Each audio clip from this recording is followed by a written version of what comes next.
In many ways, Psycho-Cybernetics is the original science of self-improvement. I make that statement for three principal reasons.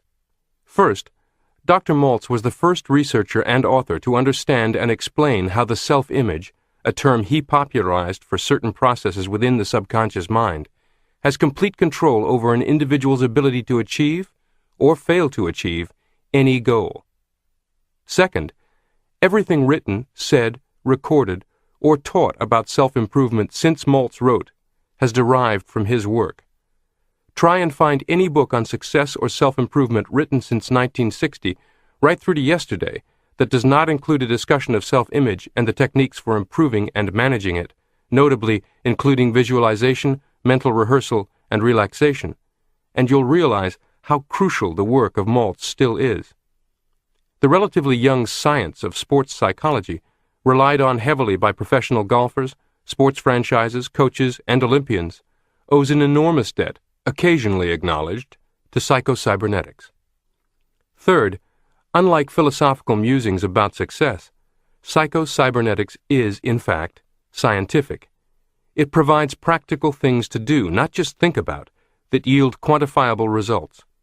What is unique about Psycho-Cybernetics is that it offers techniques that help make whatever was once difficult easy. In short, whether you set out to lose weight and keep it off, lower your golf score, double your income in selling, become a confident public speaker, write the great American novel, or achieve any other imaginable goal, in order to succeed, you will use Psycho-Cybernetics techniques, either directly from Dr. Maltz or some other source influenced by his work. By acquiring this program, you have gone to the first and still foremost source. It is significant that, with very little publicity or marketing, the original Psycho-Cybernetics book has had such amazing longevity and is now a classic in its field. Today, just as 10, 20, and 30 years ago, sales managers tell recruits, coaches tell athletes, consultants tell clients, get and read this book. Now I dare to update the classic. In doing so, I have set out to preserve much of the original content. Much of it, in fact, is unchanged. Some has been modestly updated in language or example. To integrate it with other works of Dr. Maltz, I have added my own observations and lessons learned from teaching Psycho-Cybernetics techniques, along with examples and stories submitted by many users of these techniques and culled from others' books referencing these techniques. Throughout, I have tried to maintain Maltz's original voice. Over the years since 1960, Dr. Maltz and those who followed him devoted increasing emphasis to translating the principles and concepts of Psycho-Cybernetics into actual, practical mental training exercises, and I've included a number of those as well. All things combined, this is the most complete Psycho-Cybernetics work ever published. I sincerely believe that you hold in your hands one of the most powerful tools for self-improvement and goal achievement available anywhere, at any time, at any price. It has been my privilege to have a small part in bringing it to you. If you aren't achieving everything you want in life, it is probably because your goals are being ineffectively communicated to or rejected by your self-image, and your servo mechanism is underutilized and uninspired. This statement may initially strike you as psychobabble and gobbledygook, but by the time you listen to this program just once, you will fully understand that this single statement reveals the master key to all personal achievement, including whatever improvement in performance and outcomes you desire in any area of life, personal, health, relationships, career, business, or finance. Dr. Maxwell Maltz died in 1975, yet he is the primary author of this program, written in 2001, and he contributed in a very active and lively way. In addition to writing the original Psycho-Cybernetics on which the new edition is based, Dr. Maltz was a remarkably prolific researcher and writer. By the time of his death, he had written over a dozen books and 3 complete courses of study on different aspects of Psycho-Cybernetics, thousands of pages of unpublished counseling session notes, interviews, speeches, and radio broadcasts, and more. All of this material was put into a computer, carefully sorted and organized, so that Dr. Maltz could continue contributing to new works even today. Although Mr. Kennedy has also contributed to this program, to prevent confusion and clutter, you are hearing everything spoken by one voice, Dr. Maltz's. It reads as if Dr. Maltz wrote it today, in its entirety. We are certain he would be proud of this work, and that you will benefit from it enormously. Chapter 1. The Self-Image, Your Key to Living Without Limits. Bruce Barton wrote, "Nothing splendid has ever been achieved except by those who dared believe that something inside them was superior to circumstance." A revolution in psychology began in the late 1960s and exploded in the 1970s. When I wrote the first edition of Psycho-Cybernetics in 1960, I was at the forefront of a sweeping change in the fields of psychology, psychiatry, and medicine. New theories and concepts concerning the self began emerging from the work and findings of clinical psychologists, practicing psychiatrists, and even cosmetic or so-called plastic surgeons like myself.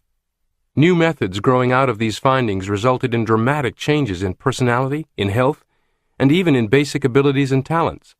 Chronic failures became successful. F students changed into straight A pupils with no extra tutoring. Shy, retiring, inhibited personalities became happy and outgoing. At the time, I was quoted in the January 1959 issue of Cosmopolitan magazine, in which T.F. James summarized these results obtained by various psychologists and MDs as follows, quote, "Understanding the psychology of the self can mean the difference between success and failure, love and hate, bitterness and happiness. The discovery of the real self can rescue a crumbling marriage, recreate a faltering career, transform victims of personality failure. On another plane, discovering your real self means the difference between freedom and the compulsions of conformity." Unquote. This was barely predictive of everything that has occurred in the 4 decades that followed. When Psycho-Cybernetics was first published, if you visited a bookstore to obtain a copy, you might have found it nestled on an obscure shelf with only a dozen or so other so-called self-help books. Today, of course, self-help is one of the largest sections in the entire bookstore. Psychologists, psychiatrists, and therapists have proliferated. New specialists have emerged, such as sports psychologists and corporate performance coaches, and the stigma of seeking such help has disappeared to such an extent that in some circles doing so is trendy. Self-help psychology has become so popular it even has found a place in television infomercials. Once difficult, now easy. I'm gratified that much of this modern explosion of ideas, information, and people to assist you with everything from conquering procrastination to shaving strokes off your golf score appears to be based on Psycho-Cybernetics. You might say that my original work was ahead of its time, or you might say that it has aged well. Whatever you conclude, the most important thing for you, personally, is that the fundamental promise of Psycho-Cybernetics has been proven true beyond any doubt or argument. That is, once difficult, now easy. Whatever is now difficult for you, whatever may have prompted your listening to this program, can be transformed from difficult to easy through the use of certain sound psychological concepts, easily understood and mastered mental training techniques, and a few practical steps. Your secret blueprint. I would argue that the most important psychological discovery of modern times is the discovery of the self-image. By understanding your self-image, and by learning to modify it and manage it to suit your purposes, you gain incredible confidence and power. Whether we realize it or not, each of us carries within us a mental blueprint or picture of ourselves. It may be vague and ill-defined to our conscious gaze. In fact, it may not be consciously recognizable at all, but it is there, complete, down to the last detail. This self-image is our own conception of the sort of person I am. It has been built up from our own beliefs about ourselves. Most of these beliefs about ourselves have unconsciously been formed from our past experiences, our successes and failures, our humiliations, our triumphs, and the way other people have reacted to us, especially in early childhood. From all these, we mentally construct a self, or a picture of a self. Once an idea or a belief about ourselves goes into this picture, it becomes truth, as far as we personally are concerned. We do not question its validity, but proceed to act upon it just as if it were true. The self-image then controls what you can and cannot accomplish, what is difficult or easy for you, even how others respond to you, just as certainly and scientifically as a thermostat controls the temperature in your home.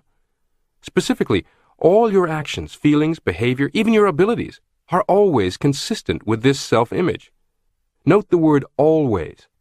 In short, you will act like the the sort of person you conceive yourself to be. More important, you literally cannot act otherwise, in spite of all your conscious efforts or willpower. This is why trying to achieve something difficult with teeth gritted is a losing battle. Willpower is not the answer. Self-image management is. The snapback effect. The person who has a fat self-image, whose self-image claims to have a sweet tooth, to be unable to resist junk food, who cannot find the time to exercise, will be unable to lose weight and keep it off no matter what he tries to do consciously in opposition to that self-image. You cannot long outperform or escape your self-image. If you do escape briefly, you'll be snapped back, like a rubber band extended between two fingers coming loose from one. The person who perceives himself to be a failure-type person will find some way to fail, in spite of all his good intentions or his willpower, even if opportunity is literally dumped in his lap. The person who conceives himself to be a victim of injustice, one who was meant to suffer, will invariably find circumstances to verify his opinions. You can insert any specific into this: your golf game, sales career, public speaking, weight loss, relationships. The control of your self-image is absolute and pervasive. The snapback effect is universal. The self-image is a premise, a base or a foundation upon which your entire personality, your behavior, and even your circumstances are built. As a result, our experiences seem to verify and thereby strengthen our self-images, and either a vicious or a beneficent cycle, as the case may be, is set up. For example, a student who sees himself as an F-type student, or one who is dumb in mathematics, will invariably find that his report card bears him out. He then has proof. In the same manner, a sales professional or an entrepreneur will also find that her actual experiences tend to prove that her self-image is correct. Whatever is difficult for you, whatever frustrations you have in your life, they are likely proving and reinforcing something ingrained in your self-image like a groove in a record. Because of this objective proof, it very seldom occurs to us that our trouble lies in our self-image or our own evaluation of ourselves. Tell the student that he only thinks he cannot master algebra, and he'll doubt your sanity. He has tried, and still his report card tells the story. Tell the sales agent that it's only an idea that she cannot earn more than a certain figure, and she can prove you wrong by her order book. She knows only too well how hard she has tried and failed. Yet, as we shall see, almost miraculous changes have occurred, both in grades of students and the earning capacity of salespeople, once they were prevailed upon to change their self-images.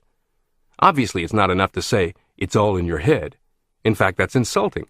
It is more productive to explain that it is based on certain ingrained, possibly hidden patterns of thought that, if altered, will free you to tap more of your potential and experience vastly different results. This brings me to the most important truth about the self-image. It can be changed. Numerous case histories have shown that you are never too young or too old to change your self-image and start to live a new, amazingly different life. Here is another illustration of how the self-image operates. Picture yourself living inside two boxes, one smaller than the other. The bigger box, farthest away from you, represents real or realistic limits. The box within, the smaller one that is tightly confining yourself, represents self-imposed limits. The area between the two boxes is your area or range of underutilized potential. As you discover the means of strengthening and liberating your self-image, you expand the smaller box, bringing it closer to the size of the larger one, permitting greater use of your true potential. Success from the inside out, not the outside in. One of the reasons it seems so difficult for a person to change habits, personality, or a way of life has been that nearly all efforts at change have been directed to the circumference of the self, so to speak, rather than to the center. Numerous patients have said to me something like the following: "If you're talking about positive thinking, I've tried that before and it just doesn't work for me." However, a little questioning invariably brings out that these individuals employed positive thinking or attempted to employ it, either on particular external circumstances or on some particular habit or character defect. I will get that job. I will be more calm and relaxed in the future. This business venture will turn out right for me, and so on. but they never thought to change their thinking of the self that was to accomplish these things. Jesus warned us about the folly of putting a patch of new material on an old garment, or of putting new wine into old bottles. Positive thinking cannot be used effectively as a patch to the same old self-image. In fact, it is literally impossible to really think positively about a particular situation as long as you hold a negative concept of self. Numerous experiments have shown that once the concept of self is changed, other things consistent with the new concept of self are accomplished easily and without strain. A system of ideas. One of the earliest and most convincing experiments along this line was conducted by the late Prescott Leckey, one of the pioneers in self-image psychology. Leckey conceived of the personality as a system of ideas, all of which must be consistent with each other. Ideas that are inconsistent with the system are rejected, not believed, and not acted on. Ideas that seem to be consistent with the system are accepted. At the very center of this system of ideas, the keystone or the base on which all else is built is the individual's self-image or his conception of himself. Leckey was a schoolteacher and had an opportunity to test his theory on thousands of students. He theorized that if a student had trouble learning a certain subject, it could be because, from the student's point of view, it would be inconsistent for him to learn it. Leckey believed, however, that if the student could be induced to change his self-definition, his learning ability should also change. This proved to be the case. One student, who misspelled 55 words out of 100 and flunked so many subjects that he lost credit for a year, made a general average of 91 the next year and became one of the best spellers in school. A girl who was dropped from one college because of poor grades entered Columbia and became a straight A student. A boy who was told by a testing bureau that he had no aptitude for English won honorable mention the next year for a literary prize. The trouble with these students was not that they were dumb or lacking in basic aptitudes. The trouble was an inadequate self-image. I don't have a mathematical mind. I'm just naturally a poor speller. They identified with their mistakes and failures.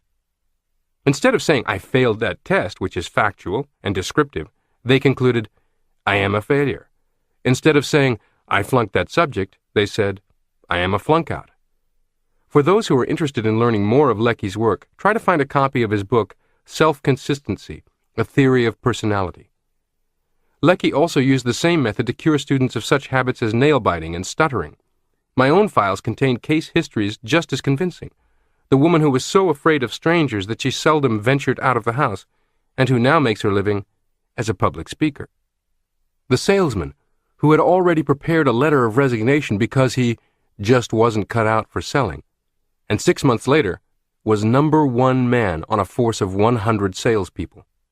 The minister who was considering retirement because nerves and the pressure of preparing a sermon every week were getting him down, and who now delivers an average of 3 outside talks a week in addition to his weekly sermons and doesn't know he has a nerve in his body. Following Dr. Leckey's breakthrough thinking on this subject, born from observation, as well as my own observations and thoughts chronicled in the earlier editions of this book, a mountain of more sophisticated scientific research and anecdotal evidence has led to the acceptance of the controlling self-image by most of the academic psychological community. How a plastic surgeon became interested in self-image psychology. My story.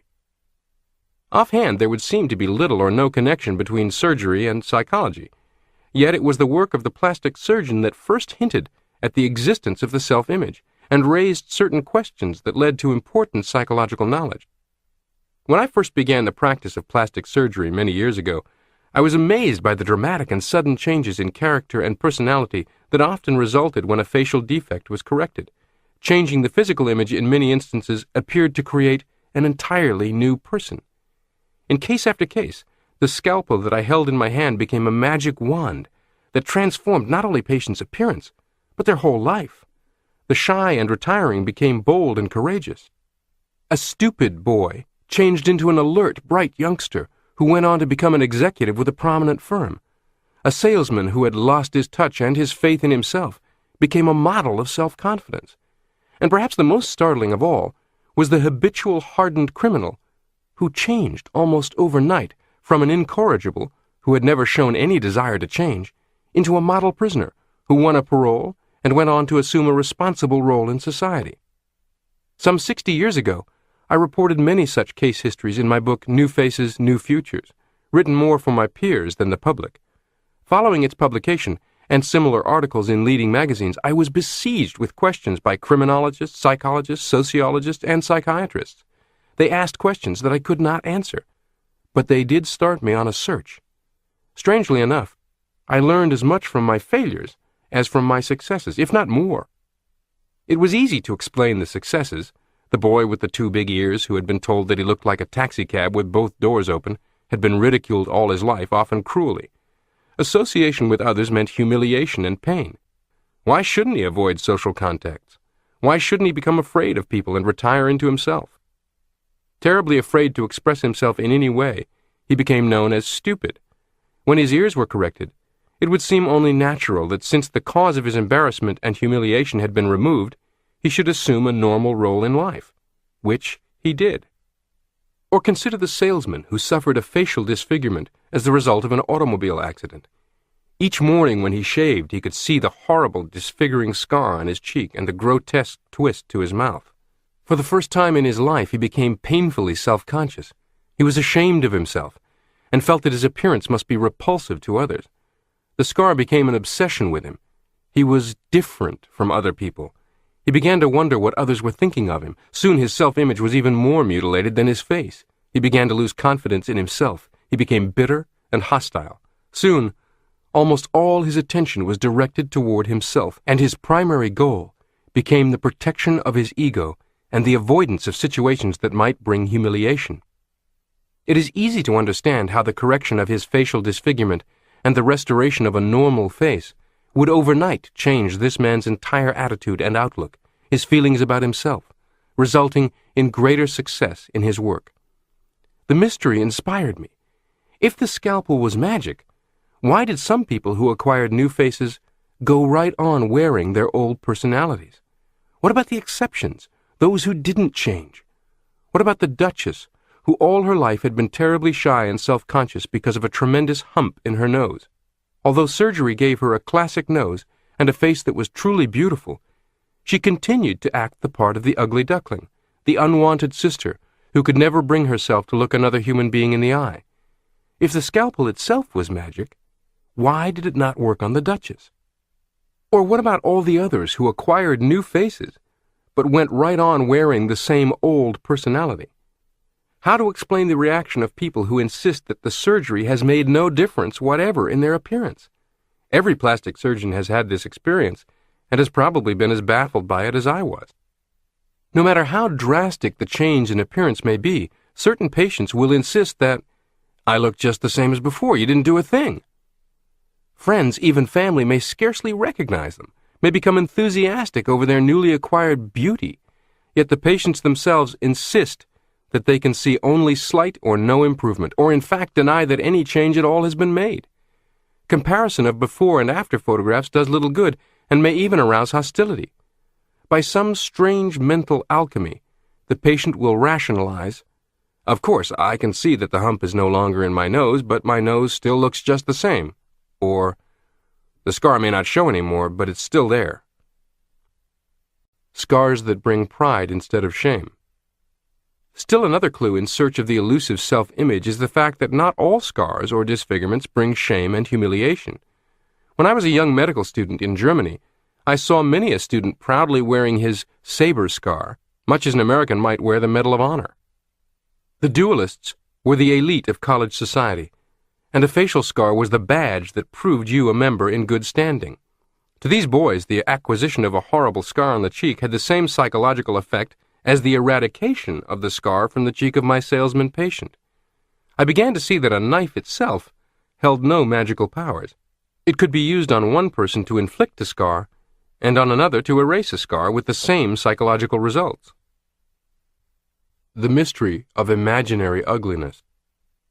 To a person handicapped by a genuine congenital defect, or suffering an actual facial disfigurement as a result of an accident, plastic surgery can indeed seemingly perform magic. From such cases, it would be easy to theorize that the cure-all for all neuroses, unhappiness, failure, fear, anxiety, and lack of self-confidence would be wholesale plastic surgery to remove all bodily defects. However, according to this theory, persons with normal or acceptable faces should be singularly free from all psychological handicaps. They should be cheerful, happy, self-confident, free from anxiety and worry. We know only too well this is not true. Nor can such a theory explain the people who visit the office of a cosmetic surgeon and demand a facelift to cure a purely imaginary ugliness. There are, for example, the 35 to 45-year-old women who are convinced that they look old, even though their appearance is perfectly normal, and in many cases unusually attractive. There are the young girls who are convinced that they are ugly merely because their mouth, nose, or bust measurement does not exactly match that of the current reigning Hollywood celebrity, teen pop star, or the most popular girl in their school. There are the men who believe that their ears are too big or their noses too long. Such imagined ugliness is not at all uncommon. Surveys of everyone from teenagers and college students to mature men and women consistently show high numbers, 70, 80, even 90%, dissatisfied in some way with their appearance. If the words normal or average mean anything at all, it is obvious that 90% of our population cannot be abnormal or different or defective in appearance. Yet surveys have shown that approximately the same percentage of our general population find some reason to be ashamed of their body image. Of course, in some cases, this becomes constructive dissatisfaction that motivates healthy weight loss and exercise. Many other times, though, it either stimulates attempts at weight loss or fitness doomed to failure because of strong self-image-based restrictions, or simply cause people profound unhappiness. These people react just as if they suffered an actual disfigurement. They feel the same shame. They develop the same fears and anxieties. Their capacity to really live fully is blocked and choked by the same sort of psychological roadblocks. Their scars, though mental and emotional rather than physical, are just as debilitating. Why are the rich and powerful unhappy?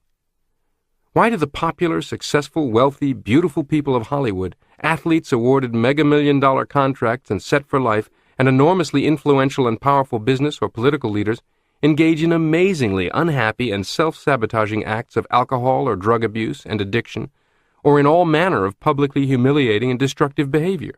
You see it reported every day. They've bought the BMW and they had the $3 million Mill Valley house, and they still wake up in the morning and say, "I don't feel good about myself." That's a quote from Dr. Stephen Goldbart, a psychologist treating many .com and tech industry millionaires in Silicon Valley for what is characterized as undeserved wealth syndrome.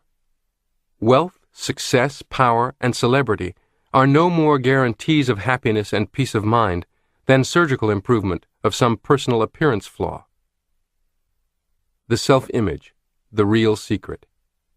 Discovery of the self-image explains all the apparent discrepancies we've been discussing. It is the common denominator, the determining factor in all our case histories, the failures as well as the successes. The secret is this: to really live, that is, to find life reasonably satisfying, you must have an adequate and realistic self-image that you can live with. You must find yourself acceptable to you. You must have a wholesome self-esteem. You must have a self that you can trust and believe in. You must have a self that you are not ashamed to be, and one that you can feel free to express creatively, rather than hide or cover up. You must know yourself, both your strengths and your weaknesses, and be honest with yourself concerning both. Your self-image must be a reasonable approximation of you, being neither more nor less than you are. When this self-image is intact and secure, you feel good. When it is threatened, you feel anxious and insecure. When it is adequate, and one that you can be wholesomely proud of, you feel self-confident. You feel free to be yourself and to express yourself. You function at your optimum. When the self-image is an object of shame, you attempt to hide it rather than express it. Creative expression is blocked. You become hostile and hard to get along with. If a scar on the face enhances the self-image, as in the case of the German duelist, self-esteem and self-confidence are increased. If a scar on the face detracts from the self-image, as in the case of the salesman, loss of self-esteem and self-confidence result. When a facial disfigurement is corrected by plastic surgery, dramatic psychological changes result only if there is a corresponding correction of the mutilated self-image. Sometimes the image of a disfigured self persists even after successful surgery, much the same as the phantom limb may continue to feel pain years after the physical arm or leg has been amputated. I begin a new career. These observations led me into a new career.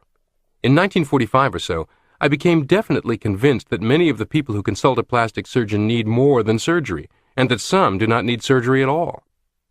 If I were to treat these people as patients, as a whole person rather than as merely a nose, ear, mouth, arm, or leg, I needed to be in a position to give them something more. I needed to be able to show them how to obtain a psychological, emotional, and spiritual facelift, how to remove emotional scars, how to channel their attitudes and thoughts, as well as modify their physical appearance. This determination launched me on a continuing process of pointed observation, documenting my own case histories, lecturing both to peers and to the public, then writing this book, first published in 1960. This book caught the public's imagination in a special way. It was excerpted in popular magazines including Reader's Digest and Cosmopolitan, purchased by the thousands by corporations for their salespeople and other employees, adopted by top athletes, coaches, and teams, including the Vince Lombardi-coached Green Bay Packers. Its success led quickly to many speaking engagements, seminar tours, radio and television interviews, even my own radio program. Invitations to speak about my discoveries came from churches, colleges, and corporations. Ultimately, I also wrote several other books, extensions of this one, including The Magic Power of Self-Image. Late in my life, 3 decades after its first publication, I was gratified that Psycho-Cybernetics continues to sell tens of thousands of copies each year, almost entirely thanks to word-of-mouth recommendations, and is inspiring new interpretations. With each passing year, as I accumulated more experience teaching the power of self-image, counseling, and monitoring the results people achieved with this information, I became more convinced than ever that what each of us really wants, deep down, is more life. Something I termed aliveness, the experience of living a life unrestricted by self-image-imposed artificial limits. Happiness, success, peace of mind, whatever your own conception of supreme good may be, is experienced in its essence as more life. When we experience expansive emotions of happiness, self-confidence, and success, we enjoy more life. And to the degree that we inhibit our abilities, frustrate our God-given talents, and allow ourselves to suffer anxiety, fear, self-condemnation, and self-hate, we literally choke off the life force available to us and turn our back on the gift that our Creator has made. To the degree that we deny the gift of life, we embrace death. Your new program for liberated living. In my opinion, the professions of psychology and psychiatry are often far too pessimistic regarding people and their potential for self-directed change, even greatness. Since psychologists and psychiatrists deal with so-called abnormal people, the literature is almost exclusively taken up with various abnormalities, with some people's tendencies towards self-destruction. Many people, I am afraid, have read so much of this type of viewpoint that they've come to regard such things as hatred, the destructive instinct, guilt, self-condemnation, and all the other negatives as normal human behavior. Average persons feel awfully weak and impotent when they think of the prospect of pitting their puny will against these negative forces in human nature in order to gain health and happiness. If this were a true picture of human nature and the human condition, self-improvement would indeed be a rather futile thing. However, I believe, and the experiences of my many patients have confirmed the fact, that you do not have to do the job alone. There is within each of us a life instinct, which is forever working toward health, happiness, and all that makes for more life for the individual. This life instinct works for you through what I call the creative mechanism, or when used correctly, the automatic success mechanism that is built into each human being. In this program, I will endeavor to give you very practical ideas and instructions for liberating your own self-image, fully activating your own automatic success mechanism. If you will give all this a reasonable chance, I'm confident you too will be pleasantly amazed at all the positive changes you will experience. New scientific insights into the subconscious mind. There is admittedly debate about the actual structural makeup of the human mind. Crammed into your brain are more neurons than there are stars in the Milky Way, hundreds of billions of them, an unimaginable number. Each of these neurons receives input from tens of thousands of the other neurons and sends messages to tens of thousands of others, adding up to over 1 billion connections. In his book about the brain, Bright Air, Brilliant Fire, neuroscientist Gerald Edelman speculated that if you were to attempt counting the links 1 per second, you might finish 32 million years later. The operation is something roughly akin to your clicking on the "You've Got Mail" beeping icon on your computer and finding 10,000 or 20,000 email messages that require sorting, prioritizing, organizing, and responding to just to get everything right so that you can accomplish the first simple task of your day, such as tying your shoelaces. You would melt down at the prospect, but your brain handles it in nanoseconds with aplomb. The brain is roughly 3 pounds, yet it contains the equivalent of entire cities full of giant buildings full of computer circuitry. It is surely the most complex and amazing thing we will ever discover, and it is still a frontier, because research keeps uncovering new revelations about how the human mind operates. On top of the mechanical aspects, there are psychological and spiritual matters, the issue of mind as the pathway to the soul, the conscious and subconscious, the Freudian concept of id, the idea of 3 operating systems rather than 2, reptilian, limbic, and cerebral, left brain, right brain, and on and on. My take on all this has been criticized by some as simplistic. It's possible that research continuing long after my departure will eventually demonstrate that I've been partly right and partly wrong, and will produce even better insights into practical self-improvement. If and when that occurs, I'd applaud. But for now, let me just say that to you it shouldn't matter much whether some professor of psychology with lots of letters after his name looks down his nose at what we are discussing as oversimplistic. Let's you and I focus on the most important point: what works. And I can assure you that what we are discussing here has worked for thousands and thousands and thousands of people, and will work for you. By work, I mean empower you to get more of what you want out of life. My exploration of the science of cybernetics convinced me that the so-called subconscious mind is not a mind at all, but a goal-striving servo mechanism consisting of the brain and nervous system, which is used and directed by the mind. The most usable concept is that man does not have 2 minds, but rather a mind, or consciousness, which operates an automatic goal-striving machine. This automatic goal-striving machine functions in much the same way as electronic servo mechanisms function, but it is much more marvelous, much more complex than any electronic brain, computer, or guided missile ever conceived by man. The creative mechanism within you is impersonal. It will work automatically and impersonally to achieve goals of success and happiness, or unhappiness and failure, depending upon the goals you set for it. Present it with success goals, and it functions as a success mechanism.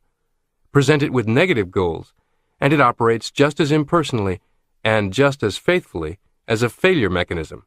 Like any other servo mechanism, it must have a clear-cut target, objective, or problem to work upon.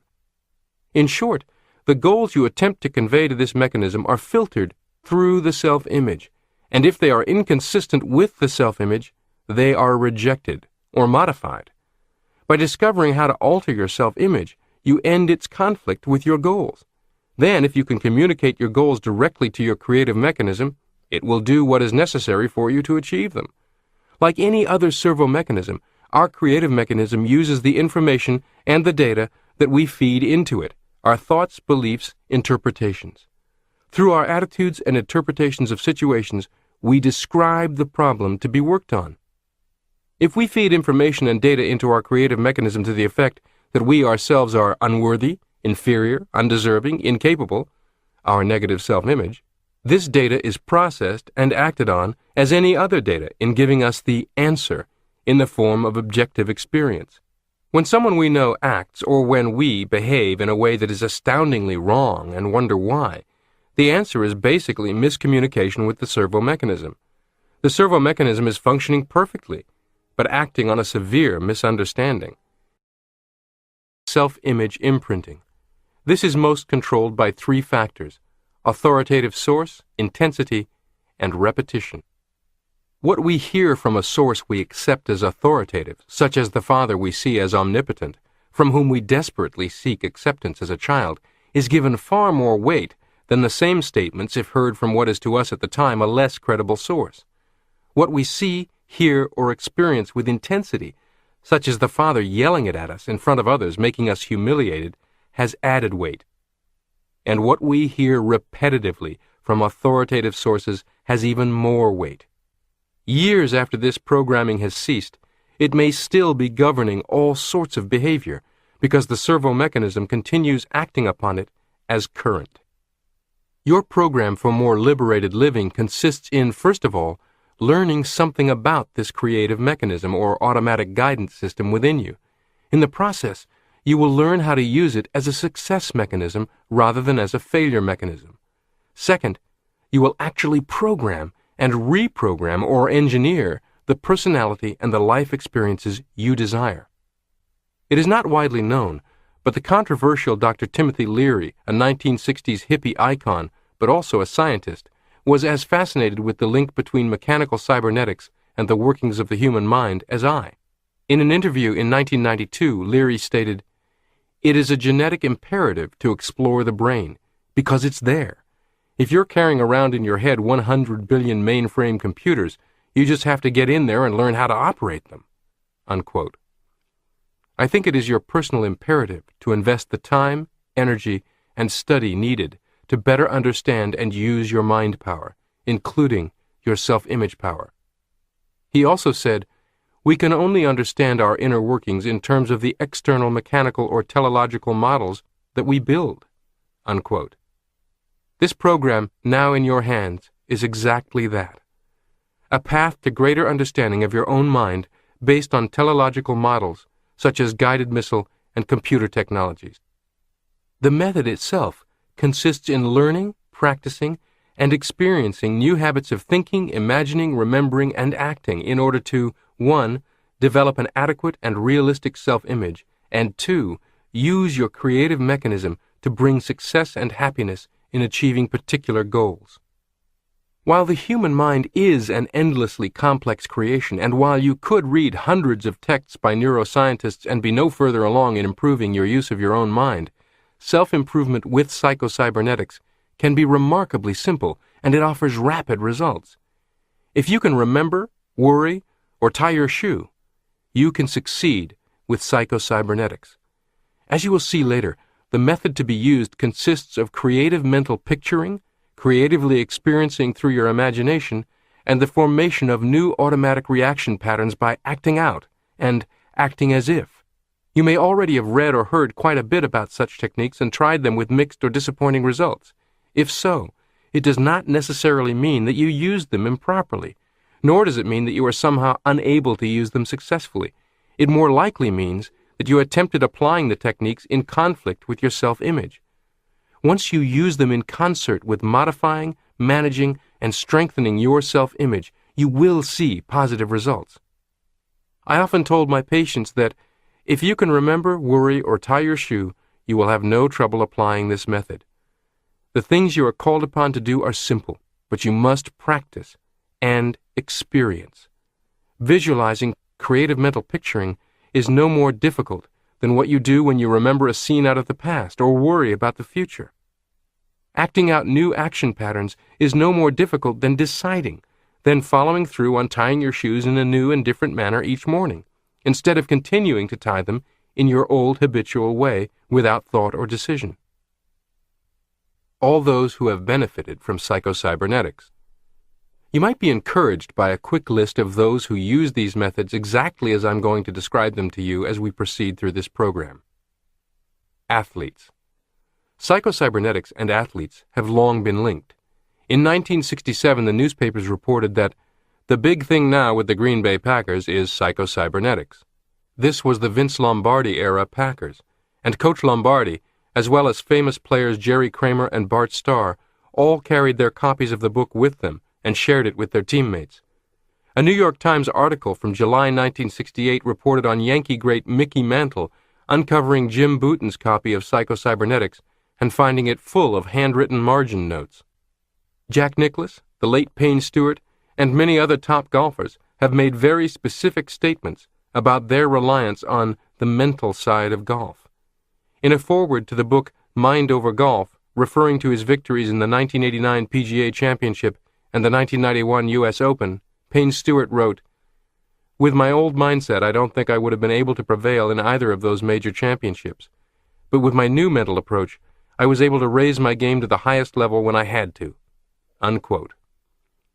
Mind Over Golf, incidentally, is written by Dr. Richard Koop, a professor of educational psychology at the University of North Carolina, a contributing editor to Golf Magazine, and a coach to many golfers. I recommend his book as a companion to this one, Should Golf Be Your Recreation or Vocation? In this program, you will also discover rodeo riders, Olympic athletes, football players, and many coaches who rely on psycho-cybernetic strategies in general, or specifically by name, to succeed. Coaches.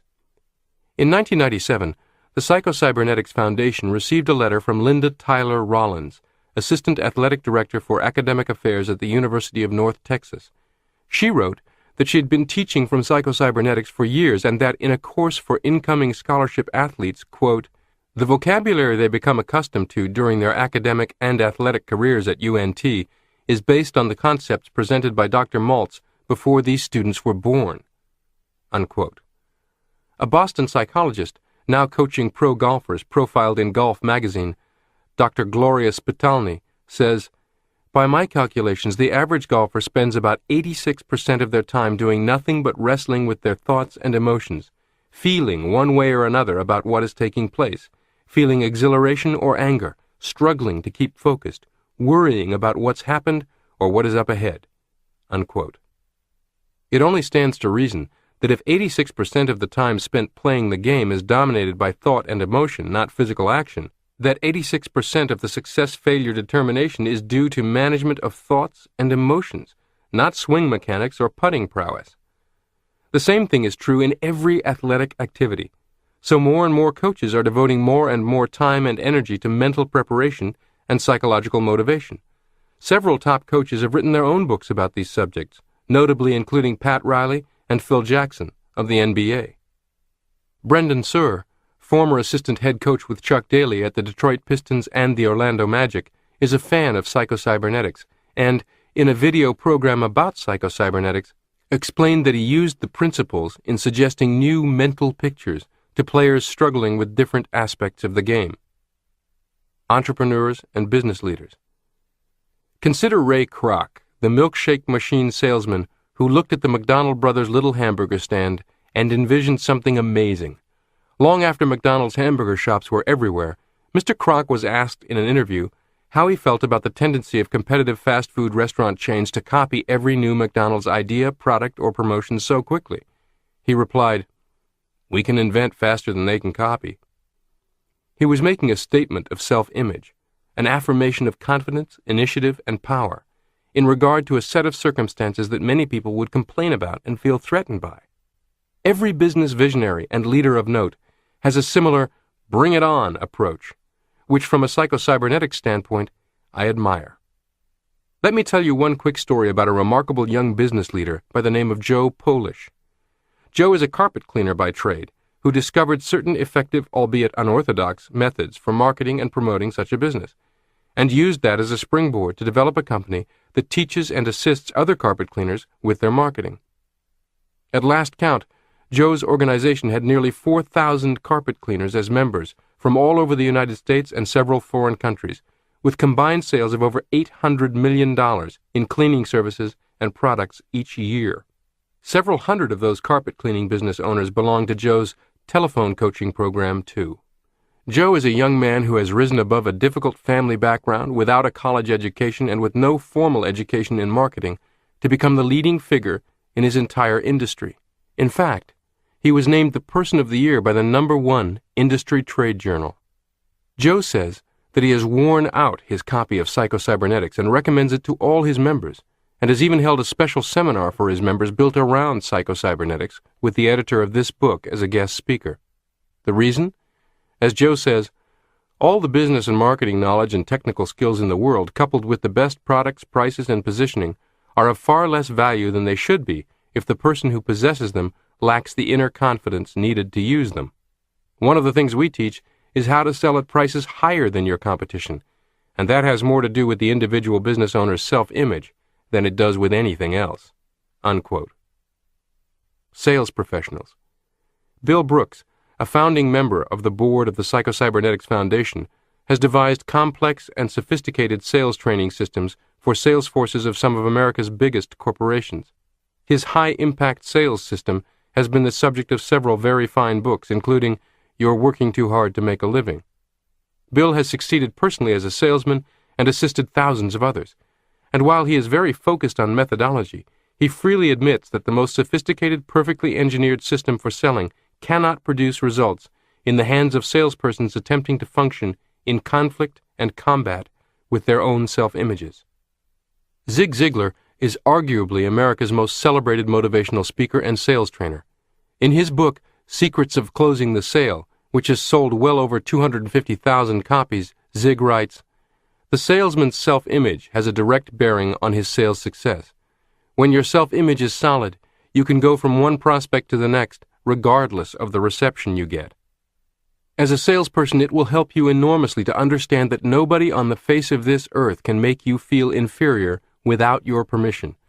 Once you get your image right, then your sales world and your personal world will improve.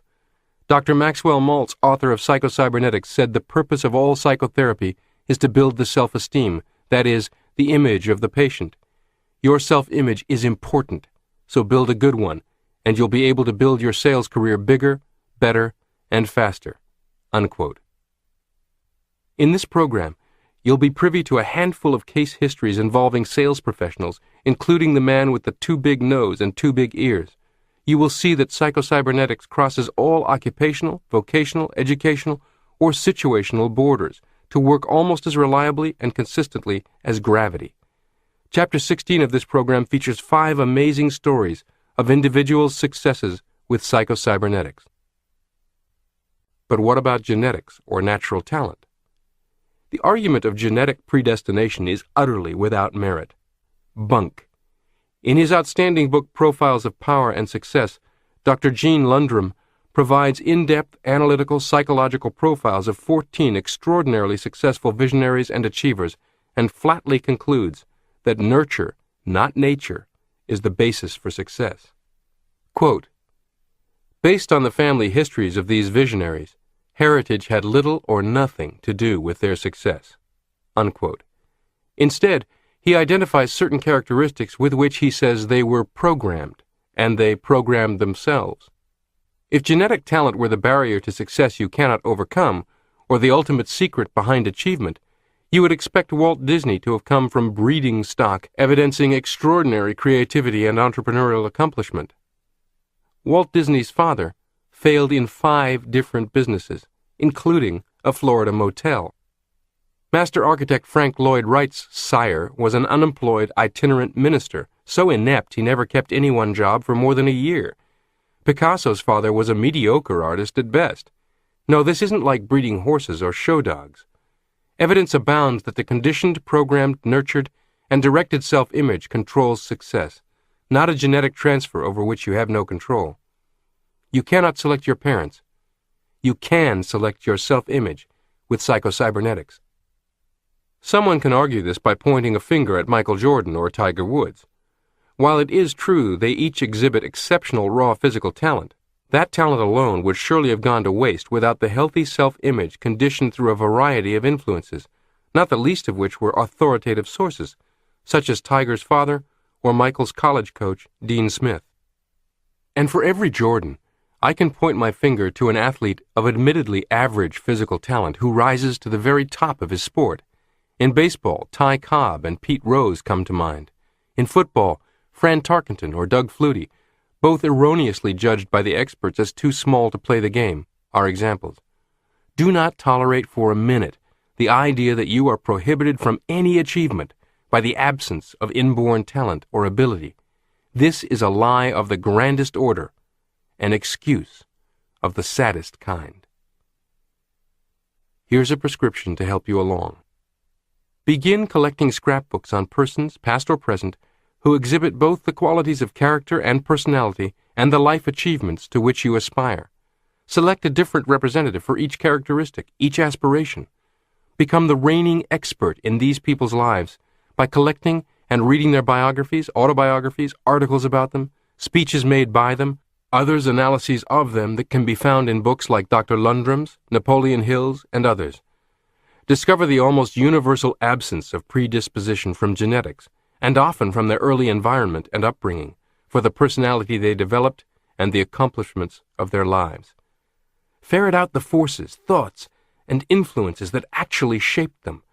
By making this your hobby, you will feed your imagination with valuable raw material that it can utilize to build the stronger, more goal-oriented self-image you require to achieve your life aspirations. In Mind Over Golf, Richard Koop tells golfers, if you've attended a PGA or LPGA tour event and found your own swing seemed to contain a little more rhythm and tempo than usual the next time you played, it was no accident. By watching the tour professionals swing their clubs with proper pace, you were able to absorb some of their talent, and it showed in your game. This is common for many golfers of all talent levels. Even the most disjointed golfer begins to look rhythmical after observing smooth swingers such as Mark O'Meara, Gene Littler, or Nancy Lopez. The problem is that the newfound tempo doesn't last very long unless you're able to reinforce your visualization by regularly watching the tour pros." Unquote. This is exactly what I'm suggesting you do. Watch the people who best exemplify the characteristics you wish to strengthen, and who are living as you aspire to live, by studying them through every media and source available. Try this mental training exercise. Pick someone to thoroughly study for a month, to get so intimately familiar with the way he or she thinks that you can sit down and have a conversation with the person and solicit advice and coaching in your imagination. Chapter 2. How to Awaken the Automatic Success Mechanism Within You. Henry David Thoreau wrote, "If one advances confidently in the direction of his dreams, and endeavors to live the life which he has imagined, he will meet with a success unexpected in common hours." When I first began getting serious about pondering the inner workings of the mind, I was amused to read an article by R.W. Gerard in the June 1946 issue of Scientific Monthly on the brain and imagination, in which he stated that it was sad but true that most of our understanding of the mind would remain as valid and useful if, for all we knew, the cranium were stuffed with cotton wadding. Since then, of course, understanding of how the human mind operates has expanded exponentially. Much of the thanks goes to the computer industry. When humans set out to build an electronic brain and to construct goal-striving mechanisms within computers, we had to discover and utilize certain basic principles. Having discovered them, scientists began to ask themselves, could this be the way the human brain works also? Could it be that in making man, our Creator had provided us with a servo mechanism more marvelous and wonderful than any electronic brain or guidance system ever dreamed of by man, but operating according to the basic principles? In the opinion of famous cybernetic scientists like Dr. Norbert Wiener and Dr. John von Neumann and others, the answer was an unqualified yes. Your built-in guidance system. Every living thing has a built-in guidance system or goal-striving device put there by its creator to help it achieve its goal, which is, in broad terms, to live. In the simpler forms of life, the goal to live simply means physical survival for both the individual and the species. The built-in mechanism in animals is limited to finding food and shelter, avoiding or overcoming enemies and hazards, and procreating to ensure the survival of the species. In humans, the goal to live means more than mere survival. Humans have certain emotional and spiritual needs that animals do not have. Consequently, for them to live encompasses more than physical survival and procreation of the species. It requires certain emotional and spiritual satisfactions as well. The built-in human success mechanism is also much broader in scope than in animals. In addition to avoiding or overcoming danger and the sexual instinct that helps keep the race alive, the human success mechanism can help him get answers to problems, invent, write poetry, run a business, sell merchandise, explore new horizons in science, attain more peace of mind, develop a better personality, or achieve success in any other activity that is intimately tied in to living or that makes for a fuller life. It is important to accept that you possess just such a success mechanism. The success instinct in action. A squirrel does not have to be taught how to gather nuts, nor does it need to learn that it should store them for winter. A squirrel born in the spring has never experienced winter, yet in the fall of the year it can be observed busily storing nuts to be eaten during the winter months, when there will be no food to be gathered. A bird does not need to take lessons in nest building, nor does it need to take courses in navigation. Yet birds navigate thousands of miles, sometimes over open sea. They have no newspapers or TV to give them weather reports, no books written by explorer or pioneer birds to map out for them the warm areas of the earth. Nonetheless, the bird knows when cold weather is imminent, and the exact location of a warm climate, even though it may be thousands of miles away. In attempting to explain such things, we usually say that animals have certain instincts to guide them. Analyze all such instincts and you will find they assist the animal to successfully cope with its environment. In short, animals have a success instinct. We often overlook the fact that humans also have a success instinct, much more marvelous and much more complex than that of any animal. Our Creator did not shortchange us. On the other hand, we are especially blessed in this regard. Animals cannot select their goals. Their goals, self-preservation and procreation, are preset, so to speak, and their success mechanism is limited to these built-in goal images which we call instincts. Humans, on the other hand, have something animals haven't: creative imagination. Thus, humans of all creatures are more than creatures. They are also creators. With imagination, they can formulate a variety of goals. They alone can direct their success mechanism by the use of imagination or imaging ability. You might say that animals are hardwired, and that is that. But we operate with software and can continually alter our output. Thus a formula emerges. You as creator of your own life experiences. 1. Conscious mind decision plus 2. Imagination that communicates a goal or target to 3. Your self-image equals 4. Work order, instructions to your servo mechanism. We often think of creative imagination as applicable only to poets, inventors, and the like. But imagination is creative in everything we do. Although they did not understand why or how imagination sets our creative mechanism into action, serious thinkers of all ages, as well as hard-headed practical men, have recognized the fact and made use of it. Imagination rules the world, said Napoleon. Dugald Stewart, the famous Scottish philosopher, said, "The faculty of imagination is the great spring of human activity and the principal source of human improvement. Destroy this faculty, and the condition of man will become as stationary as that of the brutes." Unquote. You can imagine your future, said hard-nosed industrialist Henry J. Kaiser, who attributed much of his success in business to the constructive, positive use of creative imagination. Contemporary business leaders also acknowledge the importance and power of imagination.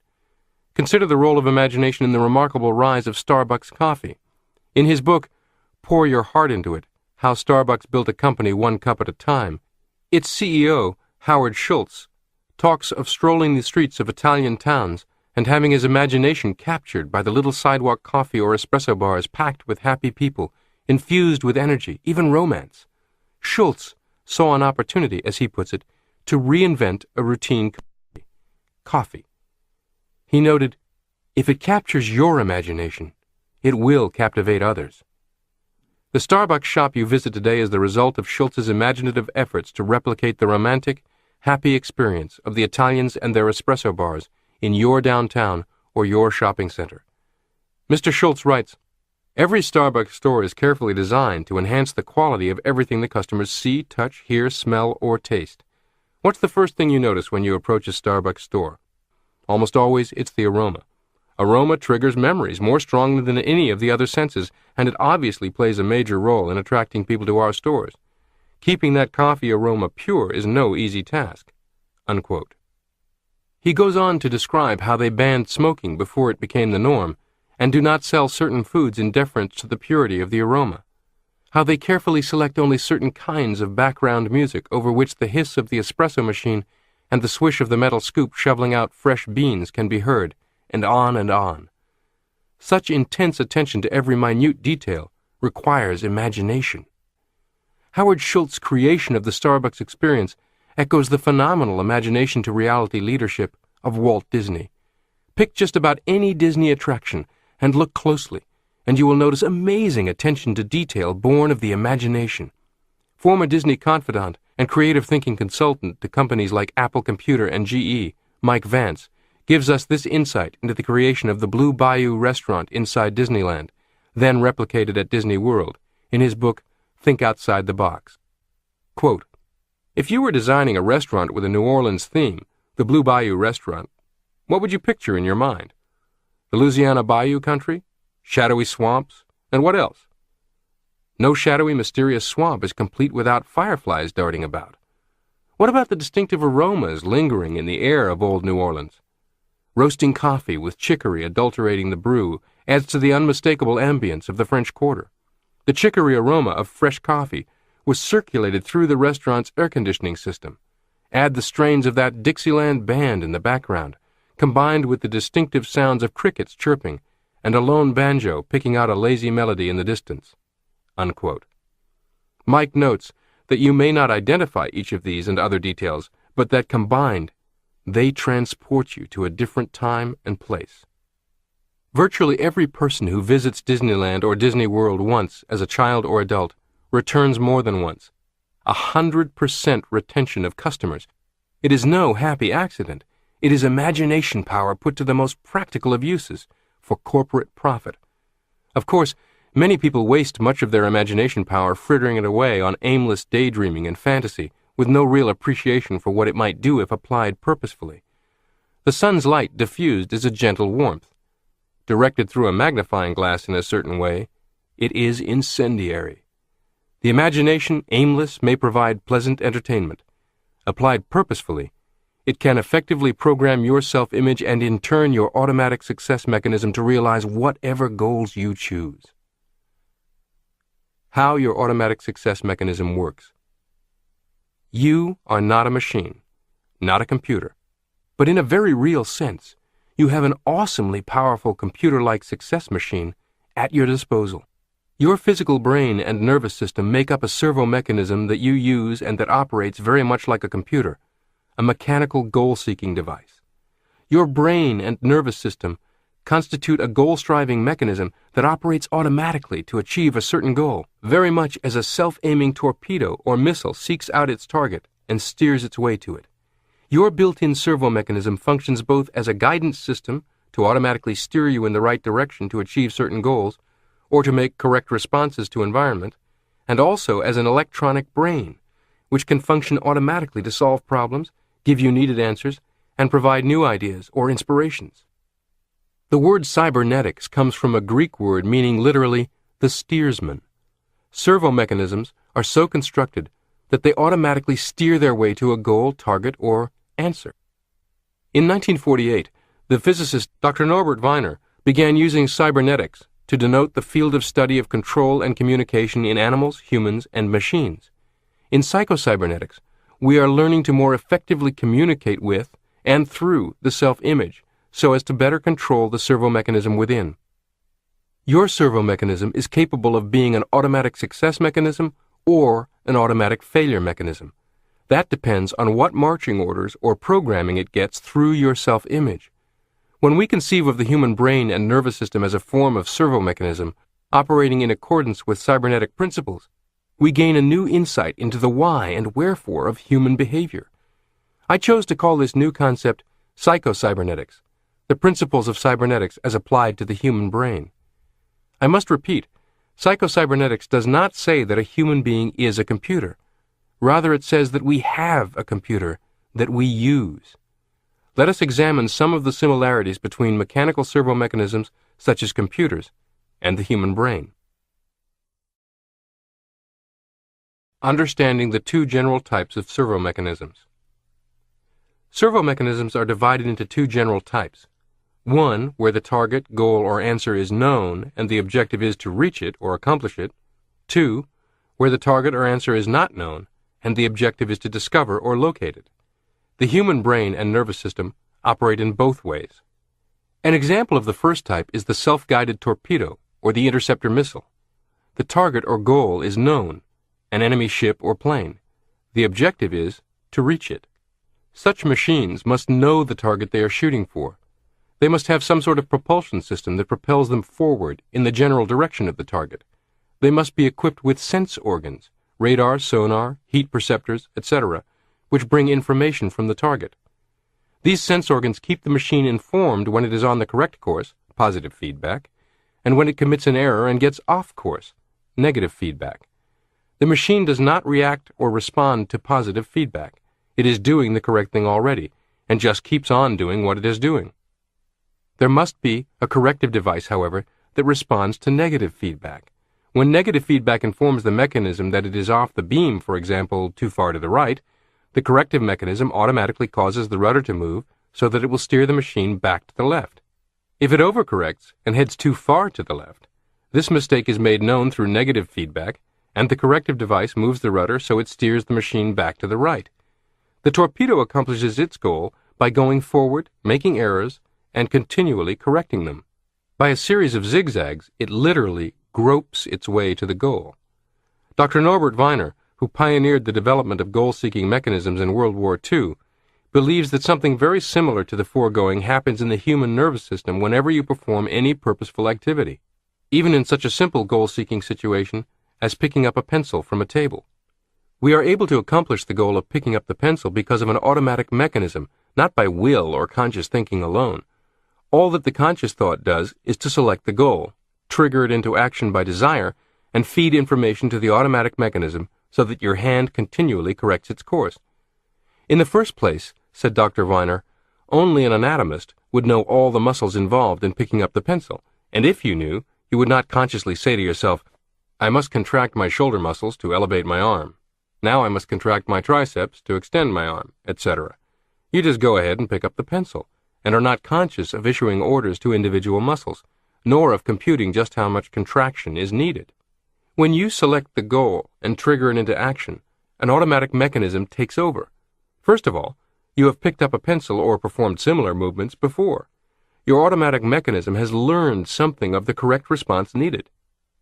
Next, your automatic mechanism uses feedback data furnished to the brain by your eyes, which tell it the degree to which the pencil is not picked up. This feedback data enables the automatic mechanism to continually correct the motion of your hand until it is steered to the pencil. Picking up a pencil probably isn't very exciting, but it should be, because the little process just described that we use to pick up a pencil or perform any number of other routine, unchallenging tasks is exactly the same process we can use to achieve much more complex and seemingly challenging goals. What's exciting is that you own the process and use it constantly. No new goal-achieving capabilities are needed, and none are lacking. In other words, if you can pick up a pencil, you can speak confidently and persuasively to large audiences, or write compelling advertising, or start a business, or play golf, or you name it. You already own the process. In a baby, just learning to use its muscles, the correction of the hand in reaching for a rattle is very obvious. The baby has little stored information to draw upon. Its hand zigzags back and forth and gropes obviously as it reaches. As learning takes place, correction becomes more and more refined. We see this in a person just learning to drive a car, who overcorrects and zigzags back and forth across the street. Once, however, a correct or successful response has been accomplished, it is remembered for future use. The automatic mechanism then duplicates this successful response on future trials. It has learned how to respond successfully. It remembers its successes, forgets its failures, and repeats the successful action as a habit. This is why the most adept, successful achievers in different fields appear to be succeeding so effortlessly.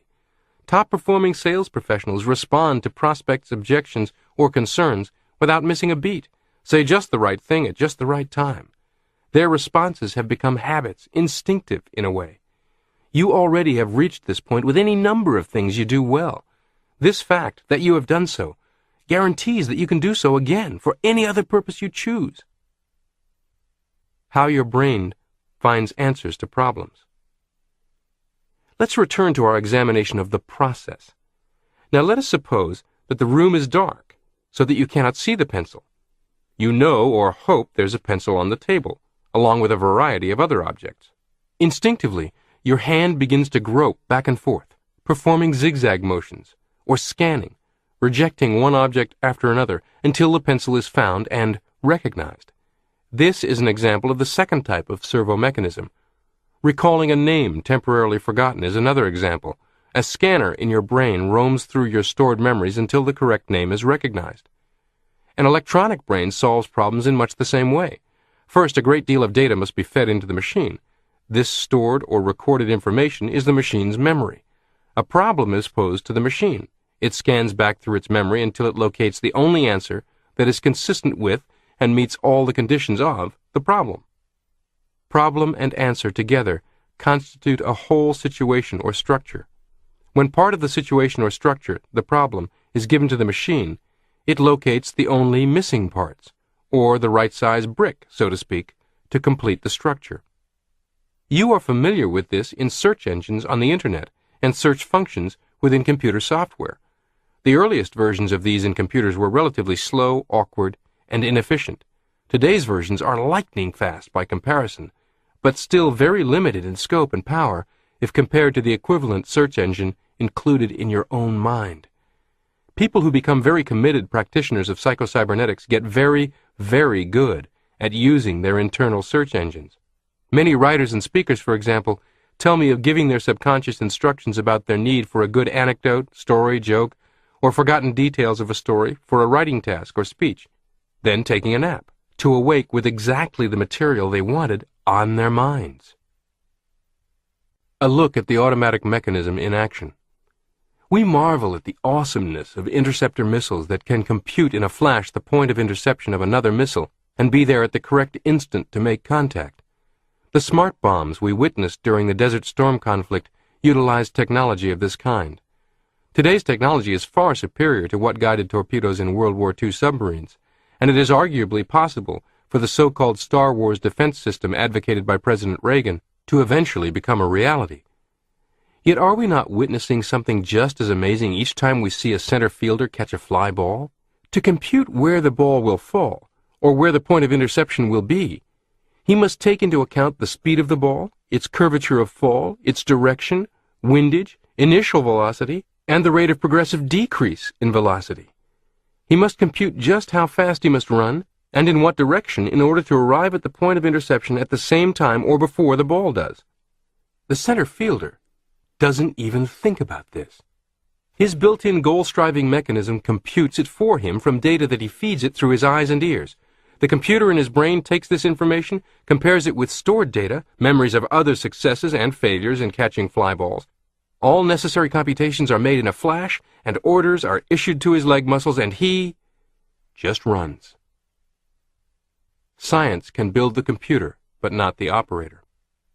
Dr. Viner said that at no time in the foreseeable future will scientists be able to construct an electronic brain anywhere near comparable to the human brain. He says, "I think that our gadget-conscious public has shown an unawareness of the special advantages and special disadvantages of electronic machinery as compared with the human brain. The number of switching devices in the human brain vastly exceeds the number in any computing machine yet developed or even thought of for design in the near future." Unquote. His prophecy remains true as of this writing. To be sure, many miraculous computer-type machines and gadgets have come into our hands since Dr. Viner first tinkered with cybernetics. What once consumed rooms of space now fits in a hard drive that sits on your desktop. Still, nothing compares with your system of imagination, self-image, servo mechanism. But even should such a computer be built, it would lack a programmer. A computer cannot pose problems to itself. It has no imagination and cannot set goals for itself. It cannot determine which goals are worthwhile and which are not. It has no emotions. It cannot feel. It works only on new data fed to it by an operator. By feedback data, it secures from its own sense organs and from information previously stored. Are you connected to an infinite storehouse of ideas, knowledge, and power? Many great thinkers of all ages have believed that a human being's stored information is not limited to personal memories of past experiences and learned facts. "There is one mind common to all individual men," said Emerson, who compared our individual minds to the inlets in an ocean of universal mind. Thomas Edison believed that he got some of his ideas from a source outside himself. Once, when complimented for a creative idea, he disclaimed credit, saying that ideas are in the air, and if he had not discovered it, someone else would have. Dr. J.B. Rhine, once head of Duke University's parapsychology laboratory, has proved experimentally that people have access to knowledge, facts, and ideas other than their own individual memories or stored information from learning or experience. Telepathy, clairvoyance, and precognition have been established by countless scientific laboratory experiments. Our government, the Russian government, and other nations have quietly invested huge sums and many years of ongoing research into such matters. In recent years, people have brought these subjects to the public more as entertainment than science, such as Uri Geller or the amazing Kreskin.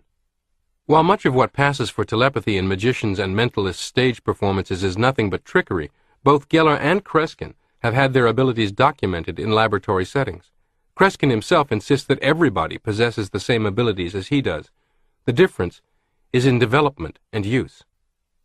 I am admittedly more interested in the thinking of a Thomas Edison than a Kreskin on this, but if you look at the entire span of research and relevant writings from the 1920s to the present, you'll find one common thread of great potential use to you, and directly related to psycho-cybernetics. You can give problem-solving or idea-getting tasks to your servo mechanism. Send it off on a search while you do other things, even while you sleep, and have it return with useful material you didn't know you knew and might never have obtained through conscious thought or worry. When you set out to do creative work, whether in selling, managing a business, writing a sonnet, improving human relations, or whatever, you begin with a goal in mind, an end to be achieved, a target answer, which, although perhaps somewhat vague, will be recognized when achieved. If you really mean business, have an intense desire, and begin to think intensely about all angles of the problem, your creative mechanism goes to work, and the scanner we spoke of earlier scans back through stored information or gropes its way to an answer. It selects an idea here, a fact there, a series of former experiences, and relates them, or ties them together into a meaningful whole that will fill out the incomplete portion of your situation, complete your equation, or solve your problem. When this solution is served up to your consciousness, often at an unguarded moment when you are thinking of something else, or perhaps even as a dream while your consciousness is asleep, something clicks, and you at once recognize this as the answer you have been searching for. In this process, does your creative mechanism also have access to stored information in a universal mind? Numerous experiences of creative workers would seem to indicate that it does. How else, for example, can you explain the experience of Louis Agassiz, told by his wife? He had been striving to decipher the somewhat obscure impression of a fossil fish on the stone slab in which it was preserved. Weary and perplexed, he put his work aside at last and tried to dismiss it from his mind. Shortly after, he waked one night persuaded that while asleep he had seen his fish with all the missing features perfectly restored. He went early to the Jardin des Plantes, thinking that on looking anew at the impression he would see something to put him on the track of his vision. In vain. The blurred record was as blank as ever. The next night, he saw the fish again, but when he waked it disappeared from his memory as before.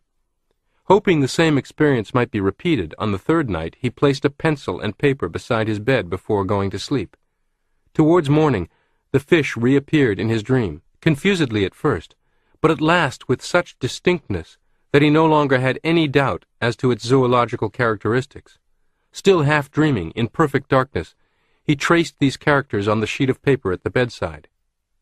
In the morning he was surprised to see in his nocturnal sketch features which he thought it impossible the fossil itself would reveal. He hastened to the Jardin des Plantes, and with his drawing as a guide, succeeded in chiseling away the surface of the stone under which portions of the fish proved to be hidden. When wholly exposed, the fossil corresponded with his dream and his drawing, and he succeeded in classifying it with ease. You're no Einstein. Sometimes a parent or teacher, frustrated at a young person's seeming inability to grasp mathematics, will utter the critical, disparaging, negative affirmation, "He's no Einstein," walking away in disappointment and frustration. Well, it turns out that Einstein was no Einstein either. In the book Sparks of Genius, researchers and authors Robert and Michelle Root Bernstein disclosed that Einstein's peers knew that Einstein was relatively weak in mathematics, often needing the assistance of mathematicians to do the detail work to push his ideas forward.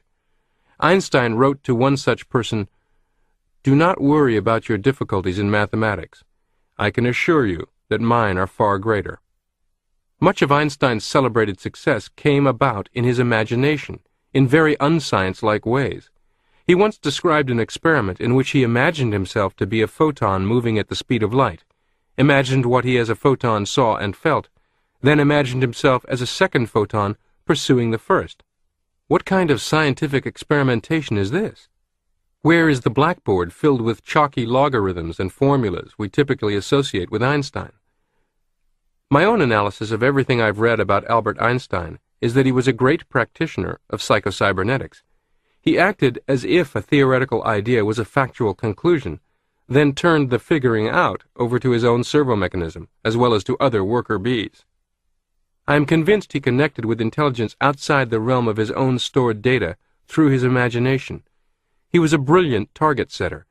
His accomplishments stand as testament to an individual's opportunity to rise above and beyond his or her stored knowledge, education, experience, or skill through the power of imagination. You can too. So what exactly is psycho-cybernetics? You might think of psycho-cybernetics as a collection of insights, principles, and practical methods that enable you to do all of the following. 1. Conduct an accurate inventory and analysis of the contents of your self-image. 2.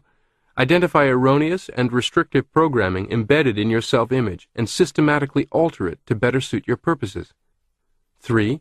Use your imagination to reprogram and manage your self-image. 4. Use your imagination in concert with your self-image to effectively communicate with your servo mechanism so that it acts as an automatic success mechanism, moving you steadily towards your goals, including getting back on course when confronted with obstacles.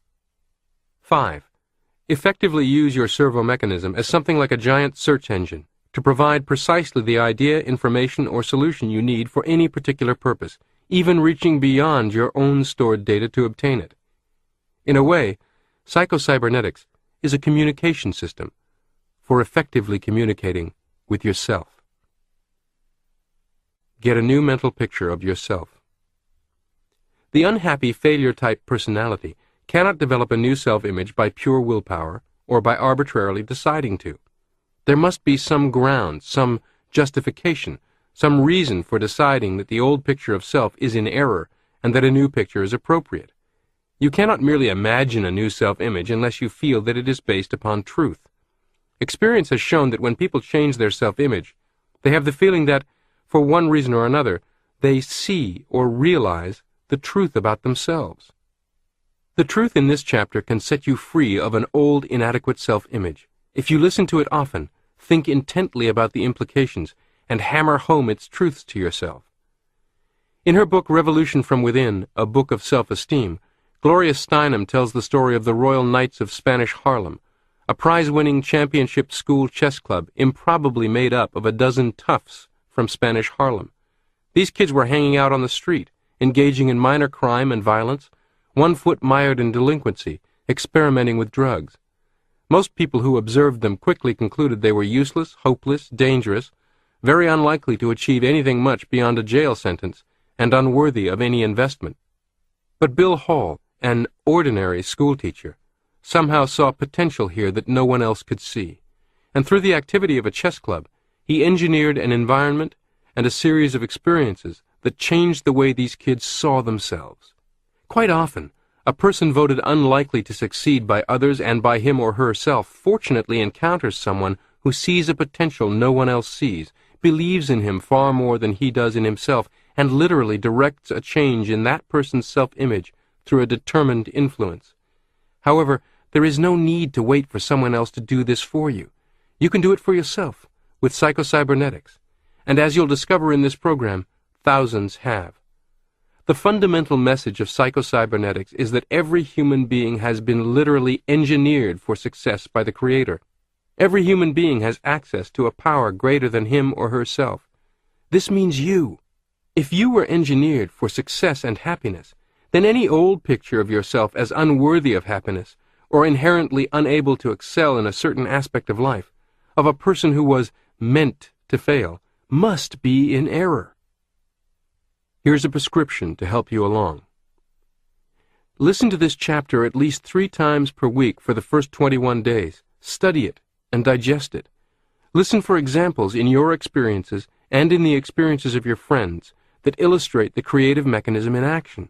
Think about limiting ideas about yourself that may be held firmly in the self-image, that may be the cause of effects you no longer desire. Try this mental training exercise. Memorize the following basic principles by which your success mechanism operates. You do not need to be a computer genius or a neurophysicist to operate your own servo mechanism, any more than you have to be able to engineer an automobile in order to drive one, or become an electrical engineer in order to turn on the light in your room. You do need to be familiar with the following, however, because having memorized these points, they will throw new light on what is to follow. 1. Aim. Your built-in success mechanism must have a goal or target. This goal or target must be conceived of as already in existence now, either in actual or potential form. It operates either 1. By steering you to a goal already in existence, or 2. By discovering something already in existence. 2. Trust. The automatic mechanism is teleological, that is, it operates on or must be oriented to end results or goals. Do not be discouraged because the means may not be apparent. It is the function of the automatic mechanism to supply the means when you supply the goal. Think in terms of the end result, and the means will often take care of themselves. 3. Relax. Do not be afraid of making mistakes or of temporary failures. All servo mechanisms achieve a goal by negative feedback, or by going forward, making mistakes, and immediately correcting course. Automatic course correction is one of the many benefits of Psycho-Cybernetics. 4. Learn. Skill learning of any kind is accomplished by trial and error, mentally correcting your aim after an error until you achieve a successful motion, movement, or performance. After that, further learning and continued success are accomplished by forgetting the past errors and remembering the successful response, so that it can be imitated. 5. Do. You must learn to trust your creative mechanism to do its work, and not jam it by becoming too concerned or too anxious as to whether it will work or not, or by attempting to force it by too much conscious effort. You must let it work, rather than make it work. This trust is necessary because your creative mechanism operates below the level of consciousness, and you cannot know what is going on beneath the surface.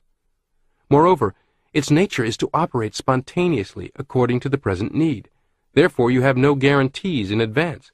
It comes into operation as you act, and as you place a demand on it by your actions. You must not wait to act until you have proof. You must act as if it is there, and it will come through. Do the thing, and you will have the power, said Emerson. With all this in mind, select a target, whether it is that thinner, healthier you, a more confident, persuasive you, a you free of constant worry, a sales professional free of procrastination who begins each day with an organized to-do list and ends each day with it completed, or a golfer who hits perfectly straight drives. Devote just 10 or 15 minutes every day to taking that mental picture from a vague idea to a good sketch to a finely detailed, fully fleshed out and colored vision that occurs to you exactly the same way whenever called upon. If it helps to write out descriptions, or to draw illustrations on paper, or to collect relevant pictures from magazines, do so. Just stick to 10 or 15-minute sessions when you close your eyes to the outer world and open them only to this picture's continuing development. Try this little experiment for 21 days and see what happens. The strengthened and empowered automatic success mechanism. You accelerate personal development and goal achievement by providing your ASM with a clear, precisely detailed, vividly imagined, and perfectly communicated target. As the target gets clearer, the ASM responds by doing its job more efficiently. Chapter 3. Imagination, the ignition key to your automatic success mechanism. Industrialist Charles M. Schwab wrote, "To carry on a successful business, a man must have imagination. He must see things as in a vision, a dream of the whole thing." Imagination plays a far more important role in our lives than most of us realize. I have seen this demonstrated many times in my practice. A particularly memorable instance concerned a patient who was literally forced to visit my office by his family. He was a man of about 40, unmarried, who held down a routine job during the day and kept to himself in his apartment when the workday was over, never going anywhere, never doing anything. He'd had many such jobs and never seemed able to stay with any of them for any great length of time. His problem was that he had a rather large nose and ears that protruded a little more than normal. He considered himself ugly and funny-looking. He imagined that the people he came into contact with during the day were laughing at him and talking about him behind his back because he was so odd. His imaginings grew so strong that he actually feared going out into the business world and moving among people. He hardly felt safe, even in his own home. The poor man even imagined that his family was ashamed of him because he was peculiar-looking, not like other people. Actually, his facial deficiencies were not serious. His nose was of the classical Roman type, and his ears, though somewhat large, attracted no more attention than those of thousands of people with similar ears. In desperation, his family brought him to see me to see if I could help him. I saw that he did not need surgery, only an understanding of the fact that his imagination had wrought such havoc with his self-image that he had lost sight of the truth. He was not really ugly. People did not consider him odd and laugh at him because of his appearance. His imagination alone was responsible for his misery. His imagination had set up an automatic negative failure mechanism within him, and it was operating full blast to his extreme misfortune. Fortunately, after several sessions with him, and with the help of his family, he was able gradually to realize that the power of his own imagination was responsible for his plight, and he succeeded in building up a true self-image and achieving the confidence he needed by applying creative imagination rather than destructive imagination.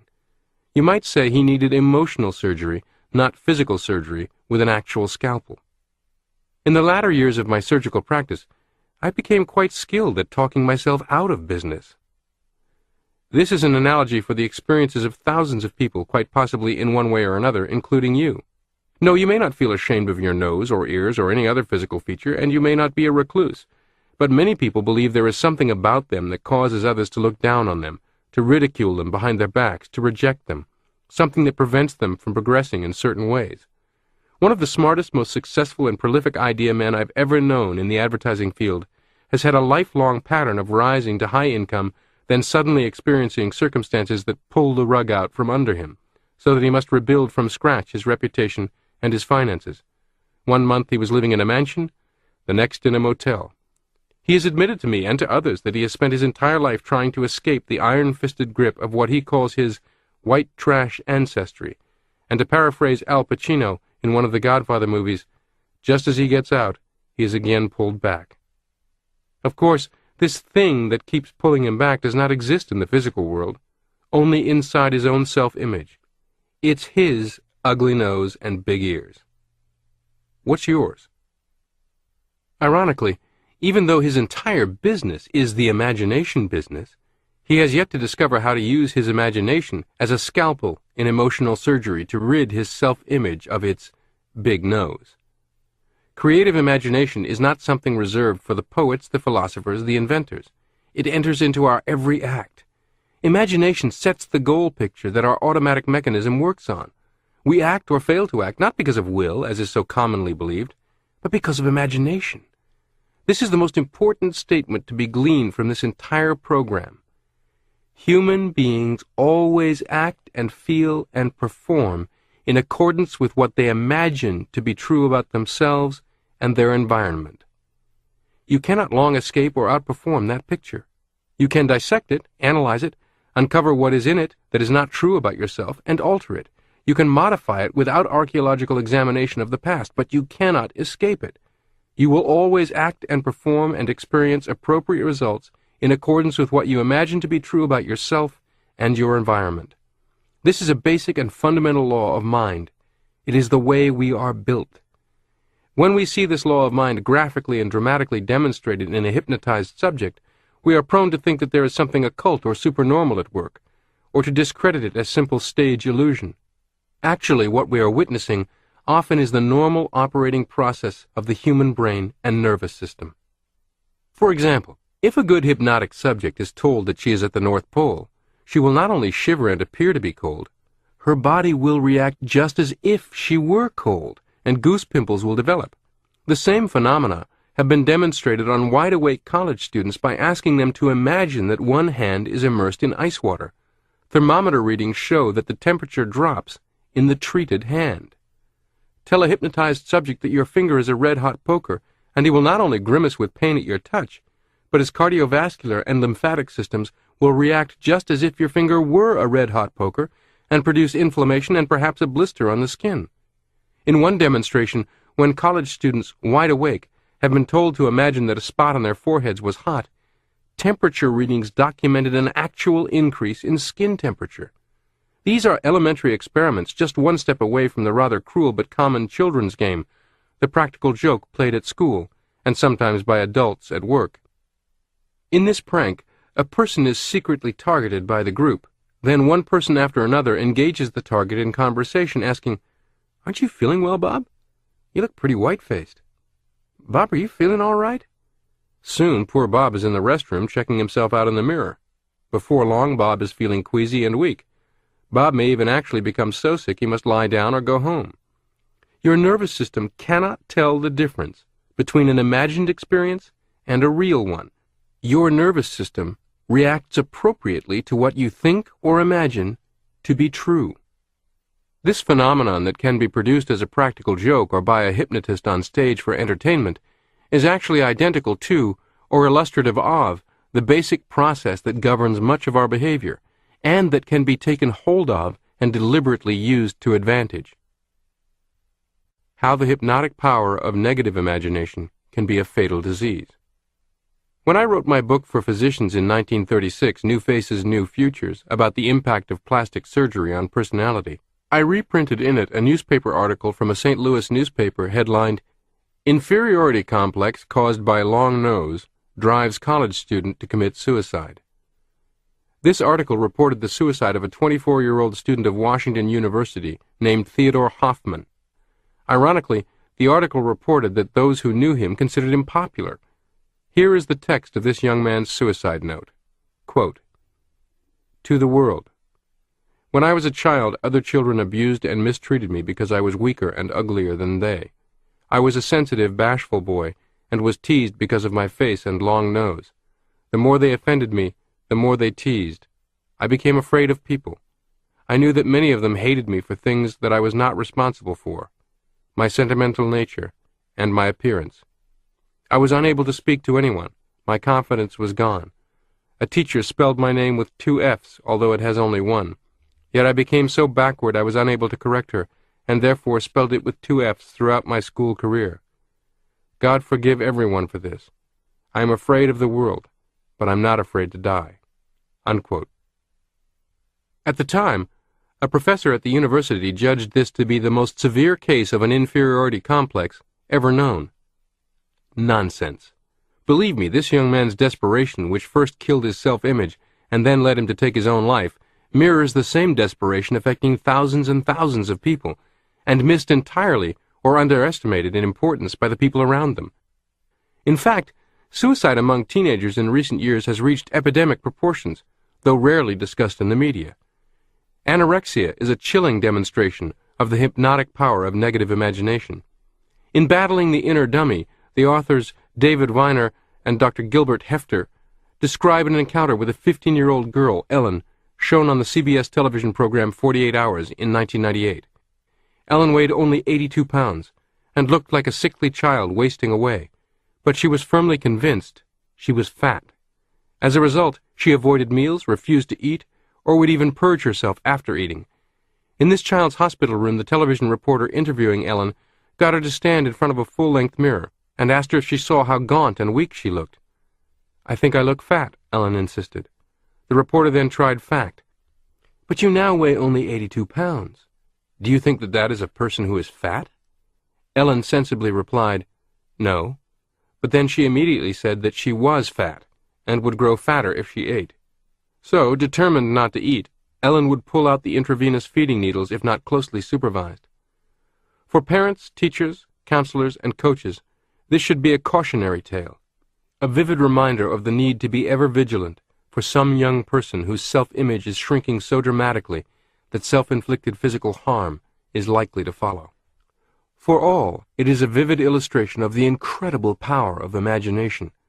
A person can so magnify the importance of some flaw and of the world's response to the flaw with his own negative imagination that he commits suicide. A person can similarly so color her perceptions of her strengths and opportunities with her own positive imagination that she accomplishes the most amazing things. The secret of hypnotic power. In the 1950s, Dr. Theodore Xenophon Barber conducted extensive research into the phenomena of hypnosis, both when he was associated with the Psychology Department of American University in Washington, D.C., and also after becoming associated with the Laboratory of Social Relations at Harvard. Writing in the January 1958 issue of Science Digest, he said, "We found that hypnotic subjects are able to do surprising things only when convinced that the hypnotist's words are true statements. When the hypnotist has guided the subject to the point where he is convinced that the hypnotist's words are true statements, the subject then behaves differently because he thinks and believes differently." The phenomena of hypnosis have always seemed mysterious because it has always been difficult to understand how belief can bring about such unusual behavior. It always seemed as if there must be something more, some unfathomable force or power at work. However, the plain truth is that when a subject is convinced that he is deaf, he behaves as if he is deaf. When he is convinced that he is insensitive to pain, he can undergo surgery without anesthesia. The mysterious force or power does not exist." Unquote. Note that his comments were published in 1958. Today, hypnosis as a tool of therapy is widely accepted and used. For many, hypnosis and self-hypnosis to facilitate weight loss makes the surgical quick fix of liposuction unnecessary. A perfect analogy to my examples of emotional surgery versus actual surgery. In these cases, hypnosis is the scalpel. In dentistry, hypnosis is used to facilitate treatment of the phobic patient with virtually uncontrollable anxiety and, in many instances, proves to be a perfectly successful alternative to the problematic solution of anesthesia. With regard to the links between childhood programming, past experiences, and peer programming on one hand, and the imagination, the self-image, and the servo mechanism on the other, my conclusion is that people are literally hypnotized by their own self-images. In fact, many people virtually sleepwalk through their entire lives under unrecognized hypnotic suggestion. In Quentin Reynolds' book, Intuition, Your Secret Power, a hypnotist is quoted as saying, "Clients visit me hoping that I will put them in a trance and fix their lives. In fact, many of them live in a trance and need a dose of reality." Unquote. If you are stuck in a dark elevator for a couple of frightening hours as a child, you may still be fearful of elevators, unable to get into an elevator 40 years later. Regardless of all the safety statistics, factual information, demonstration, observation of thousands using elevators, or even the daunting task of hiking up a dozen flights of stairs, you are still in the hypnotic trance from 40 years ago. Still, a little reflection will show why it is a very good thing for us that we do feel and act according to what we believe or imagine to be true. All of this does not mean the system itself is bad. It only requires learning how to better use the system. Truth determines action and behavior. The human brain and nervous system are engineered to react automatically and appropriately to the problems and challenges in the environment. For example, a man does not need to stop and think that self-survival requires that he run if he meets a grizzly bear on a trail. He does not need to decide to become afraid. The fear response is both automatic and appropriate. First, it makes him want to flee. The fear then triggers bodily mechanisms that soup up his muscles so that he can run faster than he has ever run before. His heartbeat is quickened. Adrenaline, a powerful muscle stimulant, is poured into the bloodstream. All bodily functions not necessary to running are shut down. The stomach stops working and all available blood is sent to the muscles. Breathing is much faster, and the oxygen supply to the muscles is increased many-fold. All of this, of course, is nothing new.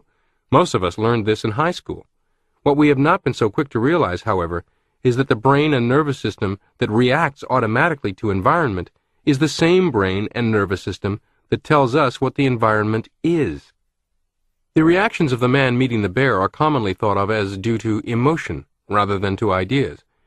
Yet it was an idea information received from the outside world and evaluated by the mind that sparked the so-called emotional reactions. Thus, it was basically idea or belief that was the true causative agent, rather than emotion, which came as a result. In short, the man on the trail reacted to what he thought, believed, or imagined the environment to be. The messages brought to us from the environment consist of nerve impulses from the various sense organs. These nerve impulses are decoded, interpreted, and evaluated in the brain, and made known to us in the form of ideas or mental images. In the final analysis, it is these mental images that we react to. Note that I've used the terms thought, believed, and imagined as synonymous. In affecting your entire system, they are the same. You act and feel not according to what things are really like, but according to the image your mind holds of what they are like. You have certain mental images of yourself, your world, and the people around you, and you behave as though these images were the truth, the reality, rather than the things they represent. Suppose, for example, that the man on the trail had not met a real bear, but a movie actor dressed in a bear costume. If he thought and imagined the actor to be a bear, his emotional and nervous reactions would have been exactly the same. Or suppose he met a large, shaggy dog, which his fear-ridden imagination mistook for a bear. Again, he would react automatically to what he believed to be true concerning himself and his environment. It follows that, if our ideas and mental images concerning ourselves are distorted or unrealistic, then our reaction to our environment will likewise be inappropriate. Can these causative factors change? Certainly. Consider the child raised in an intentionally segregated environment by racists. The child could be a white person in a family of white supremacists who devoutly believe that blacks are mud people, evil and a threat to their well-being, or the child could be black in a family with comparable hatred for whites. Either way, the child is programmed with certain beliefs that will govern her behavior. In her imagination, she constructs certain truths that would be very difficult to modify as she matures. However, some people make a 180-degree change in their beliefs and behavior at some point in their lives. These days, this has even become a popular staple of the confrontation-style daytime TV talk shows. How does a person change? Through life experience broader and more diverse than her family upbringing, societal pressure, being befriended by people of the race she was programmed to hate. One way or another, challenging what she believed to be true, discovering it is based on illusion, and replacing that truth with another truth.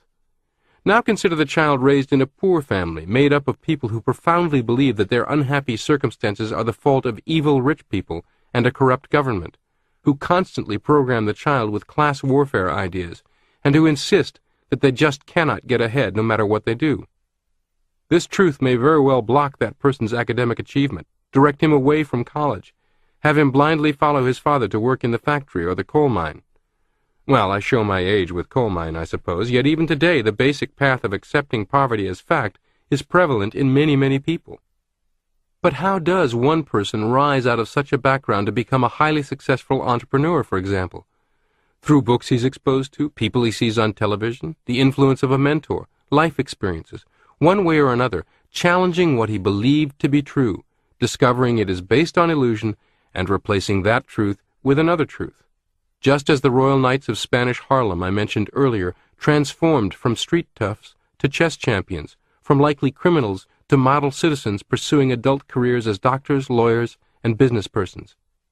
You can change from anything to anything by changing your self-image, by providing it with new truth. From fat and flabby to fit and strong, from mousy and timid to assertive and confident, from clumsy and awkward to capable and graceful. New evidence, actual experiential evidence, and/or vividly imagined synthetic evidence, and/or reinforcement from other authoritative influencers convinces the self-image. In turn, it relays the appropriate new directives to your servo mechanism, and a new truth exists. A new reality occurs. Why not imagine yourself successful? Realizing that our actions, feelings, and behavior are the result of our own images and beliefs gives us the lever that psychology has always needed for changing personality. It opens a powerful psychological door to gaining skill, success, and happiness. Mental pictures offer us an opportunity to practice new traits and attitudes which otherwise we could not do. This is possible because, again, your nervous system cannot tell the difference between an actual experience and one that is vividly imagined. If we picture ourselves performing in a certain manner, it is nearly the same as the actual performance. Mental practice is as powerful as actual practice. When I first made this assertion, and when others began making it, it was a radical idea, that you could practice in your imagination and achieve comparable results to actual physical practice. Today it is widely accepted, having been proved by countless trials and experiments. Athletes of every stripe routinely rely on mental or imagination practice. For example, consider Dr. Richard Koop's advice to golfers as follows. Quote, "Before you play any shot, you need to have a mental picture of how you want the ball to react once you deliver the club head to the ball. You need to have a definite, positive visualization of what your shot will look like. The picture should indicate the trajectory, the direction, the spot where you intend the ball to land, and how far you want the ball to roll when it lands. If the flight of a shot is difficult for you to picture, try visualizing a strip of highway that curves in the manner you wish your ball to travel. Your options in this visualization are limited only by your imagination. You might see the green as a pincushion ready to accept your shot. Pick visual images that work for you. Visualization is one of the most individual aspects of golf psychology." Unquote. Jack Nicklaus has said, "I never hit a golf shot without having a sharp picture of it in my head. First I see where I want the ball to finish. Then I see it going there, its trajectory and landing. The next scene shows me making the swing that will turn the previous images into reality." Unquote. Take note of the striking similarities between the Golden Bear's description of what he actually does, Dr. Koop's instructions, and the instructions in this program. It is important to understand that imagination practice need not be restricted to your golf or tennis swing. The same principles of mental practice apply to virtually anything, including broader behaviors, such as speaking up confidently and asserting your opinions in business meetings versus remaining intimidated and silent and regretting it later, or directly asking prospects for orders rather than leaving sales presentations hanging with wimpy, vague endings, and so on. I have developed a very specific regimen for mental or imagination practice, using what I call the theater of the mind, which I will get to later. Dr. Koop also goes on to describe virtually the same mental movies technique I first began teaching in the late 1950s and wrote about in the original version of this book. Jack Nicklaus uses the word scene. He is playing out his successful shot as a little mental movie, literally stepping out of actual play and into the theater of the mind to watch the movie, then stepping back out to experience the déjà vu effect.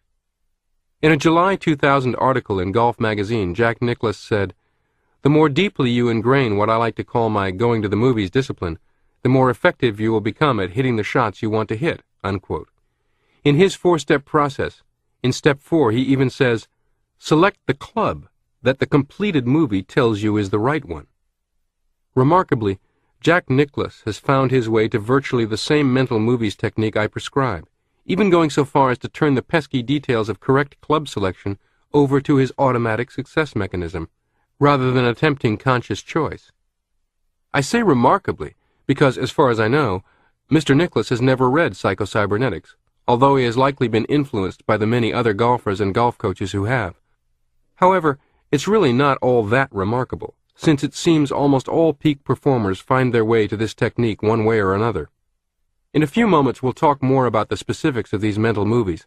Let me first tell you about some of the scientific documentation that supports the entire idea of imagination practice.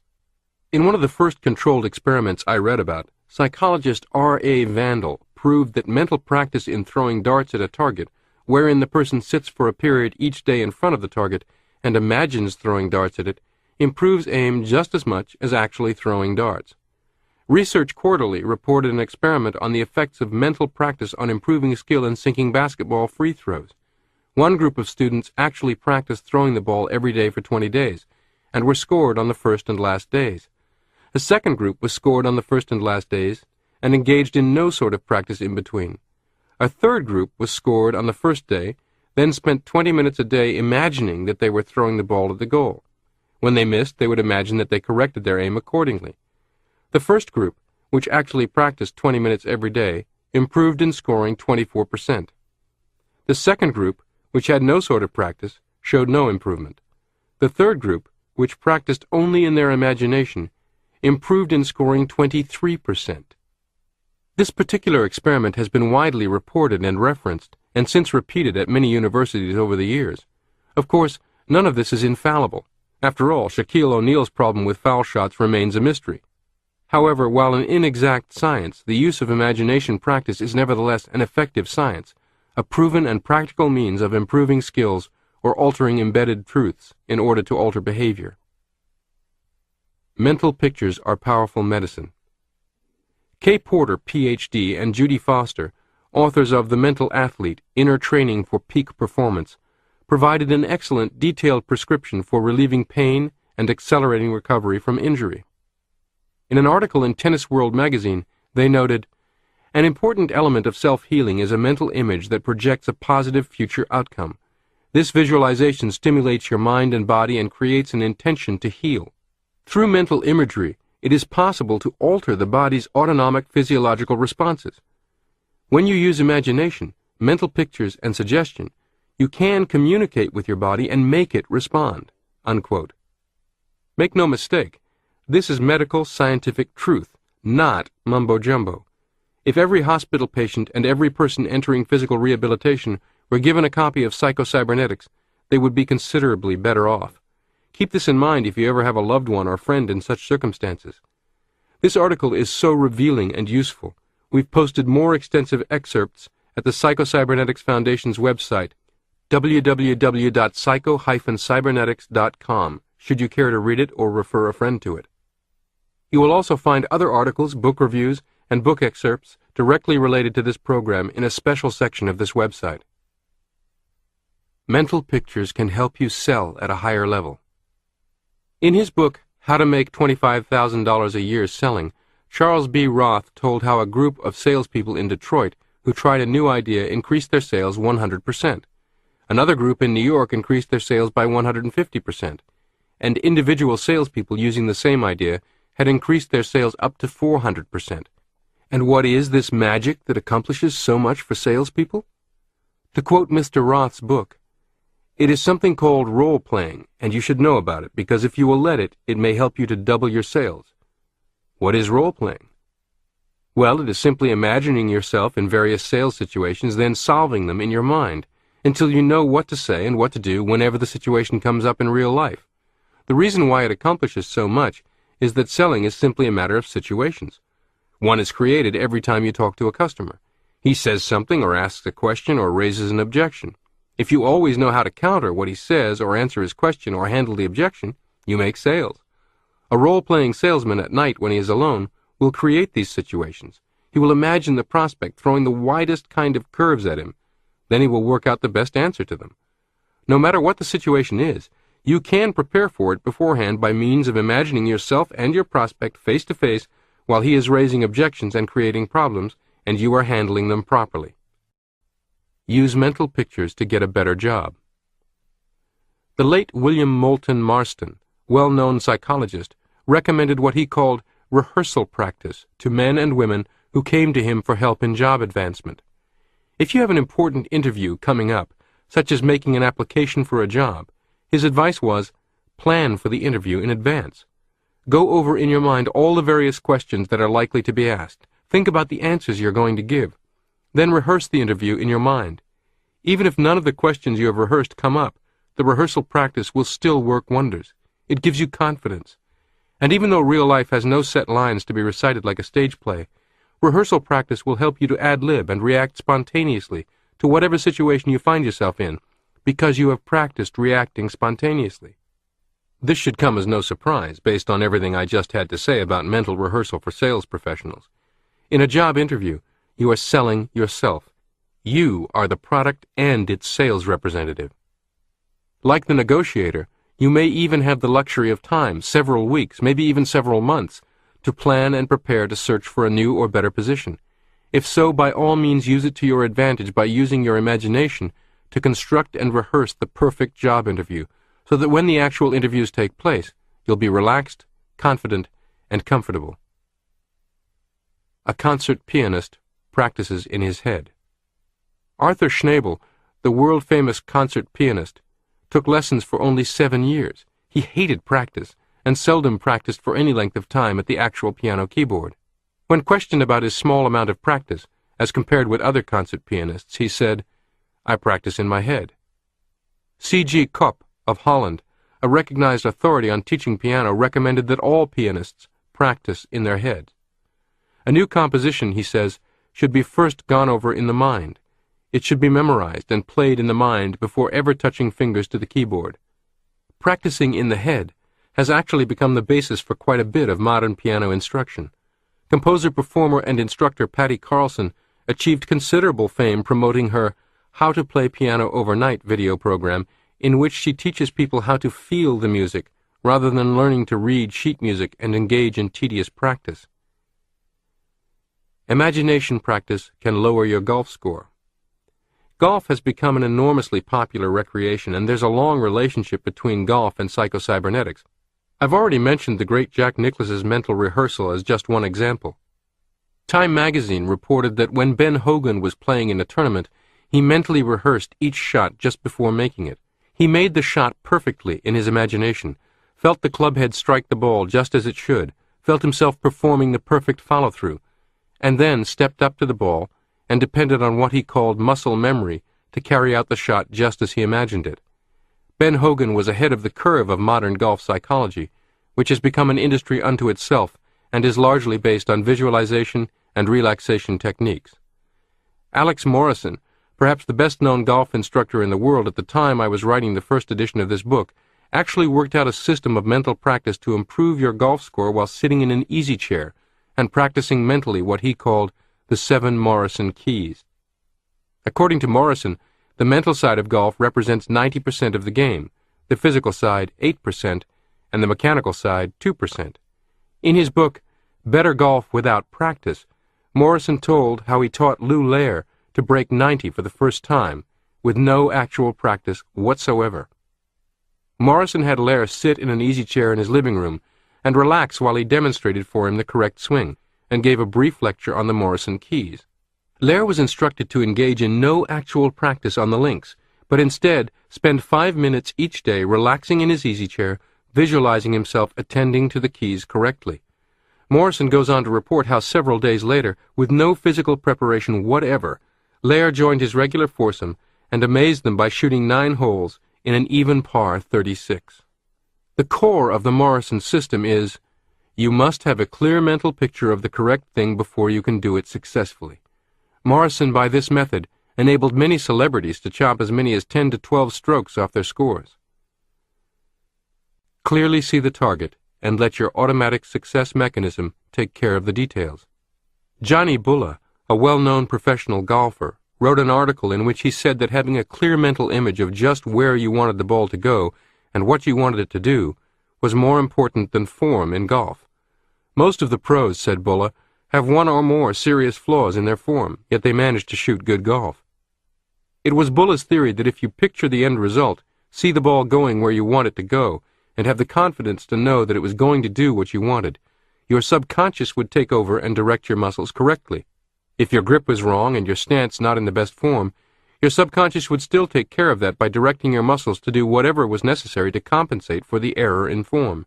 This describes the payoff of mastering these psycho-cybernetics techniques, that you reach a point of efficiency where you can simply, quickly, hand a clear picture of the desired outcome over to your servo mechanism and let it take care of the mechanical details of making that outcome take place. Golf is such an excellent laboratory for these techniques because, unlike many other sports, it is stripped down to pure competition with yourself. Morrison's coaching of Lair exclusively with mental practice came many years before Tim Galway, author of The Inner Game of Tennis, accepted the challenge of an experiment, to see how much golf he could learn just by adapting the inner game, that is, mental skills he had developed in playing and coaching tennis. He set the goal of breaking 80 while playing only once weekly, receiving no technical instruction, and otherwise relying on practice in his imagination, in 1 year or less. At that time, he played only several times a year, scoring between 95 and 105. His diary of that experiment is included in his book, The Inner Game of Golf. His book is well worth reading whether you have any interest in golf or not, as it is a thoroughly detailed case history in the triumph of mind over mechanics or technical information. Actually, the triumph of Psycho-Cybernetics. Over the years, I've had the pleasure of working with many top golfers and golf instructors, although professional discretion requires me to maintain confidentiality for most of them. Some engineered improvement in their performance with only this program and no other assistance from me. Here's one that is public knowledge. In 1964, Dave Stockton was struggling to survive on the Pro Tour. Overall, I was playing well, but my putting was lousy, Stockton told an LA Times reporter. My father, a retired pro, insisted my putting problems were mental, not physical, and he gave me a copy of Psycho-Cybernetics to read. I read it just 1 week before the PGA tournament. Then I went in, knowing I was going to win. Dave Stockton beat Arnold Palmer in that event and went on to enjoy a long and successful career. In fact, he became famous for his putting, and 22 years later, Dave won the 1996 U.S. Senior Open. The real secret of mental picturing. Successful men and women have, since the beginning of time, used mental pictures and rehearsal practice to achieve success. Napoleon, for example, practiced soldiering in his imagination for many years before he ever went on an actual battlefield. Webb and Morgan, in their book Making the Most of Your Life, tell us that the notes Napoleon made from his readings during these years of study filled, when printed, 400 pages. He imagined himself as a commander and drew maps on the island of Corsica showing where he would place his calculations with mathematical precision." Unquote. Conrad Hilton imagined himself operating a hotel long before he ever bought one. As a boy, he used to play that he was a hotel operator. His earliest successes were in buying dilapidated dowager properties and restoring their beauty, rebirthing them as first-class properties. He said that when he spotted such a property to acquire, he ceased seeing its actual condition, instead forming a vividly detailed collection of photographs in his mind of the hotel as it would appear after its makeover.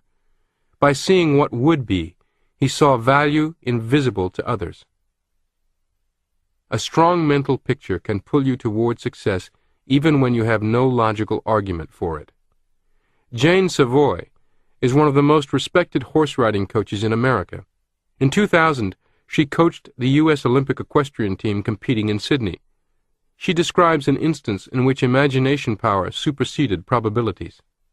Quote, "Take, for example, my experience at the screening trials for the North American Championships in 1989. I had a whole bunch of facts that supported the improbability of my doing well at the screening trials.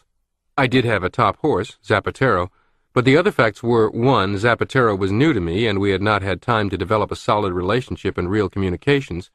2, he was a young horse and not yet strong enough to do what was required. These facts made it difficult to imagine the perfect test, so I visualized the awards ceremony instead. Several times over the course of the day, I would find a quiet spot, close my eyes, relax, and visualize leading the victory lap. In the process, I stopped thinking about the facts, and thus prevented doubts and insecurities from creeping in. When the results were posted, Zapatero and I were, in fact, there to lead the lap of honor." It sounds incredible, and I in no way minimize the necessity for all the preparation and hard work involved, but mentally zeroing in on desired results as if they were already in existence was a significant factor in our ultimate success. It was important to focus on a positive outcome as a foregone conclusion, rather than allow my rather vivid imagination to conjure up failure pictures. My mind could then supply the means to achieve my goal by helping me to ride skillfully and effectively." Unquote. Of course, the skeptic would want to attribute this incident to coincidence or luck. But Jane Savoy is a skilled practitioner of psycho-cybernetics, with many evidentiary incidents to support her convictions. In fact, she has utilized psycho-cybernetics for many years as an instructor and coach of champion riders, as noted most recently with the Olympic team. Even a single, simple, vividly imagined picture of successful achievement can be sufficient to block out doubts, fears, insecurities, and worries, and direct the success mechanism to the desired target. Full-scale mental rehearsal is even more powerful. There is simply no sensible case to be made anymore against incorporating mental rehearsal into your own daily regimen. Whether you are a pro or weekend athlete, sales professional, entrepreneur, executive, schoolteacher, doctor, whatever. The evidence mandates that you learn to use this tool and do so regularly for a myriad of productive purposes.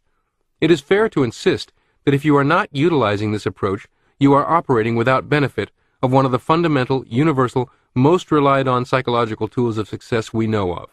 It is much like being a carpenter choosing to operate without benefit of electric power and power tools.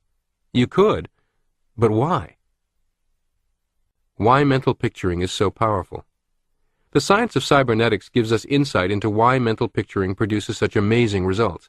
I find that the more people understand about why this works so well, the more likely they are to use it. This automatic success mechanism within you, a highly complex automatic goal-seeking machine that steers its way to a target or goal by use of feedback data and stored information, automatically correcting course when necessary, can operate in only one way. It must have a target to shoot at. As the famous golf instructor Alex Morrison said, you must first clearly see a thing in your mind before you can do it. As stated earlier, this new concept does not mean that you are a machine, but that your physical brain and body functions as a machine that you operate. When you see a thing clearly in your mind, your creative success mechanism within you takes over and does the job much better than you could do it by conscious effort or willpower. Instead of trying hard by conscious effort to do the thing by iron-jawed willpower, all the while worrying and picturing to yourself all the things that are likely to go wrong, you simply relax. Stop trying to do it by strain and effort. Picture the target you really want to hit and let your creative success mechanism take over. You are not relieved thereafter from effort and work, but your efforts are used to carry you forward toward your goal, rather than in futile mental conflict which results when you want to try to do one thing, but picture to yourself something else. Finding your best self.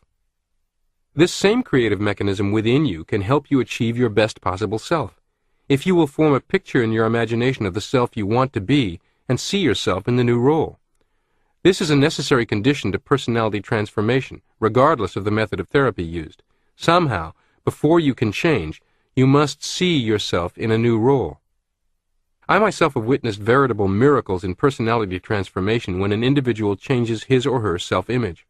However, today, we are only beginning to glimpse the potential creative power that stems from the human imagination, particularly images concerning ourselves. Consider the implications, for example, in the following news release, which appeared in 1958 under an Associated Press dateline. Just imagine you're sane. San Francisco. Some mental patients can improve their lot and perhaps shorten their stay in hospitals just by imagining they are normal, two psychologists with the Veterans Administration at Los Angeles reported.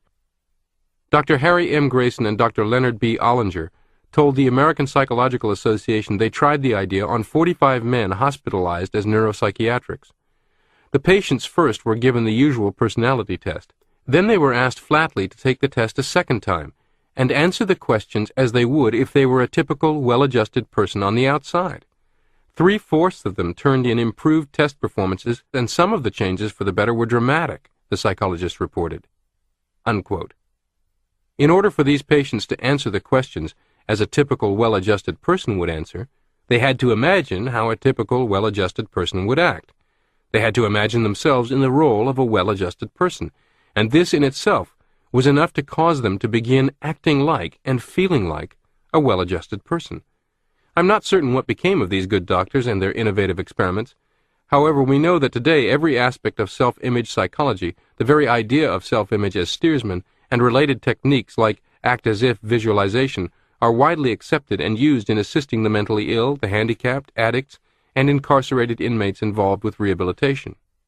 Of course, you are probably not clinically insane or addicted to chemicals, but more likely a successful individual looking to psycho-cybernetics to help you do even better or to improve some aspect of your life.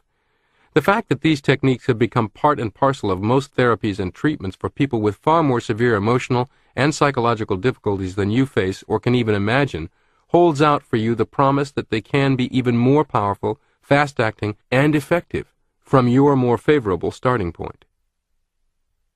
Discover the truth about yourself. The aim of self-image psychology is not to create a fictitious self that is all-powerful, arrogant, egoistic, all-important. Such an image is as inappropriate and unrealistic as the inferior image of self. Our aim is to find the real self. However, it is common knowledge among psychologists that most of us underrate ourselves, shortchange ourselves, sell ourselves short. Actually, there's no such thing as a superiority complex. People who seem to have one are actually suffering from feelings of inferiority. Their superior self is a fiction, a cover-up, to hide from themselves and others their deep-down feelings of inferiority and insecurity. How can you discover the truth about yourself? How can you make a true evaluation? It seems to me that here psychology must turn to religion.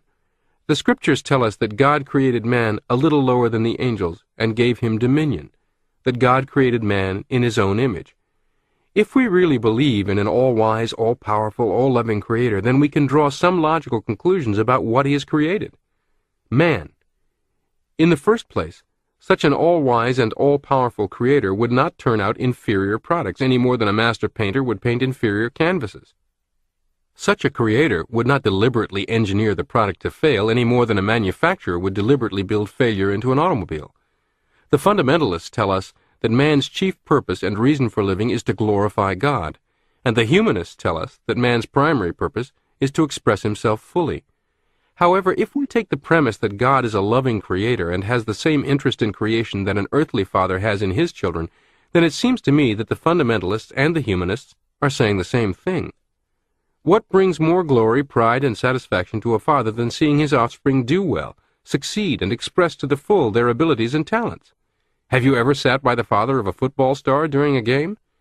Jesus expressed the same thought when he told us not to hide our light under a bushel, but to let our light shine so that your Father may be glorified. I cannot believe that it brings any glory to God when His children go around with hangdog expressions, being miserable, afraid to lift up their heads and be somebody. Over the years, following the first publication of Psycho-Cybernetics, I've been invited to speak at many different kinds of churches, from evangelical Christian to Baptist to Episcopal to so-called New Thought and Science of Mind. I've had in-depth discussions about Psycho-Cybernetics with ministers, priests, a Zen monk, agnostics, even atheists.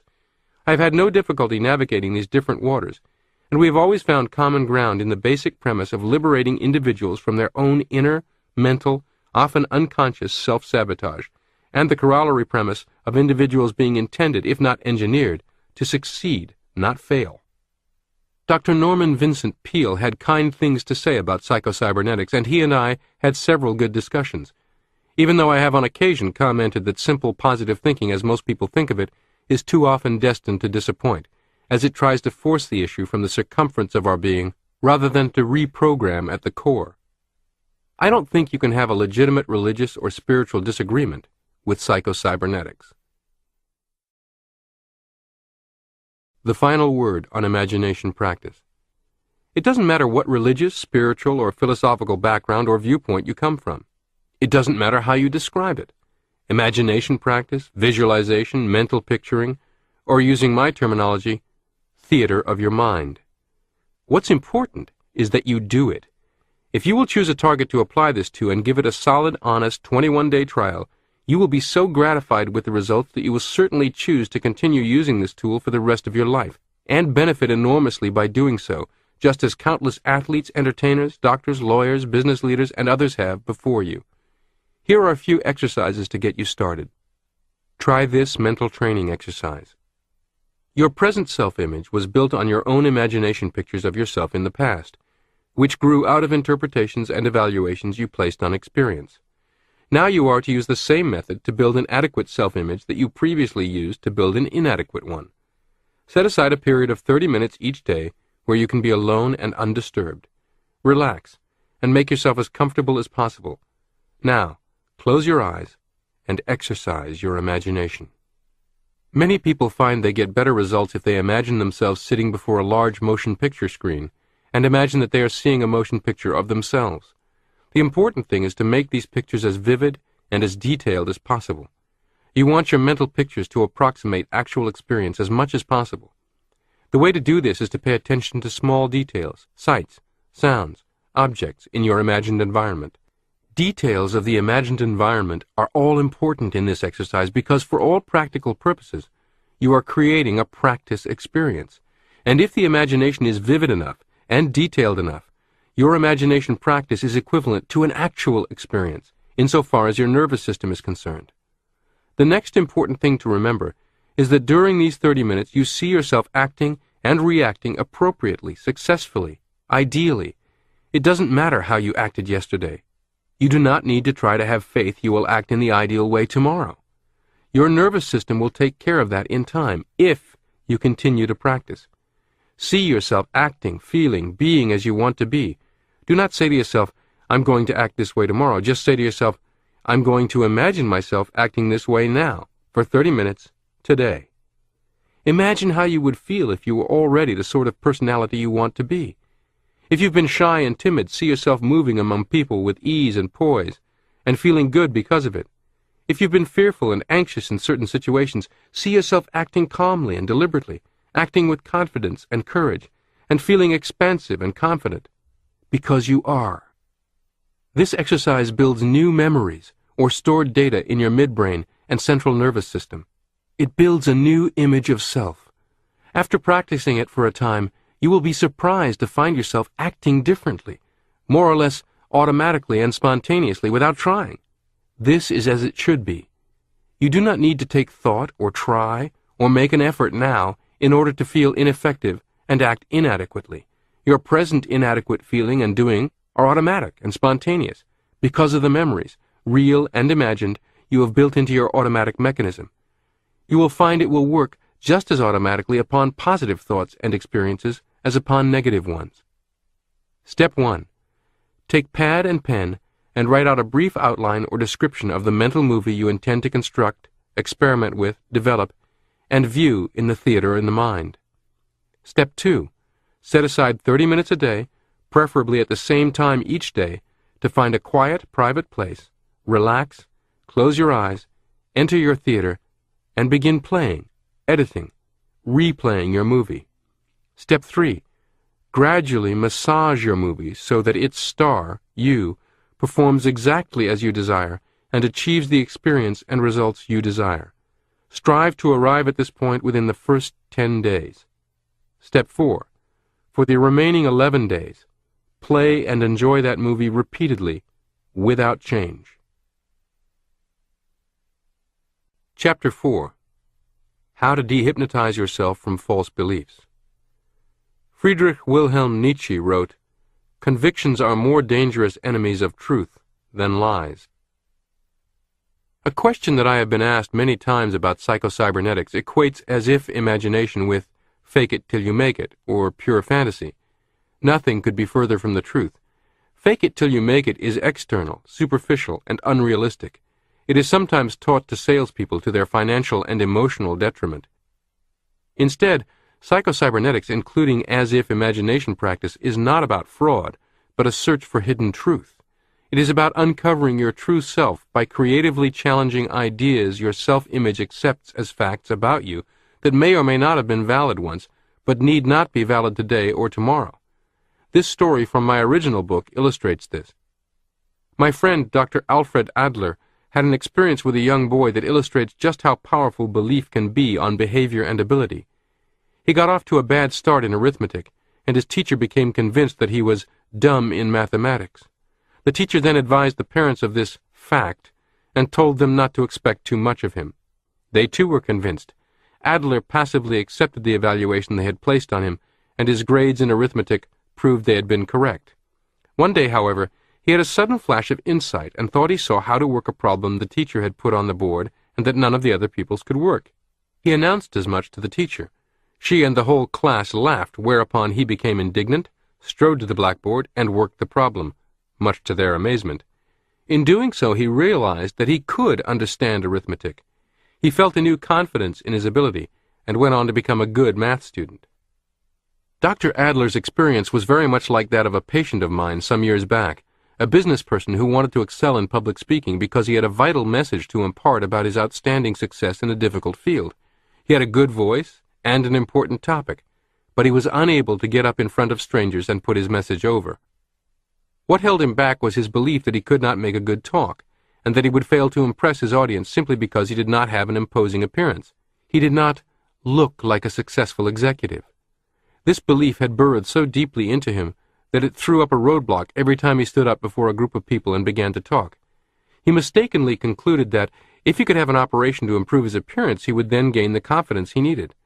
An operation might have done the trick, and it might not. My experience with other patients had shown that physical change did not always guarantee personality change. The solution in this man's case was found when he became convinced that his negative belief was preventing him from delivering the vital information he had.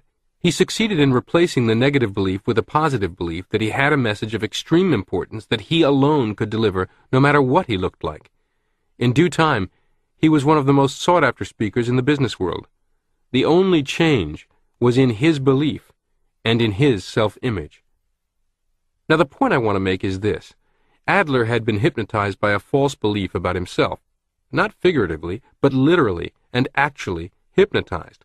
Remember that we said in the last chapter that the power of hypnosis is the power of belief. Let me repeat here Dr. Barber's explanation of the power of hypnosis. Quote, "We found that hypnotic subjects are able to do surprising things only when convinced that the hypnotist's words are true statements. When the hypnotist has guided the subject to the point where he is convinced that the hypnotist's words are true statements, the subject then behaves differently because he thinks and believes differently." Unquote. The important thing for you to remember is that it does not matter in the least how you got the idea or where it came from. You may never have met a professional hypnotist. You may have never been formally hypnotized. But if you've accepted an idea from yourself, your teachers, your parents, friends, advertisements, or any other source, and further, if you are firmly convinced that idea is true, it has the same power over you as the hypnotist's words have over the hypnotized subject. Scientific research has shown that Dr. Adler's experience was not one in a million, but typical of practically all students who make poor grades. In Chapter 1, we told of how Prescott Leckie had brought about almost miraculous improvement in the grades of school children by showing them how to change their self-image. After thousands of experiments and many years of research, Leckie concluded that poor grades in school are in almost every case due in some degree to students' self-conception and self-definition. These students had been literally hypnotized by such ideas as, "I am dumb," "I am poor in arithmetic," "I am a naturally poor speller," "I do not have a mechanical type mind," etc. With such self-definitions, students had to make poor grades in order to be true to themselves. Unconsciously, making poor grades became a moral issue with them. It would be as wrong, from their viewpoint, for them to make good grades as it would be to steal if they defined themselves as honest persons. Remember that this hypnotic programming gains permanence by coming from an authoritative source, through repetition and through intensity. Deprogramming and reprogramming requires you to provide these very same factors. Dr. Adler's childhood experience included authoritative sources, his parents and teachers. Hearing it repeatedly and having it reinforced through intensely humiliating experience. His liberation began with another intense experience and emotional reaction, which freed him and motivated him to question and challenge the belief. The Case of the Hypnotized Salesperson. In the book Secrets of Successful Selling, John D. Murphy tells how the famous sales expert Elmer Wheeler used Leckie's theory to increase the earnings of a certain salesperson. Quote, "Elmer Wheeler had been called in as a sales consultant to a certain firm. The sales manager called his attention to a very remarkable case. A certain salesman always managed to make almost exactly $5,000 per year regardless of the territory they assigned him or the commission he was paid. Because this salesman had done well in a rather small territory, he'd been given a larger and much better one. But the next year his commission amounted to almost the same amount as that he had made in the smaller one, $5,000. The following year the company increased the commission paid to all salesmen, but this salesman still managed to make only $5,000. He was then assigned one of the company's poorest territories, and again made the usual $5,000. Wheeler had a talk with this salesman and found that the trouble was not in the territory, but in the salesman's own evaluation of himself. He thought of himself as a $5,000 per year man, and as long as he held that concept of himself, outside conditions didn't seem to matter much. When he was assigned a poor territory, he worked hard to make that $5,000. When he was assigned a good territory, he found all sorts of excuses to coast when the $5,000 was in sight. Once, when the goal had been reached, he got sick and was unable to work any more that year, although doctors could find nothing wrong with him, and he miraculously recovered by the first of the next year." Unquote. Obviously, that's an old story, dated by the $5,000 earnings number. After it appeared in the first edition of this book, I began to get letters about this story from sales manager after sales manager, each citing a similar story. They all would say that they had a person just like that in their organization with whom they were frustrated beyond all belief. One sales manager wrote, "It is as if Howard has a preset income limit that he will not go past no matter the opportunities or circumstances." And that is exactly right. It is set, deep in his self-image. Until it is reset, he will manage to avoid going past it. How a False Belief Aged a Man 20 Years. In my previous book, Adventures in Staying Young, I gave a detailed case history of how Mr. Russell aged 20 years almost overnight because of a false idea, then regained his youth almost as quickly when he accepted the truth. Briefly, the story is this. I performed a cosmetic operation on Mr. Russell's lower lip for a very modest fee, under the condition that he must tell his girlfriend that the operation had cost him his entire lifetime savings. His girlfriend had no objection to his spending money on her, and she insisted that she loved him, but explained she could never marry him because of his too large lower lip. However, when he told her this, and proudly exhibited his new lower lip, her reaction was just as I had expected, but not as Mr. Russell had anticipated. She became hysterically angry, called him a fool for having spent all his money, and advised him in no uncertain terms that she had never loved him and never would. She had merely played him for a sucker as long as he had the money to spend on her. However, she went further than I had counted on. In her anger and disgust, she also announced that she was placing a voodoo curse on him. Both Mr. Russell and his girlfriend had been born on an island in the West Indies where voodoo was practiced by the ignorant and superstitious. His family had been rather well-to-do. His background was one of culture, and he was a college graduate. When, in the heat of anger, his girlfriend cursed him, he felt vaguely uncomfortable but did not think too much about it. However, he remembered and wondered when a short time later he felt a strange, small, hard bump on the inside of his lip. A friend, who knew of the voodoo curse, insisted that he see a Dr. Smith, who promptly assured him that the bump inside his mouth was the feared African bug, which would slowly eat away all his vitality and strength.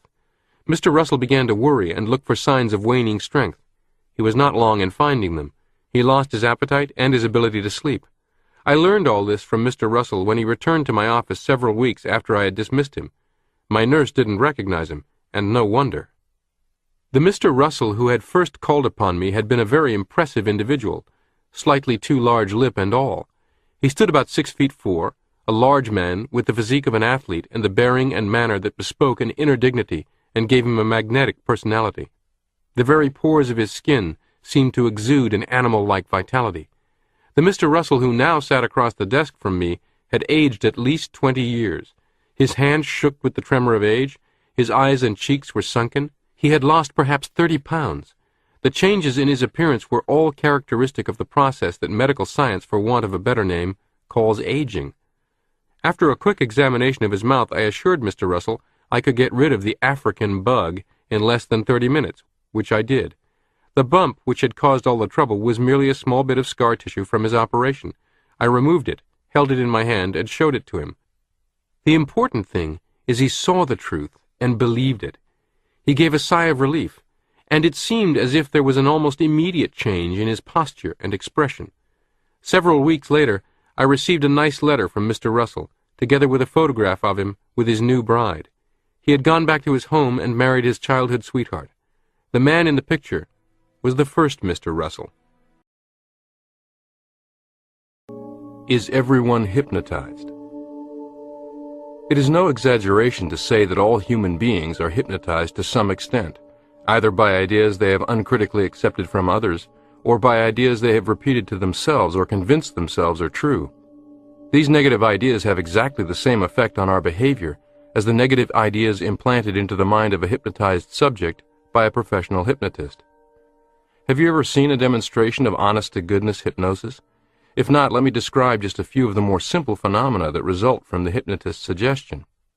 The hypnotist tells a strong football player that his hand is stuck to the table and that he cannot lift it.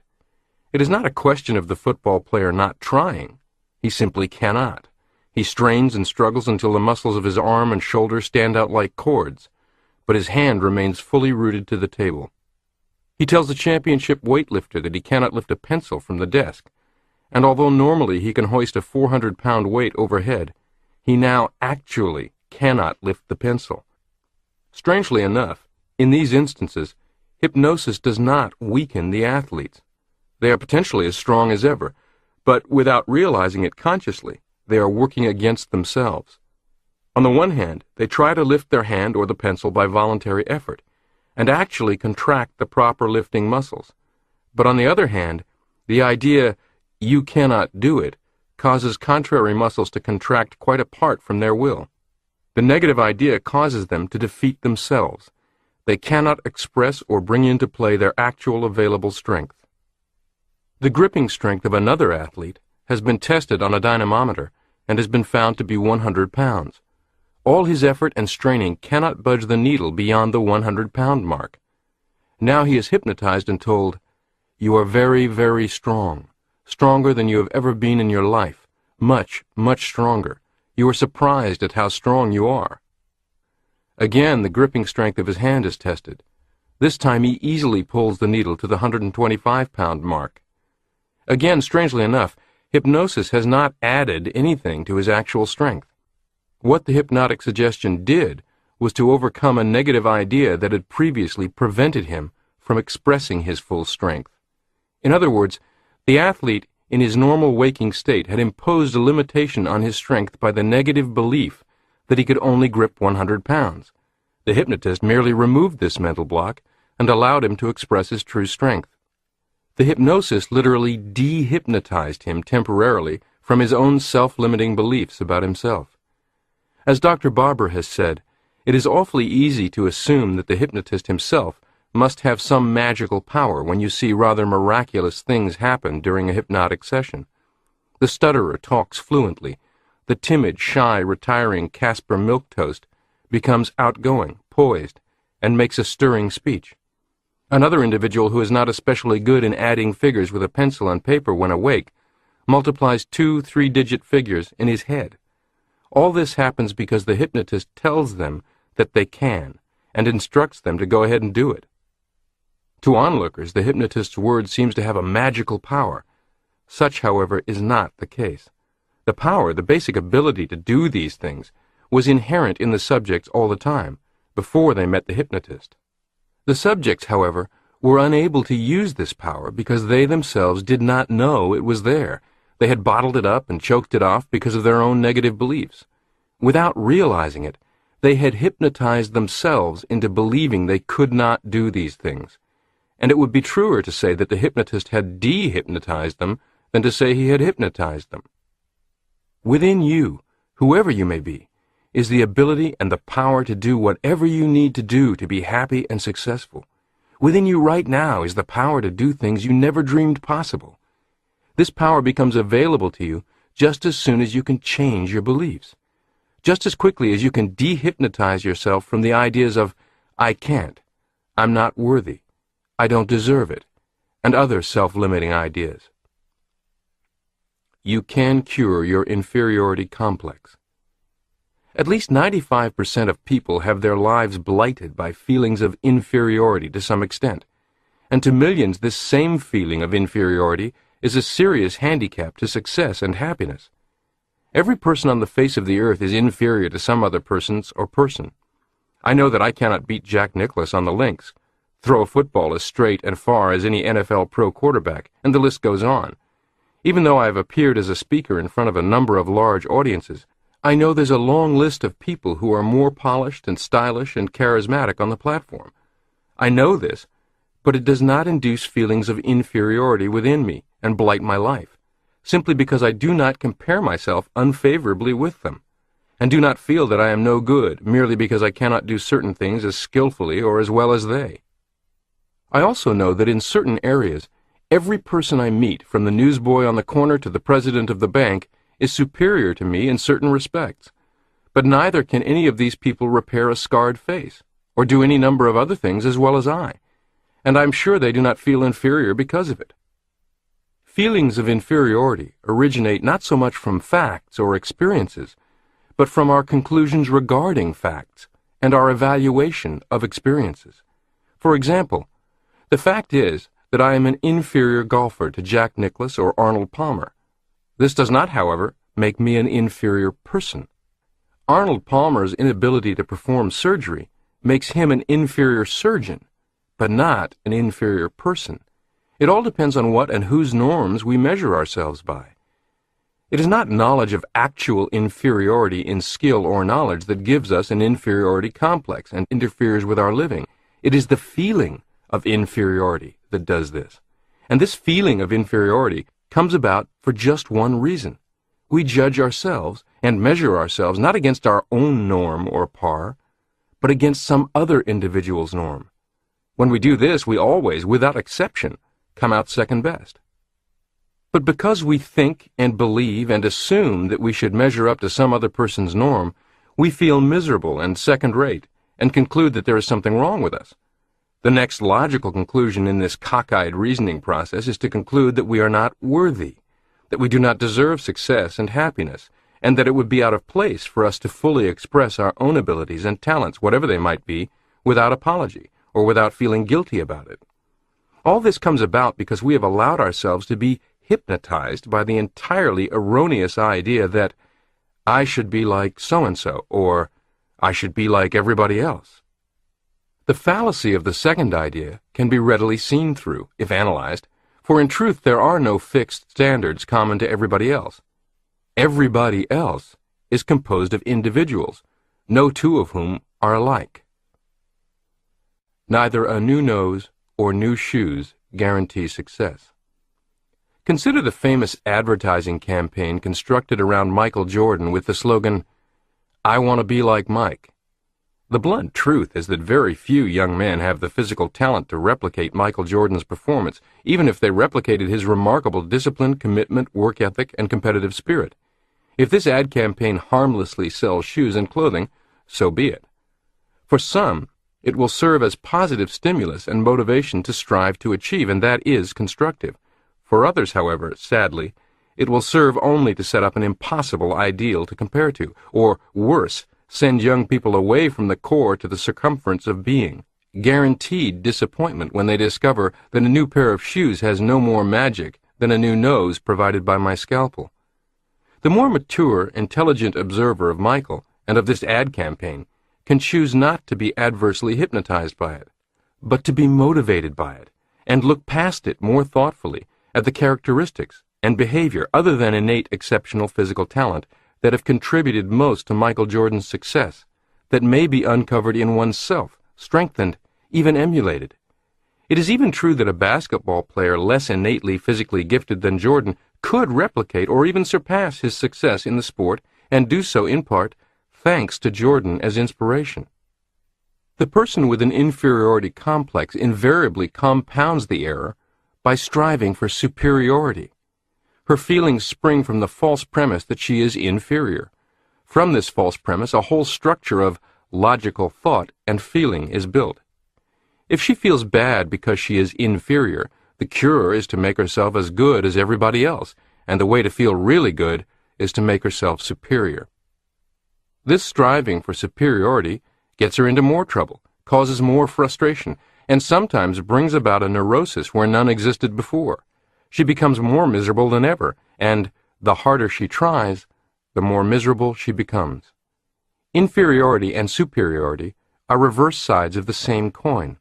The cure lies in realizing that the coin itself is spurious. The truth about you is this: you are not inferior. You are not superior. You are simply you. You, as a personality, are not in competition with any other personality simply because there is not another person on the face of the earth like you or in your particular class. You are an individual. You are unique. You are not like any other person and can never become like any other person. You are not supposed to be like any other person, and no other person is supposed to be like you. God did not create a standard person and in some way label that person by saying, "This is it." He made every human being individual and unique, just as he made every snowflake individual and unique. God created short people and tall people, large people and small people, skinny people and fat people, black, yellow, red, and white people. He has never indicated any preference for any one size, shape, or color. Abraham Lincoln once said, "God must have loved the common people, for he made so many of them." He was wrong. There is no common man, no standardized common pattern. Lincoln would have been nearer the truth had he said, God must have loved uncommon people, for he made so many of them. An inferiority complex and its accompanying deterioration in performance can be made to order in the psychological laboratory. All you need to do is set up a norm or average, then convince your subject he does not measure up. In my original book, I reported on a psychologist who wanted to find out how feelings of inferiority affected the ability to solve problems. He gave his students a set of routine tests. To quote from the February 1952 issue of Science Digest the article, "What's on Your Mind?" But then he solemnly announced that the average person could complete the test in about 1/5 the time it would really take. When in the course of the test a bell would ring indicating that the average man's time was up, some of the brightest subjects became very jittery and incompetent indeed, thinking themselves to be morons. Unquote. Imagine, if you didn't know any better, being taken to the golf course for the first time, shown the basics of the game, and told that the average new player hit 80. If you were convinced that this was true, how would you feel at the conclusion of your first round of golf? Or imagine, if you didn't know any better, if you were to enter the insurance business, convinced that the average new agent instantly began making $20,000 a month in commissions. How would you feel at the conclusion of the first month? The second? Consider also the dangers of measuring yourself against a very unfair apples to oranges standard. For example, if I were to measure my worth as an author by comparing my book's number of copies sold to novelists Tom Clancy or Stephen King, I would be comparing apples to oranges. Stop measuring yourself against their standards. You are not them, and can never measure up. Neither can they measure up to your standards, nor should they. As you utilize Psycho-Cybernetics to communicate with your self-image, your objective should not be to feel superior to others, nor should you continue permitting feelings of inferiority to others. Your objective is to develop your own unique personality and accomplishments. How to use relaxation to dehypnotize yourself. Physical relaxation plays a key role in the dehypnotization process. Our currently held beliefs, whether good or bad, true or false, were formed without effort, with no sense of strain, and without the exercise of willpower. Our habits, whether good or bad, were formed in the same way. It follows that we must employ the same process in forming new beliefs or new habits, that is, in a relaxed condition. Physical relaxation, when practiced daily, brings about an accompanying mental relaxation and a relaxed attitude, which enables us to better consciously control our automatic mechanism. Physical relaxation also in itself has a powerful influence in dehypnotizing us from negative attitudes and reaction patterns. Try this mental training exercise to be practiced for at least 30 minutes daily. Seat yourself comfortably in an easy chair or lie down on your back.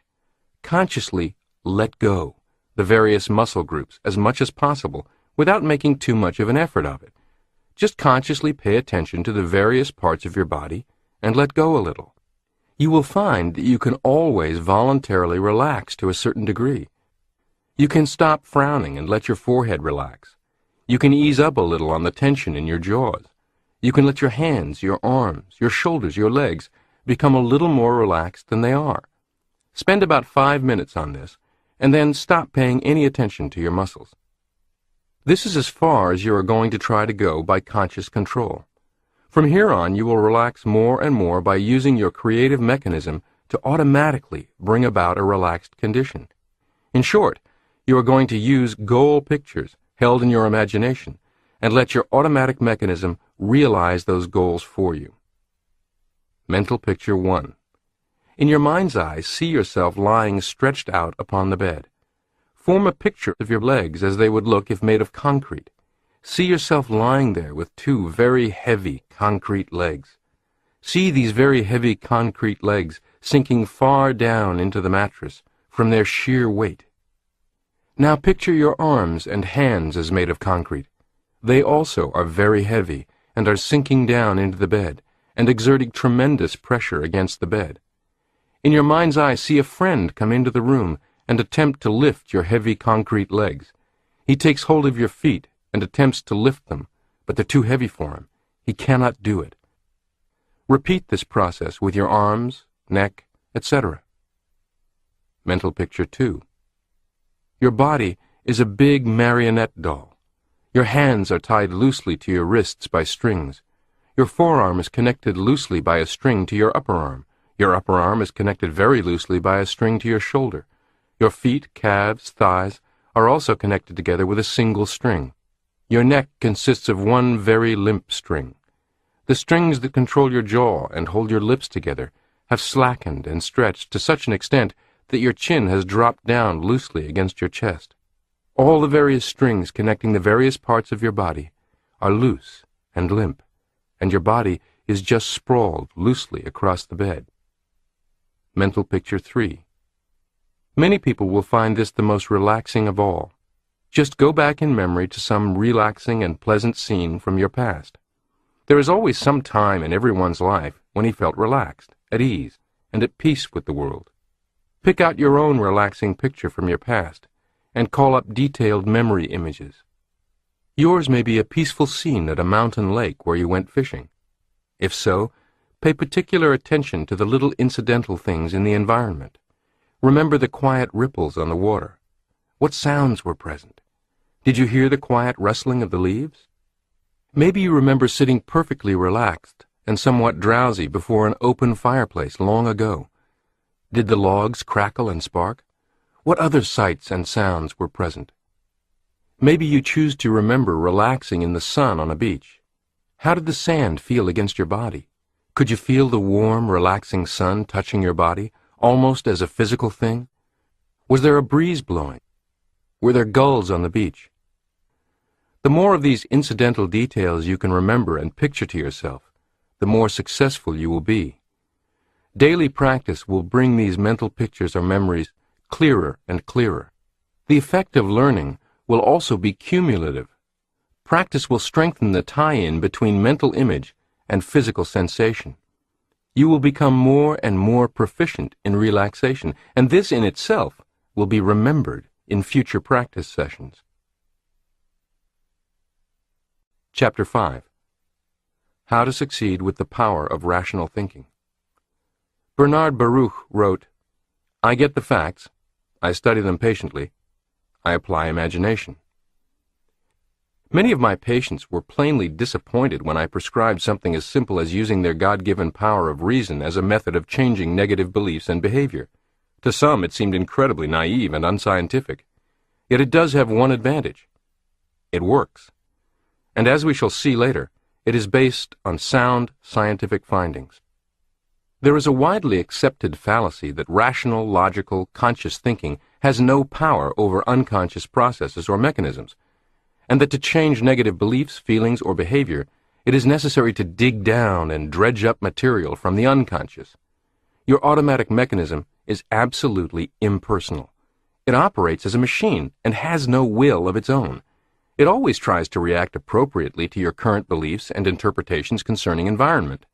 It always seeks to give you appropriate feelings and to accomplish the goals that you consciously determine upon.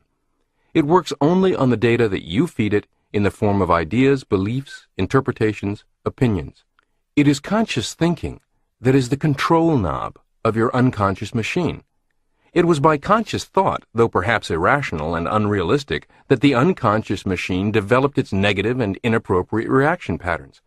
And it is by conscious rational thought that the automatic reaction patterns can be changed. You can get positive results now.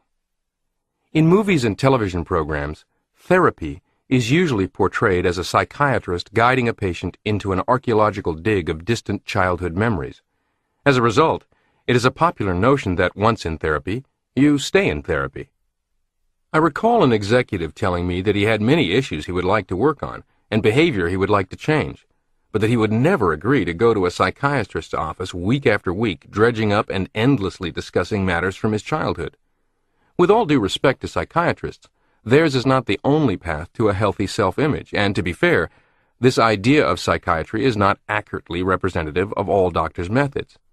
In any case, I asked the executive if he would seriously like to make some changes, if he could do it without ever having to revisit his childhood. When he said yes, I talked with him about the ideas in this chapter, the use of current rational thought in concert with the imagination to modify the self-image. Remember the formula you heard earlier? 1. conscious mind decision plus 2, imagination that communicates a goal or target to 3, your self-image, equals 4. Work order, instructions to your servo mechanism. Now we will simply add a precursor to the formula so that it becomes you as creator of your own life experiences. Rational thinking leads to 1. Conscious mind decision plus 2, imagination that communicates a goal or target to 3, your self-image, equals 4, work order, instructions to your servo mechanism. In simple terms, sticking to the guided missile analogy central to psycho-cybernetics, we use deliberate, rational, conscious thought to choose the target. Then we use the imagination to communicate the target to the self-image in a manner that it will be accepted and acted upon. How testing self-imposed limits with rational thinking can surprise you. Consider a very simple situation. Likes and dislikes of food. I once had a friend who refused to ever eat green beans and bacon, a side dish I enjoyed immensely, often with a good steak. Many times I tried to get him to try some, but he insisted that he hated beans. Finally, I wore him down, and one evening in a restaurant where we were sharing a meal, he grudgingly agreed to taste your damn beans, as he put it, just to get you off my back. After his first bite, he murmured, He tried a second bite, and a third. He said, "These are quite tasty." Some months later, when we again dined together, he ordered green beans with bacon. Now, there was some reason he believed it to be fact that he did not like the taste of green beans. I don't know the reason, and I don't know if he did either. I'd suppose not, since he never enunciated it. But he didn't need to ferret through his childhood experiences, holding all manner of youthful experiences up to the light, contemplating overheard adult conversations while hiding on the stairs, in order to challenge his belief and test it in his adult life, in the current moment. Admittedly, few psychologic issues are as innocuous as a like or dislike of green beans and bacon, but many ways in which you might desire to improve or to feel more at peace with yourself are actually not all that much more complex than your taste for beans either. I maintain, acknowledging that members of the psychiatric profession may differ, that most people can, in fact, resolve most of the self-sabotage plaguing them with psycho-cybernetics and possibly other related self-improvement modalities without in-depth analysis of all prior life events. It may be perfectly okay to let sleeping dogs lie.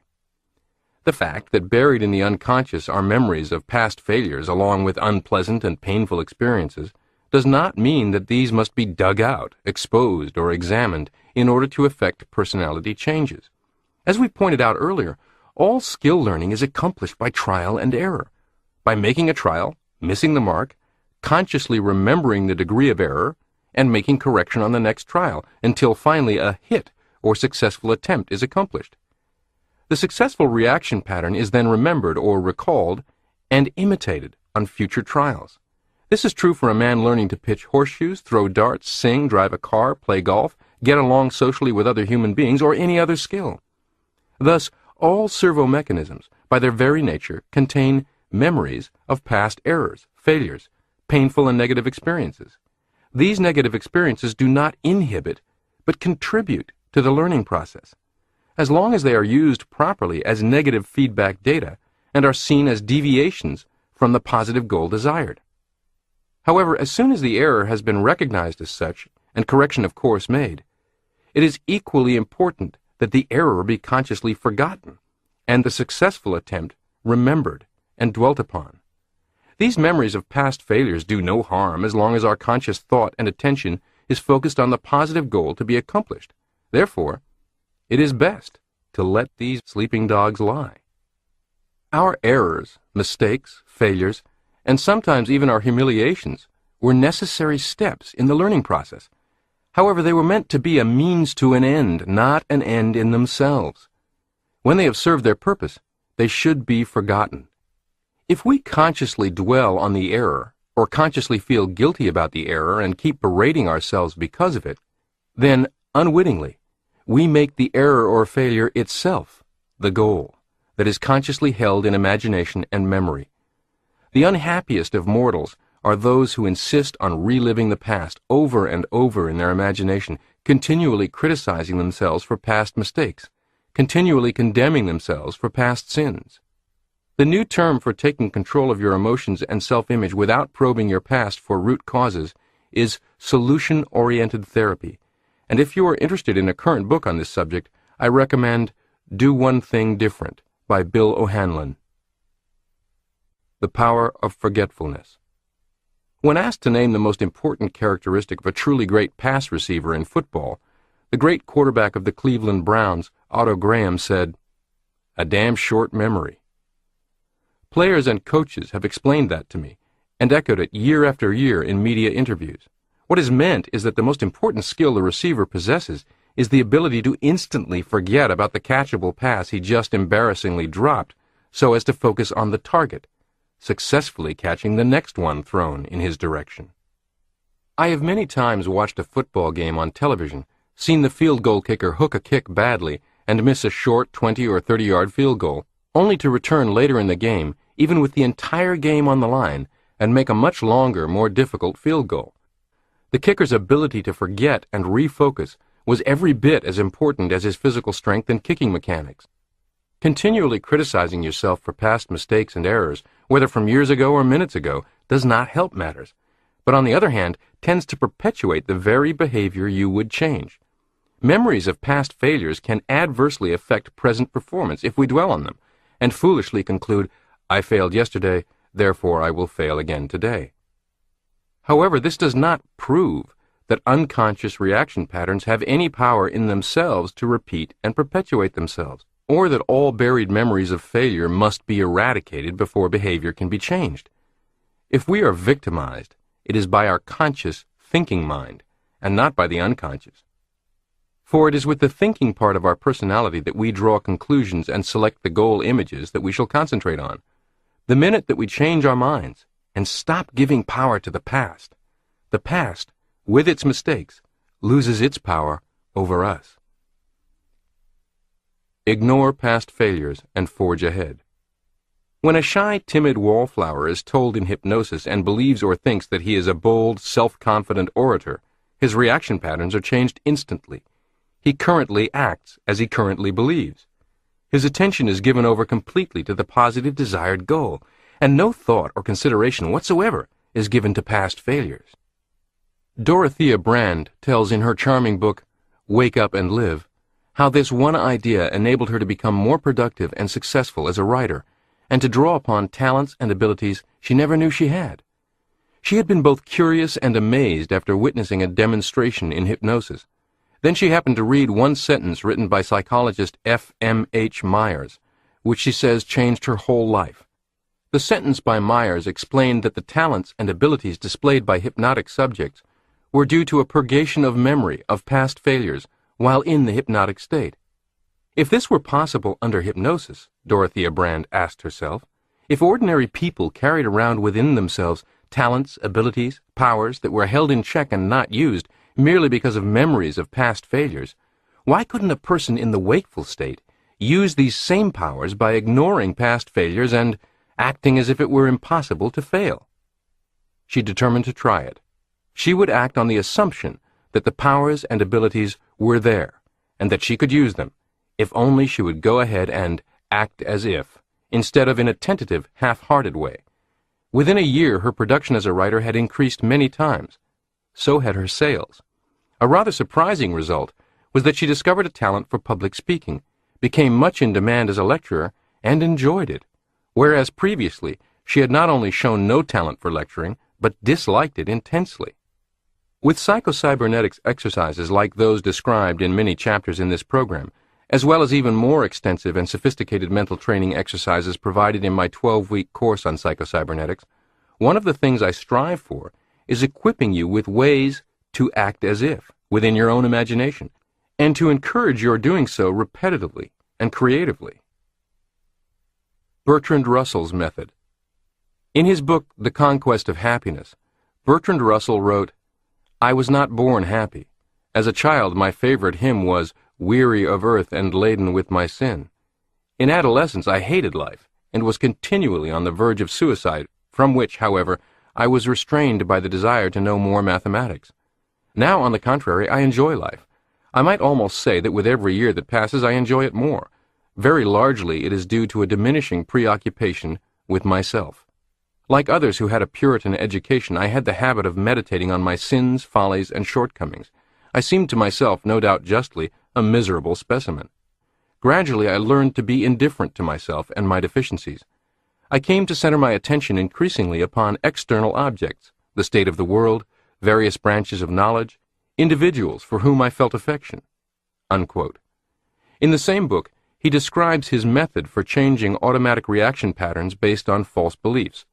Quote, "It is quite possible to overcome infantile suggestions of the unconscious, and even to change the contents of the unconscious, by employing the right kind of technique. Whenever you begin to feel remorse for an act which your reason tells you is not wicked, examine the causes of your feeling of remorse, and convince yourself in detail of their absurdity. Let your conscious beliefs be so vivid and emphatic that they make an impression upon your unconscious strong enough to cope with the impressions made by your nurse or your mother when you were an infant. Do not be content with an alternation between moments of rationality and moments of irrationality. Look into the irrationality closely with a determination not to respect it and not to let it dominate you. Whenever it thrusts foolish thoughts or feelings into your consciousness, pull them up by the roots, examine them, and reject them. Do not allow yourself to remain a vacillating creature, swayed half by reason and half by infantile folly. But if the rebellion is to be successful in bringing individual happiness and in enabling a man to live consistently by one standard, not to vacillate between two, it is necessary that he should think and feel deeply about what his reason tells him. Most men, when they have thrown off superficially the superstitions of their childhood, think that there is no more to be done. They do not realize that these superstitions are still lurking underground. When a rational conviction has been arrived at, it is necessary to dwell upon it, to follow out its consequences, to search out in oneself whatever beliefs inconsistent with the new conviction might otherwise survive. What I suggest is that a man should make up his mind with emphasis as to what he rationally believes, and should never allow contrary irrational beliefs to pass unchallenged or obtain a hold over him, however brief. This is a question of reasoning with himself in those moments in which he is tempted to become infantile. But the reasoning, if it is sufficiently emphatic, may be very brief." Unquote. Ideas are changed not by will, but by other ideas. It can be seen that Bertrand Russell's technique of searching out ideas that are inconsistent with some deeply felt conviction is essentially the same as the method tested clinically with such amazing success by Prescott Leckie. Leckie's method consisted of getting subjects to see that some negative concept of theirs was inconsistent with some other deeply held belief.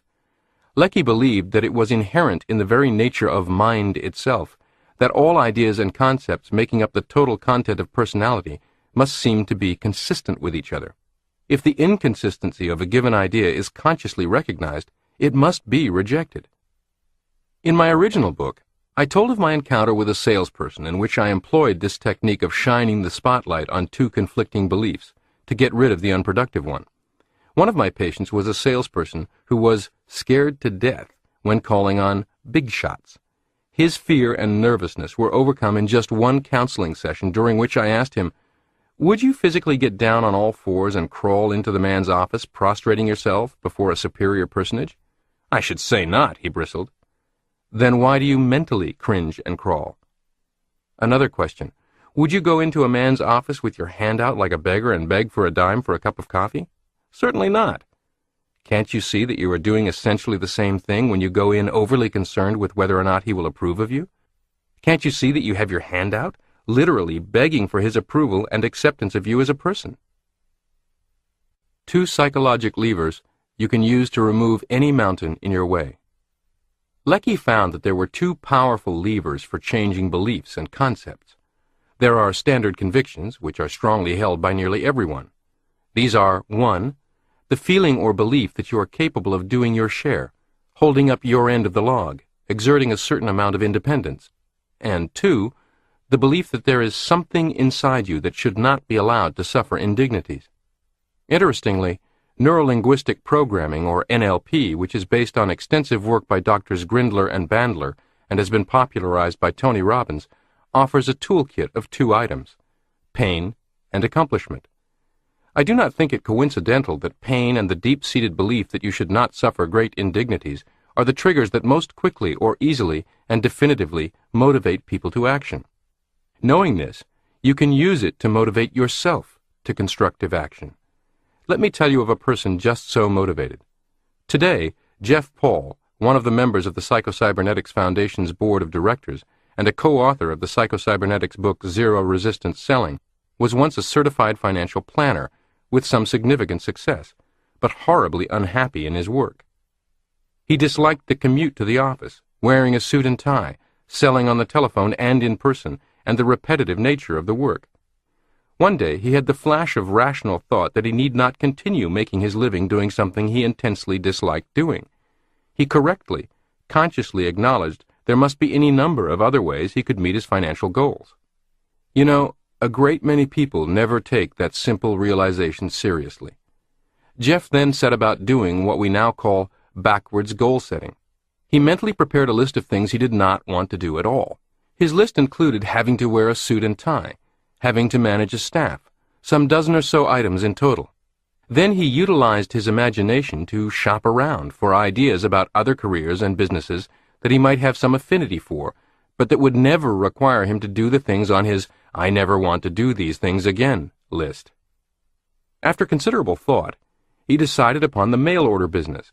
He recognized that a great many financial planners could benefit from the methods he had perfected for successfully attracting clients.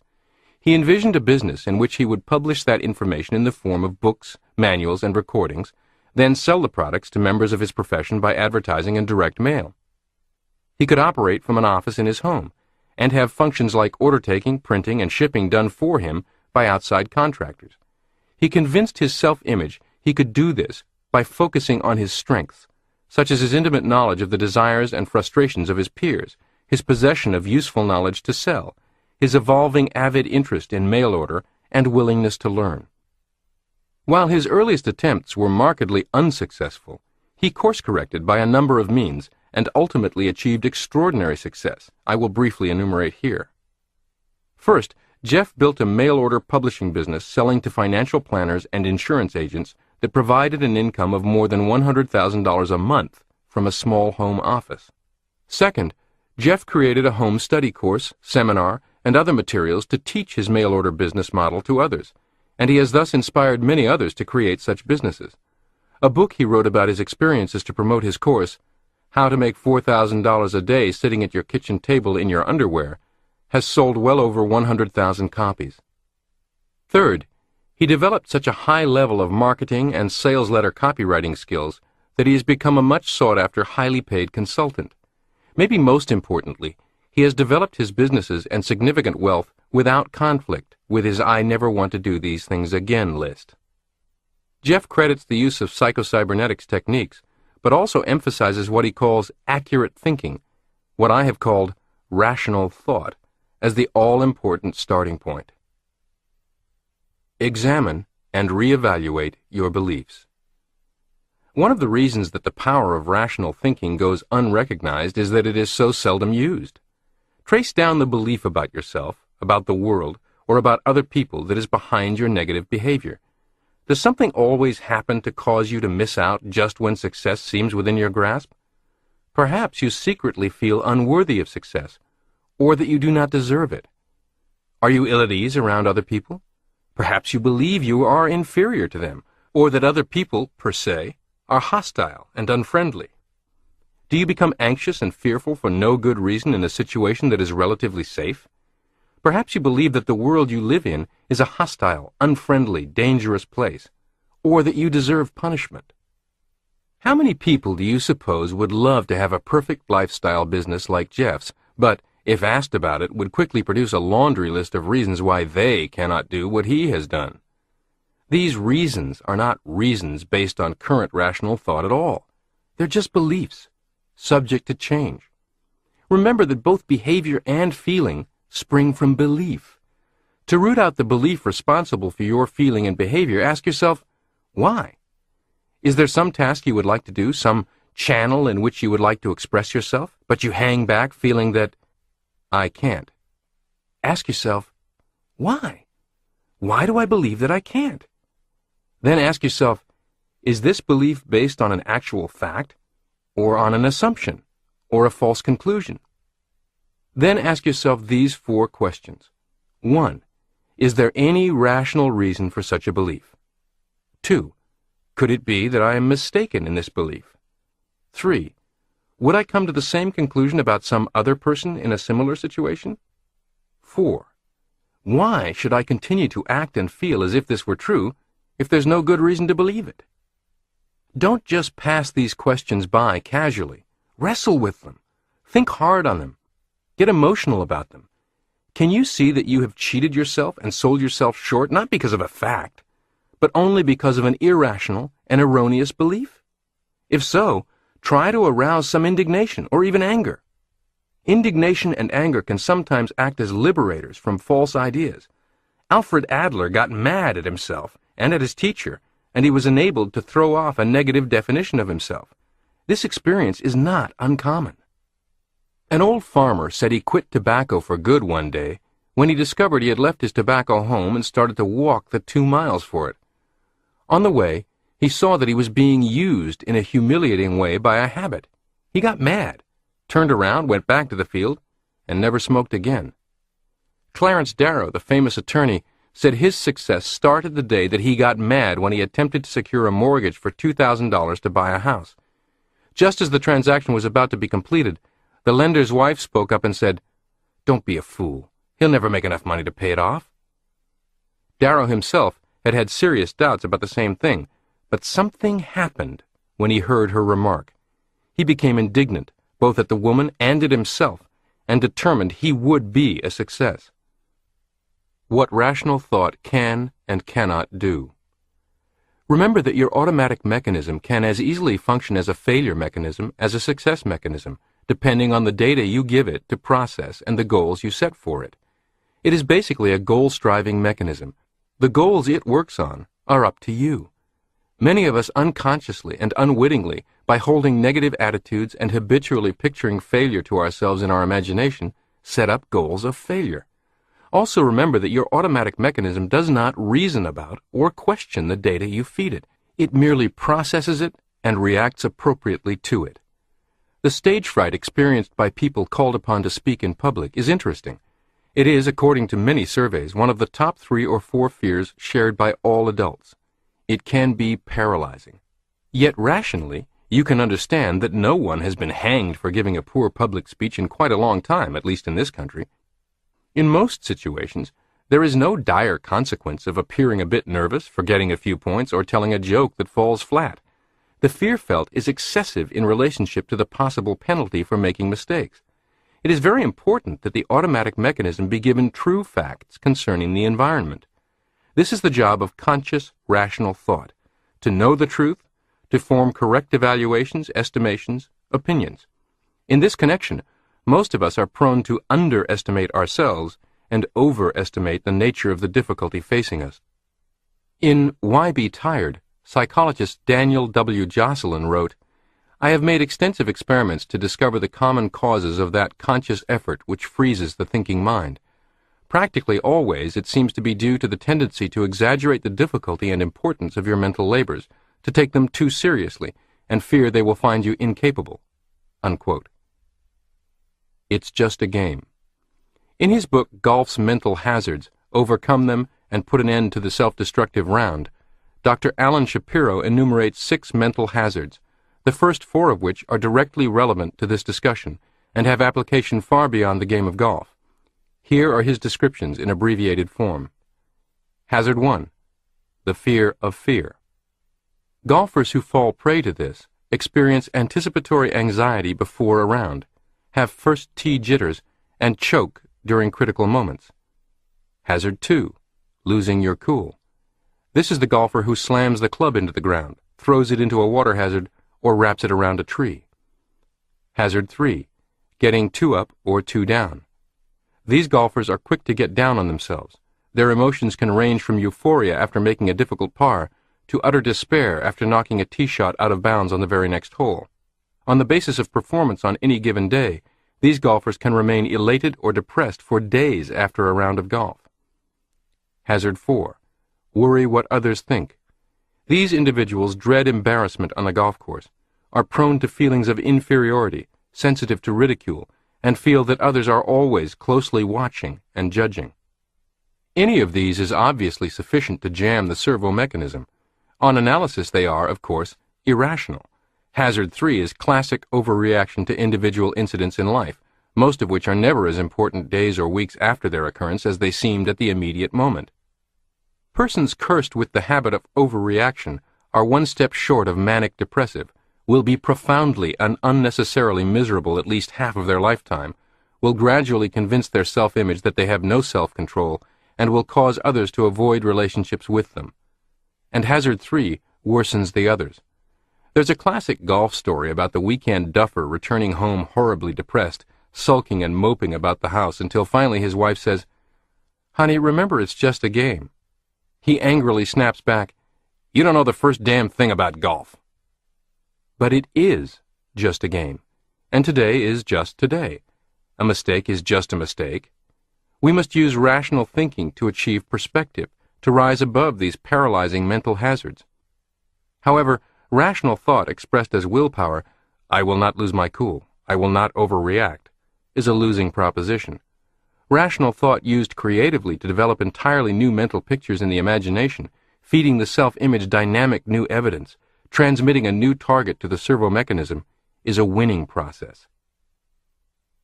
It ain't necessarily so. It is the job of rational conscious thought to examine and analyze incoming messages, to accept those that are true and reject those that are untrue. Many people are bowled over by the chance remark of a friend, "You don't look so well this morning." If they are rejected or snubbed by someone, they blindly swallow the fact that this means they are an inferior person. Most of us are subjected to negative suggestions every day. If our conscious mind is working and on the job, we do not have to accept them blindly. "It ain't necessarily so" is a good motto. In the book Battling the Inner Dummy, the author describes this as limbic hijacking, a sort of abrupt uprising of the automatic failure mechanism that is always lurking about, waiting to wrest control away from both your rational thinking and your automatic success mechanism. After all, the automatic failure mechanism and automatic success mechanism are two sides of the same coin, separated only by the thinnest edge. He wrote, "One of my tennis partners said to me, 'Boy, are you putting on weight.' Within hours, captured by an irrational fear of looking fat, I was on a crash diet. The scale showed I had put on only 3 pounds, but it was the perception of looking fat, rather than the reality, that created the fear. Today, when somebody tells me something like that, I go into the bathroom, close the door, and scream at my inner dummy. 'Don't pay attention to that insensitive remark. Don't get upset. Do you hear me inside there?' So, okay, tonight we'll lay off the mashed potatoes and gravy, but that's it." Unquote. Taking time out for a rational thought coaching session with yourself can be effective and is a precursor to installing rational thought-based mental pictures that can be recalled at a moment's notice to accomplish the same interruption of overreaction. The problem that can't be solved won't be solved. It is the job of the conscious rational mind to form logical and correct conclusions. "I failed once in the past, so I will probably fail in the future," is neither logical nor rational. To conclude "I can't" in advance without trying, and in the absence of any evidence to the contrary, is not rational. We should be more like the man who was asked if he could play the piano. "I don't know," he said. "What do you mean you don't know?" He said, "I've never tried." Michael Vance, the former dean of Disney University, author of the book Think Outside the Box, and an authority on creative thinking, tells of the corporate executive he queried about the company's biggest problem. After listening to the problem described in all its magnitude and severity, Vance asked, "Who's working on solving it?" "No one," replied the executive. "Why not?" Vance asked. "Because it cannot be solved," replied the executive. I imagined that executive saying "because it cannot be solved" to Mr. Vance in an exasperated, impatient tone, thinking Vance the dolt for not grasping this simple and obvious truth. Too many people live their entire lives just like this executive, believing that their circumstances cannot be improved, their problems cannot be solved, even that somehow they are incapable of achieving the career or success or prosperity or happiness that they see others achieving routinely. As a result, they are as vulnerable to mental hazards unleashing the automatic failure mechanism as a hemophiliac is to paper cuts proving fatal. Decide what you want, not what you don't want. It is the job of conscious, rational thought to decide what you want, select the goals you wish to achieve, and concentrate on these rather than on what you do not want. Once you have arrived at an understanding of what you want, spending time and effort concentrating on what you do not want is not rational. When President Eisenhower was General Eisenhower in World War II, he was asked what would have been the effect on the Allied cause if the invasion troops had been thrown back into the sea from the beaches of Italy. "It would have been very bad," he said, "but I never allow my mind to think in that way." How do you let your mind think? Most people go about their daily business exercising no control whatsoever over what pops into or is popped into their minds. Television, radio, the newspaper, casual conversation, overheard conversation, any critical remark, even an advertising billboard takes control. A cumbersome but illuminating exercise is to carry a pad or bound notebook with you all day and jot down every thought that occurs to you. Take a look at this diary at the end of the day and see for yourself how little of what you thought you chose to think. We are too often like the couch potato whose TV remote control battery goes dead, and too lazy to go and install a new battery. He simply sits there all evening watching whatever comes on the station he is stuck on. Can't you do better than this? Keep your eye on the ball. It is the job of your conscious mind to pay strict attention to the task at hand, to what you are doing, and what is going on around you, so that these incoming sensory messages can keep your automatic mechanism currently advised of the environment and allow it to respond spontaneously. In baseball parlance, you must keep your eye on the ball.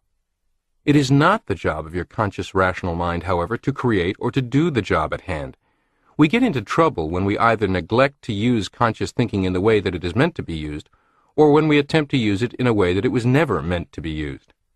We cannot squeeze creative thought out of the creative mechanism by making a conscious effort. We cannot do the job to be done by making strained conscious efforts. And because we try and cannot, we become concerned, anxious, frustrated. The automatic mechanism is unconscious. We cannot see the wheels turning. We cannot know what is taking place beneath the surface. And because it works spontaneously in reacting to present and current needs, we can have no intimation or certified guarantee in advance that it will come up with the answer. We are forced into a position of trust, and only by trusting and acting do we receive signs and wonders. In short, conscious rational thought selects the goal, gathers information, concludes, evaluates, estimates, and starts the wheels in motion. It is not, however, responsible for results. We must learn to do our work, act on the best assumptions available, and leave the results to take care of themselves. Try these mental training exercises. 1. Have a heart-to-heart talk with yourself, and honestly assess whether you have any problems you're no longer attempting to resolve only because you've accepted as fact that they cannot be solved. Whether you are living out circumstances in your life that are unfulfilling or even demeaning to you because you have accepted as fact that you cannot alter them. Reconsider. Apply current rational thought to challenge these beliefs, and then use your imagination to shop around and try out new and different possibilities. Consider the questions I suggested in this chapter about each of these facts you uncover in your heart-to-heart. Why do I believe that I can't? Then ask yourself, is this belief based on actual fact or on an assumption or false conclusion? Is there any rational reason for such a belief? Could it be that I am mistaken in this belief? Would I come to the same conclusion about some other person in a similar situation? Why should I continue to act and feel as if this were true if there's no good reason to believe it? 2. Out of all this rational thought, you may identify a new target or goal to assign your automatic success mechanism. If so, review the exercises provided at the end of each of the prior chapters as a means of getting started. Summary checklist of the uses of rational thought. 1. It is the job of rational, conscious thought to examine and analyze incoming messages, to accept those that are true, and to reject those that are untrue. 2. It is the job of the conscious, rational mind to form logical and correct conclusions. 3. It is the job of conscious, rational thought to decide what you want, select the goals you wish to achieve, and concentrate on these rather than on what you do not want. 4. It is the job of your conscious mind to pay strict attention to the task at hand, to what you are doing and what is going on around you, so that these incoming sensory messages can keep your automatic mechanism currently advised of the environment and allow it to respond spontaneously. Chapter 6. How to relax and let your automatic success mechanism work for you. Abraham Lincoln wrote, "Determine that the thing can and shall be done, and then we shall find the way." Stress has recently become a popular word in our language. We speak of this as the age of stress. Worry, anxiety, insomnia, stomach ulcers have become accepted as a necessary part of the world in which we live. I wrote that in 1960. In 1960, we didn't know what stress was. We did not have the incessant cacophony of cellular phones, beepers, email, and other technologies keeping us constantly accessible, constantly communicating, constantly under pressure to respond to everyone instantly. We could never have foreseen the collapse of middle management in most corporate cultures, forcing each person to do the work of 3. We did not even yet have the 2-career household as a norm. Today, the typical person has less leisure time, much less private recovery time, longer and more congested commutes, a much greater and faster flow of information, and a more complex environment to deal with. It is far more critical today to conquer stress and anxiety and to exert control over your life than it was when I first began talking about psycho-cybernetics as stress management. I remain convinced that life need not be relentless pressure and stress. We could relieve ourselves of a vast load of care, anxiety, and worry if we could but recognize the simple truth that our Creator made ample provisions for us to live successfully in this or any other age by providing us with a built-in creative mechanism. Changes in society or technology can easily be handled by our infinitely capable servo mechanism. In fact, it does not understand the meaning of being overworked or stressed out because its capacity is unlimited. Our trouble is that we ignore the automatic creative mechanism and try to do everything and solve all our problems by conscious thought or willpower. It is the job of the conscious mind to pose problems and to identify them, but by its very nature it was never engineered to solve problems itself. You pile on stress by striving to do it all. You relieve stress by learning to assign problems to your automatic success mechanism, then letting go of them. Don't be too careful. The example I used early in this program had Dr. Viner showing us that a man cannot even perform such a simple operation as picking up a pencil from a table by conscious thought or will. When a person depends almost entirely upon conscious thought and willpower, he becomes too careful, too anxious, and too fearful of results. And the advice of Jesus to take no thought for the morrow, or of St. Paul to be careful in nothing, is regarded as impractical nonsense. Yet this is precisely the advice that William James, Dean of American Psychologists, gave us years ago, if we would but have listened to him. In his little essay, The Gospel of Relaxation, he said that modern man was too tense, too concerned for results, too anxious. This was in 1899, and that there was a better and easier way. Quote, "When once a decision is reached, and execution is the order of the day, dismiss absolutely all responsibility and care about the outcome. Unclamp, in a word, your intellectual and practical machinery and let it run free, and the service it will do you will be twice as good." Unquote. Incidentally, this is different from simple intuition. I am well aware that a great many people rebel at the thought of entrusting important decisions and responsibilities to something as ethereal as intuition. What we are talking about, I remind you, is a practical formula beginning with conscious, rational thought, but then delegating, via the imagination in concert with the self-image, to an amazingly powerful search engine and servo mechanism that will work for you toward the resolution of any problem, entirely free of stress. The secret of creative thinking and creative doing. Proof of the fact that what we have been saying is true can be seen in the experience of writers, inventors, and other creative workers. Invariably, they tell us that creative ideas are not consciously thought out by conscious thinking, but come automatically, spontaneously, and somewhat like a bolt out of the blue when the conscious mind has let go of the problem and is engaged in thinking of something else. These creative ideas do not come willy-nilly without some preliminary conscious thought about the problem. All the evidence points to the conclusion that in order to receive an inspiration or a hunch, the person must first of all be intensely interested in solving a particular problem or securing an answer. He or she must think about it consciously, gather all the information available on the subject, consider all the possible courses of action. And above all, there must be a burning desire to solve the problem. But having defined the problem, having seen in the imagination the desired end result, having secured all the information and facts, then additional struggling, fretting, and worrying over it does not help, but seems to hinder the solution. In his classic best-selling book, Think and Grow Rich, Napoleon Hill tells of being put under pressure by his publisher to come up with an appropriate title for his book in just 24 hours. Such a title idea had been eluding Hill for months while he completed and submitted his manuscript. At D-Day, his editor told him he had only 24 hours to come up with a good idea, or the book would go to press with the editor's best idea, a title of Use Your Noodle to Get the Boodle. Hill protested the outrageous hype and tabloid nature of the title, saying it would ruin him, that he'd never be taken seriously. 24 hours, his publisher said. That is stress. Briefly, Hill tried to consciously create the title, but soon gave up, as he'd been trying for months with no success. He decided instead to turn the whole matter over to his subconscious and let whatever would be. Then he awoke from a nap with the title. On close examination, we can easily see that all his automatic success mechanism did was rewrite the bad title, Noodle is Think, Boodle is Rich. I believe every author has had this kind of experience.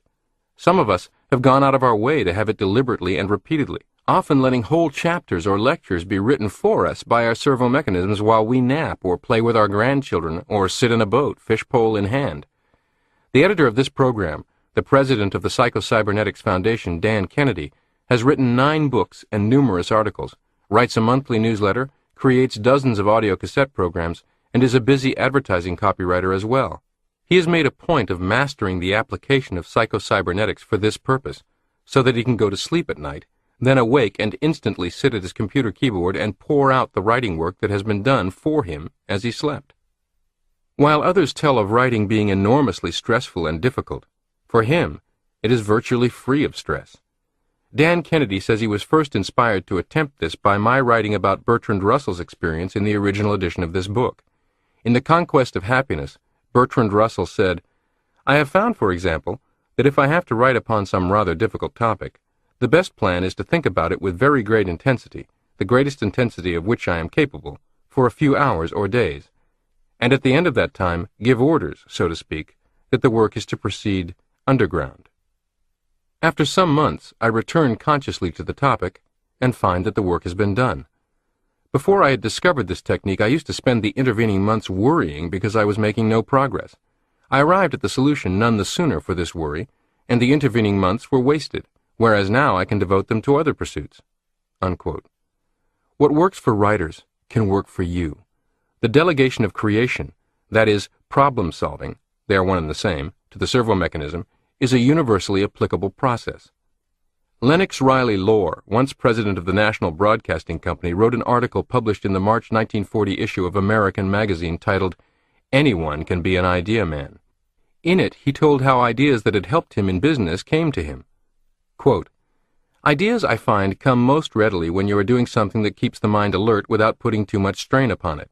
Shaving, driving a car, sawing a plank, or fishing or hunting, for instance, or engaging with some friend in stimulating conversation. Some of my best ideas came from information picked up casually and entirely unrelated to my work." Unquote. C.G. Suits, once chief of research at General Electric, said that nearly all the discoveries in research laboratories came as hunches during a period of relaxation, following a period of intensive thinking and fact-gathering. In other words, when the stress of trying to force the answer through conscious thought is turned off, the servo mechanism is liberated to function as an automatic success mechanism, and often does just that. You are a creative worker. The mistake we make is assuming that this process of unconscious cerebration is reserved for authors, artists, inventors, and other so-called creative workers. We are all creative workers, whether we are cooks working in a kitchen, school teachers, students, sales professionals, or entrepreneurs. We all have the same success mechanism within us, and it will work in solving personal problems, running a business, or selling goods, just as it will in writing a story or inventing a product. Bertrand Russell recommended that the same method he used in his writing be employed by his readers in solving their mundane personal problems. Dr. J.B. Rhine of Duke University said that he was inclined to think that what we call genius is a process, a natural way in which the human mind works to solve any problem, but that we mistakenly apply the term genius only when the process is used to write a book or paint a picture. Michael J. Gelb's fascinating book, How to Think Like Leonardo da Vinci, is based on the premise that genius is a process more so than genetic gift. In effect, each of us has genius within, in most cases waiting to be awakened, liberated, energized, and utilized. Right now, being a genius might not be part of your self-image, but soon I hope it will be, based on this expanded idea of what genius really is and how it works. The secret of natural behavior and skill. The success mechanism within you can work in the same way to produce creative doing as it does to produce creative ideas. Skill in any performance, whether it be in sports, in playing the piano, in conversation, or in selling merchandise, consists not in painfully and consciously thinking out each action as it is performed, but in relaxing and letting the job do itself through you. Creative performance is spontaneous and natural, as opposed to self-conscious and studied. The most skilled pianist in the world could never play a simple composition if she tried to consciously think out just which finger should strike which key while she was playing. She has given conscious thought to this matter previously, while learning, and has practiced until her actions become automatic and habit-like. She was able to become a magnificent performer only when she reached the point where she could cease conscious effort and turn the matter of playing over to the unconscious habit mechanism that is a part of the success mechanism. You may have read elsewhere about this in the context of 4 steps or levels of learning. 1. Unconscious incompetence. 2. Conscious incompetence. 3. Conscious competence. 4. Unconscious competence. In the first, you don't even know what you don't know. As you move to the second level, you are painfully aware of what is difficult for you. In the third level, you become able to do the thing, but you are still doing it the hard way, relying on conscious thought, possibly willpower as well. Rising to the fourth level, what was difficult becomes automatic. This is a reasonably accurate depiction of each learning experience, whether it is tying a shoelace as a child or operating a computer as an adult. What is very important and exciting is how much you can accelerate the movement up this 4-rung ladder, and how much stress you can surgically remove from it through Psycho-Cybernetics, most notably by using theater-in-your-mind techniques, in place of or in supplement to actual physical fumbling. Don't jam your creative machinery. Conscious effort inhibits and jams the automatic creative mechanism. The reason some people are self-conscious and awkward in social situations is simply that they are too consciously concerned, too anxious to do the right thing, and too fearful of saying or doing the wrong thing. They are painfully conscious of every move they make. Every action is thought out. Every word spoken is calculated for its effect. We speak of such persons as inhibited, and rightly so. But it would be more true were we to say that the person is not inhibited, but that the person has inhibited the creative mechanism. If these people could let go, stop trying, not care, and give no thought to the matter of their behavior, they could act creatively, spontaneously, and be themselves. In sports, it's said, you can't win by playing not to lose. In life, even in everyday situations, we might say the same. In fact, playing not to lose only serves to manufacture and magnify stress, thus increasing the likelihood of making mistakes, not vice versa. 5 prescriptions for freeing your creative machinery. Prescription number 1. Once a decision is made, focus on supporting it, not second-guessing it. In the original book, I told of the business executive with a penchant for gambling on roulette, who gave me the idea, do your worrying before you place your bet, not after the wheel starts turning.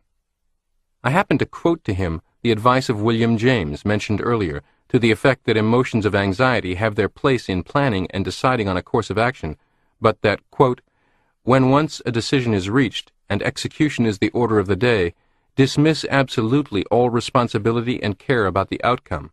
Unclamp, in a word, your intellectual and practical machinery and let it run free." Unquote.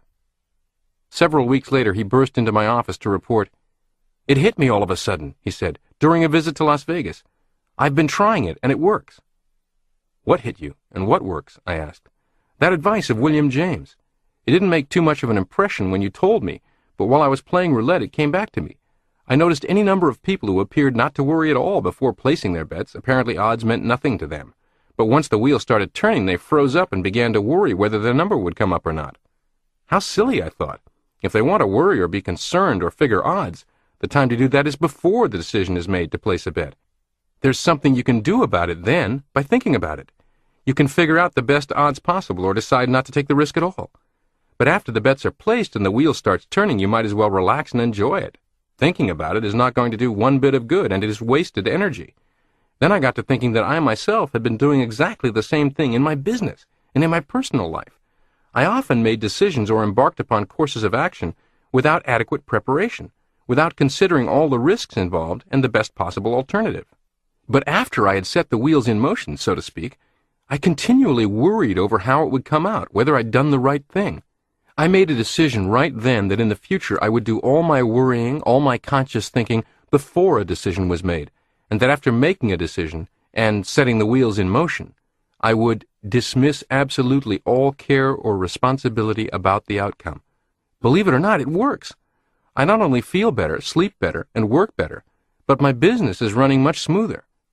He continued, I also discovered that the same principle works in 100 different little personal ways. For example, I used to worry and fume about having to go to the dentist and other unpleasant tasks. Then I said to myself, this is silly. You know the unpleasantness involved before you make the decision to go. If the unpleasantness is all that important to cause so much concern, and not worth the worry involved, you can simply decide not to go. But if the decision is that the trip is worth a little unpleasantness and a definite decision is made to go, then forget about it. Consider the risk before the wheel starts turning. I used to worry the night before I had to make a speech at a board meeting. Then I said to myself, I'm either going to make the speech or I'm not. If the decision is to make it, then there's no need in considering not making it or trying to mentally run away from it. I've discovered that much nervousness and anxiety is caused by mentally trying to escape or run away from something that you've decided to go through with physically. If the decision is made to go through with it, not to run away physically, why mentally keep considering or hoping for escape? I used to detest social gatherings and go along only to please my wife or for business reasons. I went, but mentally I resisted it, and was usually pretty grumpy and uncommunicative. Then I decided that if the decision was to go along physically, I might as well go along mentally, and dismiss all thoughts of resistance. Last night I not only went to what I would formerly have called a stupid social gathering, but I was surprised to find myself thoroughly enjoying it." Unquote. One of the many conversations I had with business leaders after the publication of Psycho-Cybernetics focused on this story. I was conducting a seminar for the giant insurance corporation Metropolitan Life, and on a break, one of the top executives mentioned the story of the man who worried too much after his decisions to me. And he said something I believe to be profoundly liberating. Dr. Maltz, the truth is that there are few inherently right decisions or wrong decisions. Instead, we make decisions, then make them right. That's what leadership is all about. The chairman of the world's largest ad agency, McCann Erickson, Nina DeSesa, in 2000 was named by Fortune magazine as one of the 50 most powerful women in American business. You can always correct a poor decision, but if you do nothing, you can never get the time back, she says. Strive for greater decisiveness and finality in small matters, to build the evidence shown to your self-image that you are the kind of person who makes a firm decision, then ceases to worry over it. If in a restaurant with friends, do not be the person who agonizes over choices, even changes his mind after ordering. Pick something and close the menu. If shopping, pick and buy. Try this mental training exercise. Consider creating a useful little mental picture or mental movie to use immediately after reaching a decision, whether an important business or personal decision, choosing the golf club to use, or picking a tie to wear with your tan sports jacket. In the 2000 presidential elections, in a different context, Vice President Al Gore became so famous for overusing the word lockbox that television comedy programs and imitators had weeks of fun with it. Lockbox is a good visualization for this.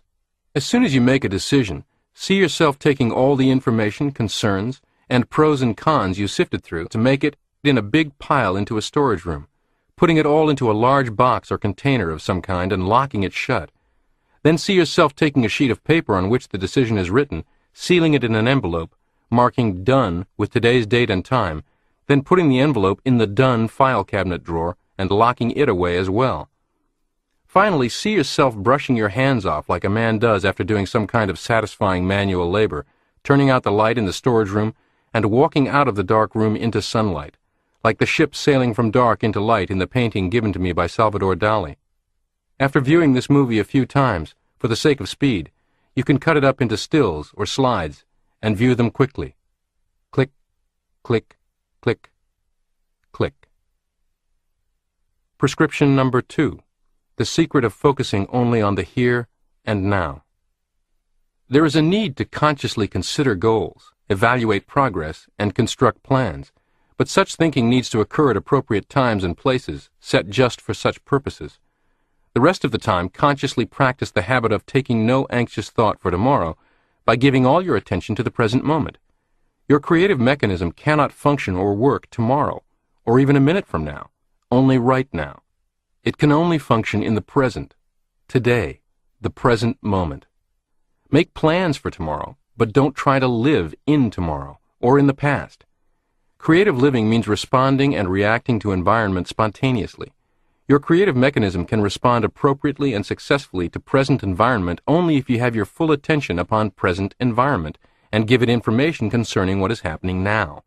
Plan all you want to for the future, prepare for it, but don't worry about how you will react tomorrow or even 5 minutes from now. Your creative mechanism will react appropriately in the now if you pay attention to what is happening now. It will do the same tomorrow. It cannot react successfully to what may happen, only to what is happening. I once dined with the president of a large corporation in a very pricey gourmet restaurant. He wolfed his dinner down quickly and still had a plate full of food. When I asked him about it, he said, "I never taste food. I'm too busy thinking about other more important things." Well, he might as well get his nutrients from a pill. Someday I imagine it may come to that. But there are 2 troubling things about Mr. Dynamo's approach.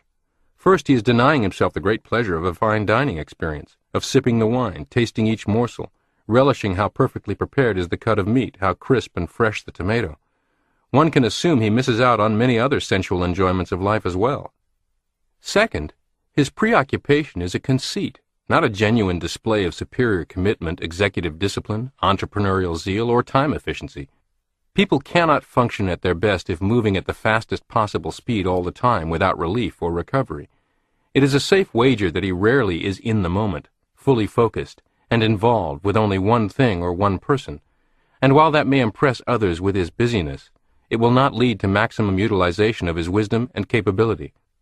The following morning, based on my diagnosis, I called my broker and sold the shares of stock I held in the company captained by this fellow. You will have a far more enjoyable life and be a far more effective individual if you learn to mentally slow yourself down enough to savor your experiences. Try this mental training exercise. After you have left a place, such as a restaurant or shop, stop and see how much of it you can recall and describe in copious, exacting detail. In order to sharpen your powers of observation for this challenge, you will automatically slow yourself down and be more there, wherever you are. If you've read the accounts of the fictional yet fact-based detective Sherlock Holmes, you know that he demonstrated remarkable observatory powers, recalling and analyzing the minutest details. In one of these stories, the author, Arthur Conan Doyle, has the Dr. Watson character say to Holmes, "It seems obvious your faculty of observation and your peculiar facility for deduction are due to your own systematic training." Doyle knew that the person he modeled Holmes after, his pathology professor at Edinburgh University, was well known for his extraordinary powers of observation and had taken great pains to train his mind to capture all the minute detail of a scene, an experience, or a person. Prescription number 3. Try to do only one thing at a time. Another cause of confusion, as well as the resulting feelings of nervousness, hurry, and anxiety, is the absurd habit of trying to do many things at one time. The student studies and watches TV simultaneously. The business person, instead of concentrating on and only trying to do the one letter that he is presently dictating, is thinking in the back of his mind of all the things he should accomplish today, or perhaps this week, and unconsciously trying mentally to accomplish them all at once. The habit is particularly insidious because it is seldom recognized for what it is. When we feel jittery, worried, or anxious in thinking of the great amount of work that lies before us, the jittery feelings are not caused by the work, but by our mental attitude, which is, I ought to be able to do this all at once. We become nervous because we are trying to do the impossible, and thereby making futility and frustration inevitable. The truth is that we can only do one thing at a time. Realizing this, fully convincing ourselves of this simple and obvious truth, enables us to mentally stop trying to do the things that lie next and to concentrate all our awareness, all our responsiveness, on this one thing we are doing now. When we work with this attitude, we are relaxed, we are free from the feelings of hurry and anxiety, and we are able to concentrate and think at our best. If you watch much football on television, you've seen receivers drop balls that pass right through their hands and hear the commentators explain that he was running before he caught the ball, or he must have heard footsteps. In other words, instead of being totally focused on catching and securing the ball, he was worrying about other players converging on him, where he would go once he had the ball, even prematurely moving his body away from the ball. There's a relatively new word for this in the occupational world, multitasking, and for most people, most of the time, it's an empty conceit. Be careful whom you emulate, the herd or the leader. Most of us feel hurried and harried, said Dr. Gilkey, because we form a false mental picture of our duties, obligations, and responsibilities. There seem to be a dozen different things pressing in on us at any given moment, a dozen different things to do, a dozen different problems to solve, a dozen different strains to endure. No matter how hurried or harried our existence may be, said Dr. Gilkey, this mental picture is entirely false. Even on the busiest day, the crowded hours come to us one moment at a time. No matter how many problems, tasks, or strains we face, they always come to us in single file, which is the only way they can come. To get a true mental picture, he suggested visualizing an hourglass, with the many grains of sand dropping one by one. This mental picture will bring emotional poise, just as the false mental picture will bring emotional unrest. Another similar mental device that I have found very helpful to my patients is telling them this. Your success mechanism can help you do any job, perform any task, solve any problem. Think of yourself as feeding jobs and problems to your success mechanism as a scientist feeds a problem to an electronic brain. The hopper to your success mechanism can handle only one job at a time. Just as an electronic brain cannot give the right answer if 3 different problems are mixed up and fed in at the same time, neither can your own success mechanism. Ease off on the pressure. Stop trying to cram into the machinery more than one job at a time. Purchase an hourglass and place it where you work most of the time, where it will catch your eye often. Place a small placard on it or next to it, on which you have written, 1 grain at a time. Prescription number 4. Sleep on it. If you have been wrestling with a problem all day without making any apparent progress, try dismissing it from your mind and putting off making a decision until you've had a chance to sleep on it. Remember that your creative mechanism works best when there is not too much interference from your conscious I. In sleep, the creative mechanism has an ideal opportunity to work independently of conscious interference, if you have previously started the wheels turning. Remember the fairy story about the shoemaker and the elves? The shoemaker found that if he cut out the leather and laid out the patterns before retiring, little elves came and actually put the shoes together for him while he was sleeping. Many creative workers have used a very similar technique. Mrs. Thomas A. Edison has said that each evening her husband would go over in his mind those things which he hoped to accomplish the next day. Sometimes he would make a list of the jobs he wanted to do and problems he hoped to solve. Edison's well-known catnaps were far more than mere respites from fatigue. Joseph Rossman, in The Psychology of Invention, says, when stumped by something, he would stretch out in his Menlo workshop and, half dozing, get an idea from his dream mind to help him around the difficulty. Henry Ward Beecher once preached every day for 18 months. His method?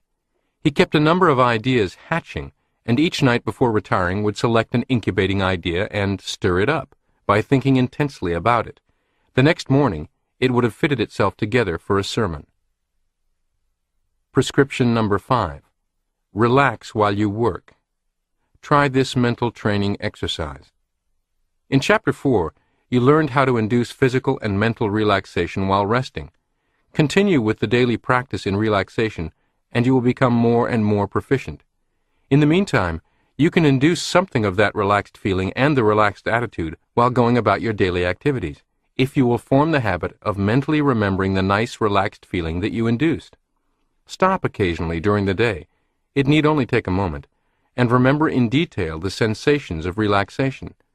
Remember how your arms felt, your legs, back, neck, face.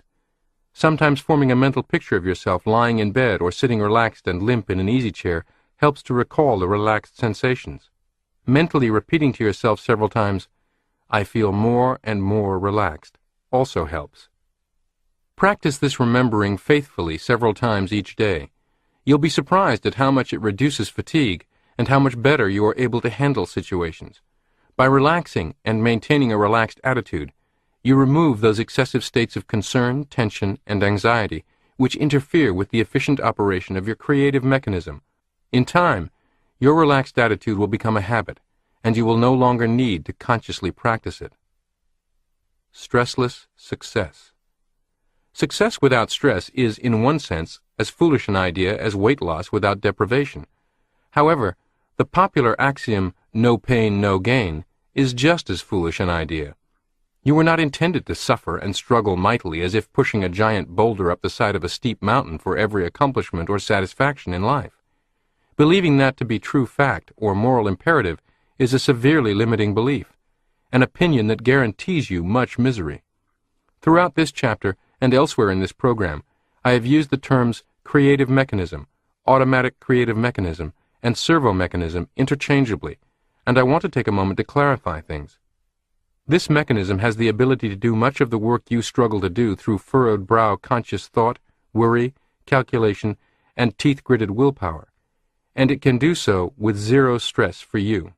You must learn to direct it and trust it, to delegate to it, and then let go. General George S. Patton said, "Never tell people how to do things. Tell them what to do, and they will surprise you with their ingenuity."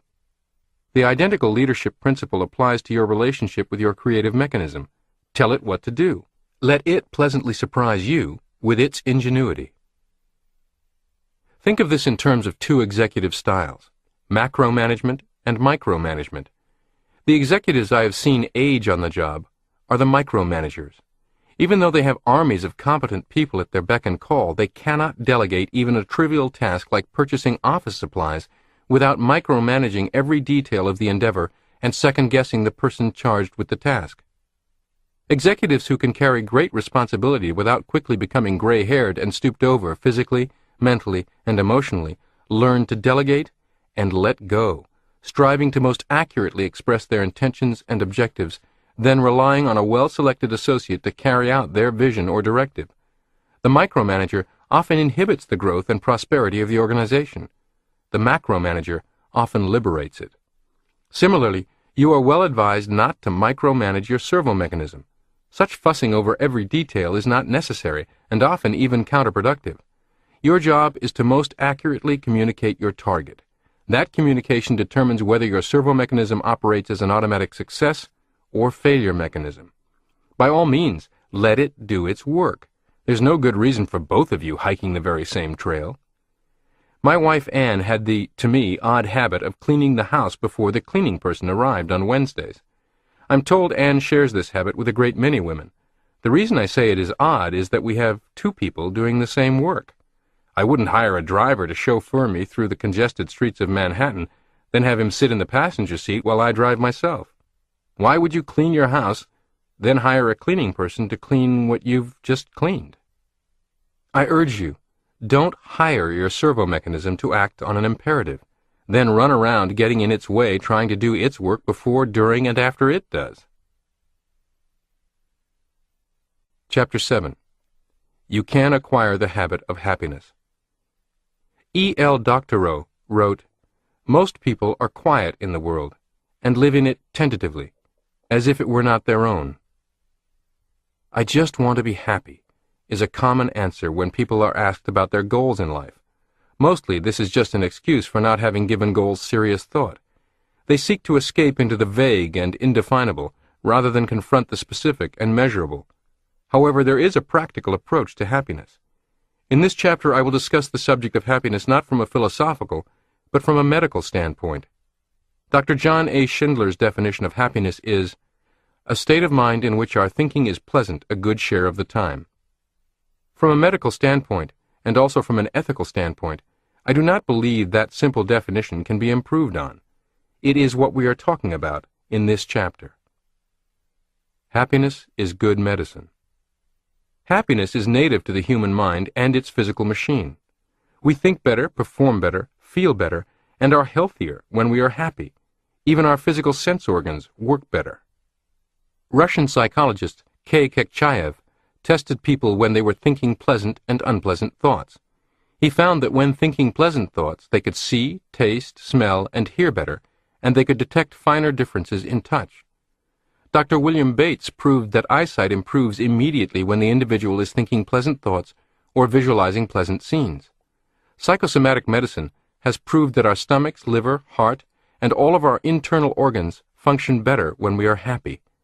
Medical traditionalists previously resistant to admitting direct connection between improving state of mind and curing illness were swayed by the publisher of the Saturday Evening Post, Norman Cousins' now famous battle with cancer, in which he made use of humor therapy sessions, including viewing videotapes of the Three Stooges and Buster Keaton in his hospital room. Mr. Cousins' remarkable and instructive experiences are detailed in his book, Anatomy of an Illness.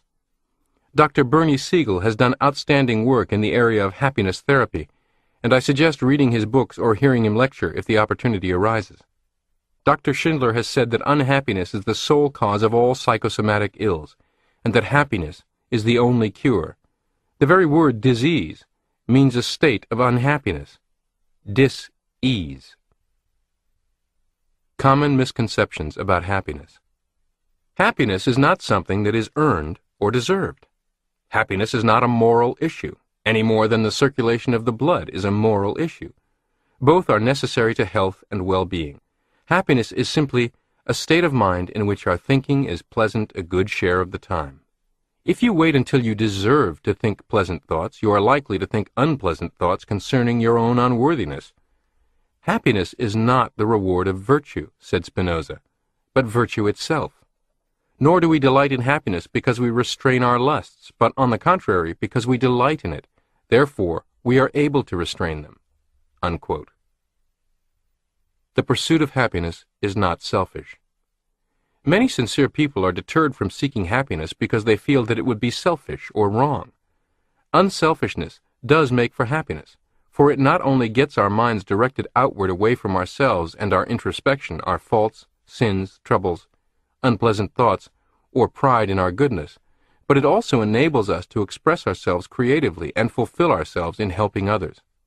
One of the most pleasant thoughts to any human being is the thought that he is needed, that he is important enough and competent enough to help and to add to the happiness of some other human being. However, if we make a moral issue out of happiness, and conceive of it as something to be earned as a sort of reward for being unselfish, we are very apt to feel guilty about wanting happiness.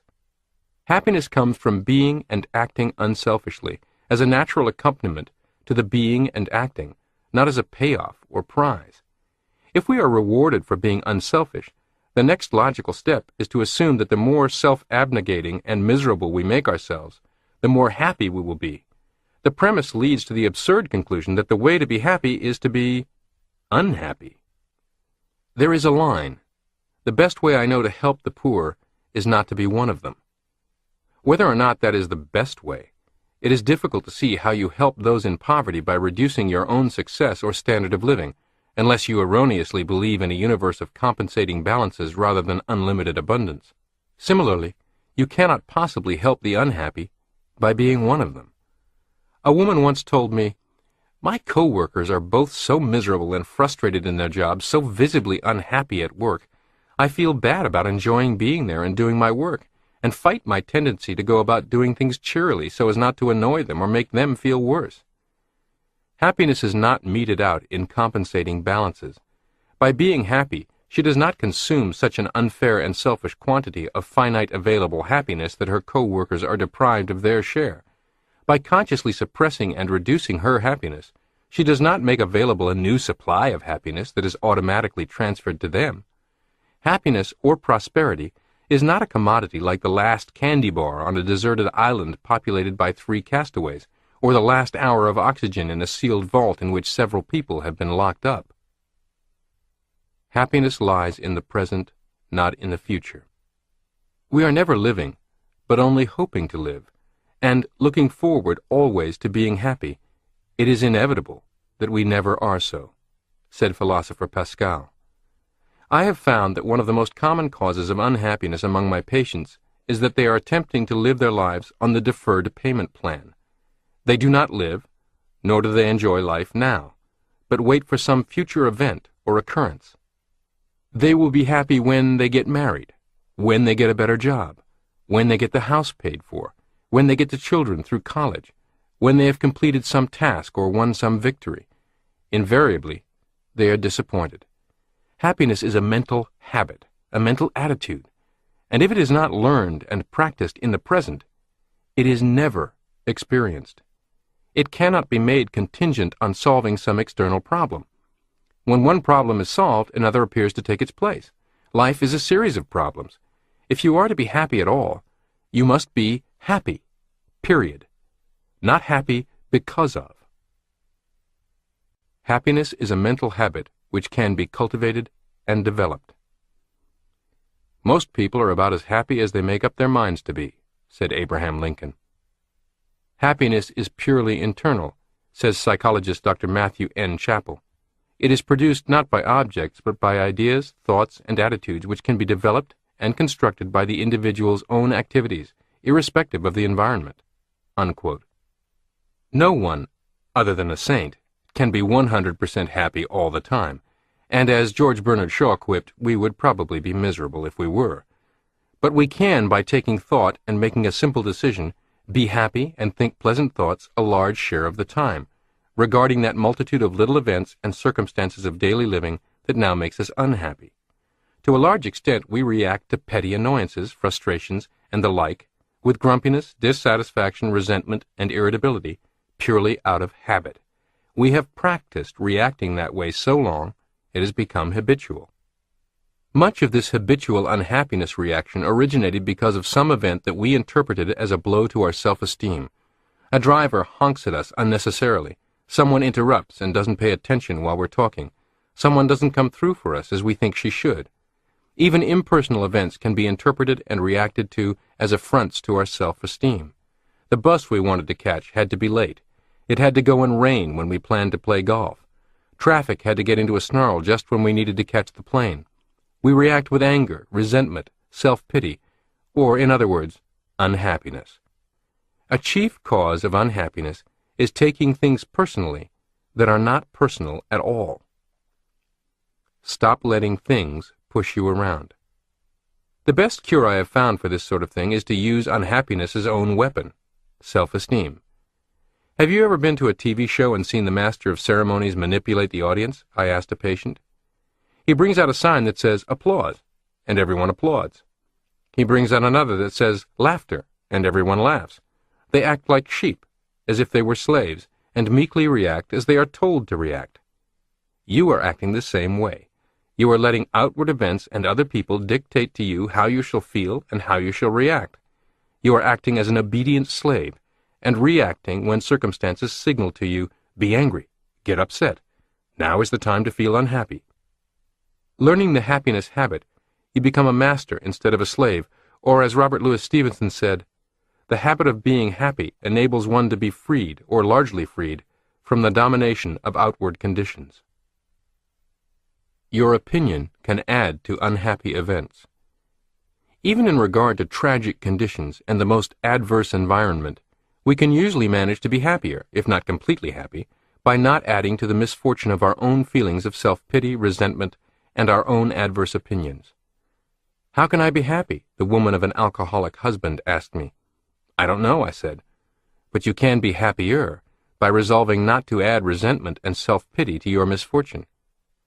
"How can I possibly be happy?" asked a businessman. "I've just lost $200,000 on the stock market. I'm ruined and disgraced." "You can be happier," I said, "by not adding your own opinion to the facts. It is a fact that you lost $200,000. It is your opinion that you are ruined and disgraced." I then suggested that he memorize a saying of Epictetus, which has always been a favorite of mine. "Men are disturbed," said the sage, "not by the things that happen, but by their opinion of the things that happen." Happiness versus unhappiness equals facts versus opinions. When I announced that I wanted to be a doctor, I was told that this could not be because my folks had no money. It was a fact that my mother had no money. It was only an opinion that I could never be a doctor. Later, I was told I could never take postgraduate courses in Germany, and that it was impossible for a young plastic surgeon to hang out his own shingle and go into business for himself in New York. I did all these things, and one of the things that helped me was that I kept reminding myself that all these impossibles were opinions, not facts. I not only managed to reach my goals, but I was happy in the process, even when I had to pawn my overcoat to buy medical books and do without lunch in order to purchase cadavers. I was in love with a beautiful girl. She married someone else. These were facts. But I kept reminding myself that it was merely my opinion that this was a catastrophe and that life was not worth living. I not only got over it, but it turned out it was one of the luckiest things that ever happened to me. In the years that have passed since first writing the original Psycho-Cybernetics book, I have often been asked by interviewers or audience members if I could boil Psycho-Cybernetics down to one idea or one statement or one skill that is the make-it-or-break-it factor in successful versus unsuccessful living. When first asked this, I caught myself taking it personally and becoming a bit annoyed. How dare they trivialize all my work by suggesting it might be summarized on the head of a pin? Of course, that was me falsely interpreting people's understandable desire to simplify the complex. Not any disrespect to me personally or to my work, and fortunately, I practiced what I preach, used rational thought, and prevented this from being a blood-drawing needle stuck into my self-image. Which, not coincidentally, brings me to the answer to the one big thing question. The essence of Psycho-Cybernetics is the accurate, calm, and ultimately automatic separation of fact from fiction, fact from opinion, actual circumstance from magnified obstacle, so that our actions and reactions are solidly based on truth, not our own or others' opinions. The attitude that makes for happiness. It has been pointed out earlier that since humans are goal-striving beings, they function naturally and normally when oriented toward a positive goal and striving toward a desirable goal. Happiness is a symptom of normal, natural functioning, and when humans are functioning as goal-strivers, they tend to feel fairly happy, regardless of circumstances. My young business executive friend was very unhappy because he had lost $200,000. Thomas A. Edison lost a laboratory worth millions in a fire with no insurance. "What in the world will you do?" someone asked. "We will start rebuilding tomorrow morning," said Edison. He maintained an aggressive attitude. He was still goal-oriented despite his misfortune. And because he did maintain an aggressive, goal-striving attitude, it is a good bet that he was never very unhappy about his loss. Looking back on my own life, I can see that some of the happiest years were those when I was a struggling medical student living from hand to mouth in my early days of practice. Many times I was hungry. I was cold and ill-clad. I worked hard, a minimum of about 12 hours a day. Many times I did not know from month to month where the money was coming from to pay my rent, but I did have a goal. I had a consuming desire to reach it and a determined persistence that kept me working toward it. I related all this to the young business executive and suggested that the real cause of his unhappy feeling was not that he had lost $200,000, but that he had lost his goal. He had lost his aggressive attitude and was yielding passively rather than reacting aggressively. "I must have been crazy," he told me later, to let you convince me that losing the money was not what was making me unhappy, but I'm awfully glad that you did." He stopped moaning about his misfortune, faced about, got himself another goal, and started working toward it. Within 5 years, he not only had more money than ever before in his life, but for the first time, he was in a business that he enjoyed. Here's a prescription to help you along. Form the habit of reacting aggressively and positively toward threats and problems. Form the habit of keeping goal-oriented all the time, regardless of what happens. Do this by practicing a positive, aggressive attitude, both in actual everyday situations and in your imagination. See yourself in your imagination taking positive, intelligent action toward solving a problem or reaching a goal. See yourself reacting to threats not by running away or evading them, but by meeting them, dealing with them, grappling with them in an aggressive and intelligent manner. Most people are brave only in the dangers to which they accustom themselves, either in imagination or practice, said Bulwer Lytton, the English novelist. Take responsibility for your own happiness. The idea that happiness, or keeping one's thoughts pleasant most of the time, can be deliberately and systematically cultivated by practicing in a more or less cold-blooded manner strikes many of my patients as rather incredible, if not ludicrous, when I first suggest it. Yet experience has shown not only that this can be done, but this is about the only way that the habit of happiness can be cultivated. In the first place, happiness isn't something that happens to you. It is something you yourself do and determine. If you wait for happiness to catch up with you, just happen, or be brought to you by others, you are likely to have a long wait. No one can decide what your thoughts shall be but yourself. If you wait until circumstances justify your thinking pleasant thoughts, you're also likely to wait forever. Every day is a mixture of good and evil. No day or circumstance is completely 100% good. The elements and facts in the world and in our personal lives at all times can justify either a pessimistic or grumpy outlook or an optimistic and happy outlook depending on our choice. It is largely a matter of selection, attention, and decision. Nor is it a matter of being intellectually honest or dishonest. Good is as real as evil. It is merely a matter of what we choose to give primary attention to, and what thoughts we hold in the mind. In the charming David Mamet film, State and Main, released in early 2001, a young woman with a happy outlook is engaged in conversation with a writer from the big city, somewhat bemused by her small-town life. "You make your own fun?" he asks. "It is only fun if you make it," she patiently explains. "If someone else does it for you, it's entertainment." Similarly, we can make our own happiness because we can choose our own thoughts and even choose our own self-image, and we are well advised to do so, rather than depending on someone else to do it for us. A salesman who needed surgery on his thoughts rather than his nose. In my book for my medical colleagues, New Faces, New Futures, published back in 1936, I included a case history about a salesman named Arthur Williams, who was involved in an automobile accident while traveling in his New England sales territory. A country doctor took care of him and patched up his severely broken nose. When the bandages were removed, his nose had reset in a very distorted manner. It was humped above, depressed in the middle, and twisted to one side. When Mr. Williams resumed work, he soon became conscious of buyers seeming to focus their gaze on his disfigurement, to his and their embarrassment. They seemed eager to rush through meetings with him. His sales volume declined rapidly. After several months of this, Mr. Williams determined he needed to correct this problem, and I operated on his nose, successfully completing plastic surgery that restored his pre-accident appearance. It should come as no surprise that his self-confidence returned, and a natural upturn in his sales followed as day to night. Arthur Williams had a legitimate physical disfigurement, not exaggerated by his own negative imagination, and he accurately assessed others' reactions to it and, in my opinion, acted accordingly in seeking reconstructive and cosmetic surgery. However, for every Arthur Williams, there are 100 men and women who suffer similarly, not because of others' actual reactions to them, but because of their own negative imaginings. Robert Benjamin gave himself Arthur Williams' problem, not in an auto accident, but inside his own self-image. A young salesman, Mr. Benjamin, had made up his mind to quit his job when he consulted me about an operation on his nose. His nose was slightly larger than normal, but certainly not repulsive, as he insisted. He felt that prospects were secretly laughing at his nose or repulsed because of it. It was a fact that he had a large nose. It was a fact that 3 customers had called in to complain of his rude and hostile behavior.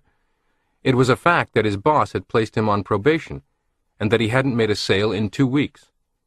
Instead of an operation on his nose, I suggested he perform surgery on his own thinking. For 21 days he was to cut out all these negative thoughts. He was to completely ignore all the negative and unpleasant facts in his situation, and deliberately focus his attention upon pleasant thoughts. We agreed on some specific visualizations and affirmations. Quite honestly, I know that he agreed to the experiment with little belief it would alter anything. He was pacifying me in order to schedule the surgery he wanted. It is interesting that a person does not necessarily have to believe in the efficacy of psycho-cybernetics in order to test its concepts and find them useful. At the end of 21 days, Mr. Benjamin not only felt better, but he found that prospects and customers had become much more friendly.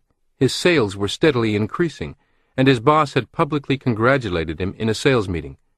He decided to postpone his surgery. Pattern interrupt. In her book Success is an Inside Job, motivational speaker Lee Miltier describes this interesting technique. Quote, "When your actions or performance does not meet your expectations, don't belittle yourself with negative self-talk. You must replace those images of yourself that do not create value in your life and which you do not want to continue. As an example, how many times have you caught yourself saying, 'I'm always late'? Now think about what you are programming yourself to be. Late. In the future, instead of reinforcing the unwanted habit, say to yourself, 'Cancel. That's not like me.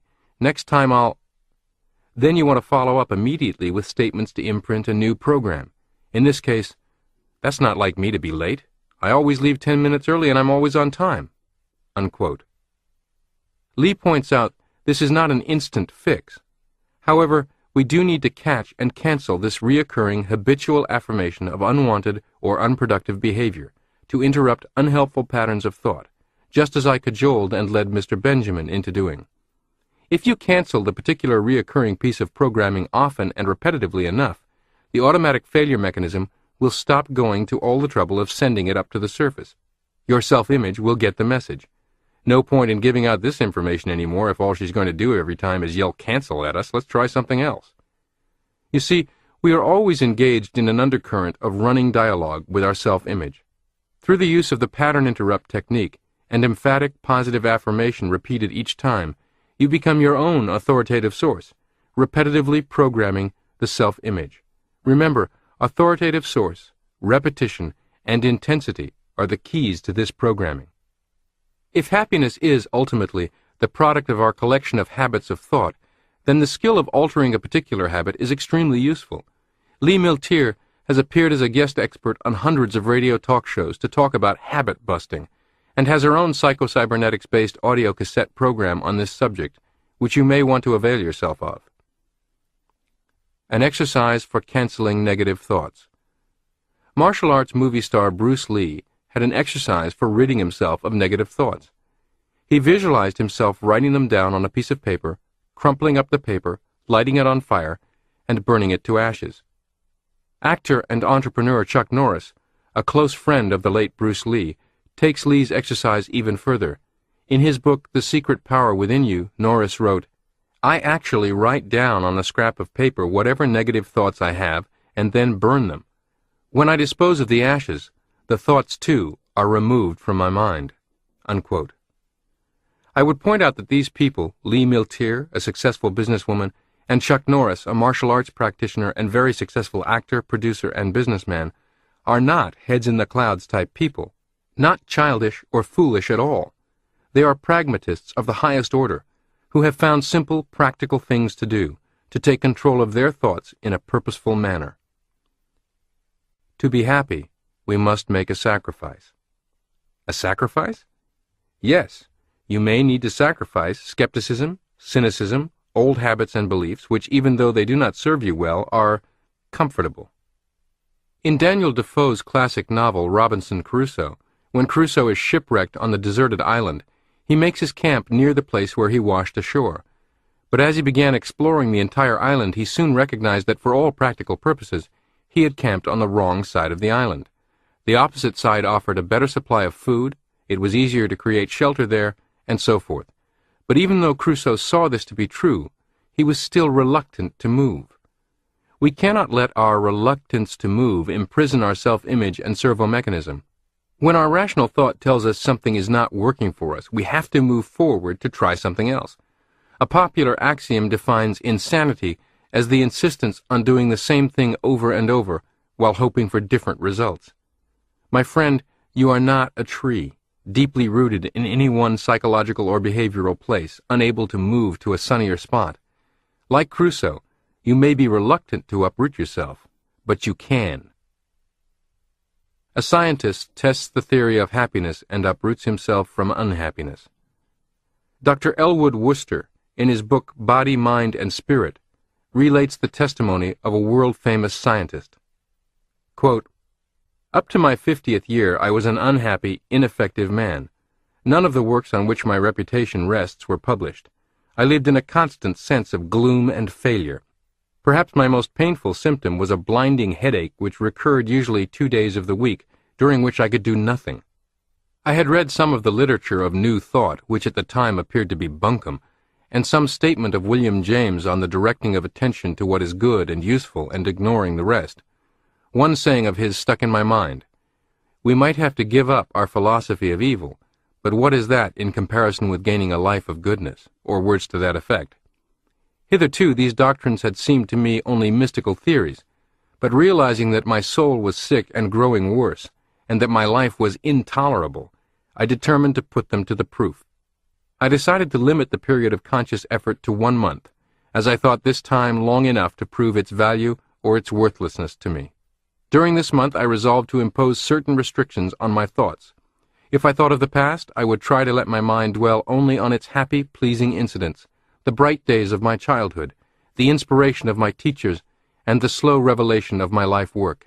In thinking of the present, I would deliberately turn my attention to its desirable elements, my home, the opportunities my solitude gave me to work, and so on, and I resolved to make the utmost use of these opportunities and to ignore the fact that they seemed to lead to nothing.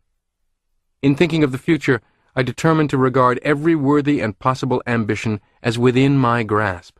Ridiculous as this seemed at the time, in view of what has come to me since, I see that the only defect of my plan was that it aimed too low and did not include enough." Unquote. He then tells how his headaches ceased within 1 week, and how he felt happier and better than ever before in his life. But he adds, "The outward changes of my life, resulting from my change of thought, have surprised me more than the inward changes, yet they spring from the latter. There were certain eminent men, for example, whose recognition I deeply craved. The foremost of those wrote me out of a clear sky and invited me to become his assistant. My works have all been published, and a foundation has been created to publish all that I may write in the future. The men with whom I have worked have been helpful and cooperative toward me chiefly on account of my changed disposition. Formerly, they would not have endured me. As I look back over all these changes, it seems to me that in some blind way I stumbled on a path of life and set forces to working for me which before were against me." Unquote. I'm certain Dr. Worcester's book is long out of print. His story is only still significant because of the heavy skepticism he held for the ideas he experimented with, which ultimately set him free. While still in practice, I have many times given someone a Psycho-Cybernetics prescription, a psychologic experiment to try for just 30 days, with the promise that if they still wanted the cosmetic surgery performed after doing the experiment, I would do so. In these cases, these people often followed my instructions as best they could, grudgingly and skeptically, initially merely with the intent of pacifying me so that they could get what they wanted, some physical deformity, magnified in their imagination to epic proportions, removed or altered. Even with skepticism in the way, these techniques performed noticeable results, and many times the discoveries they made about themselves and their thinking were as clear to them as to Worcester, or to the aforementioned Benjamin, and after 30 days, they no longer wanted surgery. How an inventor used happy thoughts. Professor Elmer Gates of the Smithsonian Institution was one of the most successful inventors this country has ever known, and a recognized genius. He made a daily practice of calling up pleasant ideas and memories, and believed that this helped him in his work. If a person wants to improve himself, he said, let him summon those finer feelings of benevolence and usefulness, which are called up only now and then. Let him make this a regular exercise like swinging dumbbells. Let him gradually increase the time devoted to these psychological gymnastics, and at the end of a month he will find the change in himself surprising. The alteration will be apparent in his thoughts and actions. Morally speaking, the man will be a great improvement of his former self." Unquote. Gates's use of the term psychological gymnastics led to identifying the various exercises and techniques presented in the original book, this book, my other books, and my 12-week home study course as mental training exercises. While the analogy of self-image to muscle is not precisely correct, the deliberate daily practice of certain techniques, such as the construction and playing of positive mental movies in the theater of your mind, relaxation, and so forth, does strengthen your self-image and does ultimately lead to truly automatic psycho-cybernetic responses to situations. The present-day rule for adequate physical exercise is 30-minute sessions at least 3 days a week. I can assure you, give that same minimum investment to psycho-cybernetics gymnastics, and you will quite literally change your life. How to install the happiness habit. Our self-image and our habits tend to go together. Change one and you automatically change the other. The word habit originally meant a garment or clothing. We still speak of riding habits and habiliments. This gives us an insight into the true nature of habit. Our habits are literally garments worn by our personalities. They are not accidental or happenstance. We have them because they fit us. They are consistent with our self-image and our entire personality pattern. When we consciously and deliberately develop new and better habits, our self-image tends to outgrow the old habits and grow into the new pattern. I can see many patients cringe when I mention changing habitual action patterns or acting out new behavior patterns until they become automatic. They confuse habit with addiction. An addiction is something you feel compelled to, something that causes severe withdrawal symptoms. Treatment of addiction is beyond the scope of this program. If you do suffer from a physical, chemical, or even emotional addiction, the most important things that I can say to you relative to your self-image is that the decision and action to seek help is not an admission of weakness, but a special, courageous kind of strength. Habits, on the other hand, are merely reactions and responses that we have learned to perform automatically without having to think or decide. They are performed by our servo mechanism. Fully 95% of our behavior, feeling, and response is habitual. The pianist does not decide which keys to strike. The dancer does not decide which foot to move where. The reaction is automatic and unthinking. In much the same way, our attitudes, emotions, and beliefs tend to become habitual. In the past, we learned that certain attitudes and ways of feeling and thinking were appropriate to certain situations. Now we tend to think, feel, and act the same way whenever we encounter what we interpret as the same sort of situation. Arguments between longtime spouses or business partners become habitual. You say this to me, I say this to you, and back and forth, reenacting the identical script, responding in exactly the same way to the same stimulus. What we need to understand is that these habits, unlike addictions, can be modified, changed, or reversed simply by taking the trouble to make a conscious decision, and then by practicing or acting out the new response or behavior. Chapter 8. Ingredients of the Success-Type Personality and How to Acquire Them. James Allen wrote, "You are today where your thoughts have brought you. You will be tomorrow where your thoughts take you." Diagnosis. Destined for success.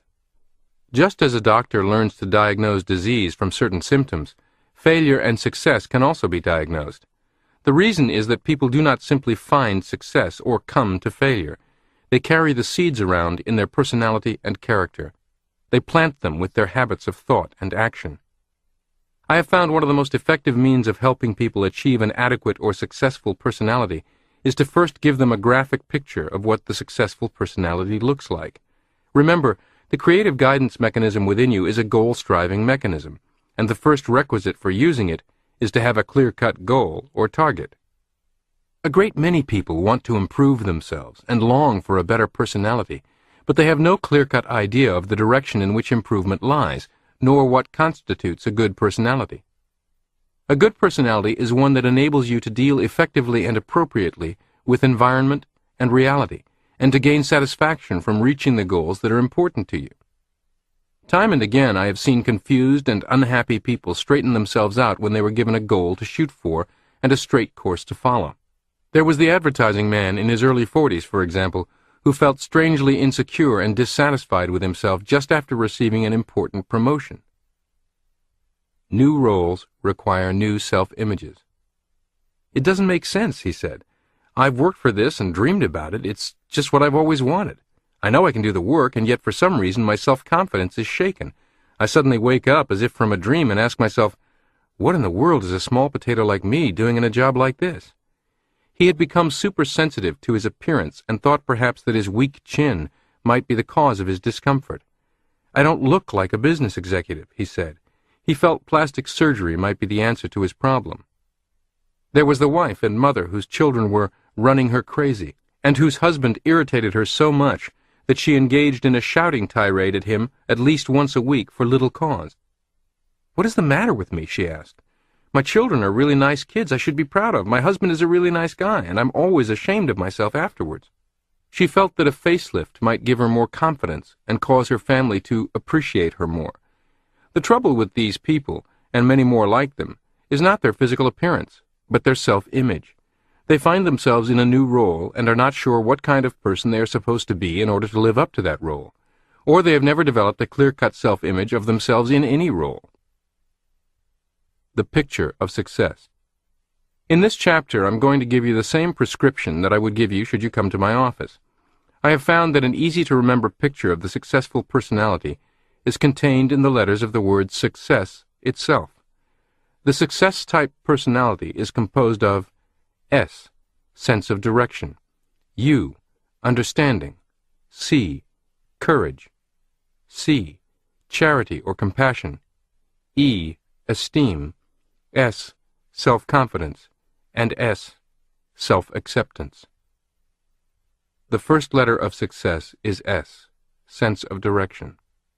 The advertising executive straightened himself out and regained his confidence within a short time, once he saw clearly that for several years he had been motivated by strong personal goals that he wanted to attain, including securing his present position. These goals, which were important to him, kept him on the track. However, once he got the promotion, he ceased to think in terms of what he wanted, but in terms of what others expected of him, or whether he was living up to other people's goals and standards. He was like a mountain climber who, as long as he looked upward to the peak he wished to scale, felt and acted courageously and boldly, but when he got to the top, he began to look down and became afraid. He was now on the defensive, defending his present position, rather than acting like a goal striver and going on the offensive to attain his goal. He regained control when he set himself new goals and began to think in terms of, what do I want out of this job? What do I want to achieve? Where do I want to go? In a television program about Psycho-Cybernetics, we put the host on a bicycle and instructed him to put both feet up on the pedals and stay stationary in one place. Try it yourself. It can't be done. Functionally, a person is somewhat like a bicycle. A bicycle maintains its poise and equilibrium only as long as it is going forward toward something. Similarly, we are engineered as goal-seeking mechanisms. We are built to conquer environments, solve problems, achieve goals, and we find no real satisfaction or happiness in life without obstacles to conquer and goals to achieve. People who say that life is not worthwhile are really saying that they themselves have no worthwhile personal goals. Here's a prescription to help you along. Earlier in this program, we covered a number of ways to put your imagination to work, to come up with a new or more clearly defined target or targets for you to focus on, and assign your automatic success mechanism.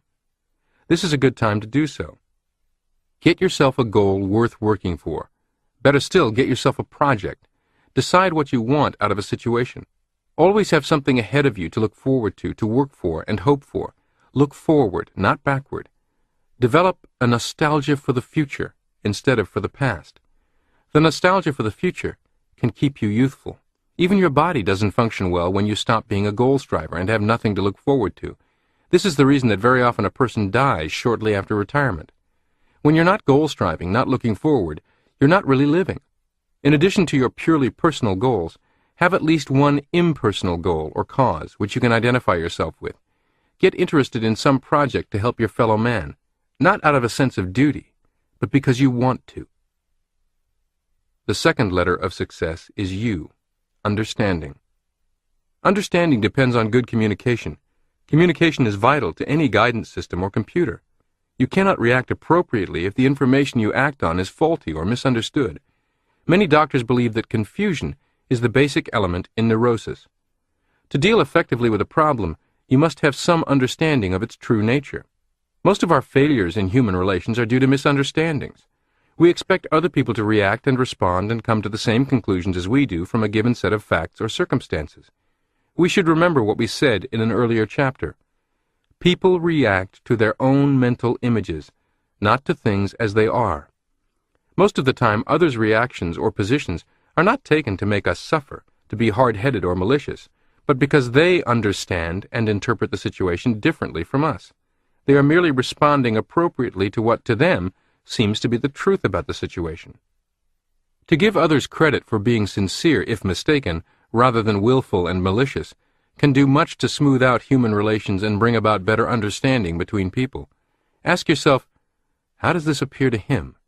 How does she interpret this situation? How does he feel about it? Try to understand why he might act the way he does. Fact versus opinion. Many times we create confusion when we add our own opinion to facts and come up with the wrong conclusion. Fact: a husband cracks his knuckles. Opinion: the wife concludes, he does that because he thinks it will annoy me. Fact: the husband sucks his teeth after eating. Opinion: the wife concludes, if he had any regard for me, he would improve his manners. Fact: two friends are whispering when you walk up. Suddenly they stop talking and look somewhat embarrassed. Opinion: they must have been gossiping about me.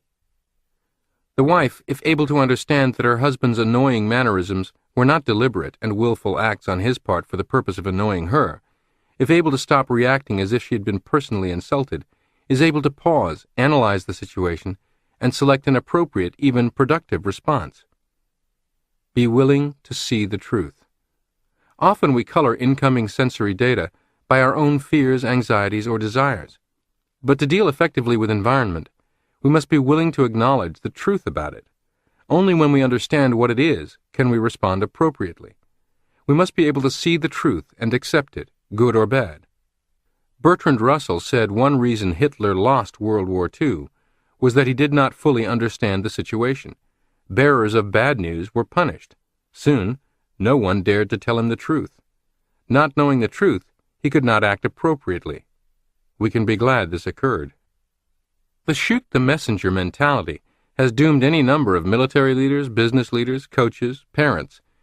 It's been widely reported that Saddam Hussein practices this, with much the same result as Hitler's. Literally shooting bearers of bad news is horrific enough, but the crime of shooting ourselves rather than rationally dealing with accurate information is arguably worse. We do not like to admit to ourselves our errors, mistakes, or shortcomings, nor do we like to admit we have been in the wrong. We do not like to acknowledge that a situation is other than we would like it to be, so we kid ourselves, and because we will not see the truth, we cannot act appropriately. Someone has said that it is a good exercise to daily admit one painful fact about ourselves to ourselves. The success-type personality not only does not cheat and lie to other people, he learns to be honest with himself. What we call sincerity is itself based on self-understanding and self-honesty. For you cannot be sincere when you lie to yourself by rationalizing or telling yourself rational lies. You can do this if you accept yet another fundamental premise of Psycho-Cybernetics, to safeguard and strengthen your self-image. You are not your mistakes. Your tortured backswing and wicked slice does not make you a disgrace to the game of golf, let alone a bad, inept, or unsuccessful person. It is only a mechanical and mental mistake that can be corrected. A top corporate CEO once told me, "I've become somewhat famous thanks to several very notable, astute decisions, but I've made a number of incredibly bad ones, too. I'm neither my best or my worst decision.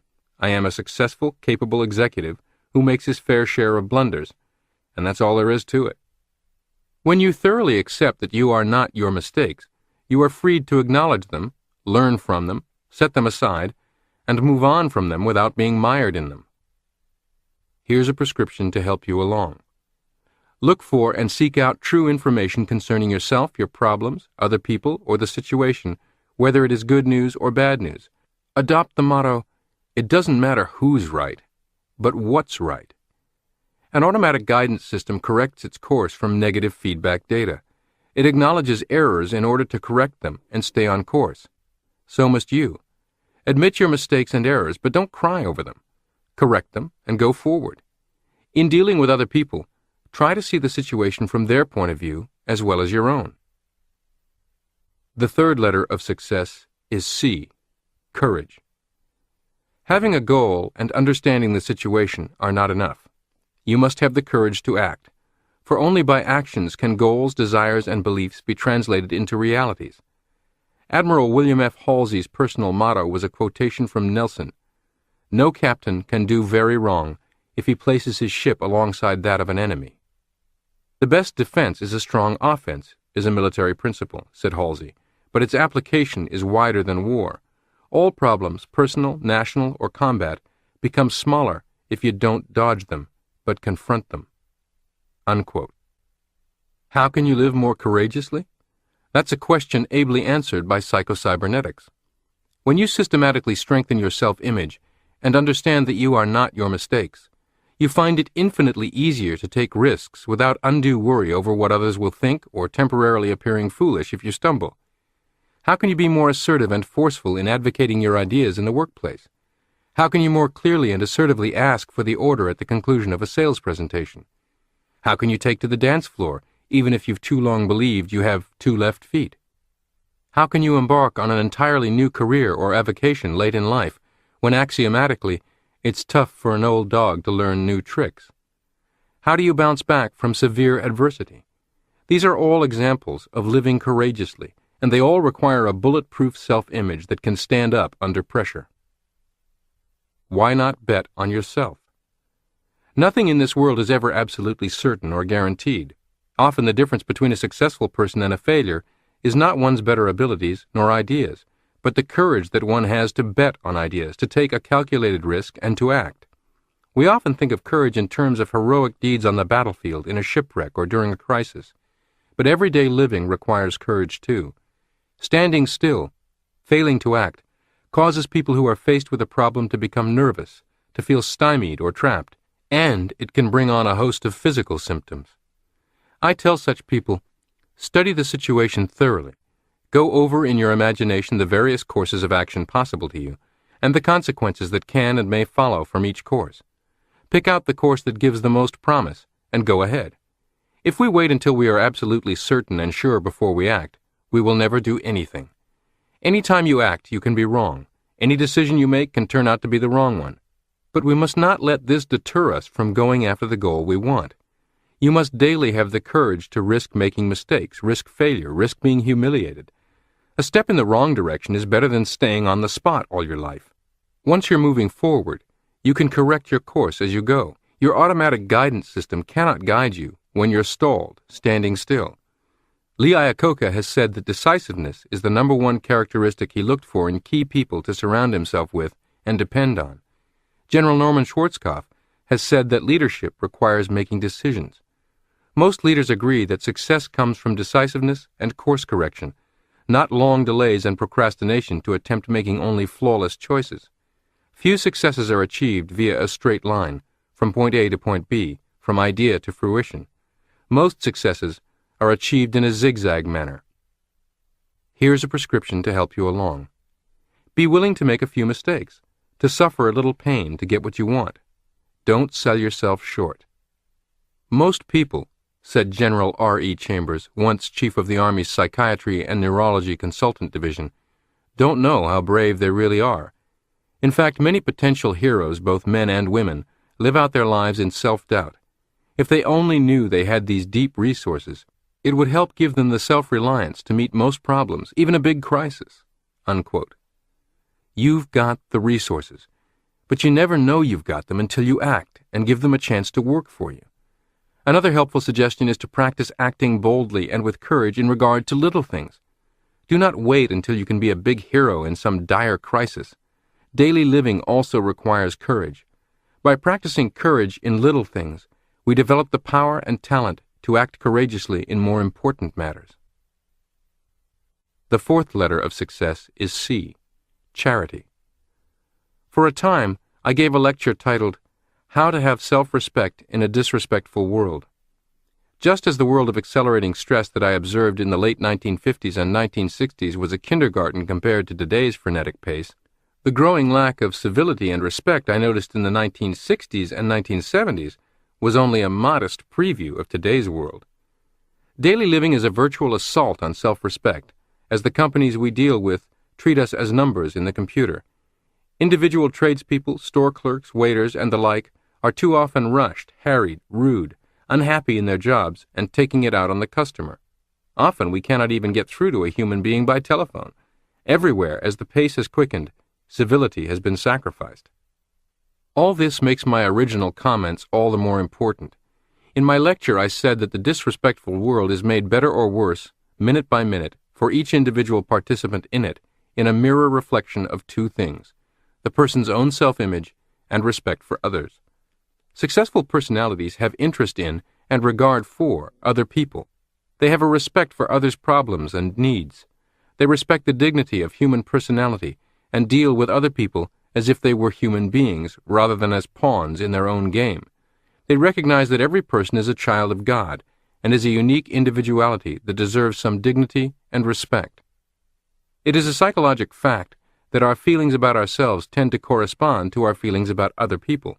When a person begins to feel more charitably about others, he invariably begins to feel more charitably toward himself. Persons who feel that people are not very important cannot have very much deep-down respect and regard for themselves.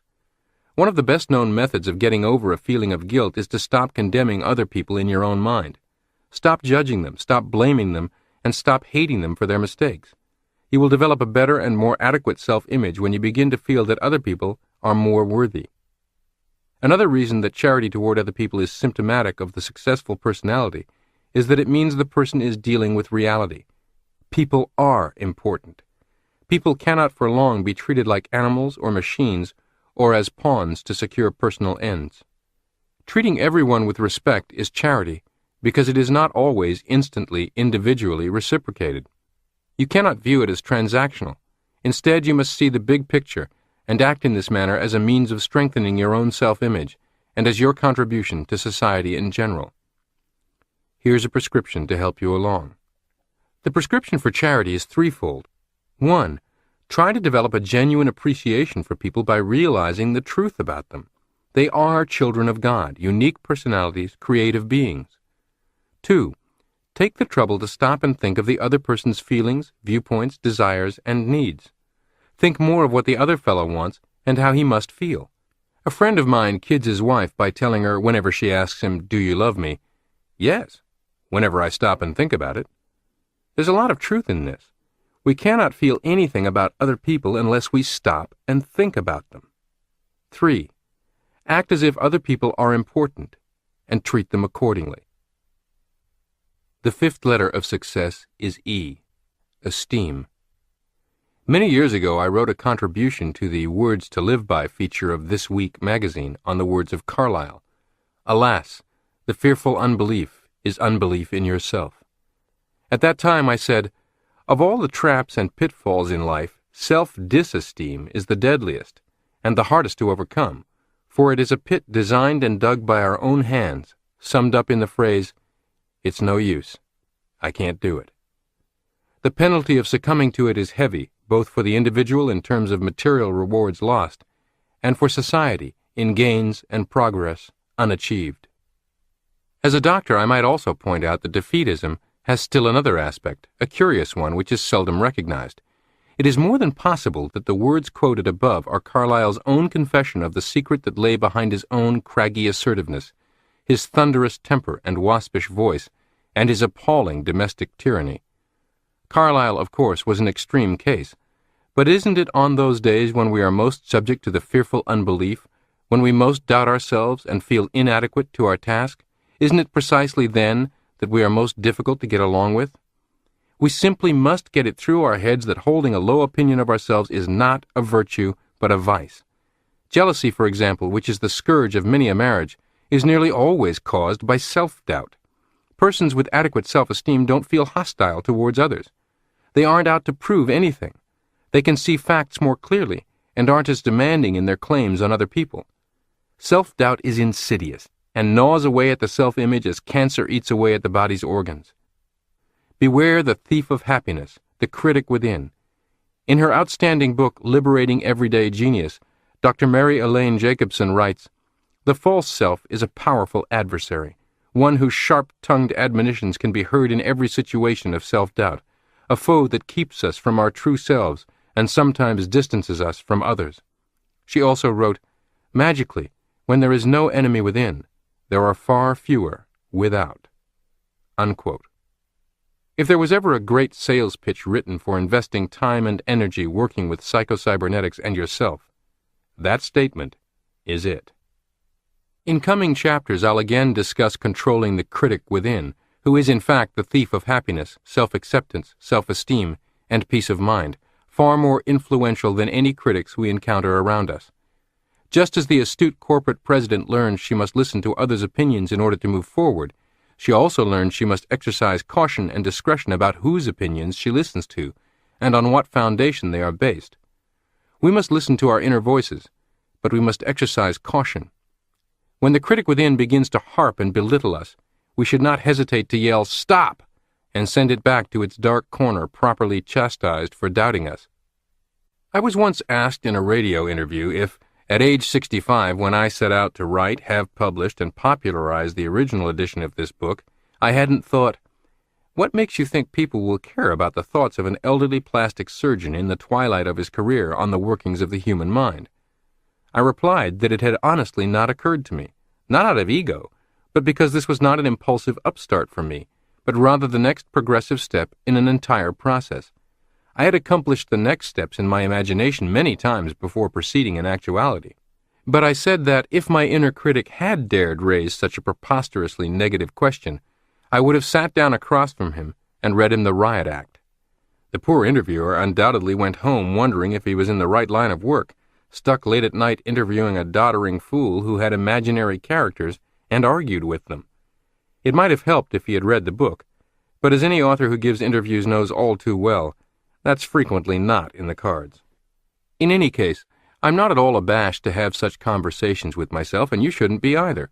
I believe it is a useful imagination exercise to personalize these enemy thoughts as a critic who sits across from you and puts you on the spot, whom you can vanquish with a presentation of your reasons why you will succeed. Here's a prescription to help you along. Stop carrying around a mental picture of yourself as a person less capable than others by making unfair apples-to-oranges comparisons. Celebrate your victories, small or large, recognize and build on your strengths, and continually remind yourself you are not your mistakes. The word esteem literally means to appreciate the worth of. Why do men stand in awe of the stars, the moon, the immensity of the sea, the beauty of a flower or a sunset, and at the same time downgrade themselves? Did not the same Creator make us? Is not the human being the most marvelous creation of all? This appreciation of your own worth is not egotism, unless you assume that you made yourself and should take some of the credit. Do not downgrade the product merely because you haven't used it correctly. Don't childishly blame the product for your own errors like the schoolboy who said, "This typewriter can't spell." But the biggest secret of self-esteem is this: begin to appreciate other people more. Show respect for any human being merely because he or she is a child of God and therefore a thing of value. Stop and think when you're dealing with people. You're dealing with unique, individual creations of the Creator of all. Practice treating other people as if they had value, and surprisingly, your own self-esteem will go up. Real self-esteem is not derived from the great things you've done, the things you own, the mark you've made, but from an appreciation of yourself for what you are, a child of God. When you come to this realization, however, you must necessarily conclude that all other people are to be appreciated for the same reason. The sixth letter of success is S, self-confidence. Confidence is built on an experience of success. When we first begin any undertaking, we are likely to have little confidence because we have not learned from experience that we can succeed. This is true of learning to ride a bicycle, speak in public, or perform surgery. It is literally true that success breeds success. Even a small success can be used as a stepping stone to a greater one. Managers of boxers are very careful to match them so they can have a graduated series of successful experiences. We can use the same technique, starting gradually and experiencing success at first on a small scale. Another important technique is to form the habit of remembering past successes and forgetting failures. This is the way both an electronic computer and the human brain are supposed to operate. Practice improves skill and success in basketball, golf, horseshoe pitching, or salesmanship, but not because repetition has any value in itself. If it did, we would learn our errors instead of our hits. A person learning to pitch horseshoes, for example, will miss the stake many more times than he will hit it. If mere repetition were the answer to improved skill, his practice should make him more expert at missing, since that is what he has practiced most. However, although his misses may outnumber hits 10-1, through practice, his misses gradually diminish, and his hits come more and more frequently. This is because the computer in his brain remembers and reinforces his successful attempts and forgets the misses. This is the way that both an electronic computer and our own success mechanisms learn to succeed. Yet what do most of us do? We destroy our self-confidence by remembering past failures and forgetting all about past successes. We not only remember failures, we impress them on our minds with emotion. We condemn ourselves. We flay ourselves with shame and remorse. Both are highly egotistical, self-centered emotions, and self-confidence disappears. It doesn't matter how many times you've failed in the past. What matters is the successful attempt, which should be remembered, reinforced, and dwelt on. The great inventor and industrialist Charles Kettering said that any man who wants to be a scientist must be willing to fail 99 times before he succeeds once, and suffer no esteem damage because of it. This could be said of just about any field of endeavor. That does not mean you must actually operate at that ratio, by the way, but you must be willing to, if need be, and, as he suggested, suffer no self-image damage by doing so. When we observe others' successes, we often never see or take note of the many zigzags they took to arrive. When the famous Hollywood actress takes the Oscar in hand and delivers her acceptance speech, we forget all about the string of clinker movies she appeared in that were ridiculed by critics and quickly rejected by the public. When the best-selling author's book is the talk of the airwaves and selling like hotcakes, we never contemplate the shoebox full of rejection slips stored in his home, or the mountains of torn-up paper from unsatisfactory drafts, rewrites, drafts, and more rewrites that preceded this book now on the shelf. Almost every bright and shining success has in its shadow a long list of disappointments, frustrations, and humiliations. Why should you expect otherwise? The success personality takes such things in stride. Here's a prescription to help you along. Use errors and mistakes as a way to learning. Then dismiss them from your mind. Deliberately remember and picture to yourself past successes. Everyone has succeeded sometime at something. Especially when beginning a new task, call up the feelings you experienced in some past success, however small it might have been. And the last letter of success is S, self-acceptance. In the book made into the popular movie The Talented Mr. Ripley, the main character is a tortured and inferiority complex-laden young man, so unhappy with himself, so unwilling to accept himself, and so envious of others, that he murders another man of greater financial means and attempts to take over his life, even to step into his relationships with the dead man's girlfriend and family. Fortunately, few people act on their lack of self-acceptance in such a violent and antisocial manner. More typical, such a person murders himself, slowly rather than suddenly, sometimes with alcohol or drug abuse, sometimes with less obvious forms of gradual self-destruction. Many, to quote Thoreau, live out their lives in quiet desperation. No real success or genuine happiness is possible until a person gains some degree of self-acceptance. The most miserable and tortured people in the world are those who are continually straining and striving to convince themselves and others that they are something other than what they basically are. And there is no relief and satisfaction like what comes when you finally give up the shams and pretenses and are willing to be yourself. Success which comes from self-expression often eludes you when you strive and strain to be somebody, and often comes, almost of its own accord, when you become willing to relax and be yourself. Changing your self-image does not mean changing yourself, but changing your own mental picture, your own estimation, conception, and realization of that self. The amazing results that follow from developing an adequate and realistic self-image come about not as a result of self-transformation, but from self-realization and self-revelation. Your self, right now, is what it has always been, and all that it can ever be. You did not create it. You cannot change it. You can, however, realize it, and make the most of what already is by gaining a true mental picture of your actual self. There is no use straining to be somebody. You are what you are now. You are somebody, not because you've made $1 million or drive the biggest car in your block or win at bridge, but because God created you in His own image. Most of us are better, wiser, stronger, more competent right now than we realize. Creating a better self-image does not create new abilities, talents, powers. It releases and utilizes them. We can change our personality, but not our basic self. Personality is a tool, an outlet, a focal point of the self that we use in dealing with the world.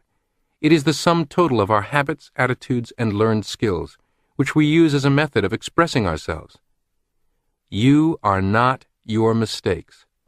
Self-acceptance means accepting and coming to terms with ourselves now, just as we are, with all our faults, weaknesses, shortcomings, errors, as well as our assets and strengths. Self-acceptance is easier, however, if we realize that these negatives belong to us. They are not us. Many people shy away from healthy self-acceptance because they insist on identifying themselves with their mistakes. You may have made a mistake, but this does not mean that you are a mistake. You may not be expressing yourself properly and fully, but this does not mean you yourself are no good. We must recognize our mistakes and shortcomings before we can correct them. The first step toward acquiring knowledge is the recognition of areas where you are ignorant. The first step toward becoming stronger is the recognition that you are weak. And all religions teach that the first step toward salvation is the self-confession that you are a sinner. In the journey toward the goal of ideal self-expression, we must use negative feedback data to correct course, as in any other goal-striving situation. This requires admitting to ourselves and accepting the fact that our personality, our expressed self, or what some psychologists call our actual self, is always imperfect and short of the mark. No one ever succeeds during a lifetime in fully expressing or bringing into actuality all the potentialities of the real self. In our actual expressed self, we never exhaust all the possibilities and powers of the real self. We can always learn more, perform better, behave better. The actual self is necessarily imperfect. Throughout life, it is always moving toward an ideal goal, but never arriving. The actual self is not a static, but a dynamic thing. It is never completed and final, but always in a state of growth. It is important that we learn to accept this actual self with all its imperfections because it is the only vehicle we have.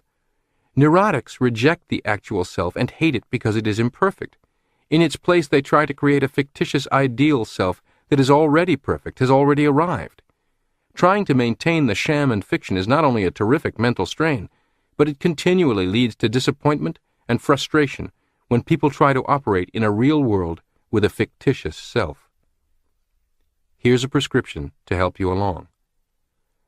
Accept yourself as you are, and start from there. Learn to emotionally tolerate imperfection in yourself. It is necessary to intellectually recognize our shortcomings, but disastrous to hate ourselves because of them. Differentiate between yourself and your behavior. You are not ruined or worthless because you made a mistake or got off course, any more than a computer is worthless because it makes an error, or a violin because it sounds a sour note. Don't hate yourself because you're not perfect. You have lots of company in imperfection. No one else is perfect, and those who try to pretend they are become imprisoned in misery. Self-acceptance versus self-rejection. Many people admit that they can't stand rejection from others. Otherwise capable sales professionals, for example, will be stymied in their careers by the inability to emotionally handle the inherent truth about most selling situations. You get more no's than yeses, more rejection than acceptance. Authors, playwrights, actors, athletes, coaches have all crumbled under the weight of criticism and rejection from the public or the media.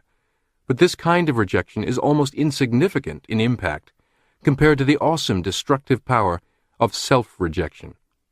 People reject and demean themselves in many ways. Women frequently reject themselves because they do not conform to the current fashion or standard for physical proportions.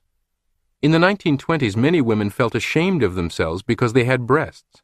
The boyish figure was in vogue, and large breasts were taboo. Then the fashion trends reversed directions, and now many young women develop anxieties because they do not have 40-inch busts. In the 1920s, women used to come to me and in effect say, "Make me somebody by reducing the size of my breasts." In the 1960s, the plea was, "Make me somebody by increasing the size of my breasts."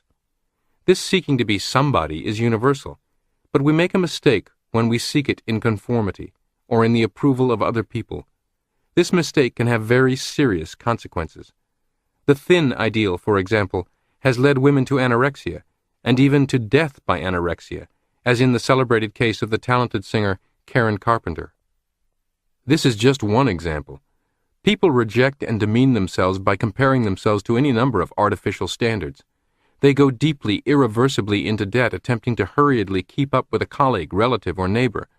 Many people say in effect to themselves, "Because I'm skinny, fat, short, too tall, etc., I am nothing."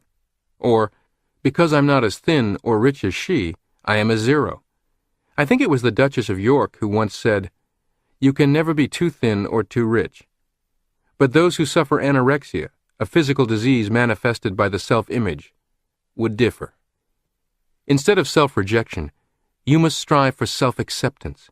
This means acknowledging that you are a unique, one-of-a-kind composite of strengths, weaknesses, knowledge and ignorance, experience and naivete, accomplishment and unrealized potential. And so is every other individual on the planet.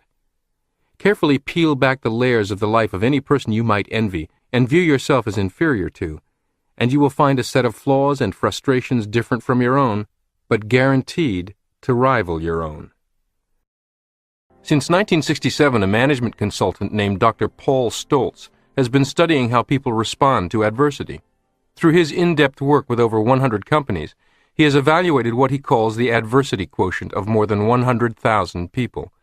Adversity quotient is a measurement of how people perceive challenges and how well they deal with them. Dr. Stoltz says that having a high AQ is increasingly important as the world gets more difficult to operate in. He routinely surveys his clients regarding the number of adverse events they confront each day, whether a delayed or canceled airline flight or a key client defecting to a competitor. He says that 10 years back the average number was 7. 5 years ago, 13, nearly doubled. In 1999, 23. Dr. Stoltz defines people with high AQs 3 ways. 1. They do not blame others for the adversities or setbacks they confront. 2. They do not blame themselves either. They do not see setbacks that occur as reflecting poorly on themselves. 3. They believe the problems they face are limited in size and duration and can be dealt with. If you compare these characteristics with what we've just discussed in terms of the success personality as a trigger for the automatic success mechanism, you will see the compatibility of my ideas and Dr. Stoltz's findings. Can you raise your AQ? Absolutely. Dr. Stoltz's entire business at the corporate level is in providing training programs that help entire organizations of people raise their AQs. His approach includes unburdening people of low AQ assumptions, such as helplessness, self-doubt, insurmountability of problems, and blame or guilt. This is much the same as modifying or strengthening the self-image. Unburdening or liberating is strengthening. You do not necessarily need to add to strengthen. You can strengthen by subtraction. This, not coincidentally, is in total harmony with everything I've observed regarding people diagnosed with very serious diseases. Some people easily accept that their problem is of such overwhelming magnitude they are helpless. They feel shame and guilt, and they blame themselves for being weak, and they blame others, God, or destiny for their condition.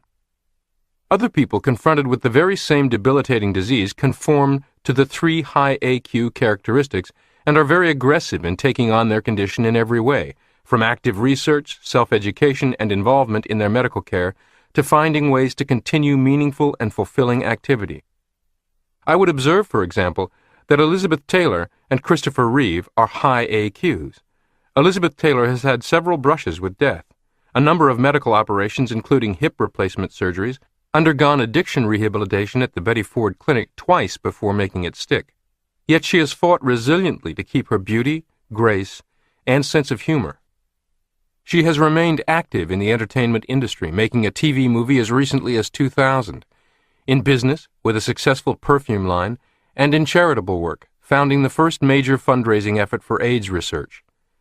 Christopher Reeve, paralyzed by spinal cord injury in a horse riding accident, has continued with a successful and meaningful life as loving husband and father, author, professional speaker, and director of movies, while just getting out of bed and dressed requires massive effort, hours of time, and assistance from caregivers. The Fishing Trip from Hell. I was having lunch with several friends who had just returned from a fishing trip together. When I asked about the trip, they all chimed in describing a trip marred by one catastrophe after another. Bad weather, their cooler full of provisions floating off in a river, one man's bout of stomach sickness, and on and on. And how would you rate the trip? I asked. Best trip yet, one man said. We had a ball. On this trip, they acted in a high AQ mode and made a success of a series of adverse events. If they could approach everyday life as they did their fishing trip, they'd all be happier and more successful 365 days a year rather than 5. So would we all. Of course, everyday matters may be more important than a comedy of errors weekend in the woods. Certainly, tragedies of life such as serious injury or illness, loss of love, etc., are far more important. Still, much of success has to do with expectation and response. If we are burdened with unreasonable expectations of ourselves, from unfair comparison to others or insistence on perfection, or with unreasonable expectations of life itself to somehow be smooth sailing, or wholly unsatisfactory black and white responses to everything, these self-made burdens will crush us under their own weight. A fable of unburdening. I will end this chapter with a fable or parable I have heard told several different ways. Think about how it relates to the liberation of your success personality. The story is told of an obviously weary traveler walking down a dusty road with a large boulder hoisted on one shoulder, a knapsack full of bricks on his back, a huge pumpkin precariously balanced on his head, and a nest of sturdy weeds and vines wound around his legs so that he could only take short, hobbling steps. As you might imagine, this human pack horse was hobbling along uncomfortably stooped over, his progress slow and tedious, his physical struggle great. A person sitting by the roadside called his hello and asked, "Say, traveler, why do you burden yourself with that big, heavy rock on your shoulder?" Incredibly, the traveler said, I never noticed just how heavy it was before, and until you mentioned it, I hadn't given much thought to my reasons for taking it with me." After a few moments pondering, the traveler set the boulder down, left it by the side of the road, and walked on, a bit straighter, a bit quicker. A little further along, he encountered another bystander who queried him about the knapsack full of bricks. "I'm glad you made mention of it," said the traveler. "I really hadn't paid any attention to what was in the knapsack." He took out all the bricks, left them at the roadside, and walked on. A little further along, a curious child playing by the road called out to him, "Hey, mister, why do you have all those weeds wrapped around your legs?" The traveler took out his pocket knife and sliced away the weeds. One by one, the bystanders made the traveler aware of his needless burdens. So one by one, he accepted the new awareness, rejected the old burdens, and abandoned them by the side of the road. Finally, he was a truly free man, and walked straight and tall, like such a man. Were his problems the boulder, the bricks, the weeds? No, not at all. The one problem was his lack of awareness of them. Try this mental training exercise. Make a short list of the bricks and rocks you are carrying around. Get actual bricks and with a marking pen, Write one emotional burden on each brick. Put all the bricks in a knapsack or duffel bag, and put it in the back seat of your automobile. When you leave your home each morning, take the bag out and heft it a few times and say to yourself, "Today, I'm leaving my bricks in the car. I will go about my day without carrying these heavy bricks around with me." When you arrive home in the evening, get your briefcase or belongings out of your car, but leave the bag of bricks there and say to yourself, "I will relax and enjoy my evening by leaving my bricks behind." Chapter 9. How to avoid accidentally activating your automatic failure mechanism. Alexander Dumas wrote, "A person who doubts himself is like a man who would enlist in the ranks of his enemies and bear arms against himself." Humans have boiling points. In my day, many businesses and factories were heated with steam boilers, which were actually one step away from being bombs. Properly regulated, they provided necessary heat economically, but they also had destructive potential. Such boilers had pressure gauges to show when the pressure was reaching the danger point. By recognizing the potential danger, corrective action could be taken and safety assured. Today, similarly, we have nuclear power plants, carefully monitored and regulated by computers and humans, to prevent the kind of boiling point accident that occurred in Chernobyl. I am told that one of the worst nuclear power plant disasters that almost happened, but was averted in the nick of time, the 3 Mile Island event, was begun by a worker spilling a cup of coffee. Always, power incorporates danger. The servo mechanism you possess is powerful far beyond your past experience would lead you to believe.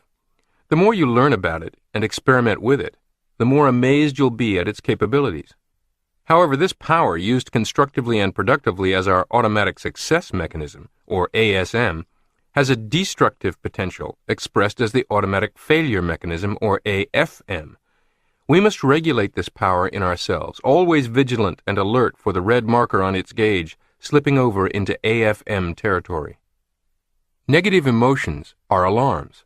Frustration, rage, overwhelming anxiety, unshakable depression, jealousy and resentment, sloth and the demanding of something for nothing, intolerance and disrespect, and of course, self-rejection, are all signs that the servo mechanism's gauge is in the red zone. The human body has its own red light signals and danger signs, which doctors refer to as symptoms or syndromes. Patients are prone to regard symptoms as malevolent. A fever, a pain, or the like is bad. Actually, these negative signals function for patients and for their benefit if they recognize them for what they are and take corrective action. Symptoms or syndromes are the pressure gauges and red lights that help maintain the body in health. The pain of appendicitis may seem bad to the patient, but actually it operates for the patient's survival. If he felt no pain, he would take no action to have the appendix removed. The AFM, accidentally awakened and activated, also has its symptoms. We need to be able to recognize these symptoms in ourselves so that we can do something about them. When we learn to recognize certain personality traits as signposts to failure, these symptoms then act automatically as negative feedback and guide us down the road to creative accomplishment. However, we not only need to become aware of them, everyone feels them. We need to recognize them as undesirables, as things we do not want, and most important of all, we must convince ourselves deeply and sincerely that these things do not bring happiness. No one is immune to these negative feelings and attitudes. Even the most successful personalities experience them at times.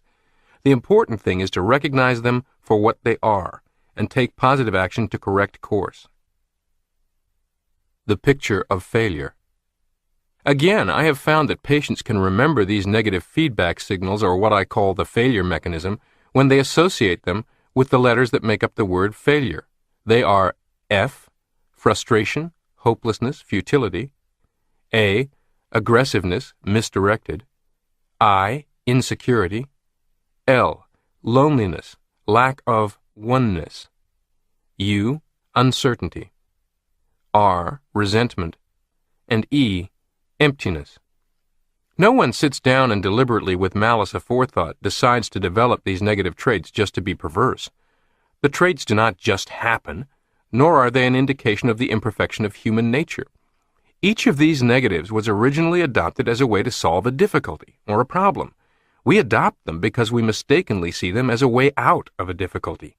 They have meaning and purpose, although based on a mistaken premise. They constitute a way of life for us. Remember, one of the strongest urges in human nature is to react appropriately.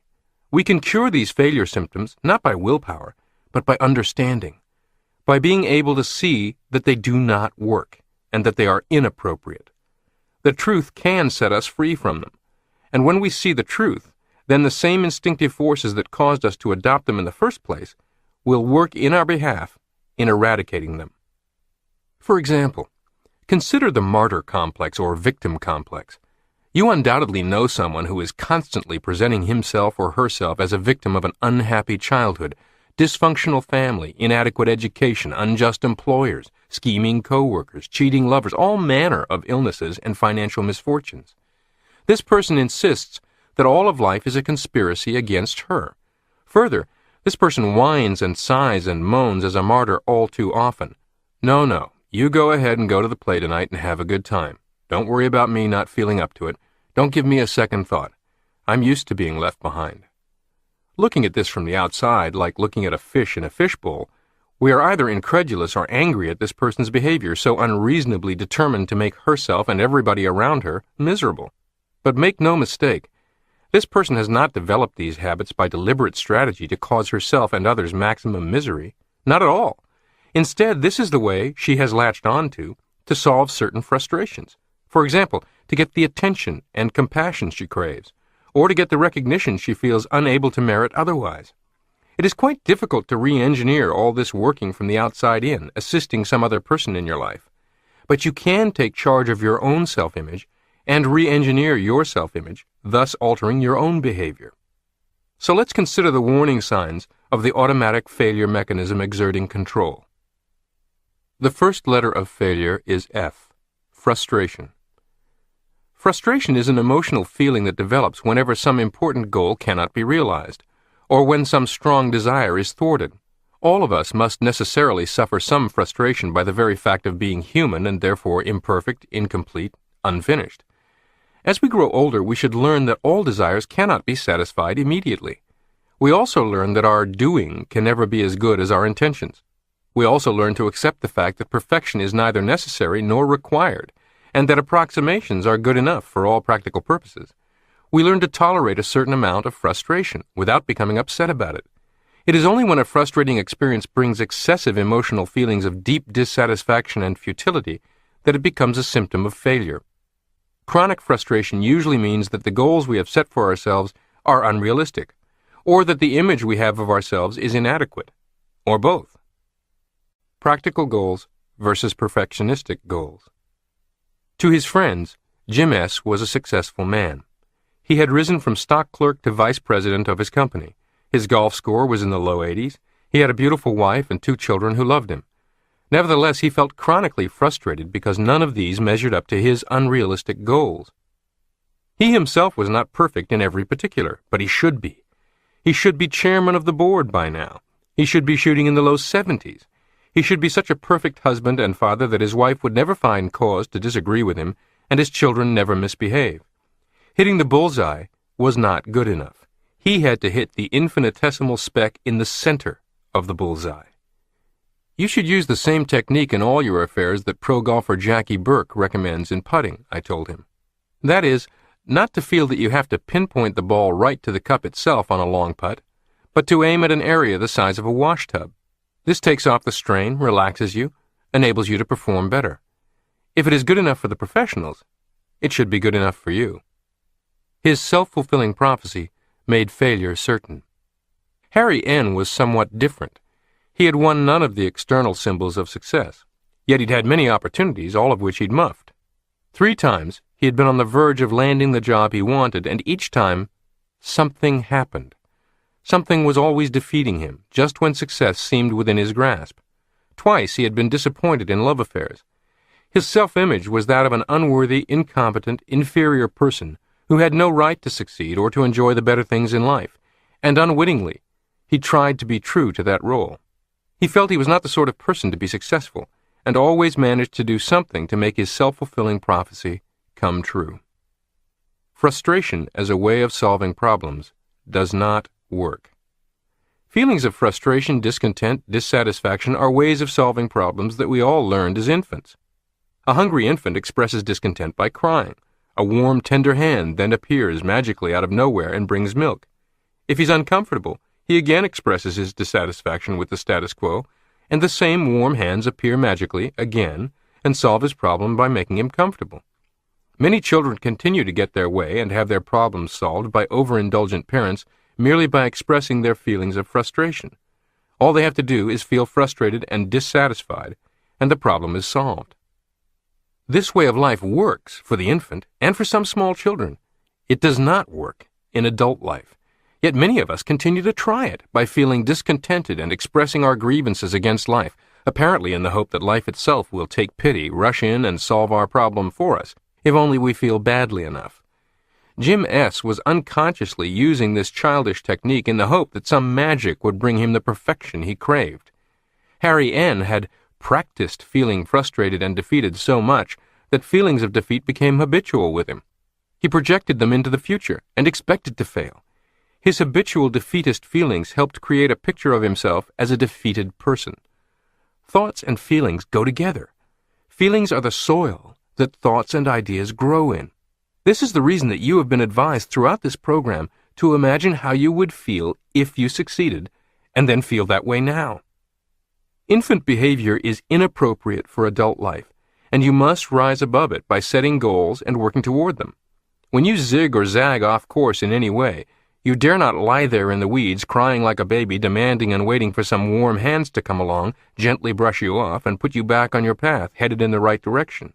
You must exhibit strength of self-image and determine to pick yourself up, replot your course, and restart your travel toward your chosen goals. You must exhibit self-acceptance so that you can acknowledge having made mistakes, having zigged when you should have zagged, rather than self-rejection, which requires the masquerade of placing blame. You must not permit a fog bank passing through to obliterate the beacon light of your goals. The second letter of failure is A, aggressiveness. Excessive and misdirected aggressiveness follows frustration as night follows day. One of the most horrifying diseases of the day is Alzheimer's, in which a person may retain sound physical health but lose memory and identity in ever-increasing episodic debilitation. It is common for victims of this disease to occasionally, without warning, turn violent toward their caregivers or loved ones. I am convinced such aggressiveness is the direct product of the unimaginable frustration these people must feel at having their very identity disappear from their memory. When people unafflicted with Alzheimer's turn violent or vicious toward others, it is often the direct product of having their true self beaten on, tortured, and imprisoned in the form of an unhealthy self-image. A longtime friend of my wife Ann's, a successful career woman, married a somewhat younger, much less accomplished man. She seemed quite content with being the breadwinner, earning virtually all of the household income and supporting him generously. At first, so did he. But others' tacit disapproval, his friends making jokes at his expense, her family's criticism, all built up as a weight of frustration. He attempted several business ventures he was ill-equipped for, invested without due diligence, and began a pattern leading only to greater frustration. At the same pace, she was being put upon by friends and family, so that she became dissatisfied, then critical. When all of his frustration hit a boiling point in this overheated environment, an argument turned violent, and he hit her a number of times, ultimately leading to a 911 call and police cars arriving, lights on, sirens blazing. The incident did not just go away, as these sort of things rarely do. It was the beginning of the end of the marriage. There is absolutely no acceptable excuse for a man striking a woman or vice versa, but it is easily explained as the predictable result, as unchecked frustration begets aggression. Still, with such unpleasant examples noted, aggressiveness itself is not an abnormal behavior pattern, as some psychiatrists once believed. Aggressiveness and emotional steam are very necessary in reaching a goal. We must go out after what we want in an aggressive rather than in a defensive or tentative manner. We must grapple with problems aggressively. The mere fact of having an important goal is enough to create emotional steam in our boiler and bring aggressive tendencies into play. However, trouble ensues when we are blocked or frustrated in achieving our goal. The emotional steam is then dammed up, seeking an outlet. Misdirected or unused, it becomes a destructive force. The worker who wants to punch his boss in the nose but doesn't dare goes home and snaps at his wife and kids or kicks the cat. Or he may turn his aggressiveness on himself in much the same way that a certain scorpion in South America will sting itself and die of its own poison when angered. Don't lash out blindly. Concentrate your fire. The automatic failure mechanism does not direct aggressiveness toward the accomplishment of a worthwhile goal. Instead, it is used in such self-destructive channels as ulcers, high blood pressure, worry, excessive drinking, or compulsive overwork. Or it may be turned on other persons in the form of irritability, rudeness, gossip, nagging, fault-finding, or even violence. The answer to aggression is not to eradicate it, but to understand it, and to provide proper and appropriate channels for its expression. When we recognize aggressiveness rearing its head, we want to turn it around on the frustration that birthed it, to use all this energy in taking productive action to resolve the frustration itself. Knowledge gives you power. Merely understanding the mechanism involved helps a person handle the frustration-aggression cycle. Misdirected aggression is an attempt to hit one target, the original goal, by lashing out at any target. It doesn't work. Recall the children's cartoon of Elmer Fudd trying to hunt the wily rabbit. After shooting at him and missing several times, Fudd blasts wildly away in a dozen different directions. I suspect human duck and geese hunters sometimes succumb to the same temptation. You don't solve one problem by creating another. If you feel like snapping at someone, stop and ask yourself, is this merely my own frustration at work? What has frustrated me? Am I just shooting in a dozen different directions? When you see that your response is inappropriate, you've gone a long way toward controlling it. It also takes much of the sting away when someone is rude to you, if you realize that it is probably not a willful act but an automatic mechanism at work. The other fellow is letting off steam that he could not use in achieving some goal. Many automobile accidents are caused by the frustration-aggression mechanism. Today it's been given the name road rage. There's also airline passenger rage. These names simply label the outcome of unchecked frustration building to aggression. The next time someone is rude to you in traffic, try this. Instead of becoming aggressive and thus a menace to yourself, say to yourself, the poor fellow has nothing against me personally. Maybe his wife burned the toast this morning, he can't pay the rent, or his boss chewed him out. Safety valves for emotional steam. When you are blocked in achieving an important goal, you are somewhat like a steam locomotive with a full head of steam with nowhere to go. You need a safety valve for your excess of emotional steam. All types of physical exercise are excellent for draining off aggression. Long, brisk walks, push-ups, dumbbell exercises are good. Especially good are those games where you hit or smash something. Golf, tennis, bowling, punching the bag. Another good device is to vent your spleen in writing. Write a letter to the person who has frustrated or angered you. Pull out all the stops, leave nothing to the imagination, then burn the letter.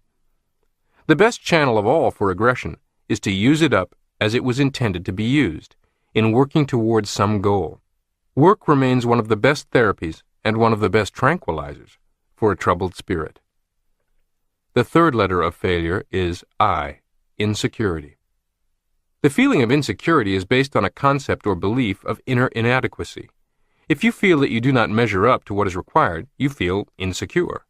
A great deal of insecurity is due not to the fact that our inner resources are actually inadequate, but to the fact that we use a false measuring stick. We compare our actual abilities to an imagined ideal, perfect, or absolute self. Thinking of yourself in terms of absolutes induces insecurity. The insecure person feels that he should be good, period. He should be successful, period. He should be happy, competent, poised, period. These are all worthy goals, but they should be thought of, at least in their absolute sense, as goals to be achieved, as something to reach for, rather than as shoulds.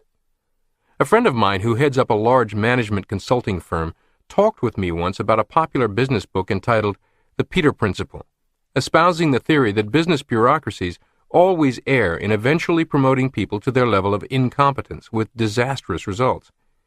I have seen this occur many times myself. The good, effective doctor, happy in his work, once promoted by the hospital to head of a department, turns out to be a miserable manager. The hospital loses a great doctor and gains an incompetent administrator. My friend differed with this as an absolute.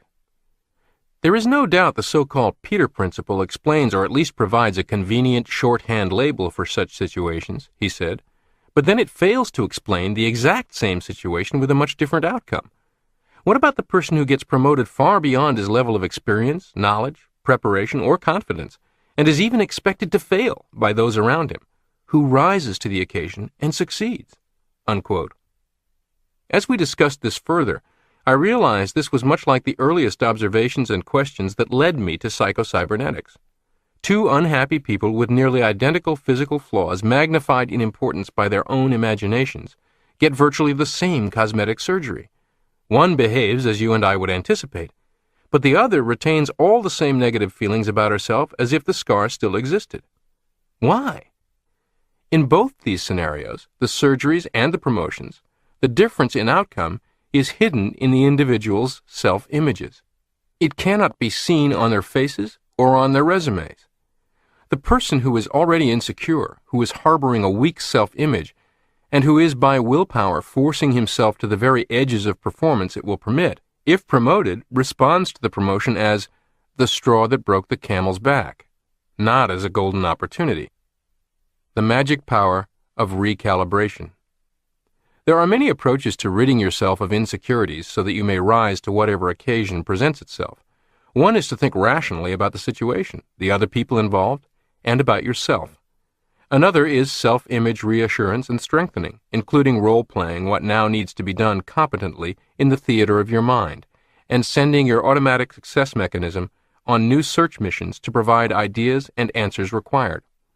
Another is the immediate resetting of your sights on appropriate new targets. Here's why recalibration is so important. A famous New York sports writer once gave me this example.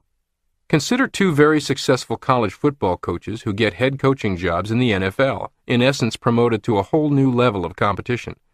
We sports writers immediately begin questioning their ability to succeed at this level, in effect, pasting that Peter Principle thing on their foreheads. Ultimately, one of these coaches goes back to college coaching, a whipped puppy, tail between his legs, but the other takes his team to the Super Bowl. Certainly there are variables in talent, toughness of divisional opponents, schedule, and so on, but the biggest variable is the actual reaction of the two coaches to their new posts.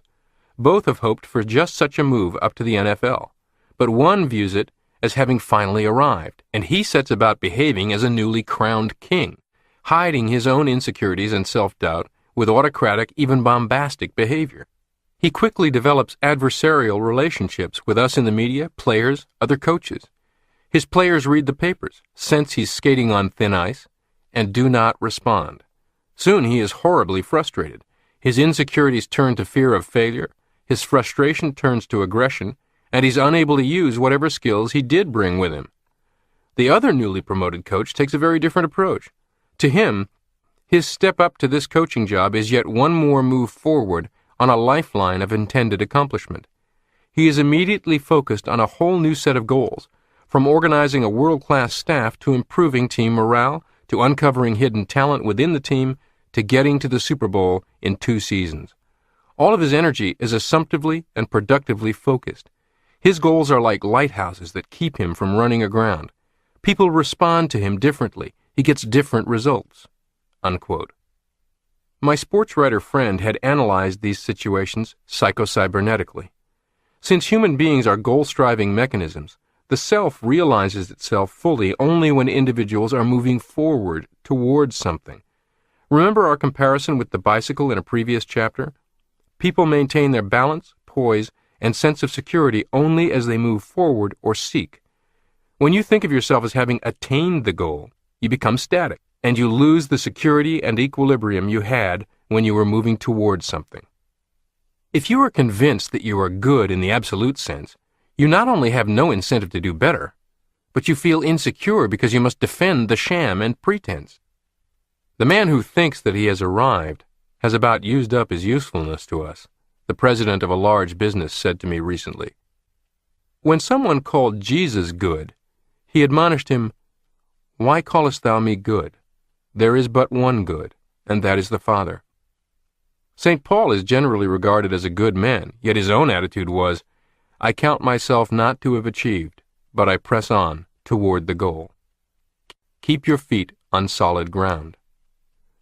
Trying to stand on the top of a pinnacle is insecure. Mentally, get down off your high horse, and you will feel more secure. This has very practical applications. It explains the underdog psychology in sports.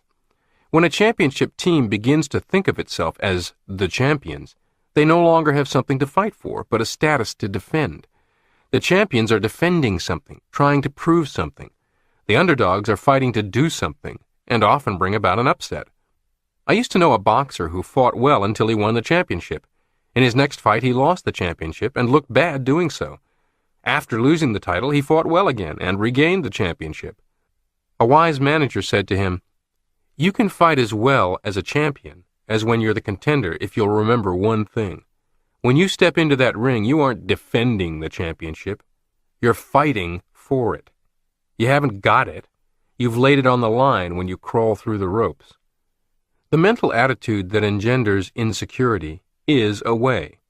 It is a way of substituting sham and pretense for reality. It is a way of proving to yourself and others your superiority. But it is self-defeating. If you are perfect and superior now, then there's no need to fight, grapple, and try. In fact, if you are caught trying real hard, it may be considered evidence that you are not superior. So you don't try. You lose your fight, your will to win. In business, secure leaders attempt surrounding themselves with a team of individuals wiser, more capable, and often older and more experienced than they are. Insecure leaders surround themselves with yes-men and sycophants. Why?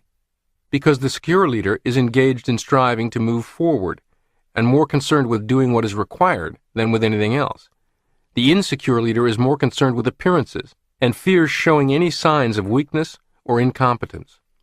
If you catch yourself behaving as if your automatic failure mechanism has immersed you in a swamp of insecurities and pulled you out covered in its slime and stench, you must acknowledge that something smells, and it is my own behavior.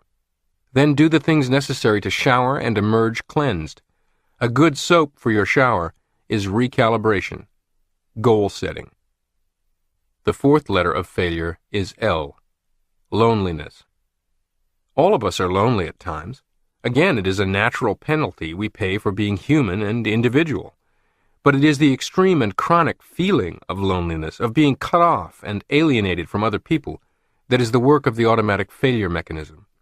This type of loneliness is caused by an alienation from life. It is a loneliness from your real self. Those who are alienated from their real self have cut themselves off from the basic and fundamental contact with life.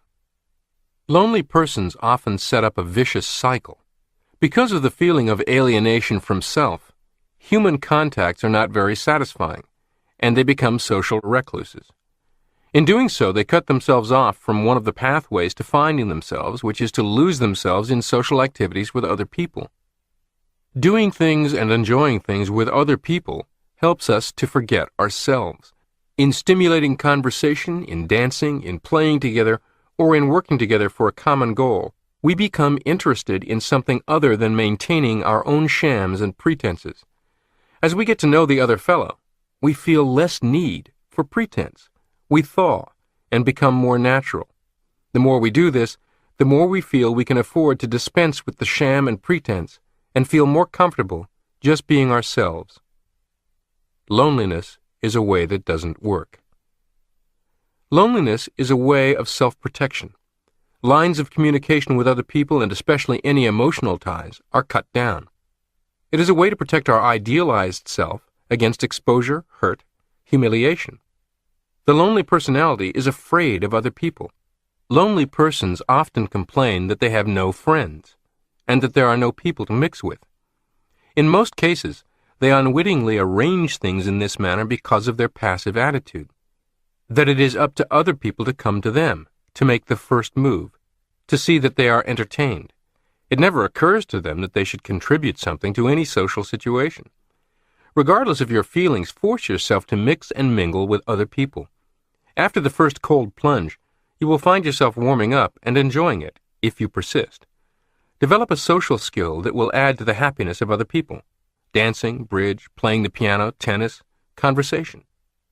It is an old psychological axiom that constant exposure to the object of fear immunizes against the fear.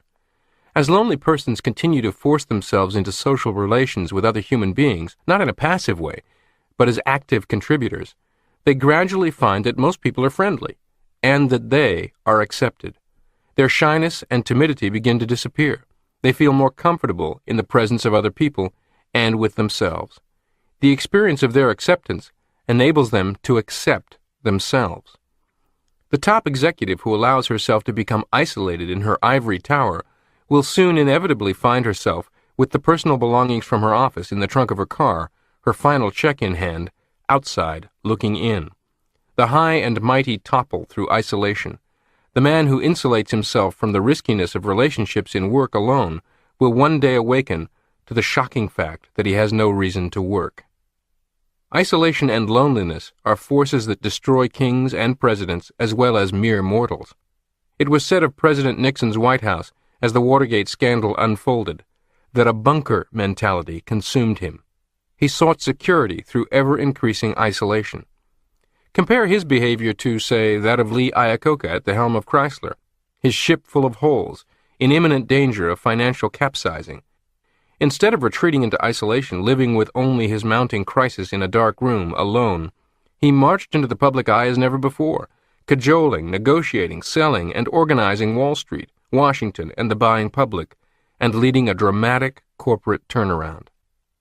When you are tempted by aloneness, you must substitute aliveness.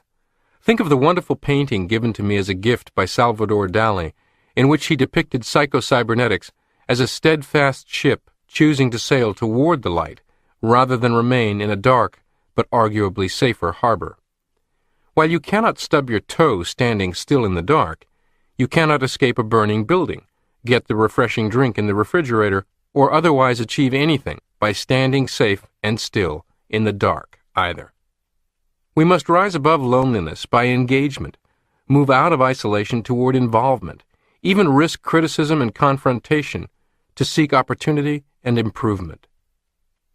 The fifth letter of failure is U, uncertainty.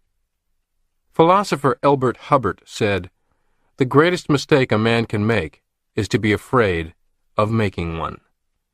Being wrong holds untold horrors to the person who tries to conceive of himself as perfect. He is never wrong, and always perfect in all things. If he were ever wrong, his picture of a perfect, all-powerful self would crumble.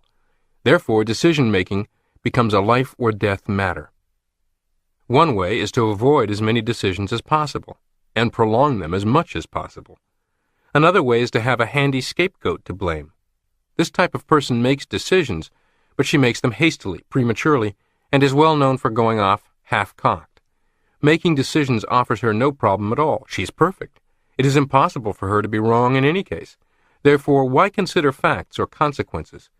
She is able to maintain this fiction when her decisions backfire simply by convincing herself it was someone else's fault. It is easy to see why both types fail. One is continually in hot water from impulsive and ill-considered actions. The other is stymied because he will not act at all. In other words, the uncertainty way of being right doesn't work. Nobody is right all the time. Realize that it is not required that a person be 100% right at all times. It is in the nature of things that we progress by acting, making mistakes, and correcting course. A guided torpedo arrives at its target literally by making a series of mistakes and continually correcting its course. You cannot correct your course if you are standing still. You cannot change or correct nothing. You must consider the known facts in a situation, imagine possible consequences of various courses of action, choose one that seems to offer the best solution, and bet on it. You can correct your course as you go. Consider some of today's most successful actors. Kevin Costner. Do you recall the film Waterworld? Tom Hanks. A film called Joe and the Volcano. We could go down the list. Every Oscar winner, every Hollywood powerhouse has at least one such epic mistake on their resume. More significantly, consider all the endeavors in which even the most successful participants are wrong more than they are right. Coaching a football game and calling plays, or playing quarterback and executing them. In most games, the victor has stacked up many more unsuccessful plays than successful ones. Managing an investment portfolio. Typically, more stocks in the basket may go down than go up, but those that do go up produce sufficient gains for overall profit. Only little men are never wrong. Another help in overcoming uncertainty is to realize the role that self-esteem and the protection of self-esteem play in indecisiveness. Many people are indecisive because they fear loss of self-esteem if they are proved wrong. Use self-esteem for yourself instead of against yourself by convincing yourself of this truth. Big men and big personalities make mistakes and admit them. It is the little man who is afraid to admit he has been wrong. This, of course, applies equally to women. Success through the process of elimination.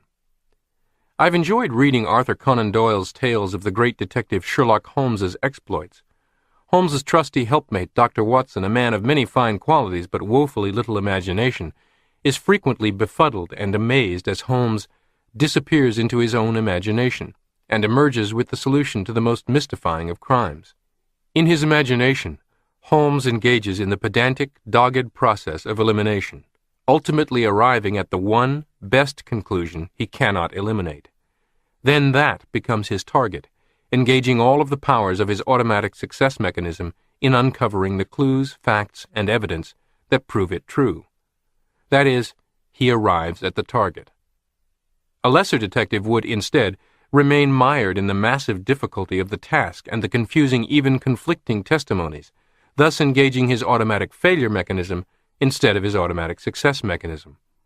It is also worth noting that Holmes is willing to be wrong, and when his first attempts at and proclamations of deduction prove far off course, he does not collapse in embarrassment or humiliation or give control over to frustration and aggression, nor does he retreat into isolation. He virtually shrugs off his mistakes and quickly refocuses, zigging and zagging his way toward his ultimate objective. Thomas Edison's wife once observed that Mr. Edison worked endlessly on a problem, using the method of elimination. If a person asked him whether he were discouraged because so many attempts proved unavailing, he would say, "No, I'm not discouraged, because every wrong attempt discarded is another step forward." If outcomes were preordained and certain, no one would play a game, nor would thousands of spectators tune into television to watch it contested. We must learn to embrace the short-term uncertainties of the game, while staying connected to the targets we choose, and trusting that we will achieve our overriding objectives, albeit by zigging and zagging rather than a straight line. Reassure yourself that you are not your mistakes, so that you can freely acknowledge them, extract whatever useful feedback can be found in them, correct course, and continue moving forward. The sixth letter of failure is R. Resentment. When the automatic failure mechanism looks for a scapegoat or excuse for failure, it often serves up society, the system, life, the breaks, luck, the boss, the spouse, even the customer. People in the firm grip of their automatic failure mechanisms resent the success and happiness of others because they are proof that life is shortchanging them and they are being treated unfairly. Resentment is an attempt to make our own failure palatable by explaining it in terms of unfair treatment, injustice. But as a salve for failure, resentment is a cure that is worse than the disease. It is a deadly poison to the spirit, makes happiness impossible, and uses up tremendous energy that could go into accomplishment. Quite often, when people came to me in my practice requesting surgical correction of insignificant imperfections on their faces magnified by their imaginations, conversations with them led to a realization. They disliked what they saw when they looked in the mirror, not due to the reality of the reflection, but the resentment harbored for just about everyone in their life and their life circumstances. Resentment is a way that fails. Resentment is also a way of making us feel important. Many people get a perverse satisfaction from feeling wronged. the victim of injustice, the one who has been unfairly treated, is morally superior to those who cause the injustice. Resentment is also a way, or an attempt, to wipe out or eradicate a real or fancied wrong or injustice that has already happened. The resentful person is trying to prove a case before the court of life, so to speak. If he can feel resentful enough, and thereby prove the injustice, some magic process will reward him by making the event or circumstance that caused the resentment not so. In this sense, resentment is a mental resistance to, a non-acceptance of, something that has already happened. The word itself comes from two Latin words, re, meaning back, and sentire, meaning to feel. Resentment is an emotional rehashing or refighting of some event in the past. You cannot win, because you are attempting to do the impossible. Change the past. Resentment creates an inferior self-image. Resentment, even when based on real injustices and wrongs, is not the way to win. It soon becomes an emotional habit. Habitually feeling that you are a victim of injustice, you begin to picture yourself in the role of a victimized person. You carry around an inner feeling that is looking for an external peg to hang itself on. It is then easy to see evidence of injustice or fancy you have been wronged in the most innocent remark or neutral circumstance. Habitual resentment invariably leads to self-pity, which is the worst possible emotional habit anyone can develop. When these habits have become firmly ensconced, a person does not feel right or natural when they are absent. They then literally begin to search for and look for injustices. Someone has said that such people feel good only when they are miserable. Emotional habits of resentment and self-pity also go with an ineffective, inferior self-image. You begin to picture yourself as a pitiful person, a victim, who was meant to be unhappy. The real cause of resentment. Remember that your resentment is not caused by other persons, events, or circumstances. It is caused by your own emotional response, your own reaction. You alone have power over this, and you can control it if you firmly convince yourself that resentment and self-pity are not ways to happiness and success, but ways to defeat and unhappiness. As long as you harbor resentment, it is literally impossible for you to picture yourself as a self-reliant, independent, self-determining person who is the captain of his soul, the master of his fate. The resentful person turns over his reins to other people. They are allowed to dictate how he shall feel, how he shall act. He is wholly dependent on other people, just as a beggar is. He makes unreasonable demands and claims on other people. If everyone else should be dedicated to making you happy, you will be resentful when it doesn't work out that way. If you feel that other people owe you eternal gratitude, undying appreciation, or continual recognition of your superlative worth, you will feel resentment when these debts are not paid. If life owes you a living, you become resentful when it isn't forthcoming. Resentment is therefore inconsistent with creative goal striving. In creative goal striving, you are the creator, not the passive recipient. You set your goals. No one owes you anything. You go out after your own goals. You become responsible for your own success and happiness. Resentment doesn't fit into this picture, and because it doesn't, it is a failure mechanism. In a sense, there is no justice, but we may manufacture just results for ourselves. It is fact that by the very act of birth, one person is unjustly set out to begin a hard life in a ghetto filled with street crime, while another, born in a crosstown hospital that same moment, will begin life in a safe suburb. One will go to a school in disrepair, the other to a school with every modern advantage. Similarly, it is a fact that, in many sales offices, leads are disproportionately or unjustly distributed by the sales manager to her pets and those in her doghouse. It is a fact that promotion in corporate settings frequently occurs due to factors other than pure merit. We could go on and on. There's no denying injustice. If you intend to insist on justice in order to live a successful and happy life, you will not do so in this lifetime on this planet. The other day, just after emerging from my New York townhouse wearing a brand new, beautifully tailored suit out of the wrapper for the very first time, en route to an important luncheon engagement, a passing taxicab roared through a muddy puddle and splashed dirty water all over my pants.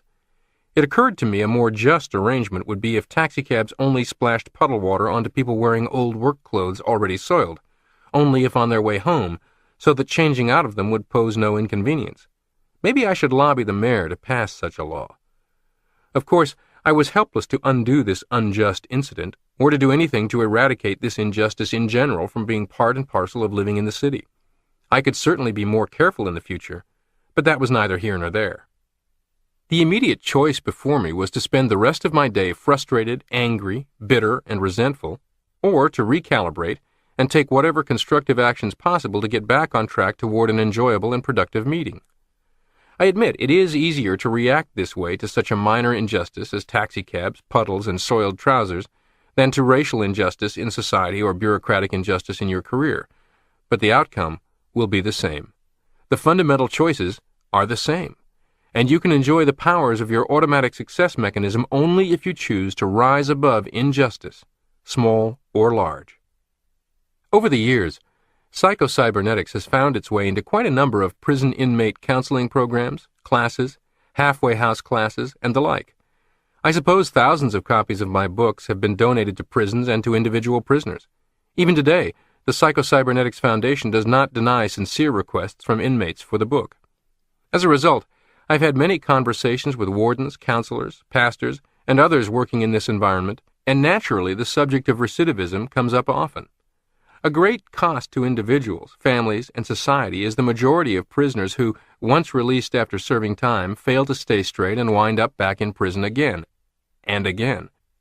I've become convinced that recidivism is nothing more than resentment realized.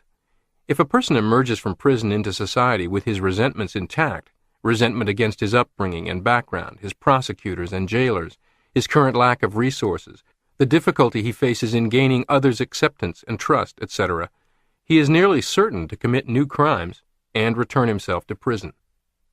Only the rare individual who manages to cleanse herself of these resentments and recalibrate is able to stay straight. Similarly, any individual who permits resentment to control her thoughts locks herself and her potential into a prison of her own making. She is her own hanging judge, discompassionate jury, and jailer.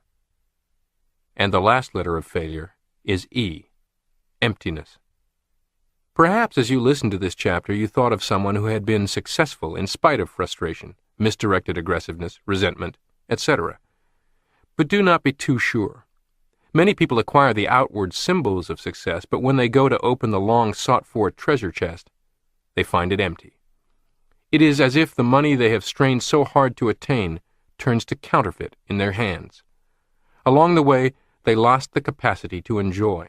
And when you have lost the capacity to enjoy, no amount of wealth or anything else can bring success or happiness. These people win the nut of success, but when they crack it open, it is empty. Those who have the capacity to enjoy, still alive within them, find enjoyment in many ordinary and simple things in life. They also enjoy whatever success in a material way they have achieved. Those in whom the capacity to enjoy is dead can find enjoyment in nothing, be it a $1 ice cream cone or $1 million mansion. No goal is worth working for. Life is a terrible bore. Nothing is worthwhile. You can see these people by the hundreds, night after night, knocking themselves out in nightclubs, trying to convince themselves they are enjoying it. They travel from place to place, become entangled in a whirl of parties, hoping to find enjoyment, always finding an empty shell. The truth is that joy is an accompaniment of creative function, of creative goal-striving. It is possible to win a fake success, but when you do, you are penalized with an empty joy. Life becomes worthwhile when you have worthwhile goals. This is the psycho-cybernetic secret to keeping your automatic failure mechanism safely asleep, not troubled by any assignment from you, and not troubling you with the results of its labors. Life is worthwhile only when you have firmly fixed in your sights worthwhile goals. Emptiness is a symptom that you are not living creatively. You either have no goal that is important enough to you, or you are not using your talents and efforts in striving toward an important goal. The person who has no purpose of her own pessimistically concludes life has no purpose. The person who has no goal worth working for concludes life is not worthwhile. The person with no important job to do complains, "There is nothing to do." The individual who is actively engaged in striving toward an important goal or goals does not come up with pessimistic philosophies concerning the meaninglessness or the futility of life in general or his life in specific. Even the most elderly can and do operate as goal-striving, optimistic people. A wonderful trend has been the migration of retirees to small college towns, where they pursue goals of learning, education, mastery of interesting subjects, acquire some skill they never found time to previously pursue, mentor others. Earlier in this program, I described the 4 steps of the learning process. Aliveness is based on constantly setting new goals and then moving up that 4-step ladder of learning in order to effectively pursue them. Emptiness is not a way that wins. Emptiness, once experienced, can become a way of avoiding effort, work, and responsibility. It becomes an excuse or a justification for non-creative living. If all is vanity, if there is no new thing under the sun, if there is no joy to be found anyway, why bother? Why try? If life is just a treadmill, if we work 8 hours a day so that we can afford a house to sleep in, so that we can sleep 8 hours to become rested for another day's work, why get excited about it? All these intellectual reasons vanish, however, and we experience joy and satisfaction once we get off the treadmill, stop going around and around in circles, and select a goal worth striving for, and go after it. Emptiness and an inadequate self-image go together. Emptiness may also be the symptom of an inadequate self-image. It is impossible to psychologically accept something that you feel does not belong to you, or that is not consistent with yourself. Those who hold an unworthy and undeserving self-image may hold their negative tendencies in check long enough to achieve a genuine success, then be unable to accept it psychologically and enjoy it. They may even feel guilty about it, as if they had stolen it. Their negative self-image may even spur them on to achievement by the well-known principle of overcompensation. But I do not subscribe to the theory that one should be proud of an inferiority complex, or thankful for it just because it sometimes leads to the external symbols of success. When success finally comes, such persons feel little sense of satisfaction or accomplishment. They are unable to take credit in their own minds for their accomplishments. To the world, they are a success. They themselves still feel inferior, undeserving, almost as if they were thieves and had stolen the status symbols that they thought were so important. If my friends and associates really knew what a phony I am, they think. This reaction is so common that psychiatrists refer to it as the success rejection syndrome, the man who feels guilty, insecure, and anxious when he realizes he has succeeded. Only striving for goals that are important to you, not as status symbols, but because they are consistent with your own deep inner wants, is healthful. Striving for real success, for your success through creative accomplishment, brings a deep inner satisfaction. Striving for a phony success to please others brings a phony satisfaction.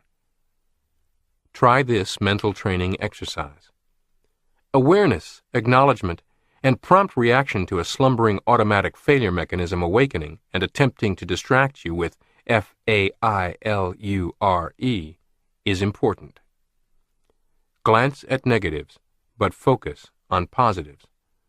Automobiles come equipped with negative indicators placed directly in front of the driver to tell you when the battery is not charging, when the engine is becoming too hot, when the oil pressure is becoming too low, etc.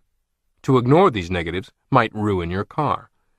However, there is no need to become unduly upset if a negative signal flashes. You merely stop at a service station or a garage and take positive action to correct the problem. A negative signal does not mean the car is no good. All cars overheat at times. However, the driver of the automobile does not look at the control panel exclusively and continuously.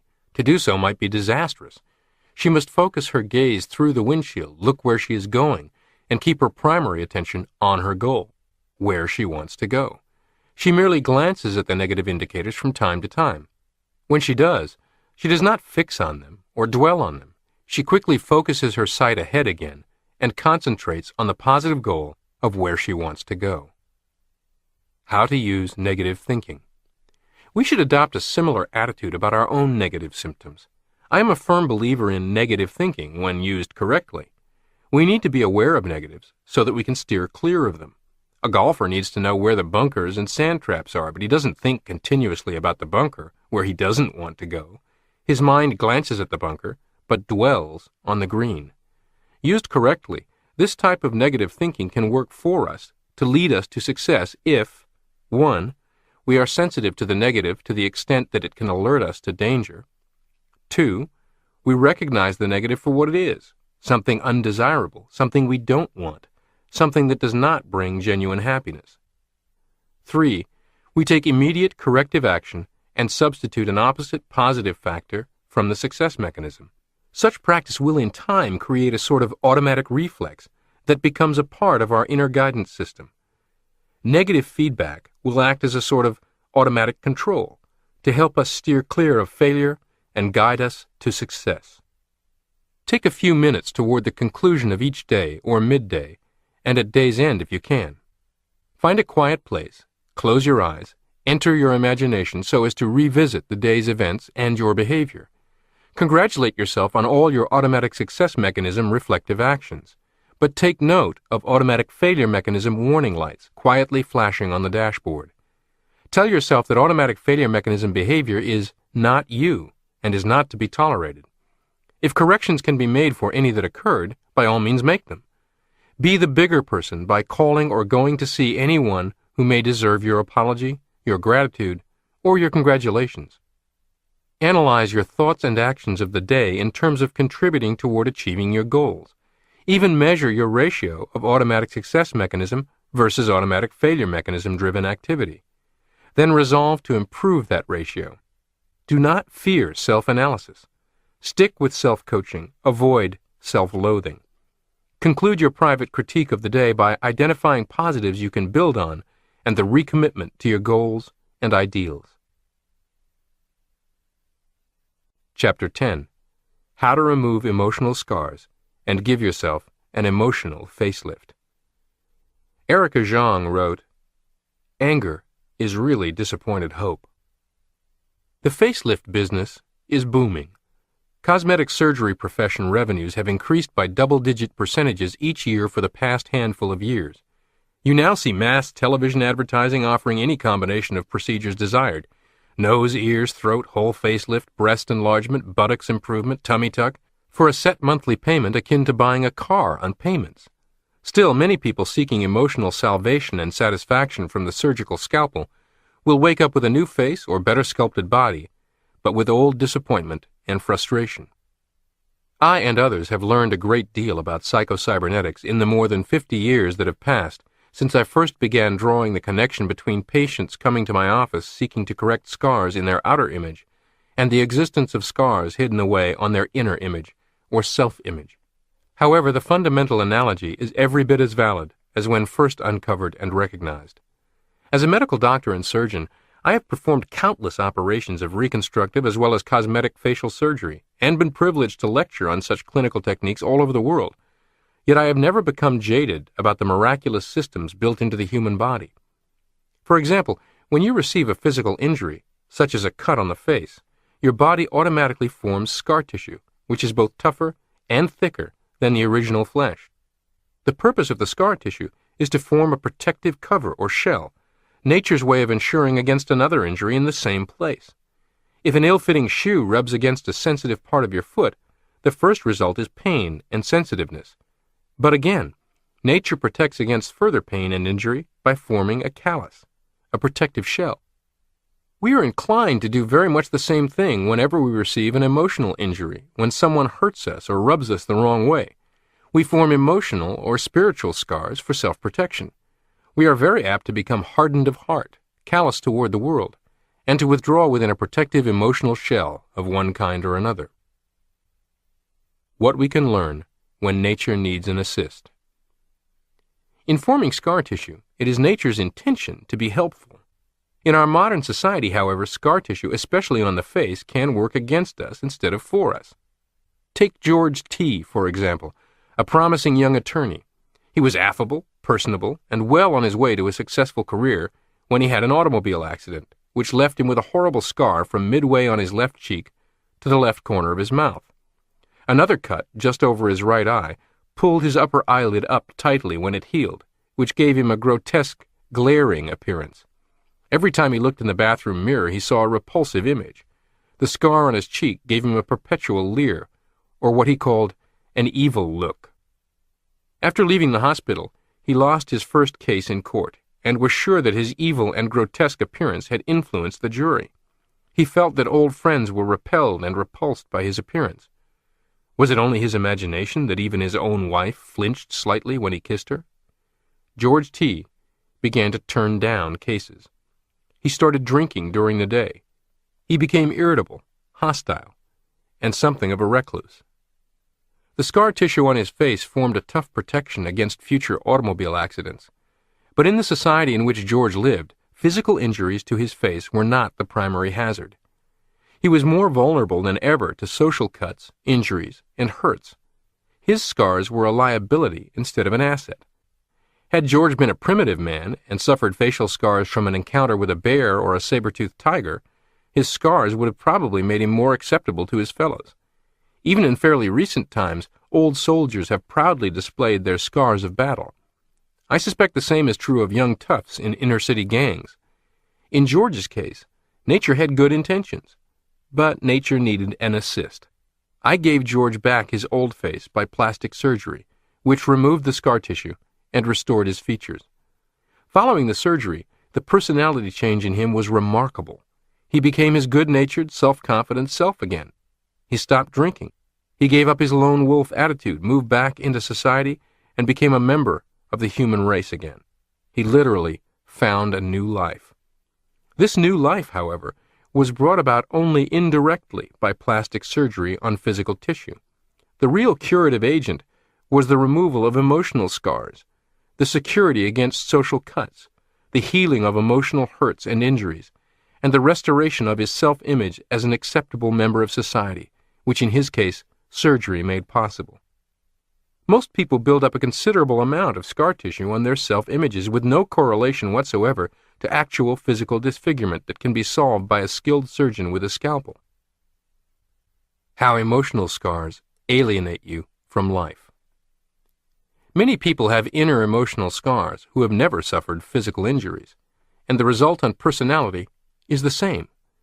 These people have been hurt or injured by someone in the past. To guard against future injury from that source, they form a spiritual callus, an emotional scar to protect their ego. This scar tissue, however, protects them not only against the individual who originally hurt them, but also all other human beings. An emotional wall is built through which neither friend nor foe can pass. Zig Ziglar tells an amusing story about a cat who innocently traipses across a stovetop and lands on a burner still hot from recent use. With a loud yelp, the cat leaps off the stove and sulks away to nurse its tender paws. Zig says, not only won't that cat ever climb up on that stove again, he'll never even go into the kitchen. Emotional scar tissue built up on the self-image affects people like scorched paws affect that cat. Given several repeats of an unpleasant, embarrassing, or frustrating scarring experience, the affected individual not only avoids the precise situation, he avoids the general area in which it might occur.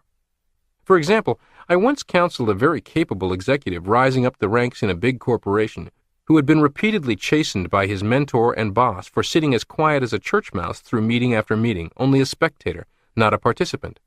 This fellow had very good ideas and input to offer, often did so privately, and often missed any credit for his contributions. In fact, most of his colleagues viewed him as dead wood, and wondered about the boss's motives for having this fellow on the payroll. You can probably do your own diagnosis at this point and guess right.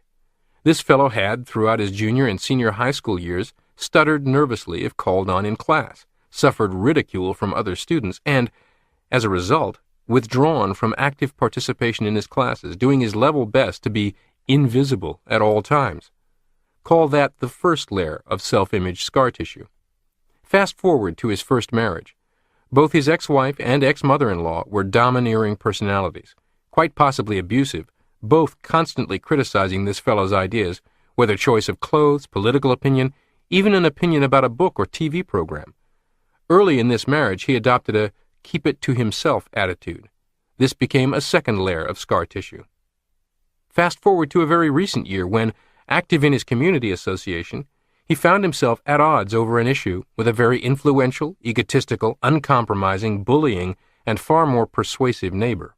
His adversary attacked any idea this fellow proposed thoroughly and aggressively, and turned enough others against this fellow that he was summarily voted off the council at the end of his first year's term, layer number 3. It didn't matter now that he was not dealing with school children, an abusive mother-in-law, or neighbors, that he was in a very different environment, that he had the full support of a powerful mentor and boss, that his suggestions would be listened to with respect, and that it was far more important for him to assert himself than at any of these other times. It didn't matter that this situation was very different from the others. Like the entire kitchen is to one stovetop burner, this situation was still in the general area of the others, close enough to be threatening to his self-image. Consequently, instead of representing the self-image of the smart, competent, promising executive he was, in these circumstances, he represented the self-image of a scaredy cat. Putty, not plaster. Could this man scrape away all this scar tissue and liberate his self-image? Absolutely, using all the tools of psycho-cybernetics we have discussed: awareness, rational thought, deliberate decision, that is, establishing the target, purposeful use of the imagination, including the theater of the mind mental rehearsal techniques. In his fine book, Profiles of Success and Power, Dr. Gene Lundrum writes, "Self-image is not set in plaster. It is set in putty." Unquote.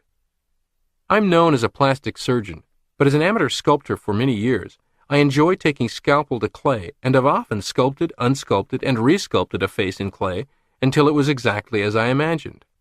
The clay or putty-like material stays soft and malleable enough to do so many, many times.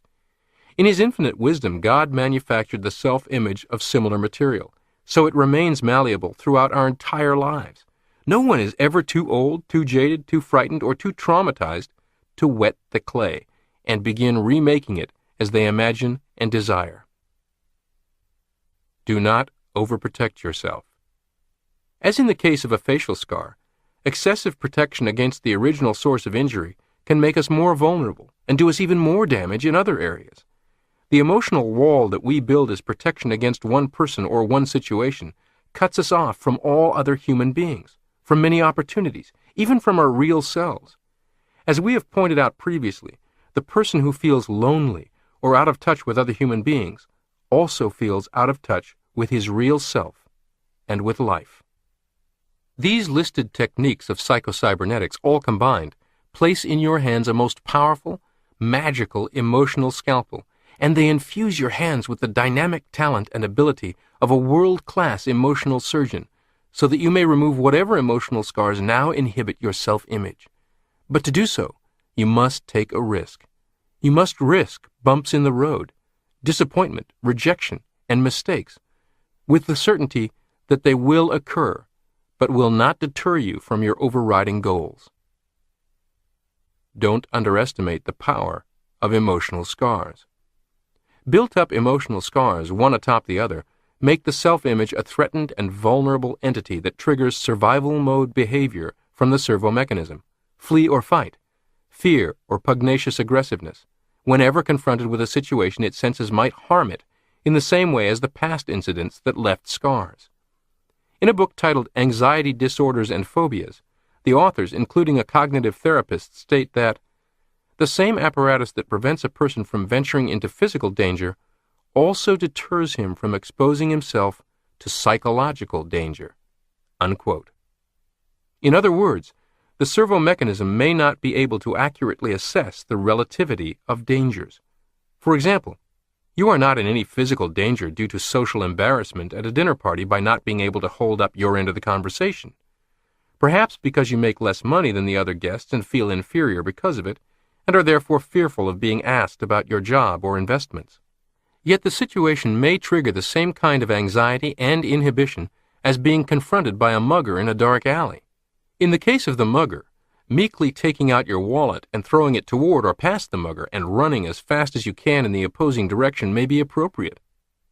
In the social situation, throwing away all opportunity for a pleasant evening and fleeing into silence or monosyllabic responses is wholly inappropriate and may lead to the exact result you were worried about, being perceived badly by hosts and other guests alike. The social situation is most likely to trigger this survival reaction if it closely resembles some situations that have left scar tissue on the self-image. I would like to make one point addressed earlier in the program. You do not necessarily have to painstakingly revisit every incident or influence all the way to early childhood in order to perform the emotional surgery needed to liberate a scarred self-image from this compulsive triggering of survivalist behavior in situations where it is inappropriate and counterproductive. You can begin with fresh programming, using recall of successes, mental movies, mental rehearsal, and other psycho-cybernetics techniques.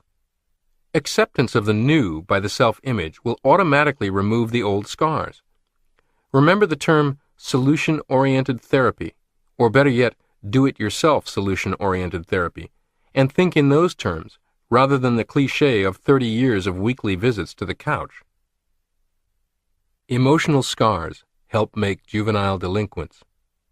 Psychiatrist Bernard Holland has pointed out that although juvenile delinquents appear to be very independent and have the reputation of being braggarts, particularly about how they hate everyone in authority, they protest too much. Underneath this hard exterior shell, says Dr. Holland, is a soft, vulnerable inner person who wants to be dependent upon others." Unquote. However, they cannot get close to anyone because they will not trust anyone. Sometime in the past they were hurt by a person important to them, and they dare not leave themselves open to be hurt again. They always have their defenses up. To prevent further rejection and pain, they attack first. Thus, they drive away the very people who would love them if given half a chance and could help them. A popular staple of daytime television talk shows these days is the theme show featuring teens out of control. Teens swearing, abusing their parents, skipping school, drinking, using drugs, engaging in promiscuous sex, even shoplifting and stealing cars. The show host and the parents turn these out-of-control teens over to military-type juvenile boot camp leaders who drag them off stage and take them away to boot camp. Weeks later they return, many dramatically changed. This is all controversial, yet there is considerable evidence of it getting positive and lasting results more often than not. When it works, why does it work? Even at a young age, these youngsters have piled on layer on layer on layer on layer of scar tissue, so that their self-image has totally handed over the reins to negative, automatic failure mechanism emotions, notably including aggression to the nth degree. You've no doubt heard the saying, desperate circumstances require desperate measures. These boot camp interventions are desperate, last resort measures, in a sense, incredibly sharp emotional scalpels. To slice away all the protective hardened scar tissue on these self-images requires these heavy-handed, confrontive techniques. Bottom line, most delinquency is symptomatic of severe emotional scarring, a profoundly unhealthy self-image, an automatic failure mechanism unleashed and unchecked. Carefully consider all your own habitual or repetitive behaviors and life experiences. Do you suffer through one disappointing intimate relationship after another? Do you find one group of co-workers after another disagreeable? Are all your clients cheapskates or difficult, and so on? Whether avoidance or aggression, self-image scarring is involved. Can we prevent future emotional scarring? There is a cowboy saying that is a favorite of this book's editor. The first step to getting out of a hole is to stop digging. We might say that the first step to liberating a scarred self-image is to stop piling on more scar tissue. Can we do so? Certainly. New knowledge about why you respond to certain stimuli as you do, heightened emphasis on rational thinking, and maturity can be your allies. Just as there are smart things you can do that are within your sphere of control to strengthen your physical immune system, such as eating certain foods and avoiding others, taking antioxidant vitamin supplements, regularly exercising, there are things you can do to strengthen your emotional immune system as well. 3 prescriptions for immunizing yourself against emotional hurts. Prescription 1. Be too big to feel threatened. Many people become hurt terribly by tiny pinpricks, or what we call social slights. Everyone knows someone in the family, office, or circle of friends who is so thin-skinned and sensitive that others must be continually on guard lest offense be taken at some innocent word or act. It is a well-known psychological fact that the people who become offended the easiest have the lowest self-esteem. We are hurt by things we conceive of as threats to our ego or self-esteem. Fancied emotional thrusts that go unnoticed by the person with wholesome self-esteem slice these people up terribly. Even real digs and cuts, which inflict a terrible injury to the ego of the person with low self-esteem, do not make a dent in the ego of those who think well of themselves. The person who feels undeserving, who doubts his own capabilities, and who has a poor opinion of himself becomes jealous at the drop of a hat. The person who secretly doubts her own worth and who feels insecure within herself, who sees threats to her ego where there are none, exaggerates and overestimates the potential damage from real threats. We all need a certain amount of emotional toughness and ego security to protect us from real and fancied ego threats. It wouldn't be wise for our physical body to be covered over completely with a hard callus or a shell like a turtle's. We would be denied the pleasure of all sensual feeling. But our body does have a layer of outer skin, the epidermis, for the purpose of protecting us from invasion of bacteria, small bumps and bruises, and small pinpricks. The epidermis is thick enough and tough enough to offer protection against small wounds, but not so thick or hard that it interferes with all feeling. Many people have no epidermis on their ego. They have only the thin, sensitive inner skin. They need to become thicker-skinned, emotionally tougher, so that they will simply ignore petty cuts and minor ego threats. Also, they need to build up their self-esteem, get a better and more adequate self-image of themselves, so that they will not feel threatened by every chance remark or innocent act. A big, strong person does not feel threatened by a small danger. A weak, little person does. In the same way, a healthy, strong self-image does not feel itself threatened by every innocent or offhand remark. It seems that some people literally go through life waiting to be offended. They are rarely disappointed. When you habitually personalize every slight, every overheard conversation, even things you read or hear in media, you reveal a very thin-skinned self-image with the weakest of immunities. Be bigger than such things. Have bigger fish to fry, as the saying goes. The person in hot pursuit of meaningful, rewarding goals and a calendar of important things to do has little time to obsess over trivial slights and offenses. Most dumb, insensitive remarks are dumb, insensitive remarks. They have no hidden meaning, and searching for it, certainly being offended by it, is an utter waste of time.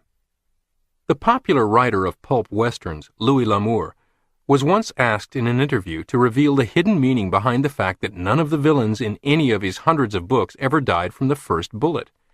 The interviewer thought he was on to something. The novelist answered, "Because in those days, we got paid by the word. I am not getting paid by the word, so I'll move on." Try this mental training exercise. Visit the supermarket. Find and buy 2 potatoes, the smallest, most stunted one, and the biggest one. Set them side by side on your desk or somewhere frequently visible to you during the day.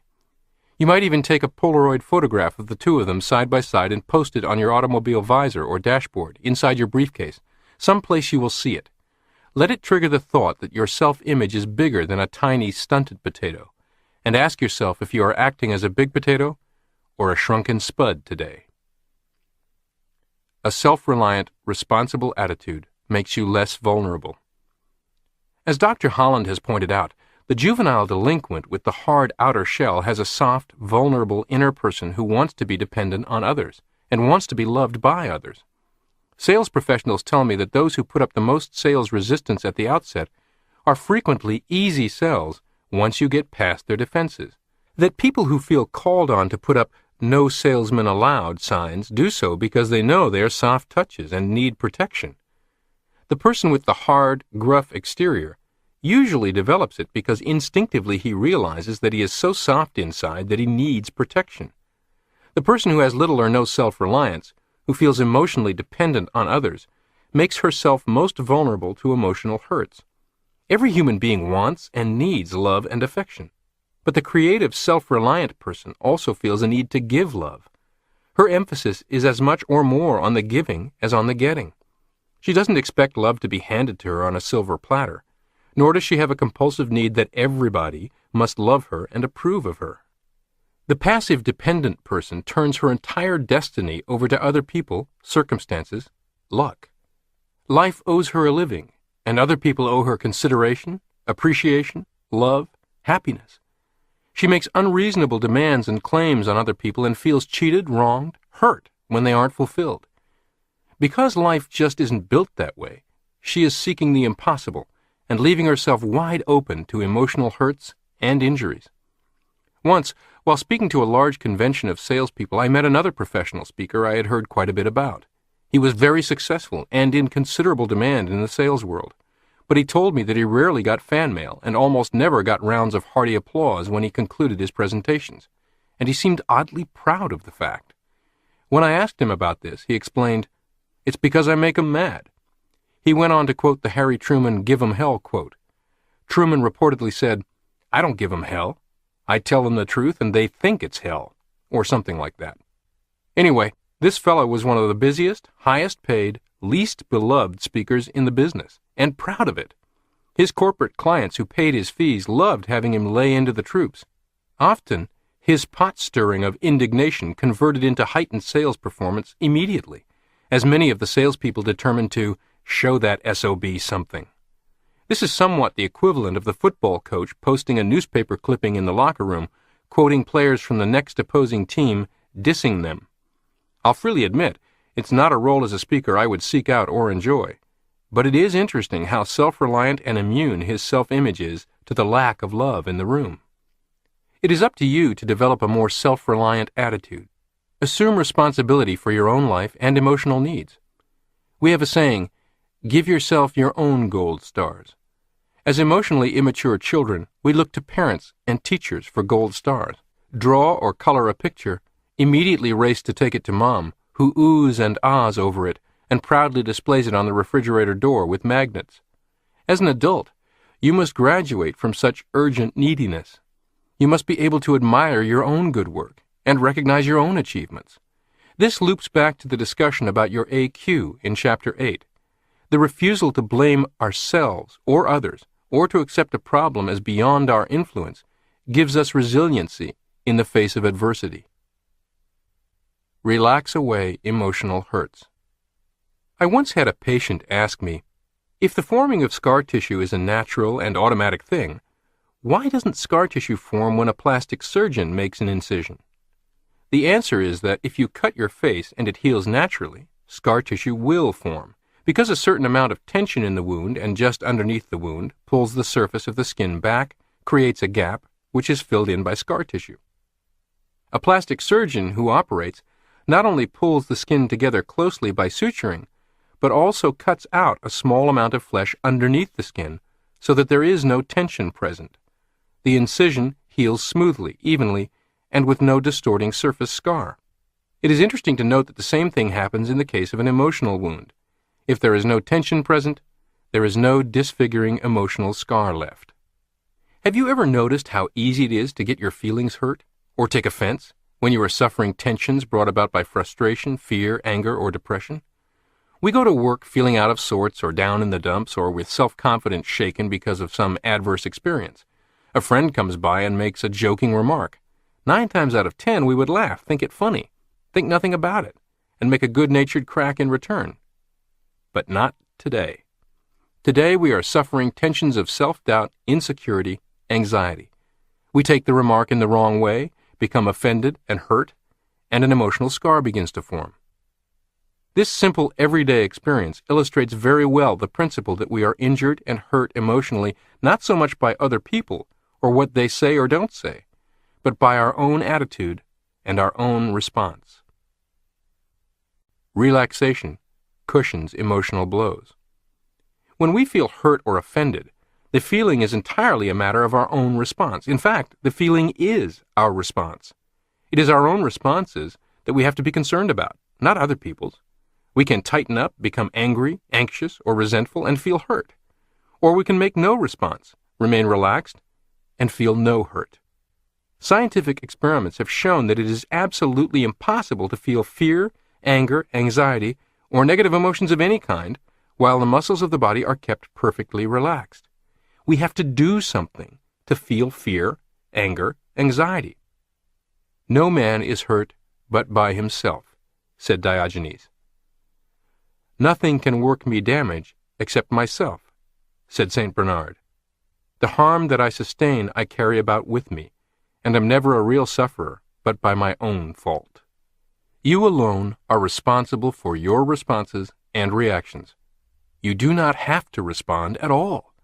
You can remain relaxed and free from injury.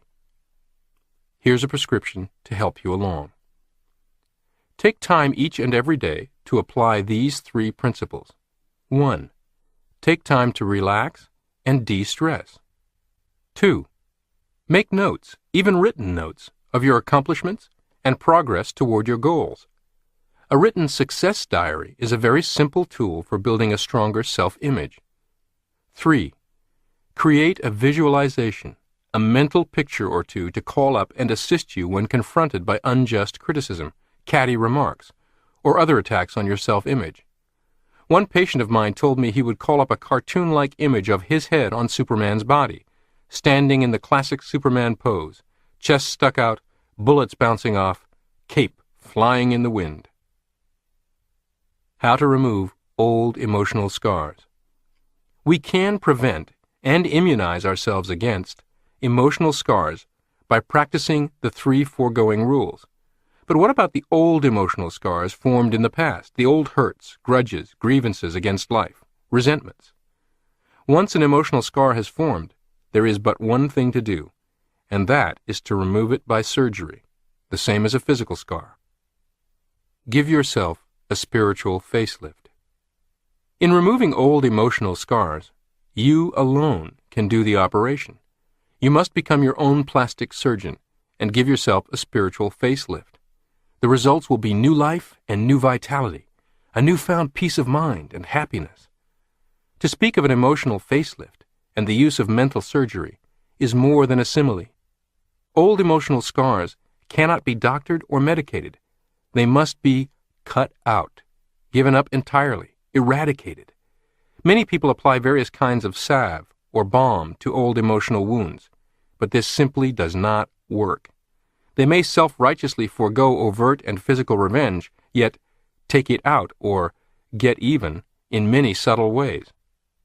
A typical example is the wife who discovers her husband's infidelity.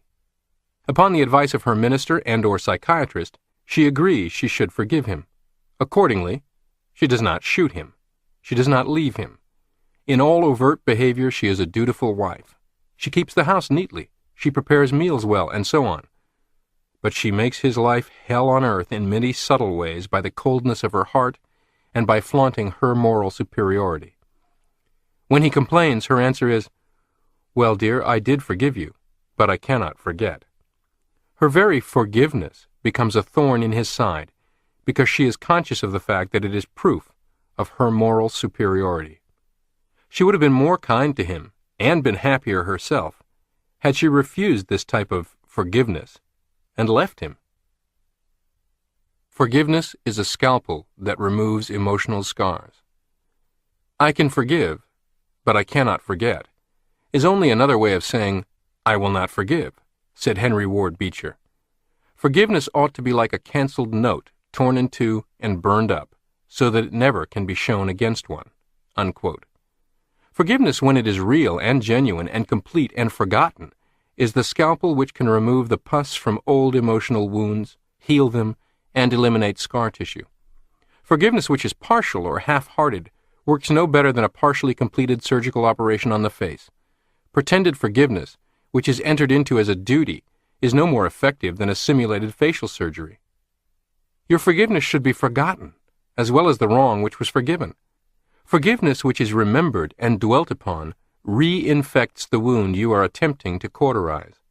If you're too proud of your forgiveness, or remember it too much, you are very apt to feel that the other person owes you something for forgiving him. You forgive him one debt, but in doing so he incurs another, much like the operators of small loan companies who cancel one note and make out a new one every 2 weeks. Forgiveness is not a weapon. There are many common fallacies regarding forgiveness, and one of the reasons that its therapeutic value has not been more recognized is the fact that real forgiveness has been so seldom tried. For example, many writers have told us that we should forgive to make us good. We have seldom been advised to forgive that we might be happy. Another fallacy is that forgiveness places us in a superior position, or as a method of winning out over our enemy. This thought has appeared in many glib phrases such as, "Don't merely try to get even," "Forgive your enemy, and you get ahead of him." Tillotson, the former Archbishop of Canterbury, tells us, "A more glorious victory cannot be gained over another man than this, that when the injury began on his part, the kindness should begin on ours." Unquote. This is just another way of saying that forgiveness itself can be used as an effective weapon of revenge, which it can. Revengeful forgiveness, however, is not therapeutic forgiveness. Therapeutic forgiveness cuts out, eradicates, cancels, makes the wrong as if it had never been. Therapeutic forgiveness is like surgery. Give up grudges as you would a gangrenous arm.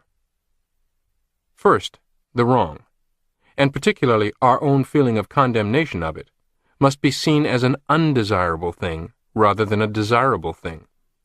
Before anyone can agree to have an arm amputated, he must cease to see the arm as a desirable thing to be retained, but as an undesirable, damaging, and threatening thing to be given up. In facial surgery, there can be no partial, tentative, or halfway measures. The scar tissue is cut out completely and entirely. The wound is allowed to heal cleanly, and care is taken to see that the face will be restored in every particular just as it was before injury, and just as if the injury had never been. You can forgive if you're willing. Therapeutic forgiveness is not difficult. The only difficulty is to secure your own willingness to give up and do without your sense of condemnation, your willingness to cancel out the debt with no mental reservations. We find it difficult to forgive only because we like our sense of condemnation. We get a perverse and morbid enjoyment out of nursing our wounds. As long as we can condemn others, we can feel superior to them. No one can deny that there is also a perverse sense of satisfaction in feeling sorry for yourself. Your reasons for forgiveness are important. In therapeutic forgiveness, we cancel out the debt of the other person not because we have decided to be generous, do a favor, or we are a morally superior person. We cancel the debt, mark it null and void, not because we have made the other person pay sufficiently for the wrong, but because we have come to recognize that the debt itself is not valid. True forgiveness comes only when we are able to see and emotionally accept that there is and was nothing for us to forgive. We should not have condemned or hated the other person in the first place. Not long ago I went to a luncheon also attended by a number of clergy. The subject of forgiveness came up in general, and then the case of the adulterous woman, whom Jesus forgave in particular. I listened to a very learned discussion of why Jesus was able to forgive the woman, how he forgave her, how his forgiveness was a rebuke to the churchmen of his time, who were ready to stone her, etc., etc. Jesus didn't forgive the adulterous woman. I resisted the temptation to shock these gentlemen by pointing out that actually Jesus never forgave the woman at all. Nowhere in the narrative, as it appears in the New Testament, is the word forgive or forgiveness used, or even hinted at, nor can it be reasonably implied from the facts as given in the story. We are told merely that after her accusers had left, Jesus asked the woman, "Hath no man condemned thee?" When she answered in the negative, he said, "Neither do I condemn thee. Go and sin no more."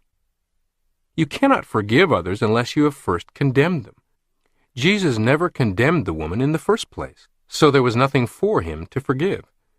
He recognized her sin or her mistake, but did not feel called on to hate her for it. He was able to see, before the fact, what you and I must see after the fact in practicing therapeutic forgiveness, that we ourselves err when we hate others because of their mistakes, when we condemn them, or when we classify them as certain types, confusing the person with the behavior, or when we mentally incur a debt that others must pay before being restored to our good graces and our emotional acceptance. Whether you ought to do this, whether you should do it, or whether you can reasonably be expected to do it is a matter outside the scope of this program and my own field. I can only tell you as a doctor that if you will do it, you will be far happier and healthier, and you will attain more peace of mind. However, I would like to point out that this is what therapeutic forgiveness is, and that it is the only type of forgiveness that really works. And if forgiveness is anything less than this, we might as well stop talking about it. Forgive yourself as well as others. Not only do we incur emotional wounds from others, most of us inflict them on ourselves. We beat ourselves over the head with self-condemnation, remorse, and regret. We beat ourselves down with self-doubt. We cut ourselves up with excessive guilt.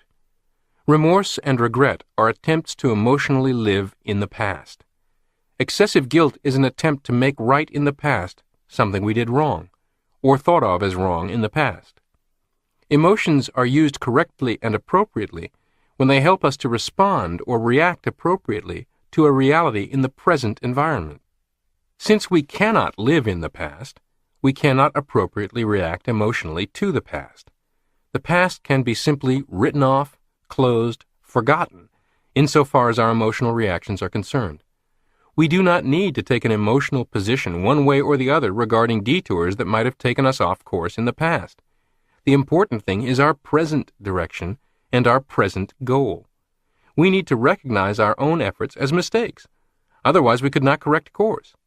Steering or guidance would be impossible. But it is futile and fatal to hate or condemn ourselves for our mistakes. A study on guilt conducted at Case Western Reserve University, reported in the September 1997 issue of Reader's Digest, found that the average person spends 2 hours a day feeling guilty. Much of this is even present moment guilt. The working mother who feels guilty while at work about not being home with her children. Then guilty, if at home in the afternoon with her children, for not pulling her weight at work. The exhausted son or daughter of an aging, infirm parent, guilty for feeling a bit irritable. The traveling executive who feels guilty about missing his daughter's recital at school. You cannot see your future with optimistic eyes if you cannot view your present and past with kind eyes. This is not to suggest simply letting yourself off the hook at every turn. Responsibility is important. But what I call the critic within is so much more powerful than other critics, we must take care not to let it run roughshod over our self-image. Once, after lecturing to a large group of inmates at an Oklahoma prison, I came away with a realization.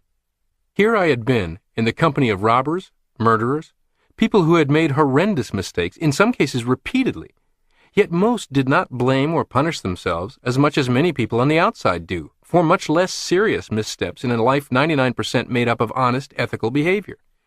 It is common for inmates to be jailhouse lawyers, fighting for their rights inside prison, while many good citizens deprive themselves of their basic, inalienable rights to pursue happiness solely through their own excessive self-criticism and self-punishment. As we drove away from the prison with its huge concrete walls, rolls of barbed wire on the top of the walls, and armed guards in towers, I thought to myself that many people build prisons far more intimidating than these, then lock themselves up in them, all because of some past sin. I'm not a great believer in sin, but if there is sin, it is for people who waste their lives chastising themselves for mistakes they've made, mistakes that are only human. You make mistakes. Mistakes do not make you. In thinking of our own mistakes, or those of others, it is helpful and realistic to think of them in terms of what we did or did not do, rather than in terms of what the mistakes made us. One of the biggest mistakes we can make is to confuse our behavior with ourself, to conclude that because we did a certain act it characterizes us as a certain sort of person. It clarifies thinking if we can see that mistakes involve something we do. They refer to actions. And to be realistic, we should use verbs denoting action, rather than nouns denoting a state of being in describing them.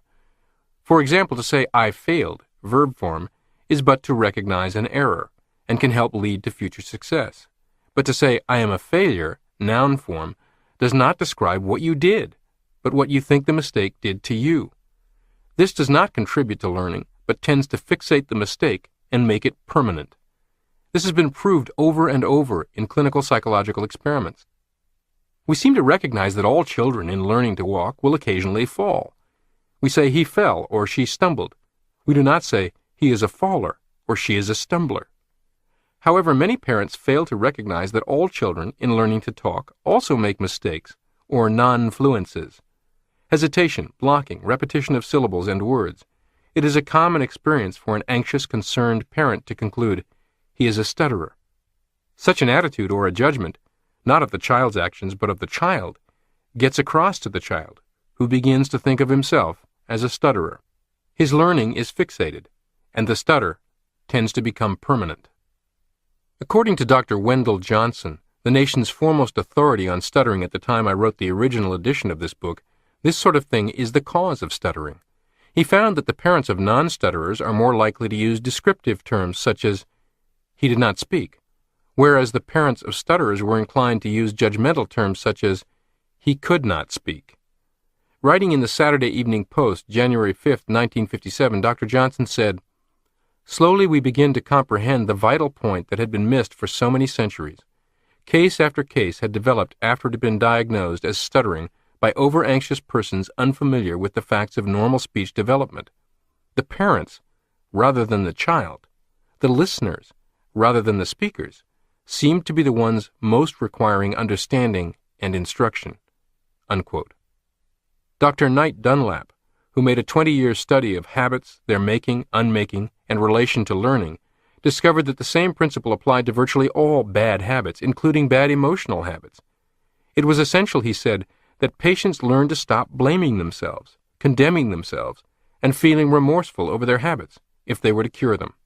He found particularly damaging the conclusion, "I am ruined," or "I am worthless," because the patient had done or was doing certain acts. So remember, you make mistakes. Mistakes don't make you anything. What you do need not define who you are or what you will do. You are not your mistakes. Who wants to be an oyster? One final word about preventing and removing emotional hurts. To live creatively, we must be willing to be a little vulnerable. We must be willing to be hurt a little, if necessary, in creative living. A lot of people need a thicker and tougher emotional skin than they have, but they need only a tough emotional hide or epidermis, not a shell. To trust, to love, to open ourselves to emotional communication with other people is to run the risk of being hurt. If we are hurt once, we can do one of two things. We can build a thick protective shell or scar tissue to prevent being hurt again, live like an oyster, and not be hurt. Or we can turn the other cheek, remain vulnerable, and go on living creatively. An oyster is never hurt. It has a thick shell that protects it from everything. It is isolated. An oyster is secure, but not creative. It cannot go after what it wants. It must wait for it to come to it. An oyster knows none of the hurts of emotional communication with the environment, but neither can an oyster know the joys. An emotional facelift makes you look and feel younger. As this edition is being written, the so-called baby boomer generation is hitting the 50-year-old mark and is more obsessed with stopping the clock, even turning back the clock, than any generation before. Fortunes are spent on cosmetic surgery, liposuction, fitness gyms and devices, personal trainers, lotions and potions, growth hormone injections, on and on. I have a different prescription. Try giving yourself a spiritual facelift. It is more than a play on words. It opens you up to more life, more vitality, the stuff that youth is made of. You'll feel younger.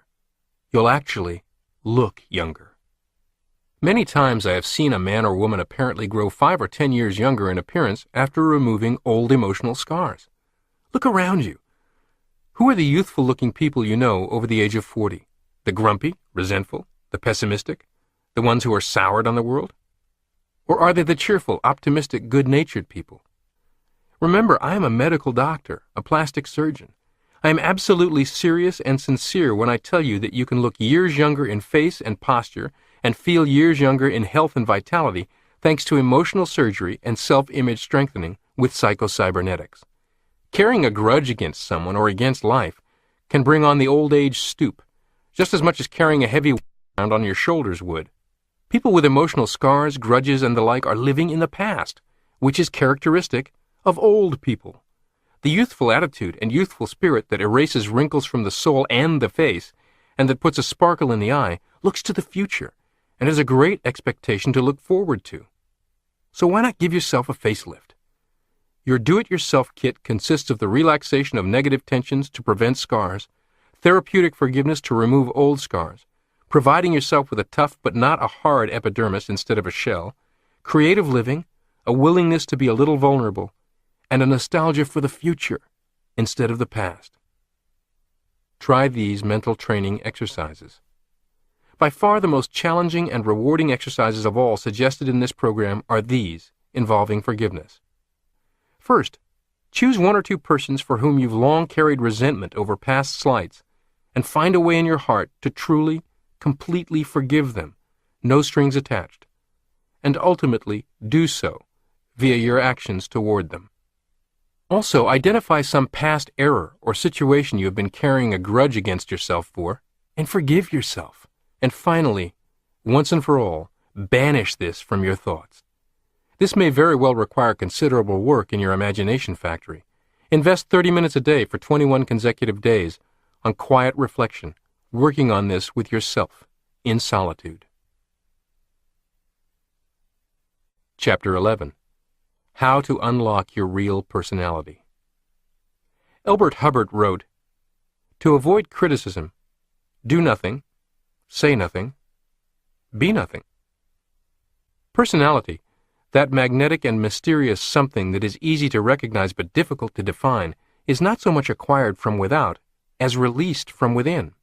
What we call personality is the outward evidence of that unique and individual creative self, made in the image of God, that spark of divinity within us, or what might be called the free and full expression of your real self.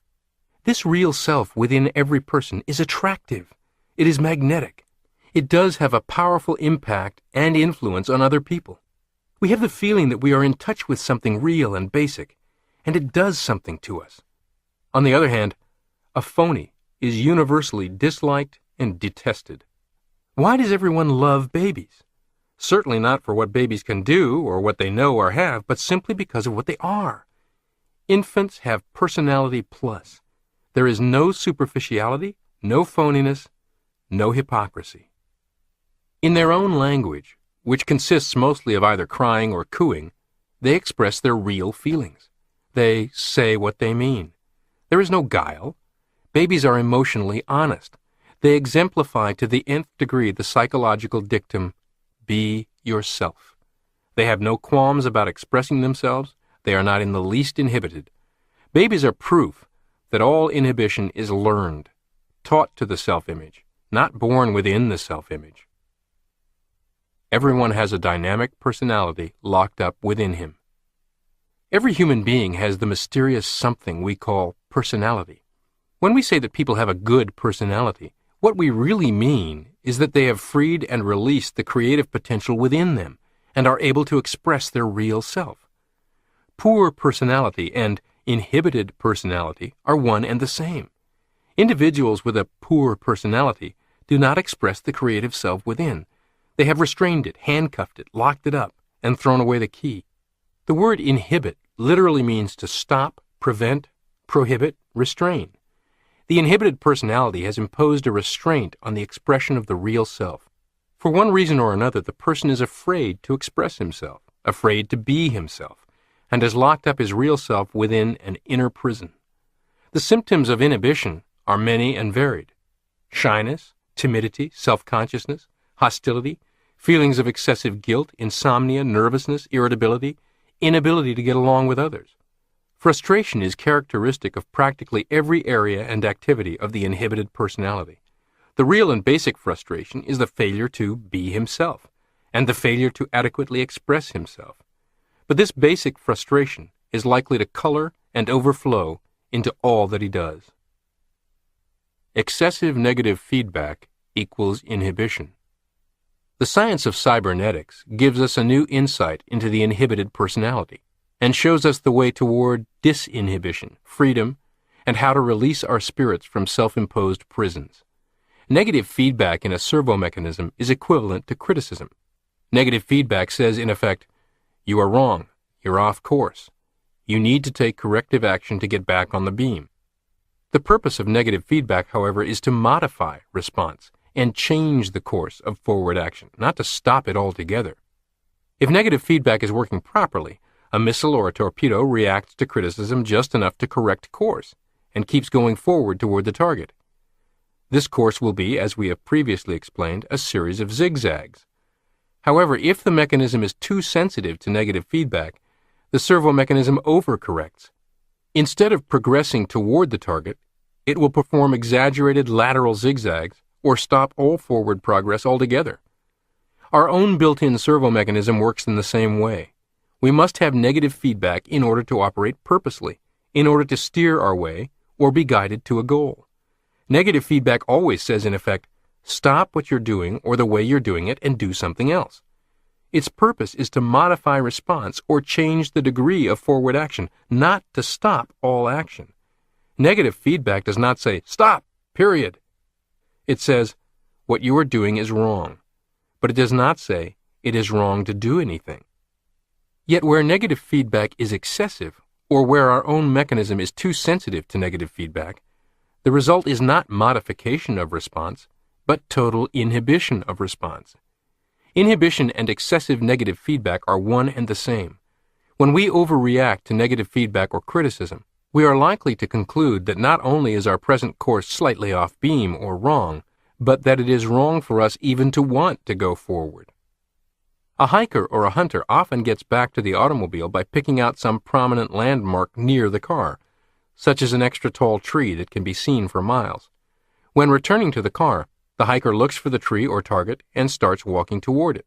From time to time, the tree may be lost from his view, but the course can be checked by comparing the hiker's direction with the location of the tree. If the course is 15 degrees to the left of the tree, what the hiker is doing is wrong.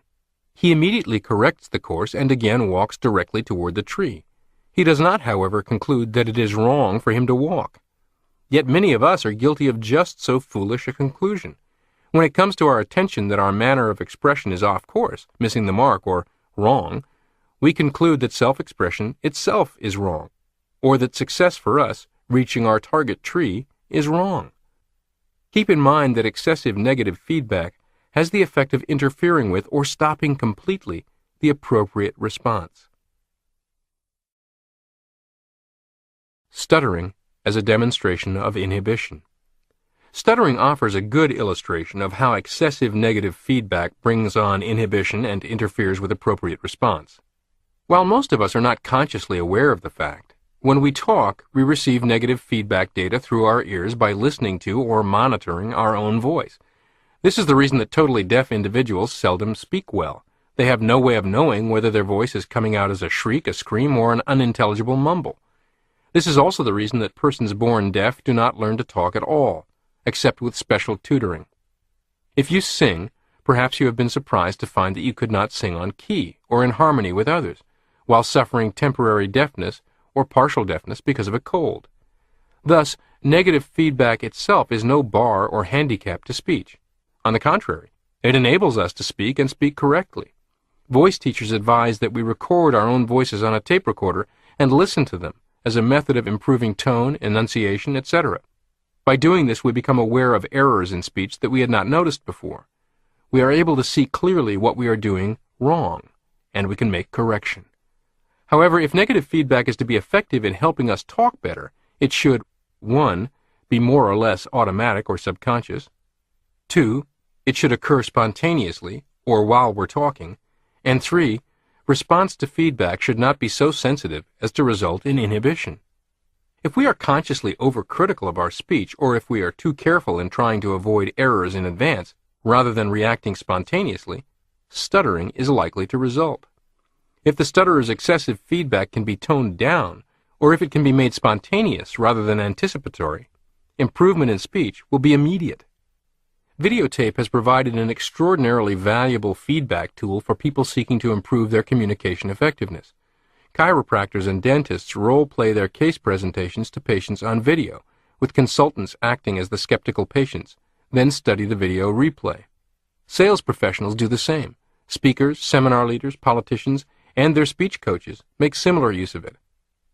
Golfers' swings can be better analyzed, and the golfers better coached by videotaping the swing.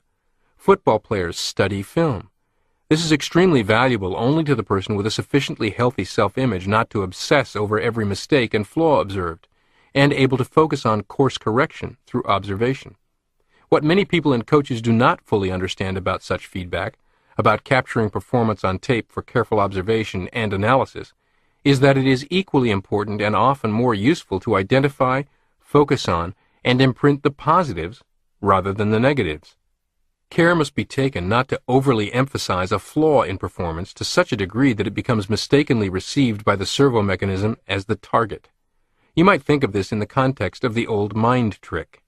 Tell people to close their eyes for 60 seconds and think of anything but a dancing pink elephant in red boxer shorts on roller skates. Invariably, what mental picture dominates? Be careful you do not manufacture pink elephants for yourself, or permit coaches to do it for you. Conscious self-criticism makes you do worse. This has been proved by Dr. E. Colin Cherry of London, England. Writing in the British scientific journal Nature, Dr. Cherry stated his belief that stuttering was caused by excessive monitoring. To test his theory, he equipped 25 severe stutterers with earphones through which a loud tone drowned out the sound of their own voices. When asked to read aloud from a prepared text under these conditions, which eliminated self-criticism, the improvement was remarkable. Another group of severe stutterers was trained in shadow talk, to follow as closely as possible and attempt to talk with a person reading from a text, or a voice on radio or TV.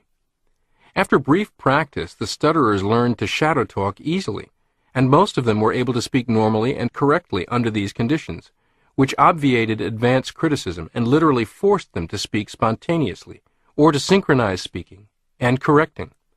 Additional practice in shadow talk enabled the stutterers to learn how to speak correctly at all times, proving to the self-image that the previously believed truth, "I am a stutterer," was incorrect. When excessive negative feedback or self-criticism was eliminated, inhibition disappeared and performance improved. When there was no time for worry or too much carefulness in advance, expression immediately improved. This gives us a valuable clue as to how we may disinhibit or release a locked-up personality and improve performance in other areas. How the Dale Carnegie Program, Toastmasters International, and Network Marketing, or MLM companies, provide just the right balance of course correction feedback.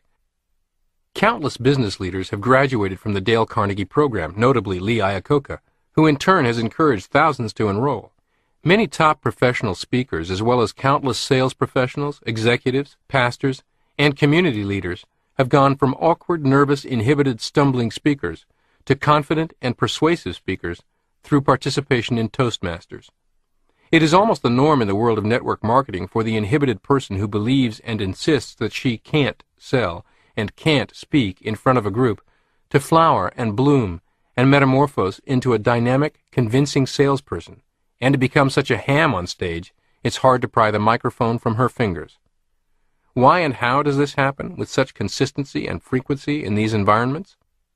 The individual's experiences in these environments provide what you might call gentle course correction feedback, so that the individuals have a safe, encouraging opportunity to test and challenge their limiting beliefs, to let their suppressed personality come out into the light little by little, to discover their true self, ultimately showing proof of greater abilities to their self-image, thus moving that little dotted line of self-imposed limits and giving themselves more room for creative self-expression. In these environments, individuals are more cajoled than forced into self-expression. Then they are applauded and congratulated, often for each small step forward, each small victory. Course correction feedback is well balanced with recognition of positive aspects of performance. There's never a band of jackals leaping at persons when they err, screaming, "I told you so, you can't do this." To the contrary, even those who go on stage and stumble, forget their place, flush beet red, will get applause and encouragement. In this safe environment, they can risk improvement rather than choose isolation. More often than not, they quickly discover that their "I can't" beliefs are merely self-imposed limits, not actual limits. Such a discovery can have extraordinary results. A sales manager cons his own salesperson. A manager of a direct sales force told me of his conning one of his own salespeople into improved performance, and while I cannot condone the strategy, its result is fascinating and provocative. This particular salesperson was in a severe slump, going on appointment after appointment after appointment and returning night after night empty-handed. Her self-image was rapidly shrinking to the size of a tiny spud, and the manager realized he needed to employ some powerful, fast-acting medicine or fire her. The next night, he engineered 2 appointments back-to-back that were rigged. He sent her to friends' homes. That afternoon, he rehearsed his friends and gave them the money to make their purchases, so the actual sales took place on which commissions would be paid. When she arrived at the first home and began rather timidly going through her presentation, she discovered unusually receptive and responsive prospects. Their positive feedback helped her warm to the task, and by the end of her presentation she was humming along. She closed the sale and left with a signed order and a $300 check in her attaché case. At the second appointment, everything went as if scripted, and her prospects were performing perfectly. Another $300 check. Over the next 4 nights, from 8 appointments, she chalked up 6 sales. By month's end, she had batted over 70% for the entire month.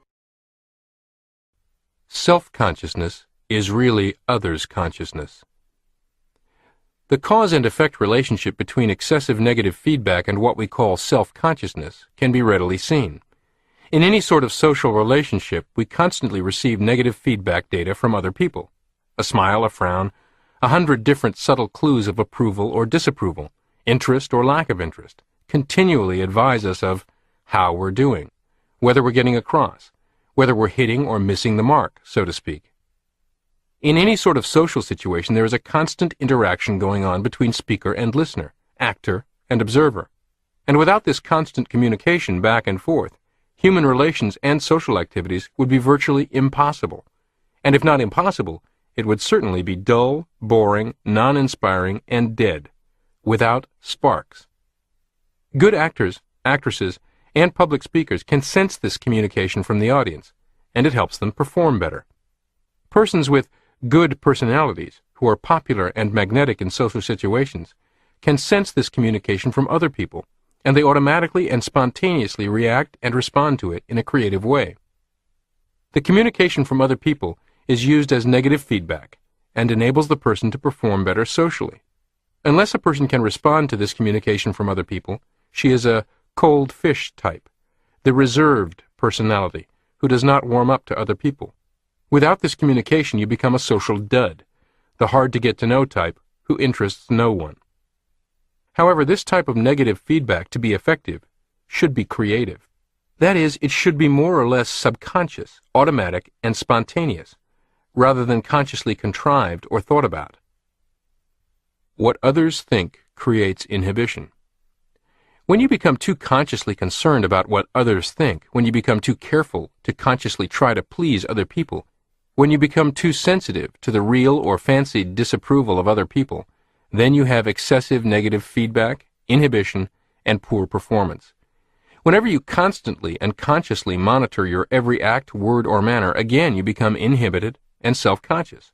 You become too careful to make a good impression, and in so doing, choke off, restrain, inhibit your creative self, and end up making a rather poor impression.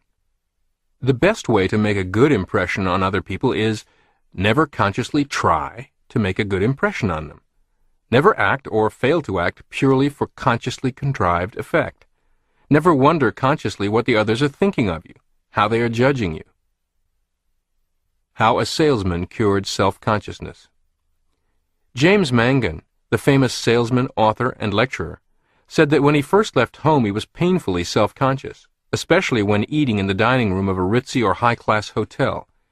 As he walked through the dining room, he felt that every eye was on him, judging him, critical of him. He was painfully conscious of his every movement, motion, and act, the way he walked, the way he sat down, his table manners, and the way he ate his food. And all these actions seemed stiff and awkward. He wondered, why was he so ill at ease? He knew he had good table manners, and knew enough social etiquette to get by. Why had he never felt self-conscious and ill at ease when eating in the kitchen with Ma and Pa?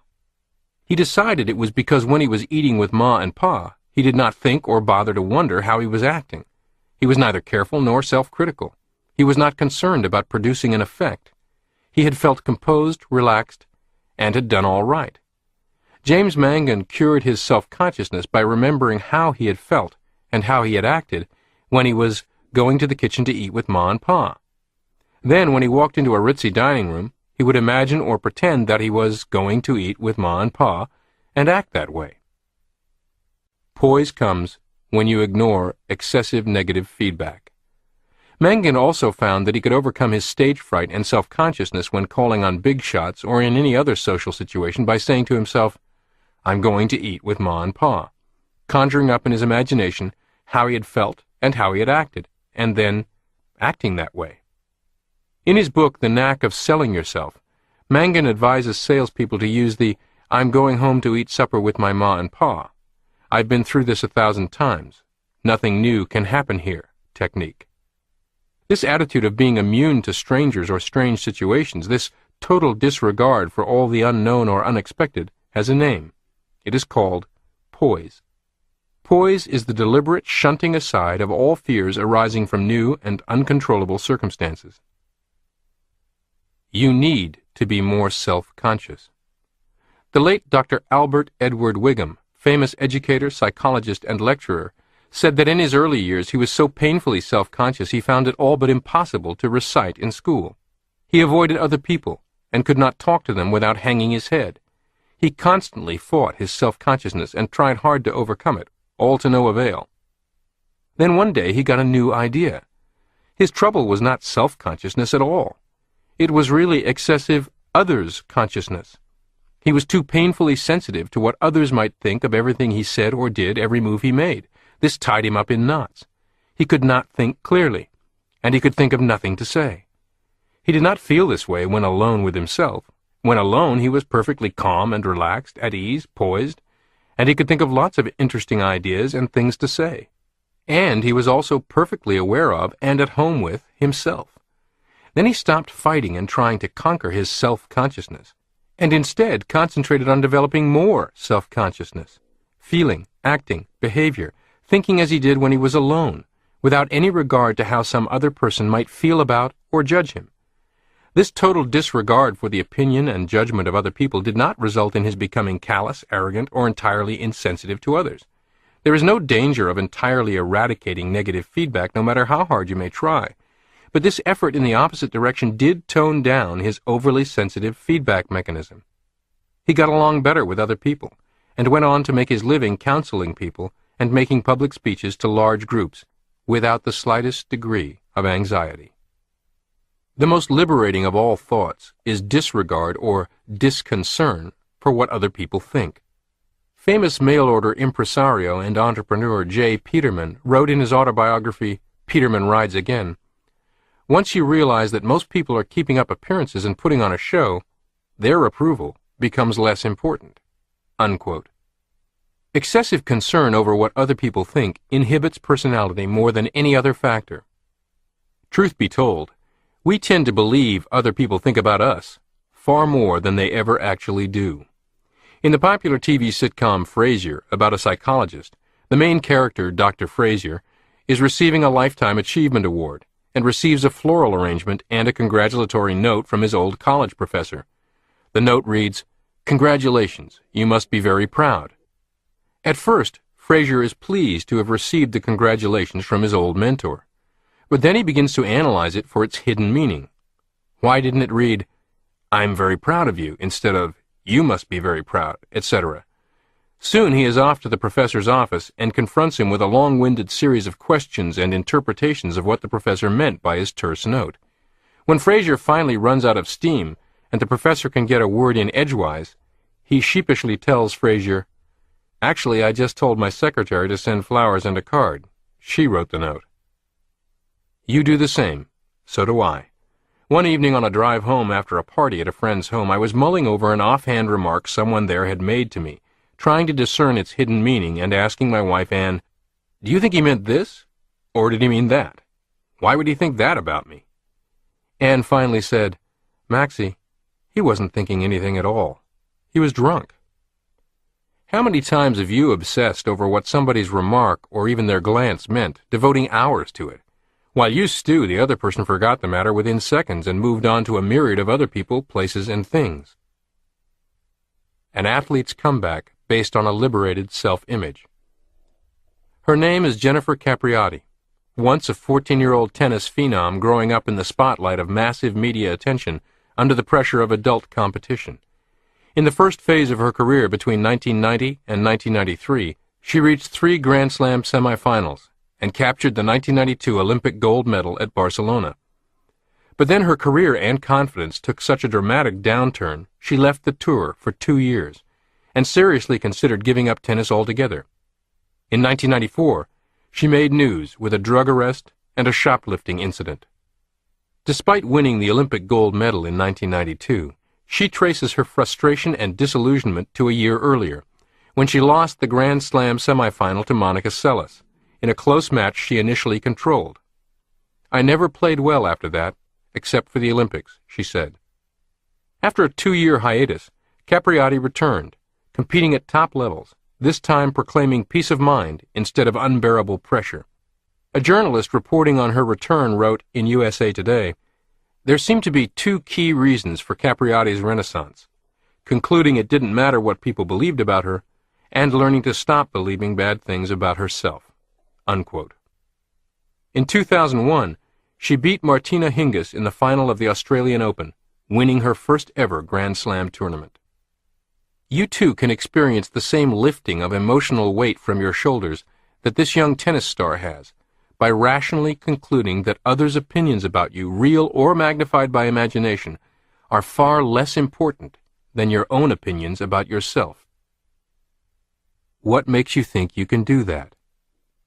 On November 4, 1998, the Attorney General of Minnesota, longtime professional politician Skip Humphrey, son of Hubert Humphrey, and Norman Coleman, mayor of St. Paul, were shocked as their opponent Jesse the Body Ventura had whipped them in the election and now took claim to the governor's mansion.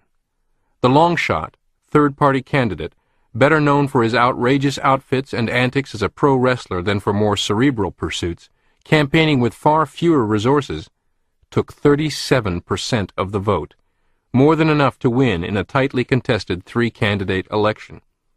What on earth made Jesse Ventura imagine he could actually beat the 2 parties' credible and experienced candidates? If you've ever been asked, "What makes you think you can do that?" you might have taken some satisfaction in Jesse Ventura's underdog upset victory. All too often this question is asked of us by people who should be in our corner, building us up. Often they ask it with sincere concern for our well-being, sometimes with more concern for themselves. But it doesn't matter.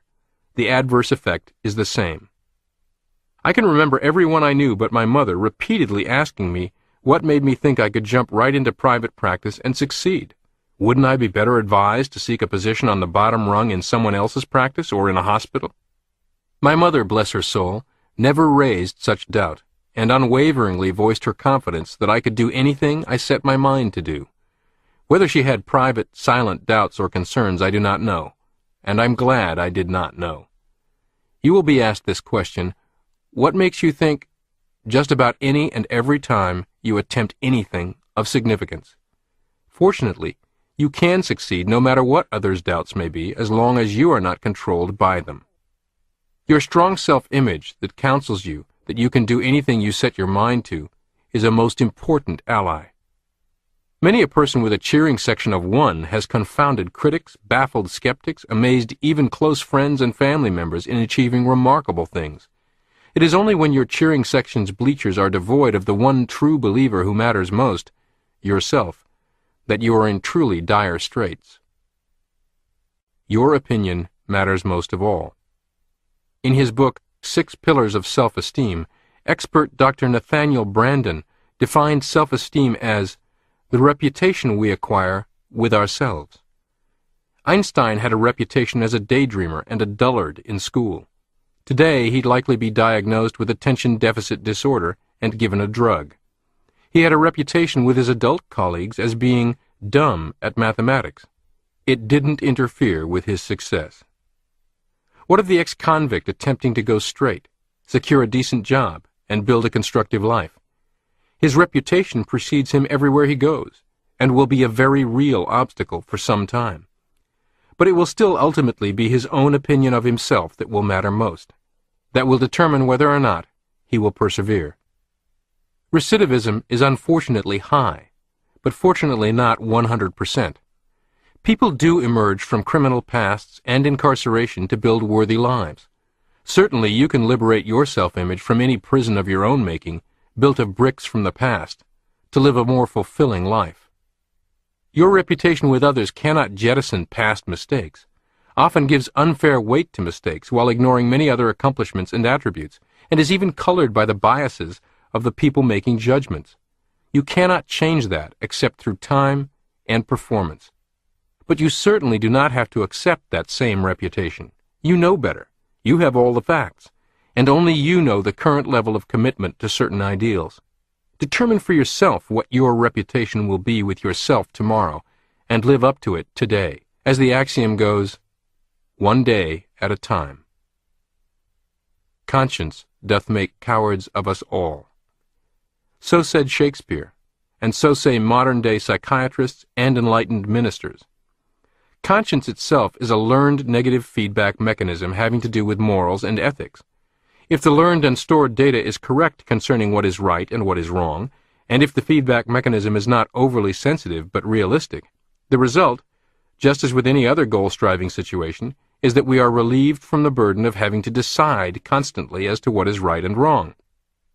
Conscience steers us or guides us down the straight and narrow to the goal of correct, appropriate, and realistic behavior insofar as ethics and morals are concerned.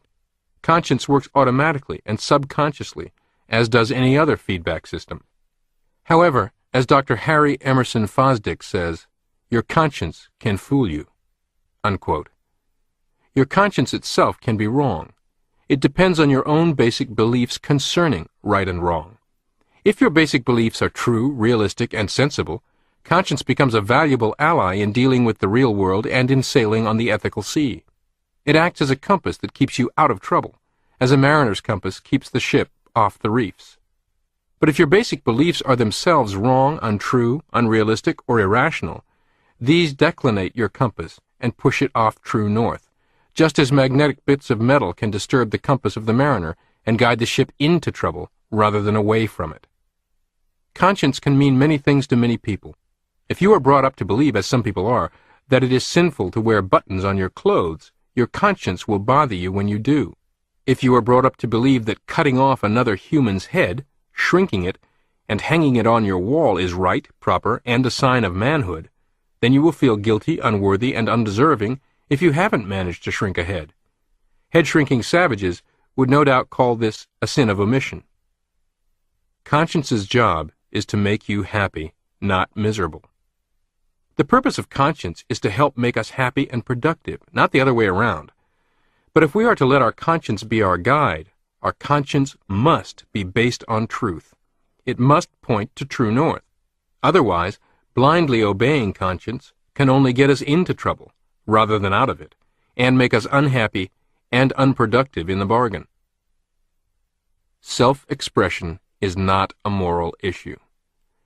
Much mischief results from our taking a moral position on matters that are not basically moral matters at all. For example, self-expression, or the lack of it, is not basically an ethical question, aside from the fact that it is our duty to use the talents our Creator gave us. Yet self-expression may become morally wrong as far as your conscience is concerned if you were squelched, shut up, shamed, humiliated, or perhaps punished as a child for speaking up, expressing your ideas, showing off. Such a child learns that it is wrong to express herself, to hold herself out as having any worthwhile ideas, or perhaps to speak at all. If a child is punished for showing anger or shamed too much for showing fear, or perhaps made fun of for showing love, she learns that expressing her real feelings is wrong. Some children learn that it is sinful or wrong only to express the bad emotions, anger and fear. But when you inhibit bad emotions, you also inhibit the expression of good emotions, and the yardstick for judging emotions is not goodness or badness as such, but appropriateness and inappropriateness. It is appropriate for the man who meets the bear on the trail to experience fear. It is appropriate to experience anger if there is a legitimate need to destroy an obstacle by sheer force and destructiveness. Properly directed and controlled, anger is an important element of courage. If every time a child comes up with an opinion she is squelched and put in her place, she learns that it is right for her to be a nobody and wrong to want to be a somebody. Such a distorted and unrealistic conscience does indeed make cowards of us all. We can become overly sensitive and too carefully concerned with whether we have a right to succeed in even a worthwhile endeavor. We become too carefully concerned about whether or not I deserve this. Many people, inhibited by the wrong kind of conscience, hold back or take a back seat in any kind of endeavor, even church activities. They secretly feel it would not be right for them to hold themselves out as a leader or presume to be somebody, or they are overly concerned with whether other people might think they were showing off. Stage fright is a common phenomenon. It becomes understandable when seen as excessive negative feedback coming from a declinated conscience. Stage fright is the fear that we will be punished for speaking up, expressing our own opinion, presuming to be somebody, or showing off, things that most of us learned were wrong and punishable as children. Stage fright illustrates how universal is the suppression and inhibition of self-expression. Disinhibition, a long step in the opposite direction. If you are among the millions who suffer unhappiness and failure because of inhibition, you need to deliberately practice disinhibition. You need to practice being less careful, less concerned, less conscientious. You need to practice speaking before you think instead of thinking before you speak, acting without thinking instead of thinking or considering carefully before you act. Commonly, when I advise a patient to practice disinhibition, and the most inhibited object the most, I am likely to hear something like this. But surely you do not think that we need to exercise no care at all, no concern, no worry about results. It seems to me that the world needs a certain amount of inhibition, otherwise we would live like savages and civilized society would collapse. If we express ourselves without any restraint, freely expressing our feelings, we would go around punching people in the nose who disagreed with us. Yes, I say, you are correct. The world does need a certain amount of inhibition, but not you. The key words are a certain amount. You have such an excessive amount of inhibition, you are like a patient running a temperature of 108 degrees who says, "But surely body heat is necessary for health. Man is a warm-blooded animal and could not live without a certain amount of temperature. We all need temperature, yet you are telling me that I should concentrate completely and entirely on reducing my temperature and ignore completely the danger of not having any temperature." The stutterer, who is already so tied up with moral tensions, excessive negative feedback, self-critical analysis, and inhibition that he cannot talk at all, is prone to argue in the same way when told to totally ignore negative feedback and self-criticism. He can cite you numerous proverbs, apothegms, and the like to prove that one should think before he speaks, that an idle and careless tongue gets you into trouble, and that one should be very careful of what he says and how he says it, because good speech is important, and a word spoken cannot be recalled. All that he is saying, in effect, is that negative feedback is a useful and beneficial thing, but not for him. When he totally ignores negative feedback, by either being deafened by a loud tone or by shadow talk, he speaks correctly. The straight and narrow path between inhibition and disinhibition. Someone has said that the inhibited, worry-warty, anxiously concerned personality stutters all over. Balance and harmony are what is needed. When the temperature has gone too high, the doctor attempts to lower it. When it is sunk too low, he attempts to raise it. When a person cannot sleep enough, a prescription is given to make the patient sleep more. When a person sleeps too much, a stimulant is prescribed to keep him awake, etc. It is not a question of which is best, a hot or cold temperature, or sleepfulness, or wakefulness. The cure lies in taking a long step in the opposite direction. Here, the principle of cybernetics enters into the picture again. Our goal is an adequate, self-fulfilling, creative personality. The path to the goal is a course between too much inhibition and too little. When there is too much, we correct course by ignoring inhibition and practicing more disinhibition. How to tell whether you need disinhibition. Here are the feedback signals which can tell you whether you are off course because of too much or too little inhibition. If you continually get yourself into trouble because of overconfidence, if you habitually rush in where angels fear to tread, if you habitually find yourself in hot water because of impulsive, ill-considered actions, if projects backfire on you because you always act first and ask questions later, if you can never admit you're wrong, if you are a loud talker and a blabbermouth, then you probably have too little inhibition. You need to think more of the consequences before acting. You need to stop acting like a bull in a china shop and plan your activities more carefully. However, the great majority of people do not fall in this category.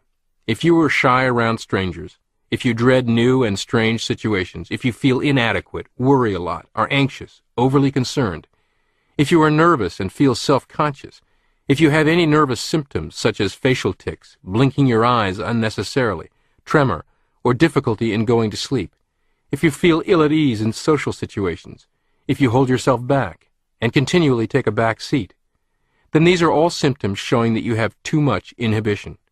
You are too careful in everything. You plan too much. You need to practice St. Paul's advice to the Ephesians. Be careful in nothing.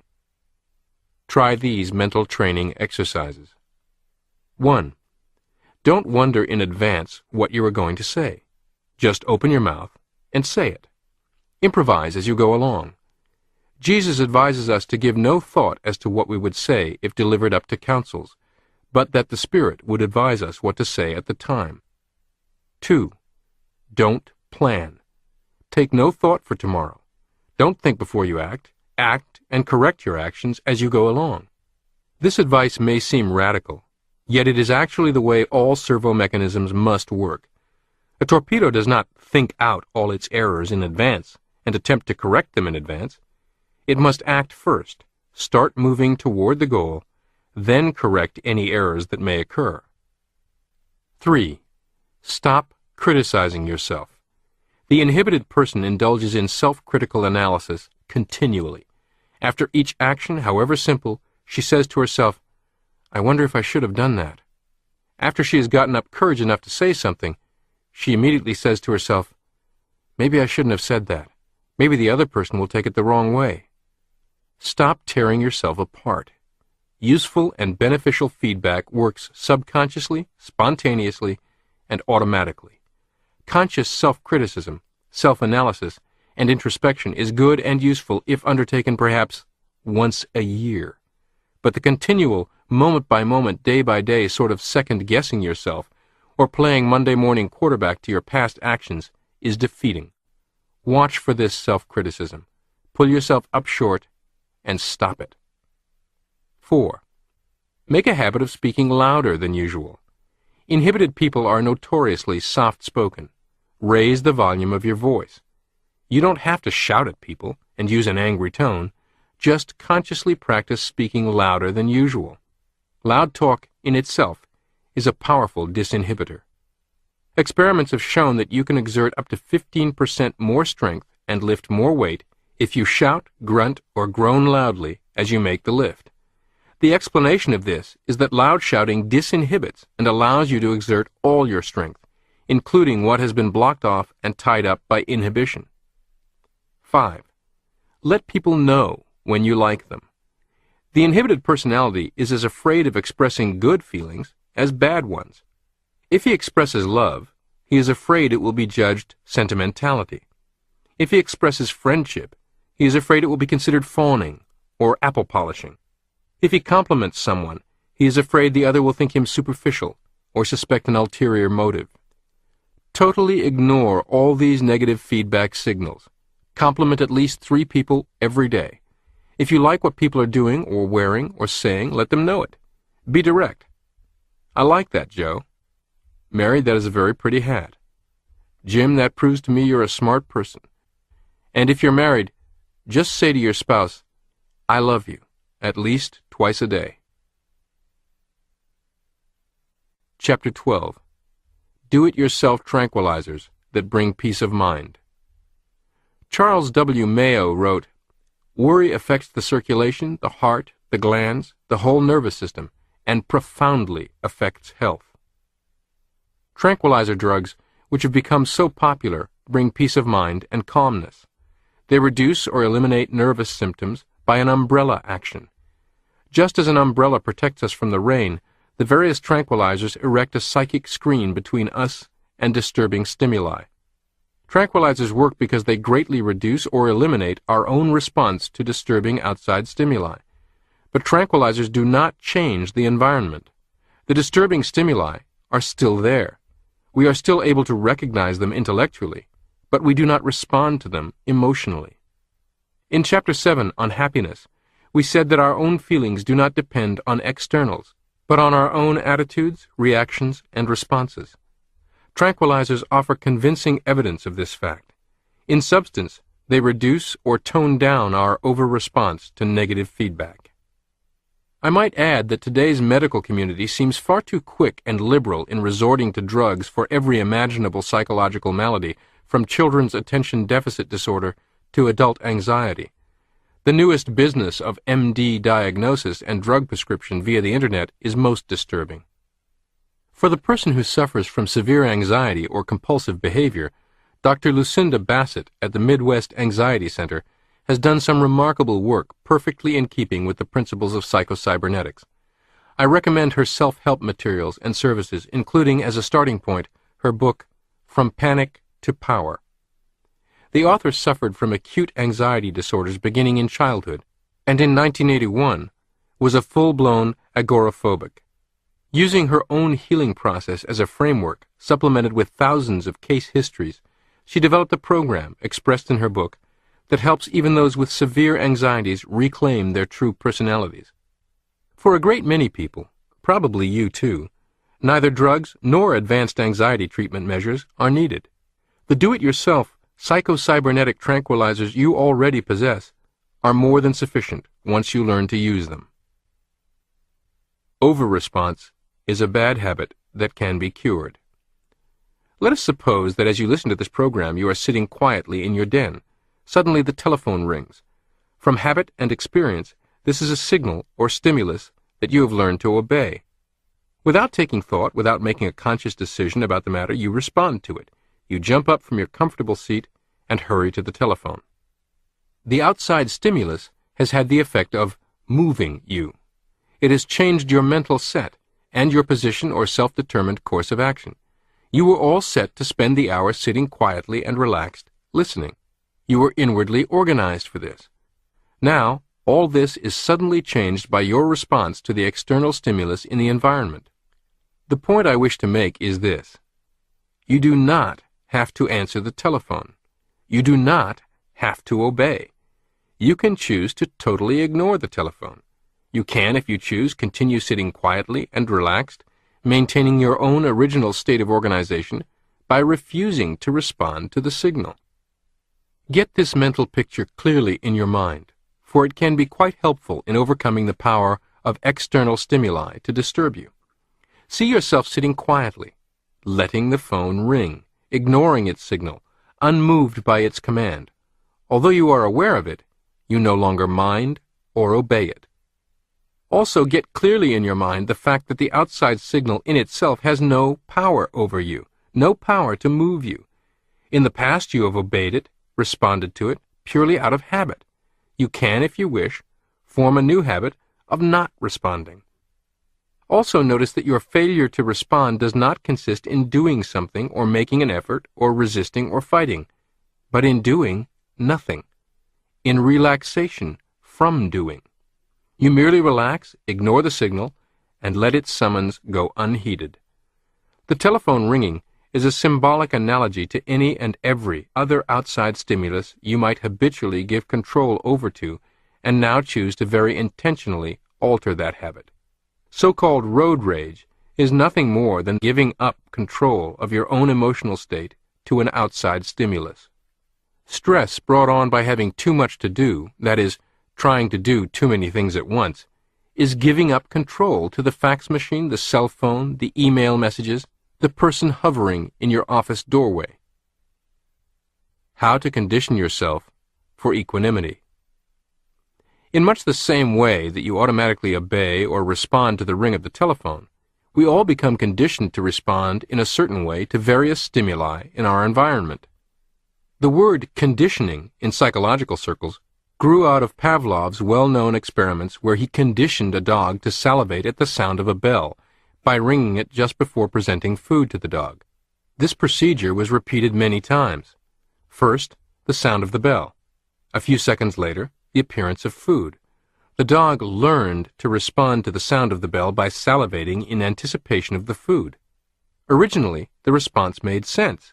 The bell signified that food was forthcoming, and the dog got ready by salivating. However, after the process was repeated a number of times, the dog would continue to salivate whenever the bell was rung, whether or not food was immediately forthcoming. The dog had now become conditioned to salivate at the mere sound of the bell. Its response made no sense and served no good purpose, but it continued to respond in the same way out of habit. There are a great many bells or disturbing stimuli in our various environmental situations, to which we have become conditioned to, and to which we continue to respond out of habit, whether or not the response makes any sense. But, my friend, you are not a poor, dumb animal who must go through life so unwittingly and easily manipulated and controlled. You are a human being with creative powers, with the power of rational thinking, with the ability to stand up on your hind legs and assert yourself. You must decide to be worked like a dog, or to be your own person, to be controlled, or to be in control. This is a decision with far-reaching consequences. It is the answer to the question, how can I get respect in a disrespectful world? Many people learn to fear strangers, for example, because of parental admonitions to have nothing to do with strange people. Do not accept candy from a stranger. Do not get into a car with a stranger, and so on. The response of avoiding strangers serves a good purpose in small children, but many people continue to feel ill at ease and uncomfortable in the presence of all strangers, even when they know that they come as friends instead of foes. Strangers become bells, and the learned response becomes fear, avoidance, or the desire to run away. In counseling sales professionals who are frozen and avoiding the task of prospecting by every imaginable excuse and contrivance, I frequently uncovered this bit of programming grooved into their servo mechanism. In counseling men and women who are unable to make new friends or meet and initiate relationships with members of the opposite sex, I often uncovered this same bit of programming. Still another person may respond to crowds, closed spaces, open spaces, persons in authority such as the boss, by feelings of fear and anxiety. In each case, the crowd, the closed space, the open space, the boss, or whatever acts as a bell that says, danger is present, run away, feel afraid. And out of habit, we continue to respond in the accustomed way. We obey the bell. It is time to disconnect these bells. How to extinguish conditioned responses. We can extinguish the conditioned response if we make a practice of relaxing instead of responding. We can, if we wish, just as in the case of the telephone, learn to ignore the bell and continue to sit quietly and let it ring. A key thought that we can carry with us to use whenever we are confronted by any disturbing stimulus is to say to ourselves, the telephone is ringing, but I do not have to answer it. I can just let it ring. This thought will key into your mental picture of yourself sitting quietly, relaxed, unresponsive, doing nothing, letting the telephone ring unheeded. It will act as a trigger or a clue to call up the same attitude that you had when letting the telephone ring.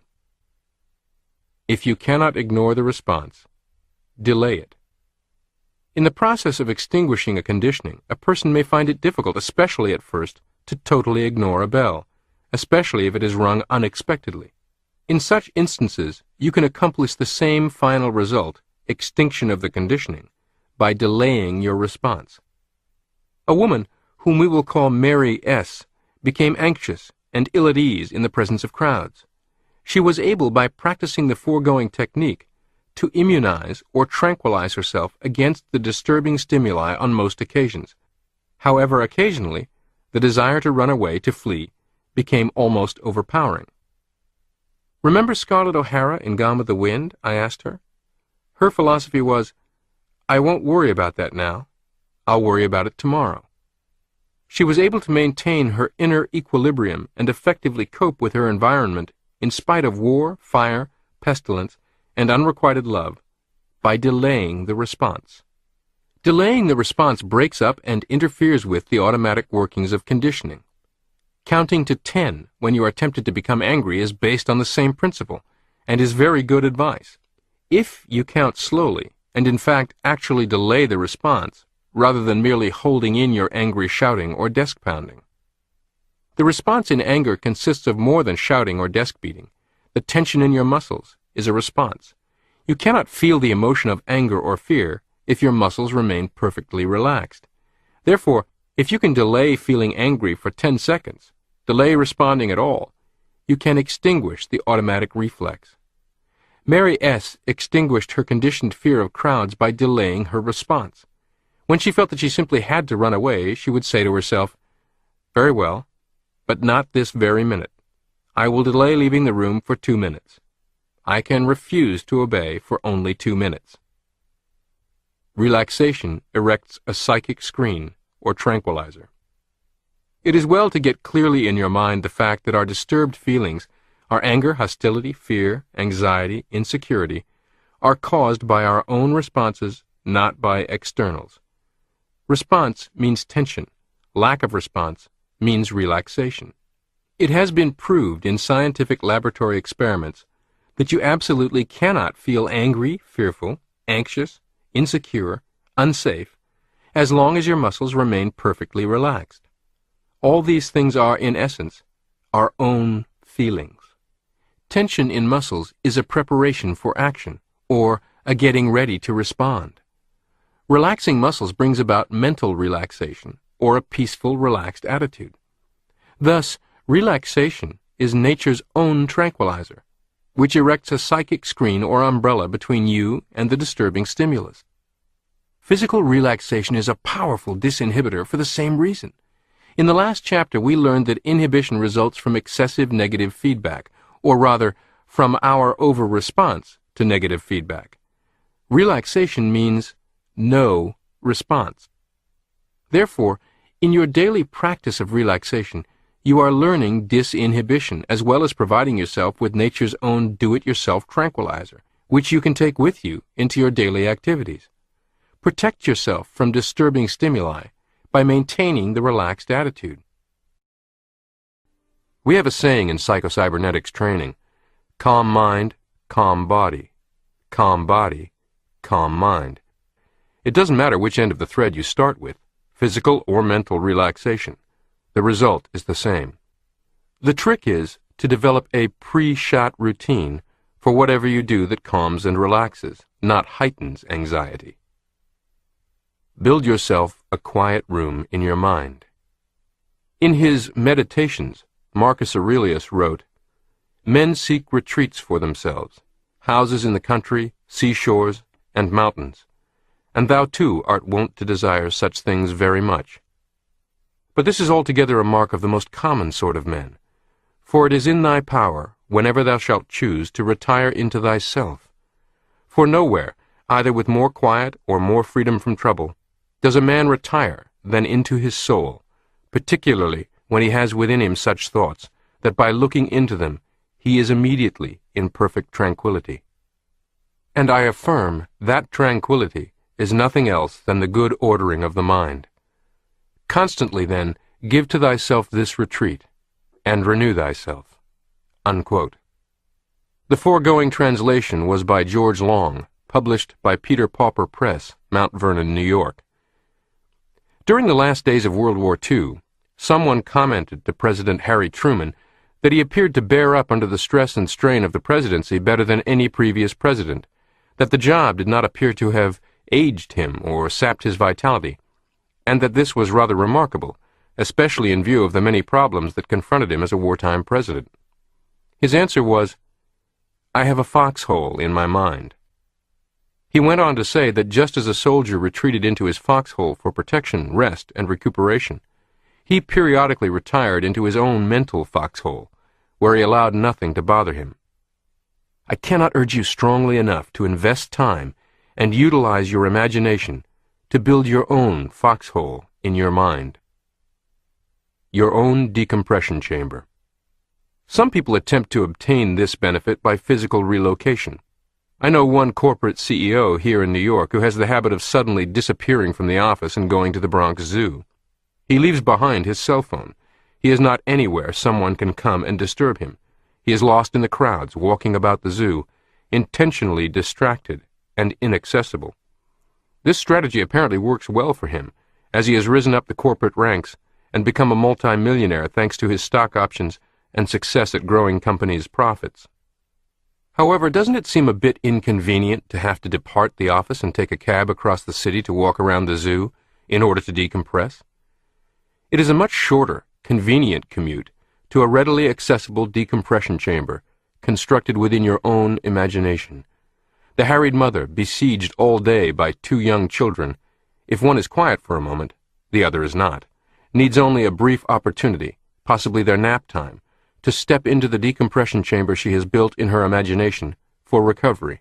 The stressed-out salesperson can stop the car in a parking lot between appointments for a quick visit to his or her decompression chamber. Each of us needs a quiet room inside the mind, a quiet center within, like the deep of the ocean that is never disturbed, no matter how rough the surface waves may become. This quiet room within, which is built in imagination, works as a mental and emotional decompression chamber. It depressurizes you from tensions, worry, pressures, stresses, and strains, refreshes you, and enables you to return to your workaday world better prepared to cope with it. It is my belief that each personality already has a quiet center within, which is never disturbed and is unmoved, like the mathematical point in the very center of a wheel or axle that remains stationary. What we need to do is to find this quiet center within us and retreat into it periodically for rest, recuperation, and renewed vigor. One of the most beneficial prescriptions that I have ever given patients is the advice to learn to return to this quiet, tranquil center. And one of the best ways I have found for entering this quiet center is to build for yourself in imagination a little mental room. Furnish this room with whatever is most restful and refreshing to you. Perhaps beautiful landscapes, if you like paintings, a volume of your favorite verse, if you like poetry. The colors of the walls are your own favorite pleasant colors, but should be chosen from the restful hues of blue, light green, yellow, gold. The room is plainly and simply furnished. There are no distracting elements. It is very neat, and everything is in order. Simplicity, quietness, beauty are the keynotes. It contains your favorite easy chair. From one small window you can look out and see a beautiful beach. The waves roll in on the beach and retreat, but you cannot hear them, for your room is very, very quiet. Take as much care in building this room in your imagination as you would in building an actual room. Be thoroughly familiar with every detail. Do not permit the thought that this is childish to stop you in your tracks. The power of this technique lies in its careful and thorough construction, its vivid detail, its realness as a place of retreat, rather than just a vague idea. A little vacation every day. Whenever you have a few spare moments during the day between appointments, perhaps riding the bus, retire into your quiet room. Whenever you begin to feel tension mounting, or feel hurried and harried, retire into your quiet room for a few moments. Just a very few minutes taken from a very busy day in this manner will more than pay for themselves. It is not time wasted, but time invested. Say to yourself, I'm going to rest a bit in my quiet room. Then, in imagination, see yourself climbing the stairs to your room. Say to yourself, I am now climbing the stairs. Now I'm opening the door. Now I'm inside. In imagination, notice all the quiet, restful details. See yourself sitting down in your favorite chair, utterly relaxed and at peace with the world. Your room is secure. Nothing can touch you here. There's nothing to worry about. You left your worries at the foot of the stairs. There are no decisions to be made here. No hurry, no bother. You need a certain amount of escapism. Yes, this is escapism. Sleep is escapism, too. Carrying an umbrella in the rain is escapism. Building yourself an actual house where you can retreat from the weather and the elements is escapism. And taking a vacation is escapism. Our nervous system needs a certain amount of escapism. It needs some freedom and protection from the continual bombardment of external stimuli. Your soul and your nervous system need a room for rest, recuperation, and protection, every bit as much as your physical body needs a physical house, and for the same reasons. Your mental quiet room gives your nervous system a little vacation every day. For the moment, you mentally vacate your workaday world of duties, responsibilities, decisions, pressures, and get away from it all by mentally retiring into your no-pressure chamber. Pictures are more impressive to your automatic mechanism than words. particularly so if the picture happens to have a strong symbolic meaning. One mental picture that I have found very effective is the following. On a visit to Yellowstone National Park, I was waiting patiently for the geyser Old Faithful, which goes off approximately every hour. Suddenly the geyser erupted in a great mass of hissing steam like a gigantic boiler whose safety plug had blown out. A small boy standing near me asked his father, "What makes it do that?" "Well," said his father, "I guess old Mother Earth is like the rest of us. She builds up a certain amount of pressure, and every once in a while just has to blow off steam to stay healthy." Wouldn't it be wonderful, I thought to myself, if we humans could blow off steam harmlessly like that, when emotional pressures build up inside us? I didn't have a geyser or a steam valve in the top of my head, but I did have an imagination. So I began to use this mental picture when I would retire into my mental quiet room. I would remember Old Faithful and form a mental picture of emotional steam and pressure coming out of the top of my head and evaporating harmlessly. Try this mental picture on yourself when you're wrought up or tense. The ideas of blowing off steam and blowing your top have powerful associations built into your mental machinery. Incidentally, many psychologists and performance coaches now talk about these same ideas and techniques in the context of recovery. In the new Psycho-Cybernetics, you will find this discussion continued under that topic. Clear your mechanism before undertaking a new problem. If you are using an adding machine or an electronic computer, you must clear the machine of previous problems before undertaking a new one. Otherwise, parts of the old problem or the old situation carry over into the new one and give you a wrong answer. This exercise of retiring for a few moments into your quiet room in your mind can accomplish the same sort of clearing of your success mechanism. For that reason, it is very helpful to practice it between tasks, situations, or environments that require different moods, mental adjustments, or mental sets. A common example of carryover, or failure to clear your mental machinery, is the following. A business executive carries his workaday worries and his workaday mood home with him. All day he has been harried, hurried, aggressive, and set to go. Perhaps he has felt a bit of frustration, which tends to make him irritable. He stops working physically when he goes home, but he carries with him a residue of his aggressiveness, frustration, hurry, and worry. He is still set to go and cannot relax. He is irritable with his wife and family. He keeps thinking about problems at the office, although there is nothing he can do about them. Insomnia, rudeness, are often emotional carryovers. Many people carry their troubles to bed with them when they should be resting. Mentally and emotionally, they are still trying to do something about a situation, at a time when doing something is not in order. All during the day, we need many different types of emotional and mental organizations. You need a different mood and mental organization for talking with your boss and talking with a customer. And if you have just talked with an irate and irritable customer, you need a change in mindset before talking with a second customer. Otherwise, emotional carryover from the one situation will be inappropriate in dealing with the other. Emotional carryover causes accidents.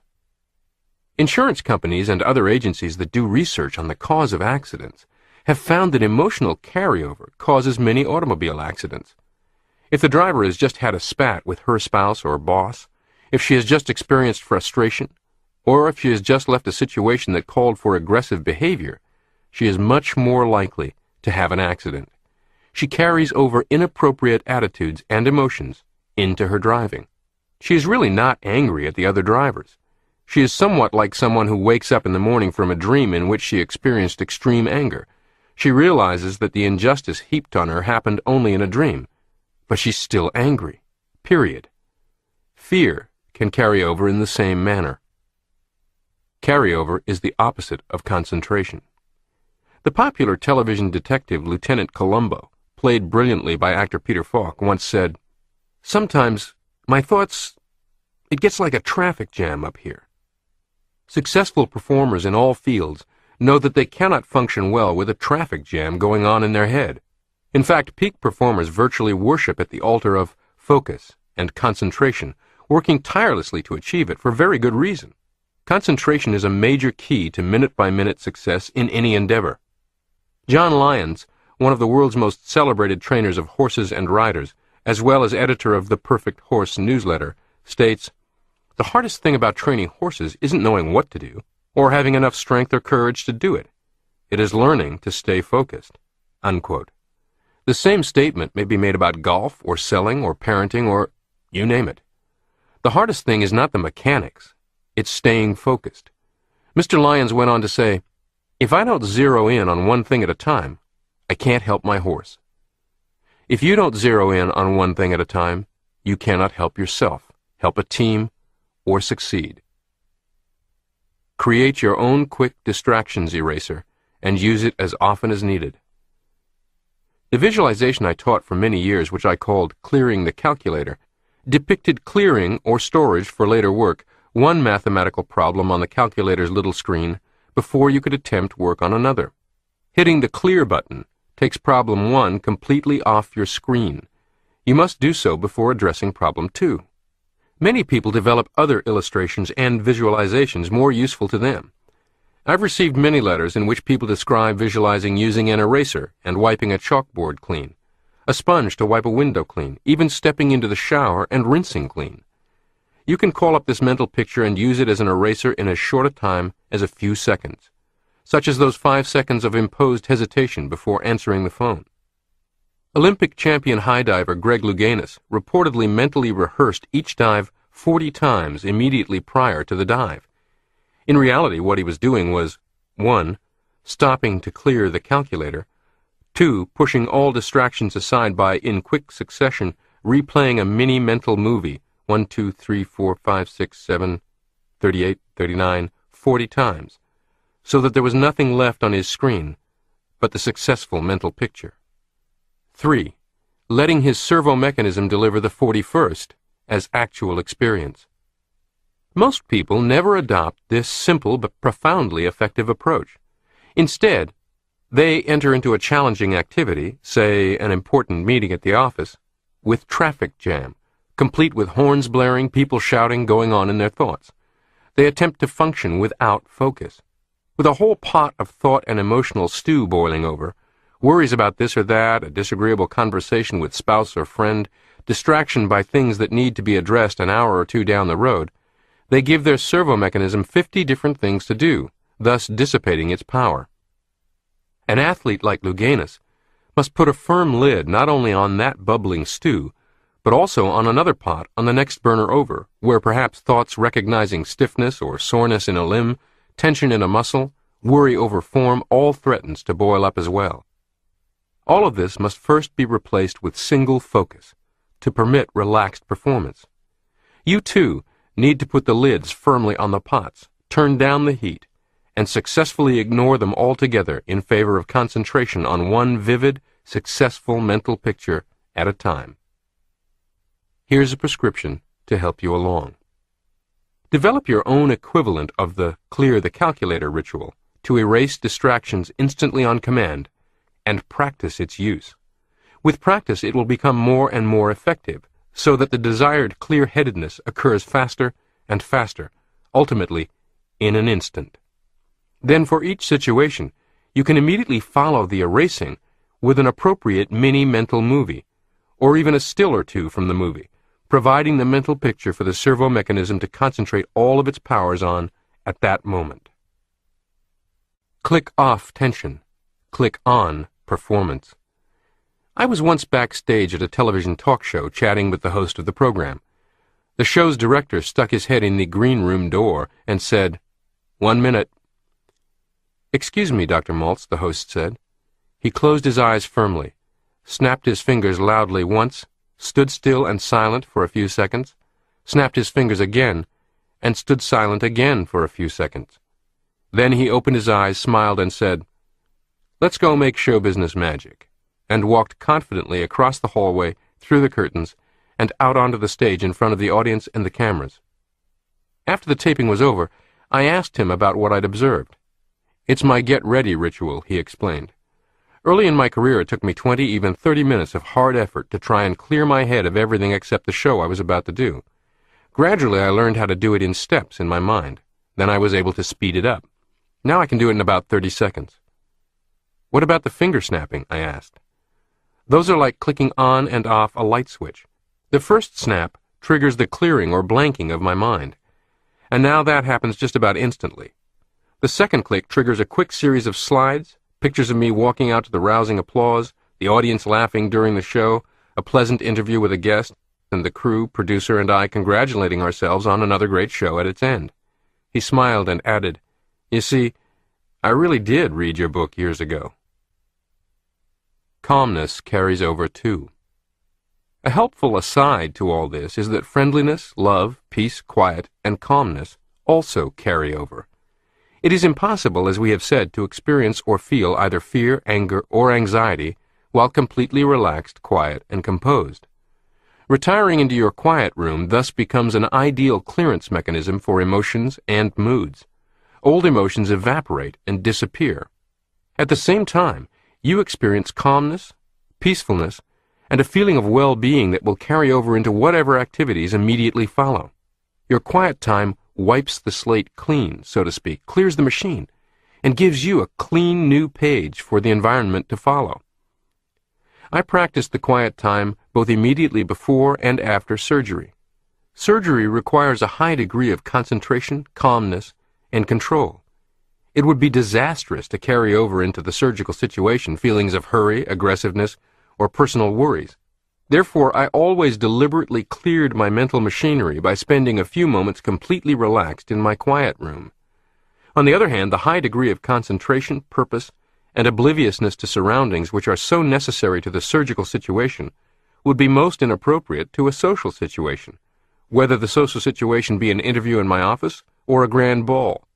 Therefore, upon leaving surgery, I also make it a point to spend a couple of minutes in my quiet room, to clear the decks, so to speak, for a new type of action.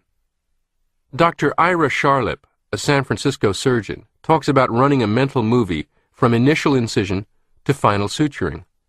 Dr. Bodell, a hand and joint reconstructive surgeon we interviewed for a video program about Psycho-Cybernetics, told us of creating vivid, detailed mental movies of operations the evening before performing them, so that the perfect operation is installed in his mind, and the performance is rote. It seems we are all using nearly identical approaches to create a carryover of calmness into the operatory. Build your own psychic umbrellas. By practicing the techniques in this chapter, you can build your own psychic umbrellas, which will screen out disturbing stimuli, bring you more peace of mind, and enable you to perform better. Prepare your own mental tranquilizers, which can be consumed without side effects or expense. Above all, keep in mind and hammer it home to yourself that the key to the matter of whether you are disturbed or tranquil, fearful or composed, is not the external stimulus, whatever it may be, but your own response and reaction. Your own response is what makes you feel fearful, anxious, insecure.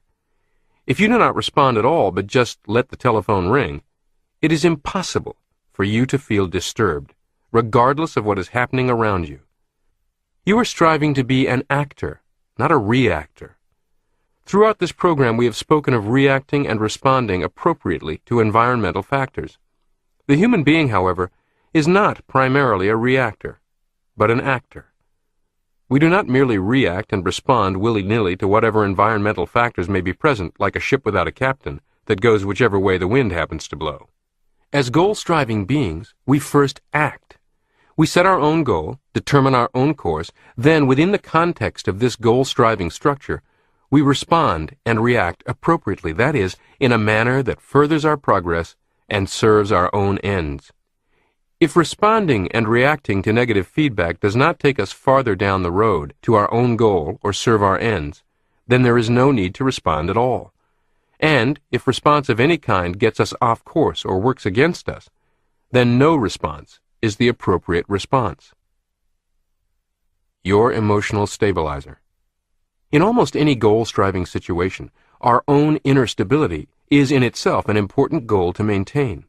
We must be sensitive to negative feedback data that advises us when we are off course, so that we can change direction and go forward. But at the same time, we must keep our own ship afloat and stable. Our ship must not be tossed and rocked and perhaps sunk by every passing wave or even a serious storm. As Prescott Leckie expressed it, the same attitude must be maintained in spite of environmental changes. Our letting the telephone ring is a mental attitude that keeps our stability. It keeps us from being tossed about, knocked off course, or shaken up by every wave or ripple in the environment.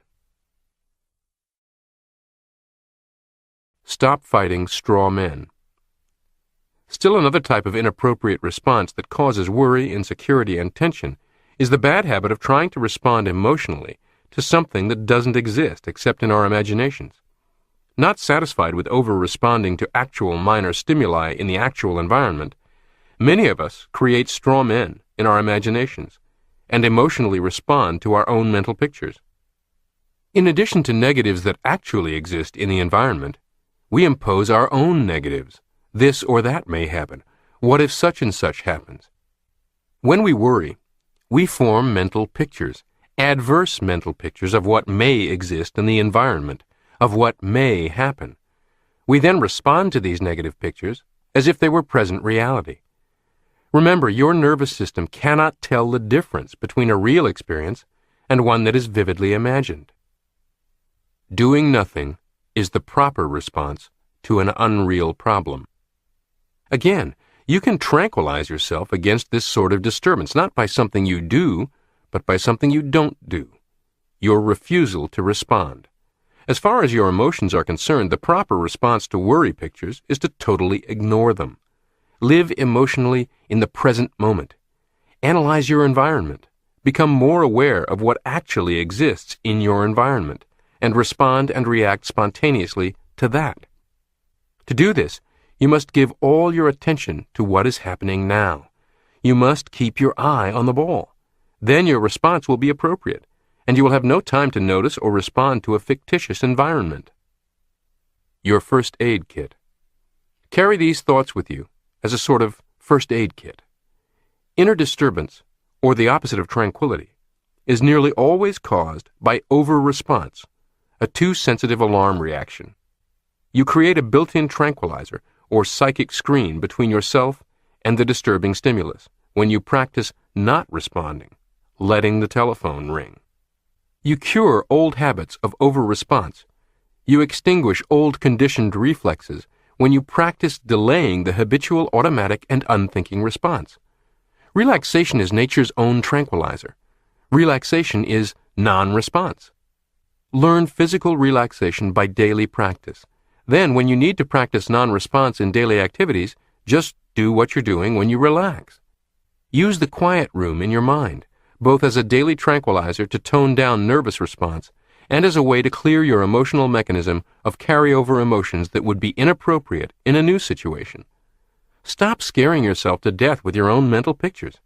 Stop fighting straw men. Emotionally, respond only to what is, here and now, and ignore the rest. Try this mental training exercise. Create in your imagination a vivid mental picture of yourself sitting quietly, composed, unmoved, letting your telephone ring, as outlined earlier in this chapter. Then, in your daily activities, carry over the same peaceful, composed, unmoved attitude by remembering this mental picture.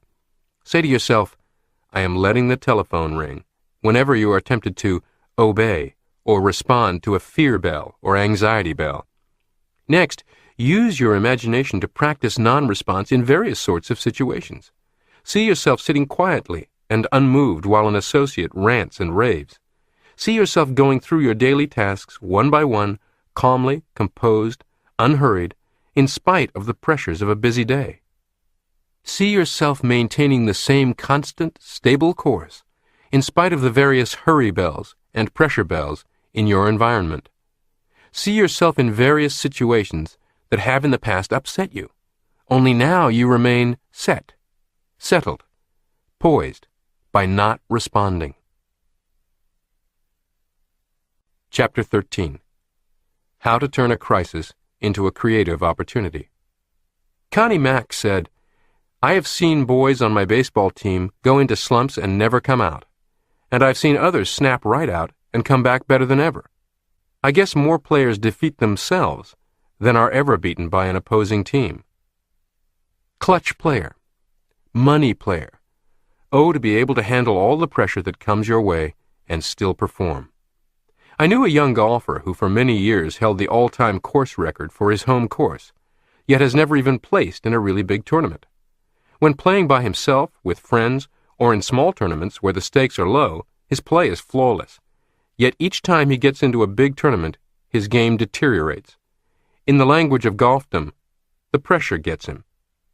He is not alone in this experience. In fact, in a popular movie, Kevin Costner played the role of a golfer known to all the professionals as Tin Cup.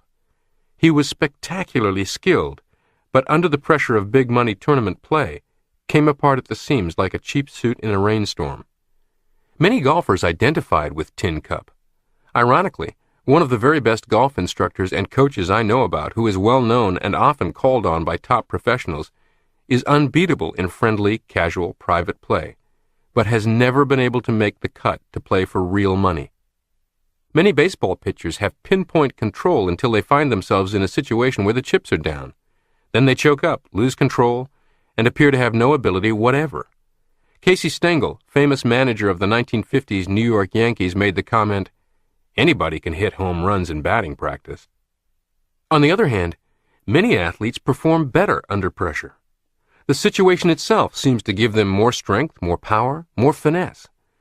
Understanding why pressure makes some people's performance better while destroying others' performance is key to consistently and reliably being at your best.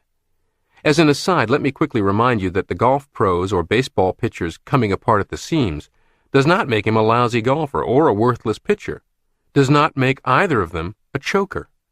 Such labels quickly slapped on by the media, by kibitzing fans, even by colleagues, are not only reinforcing and damaging, they are fundamentally untrue, because a person is never his mistakes.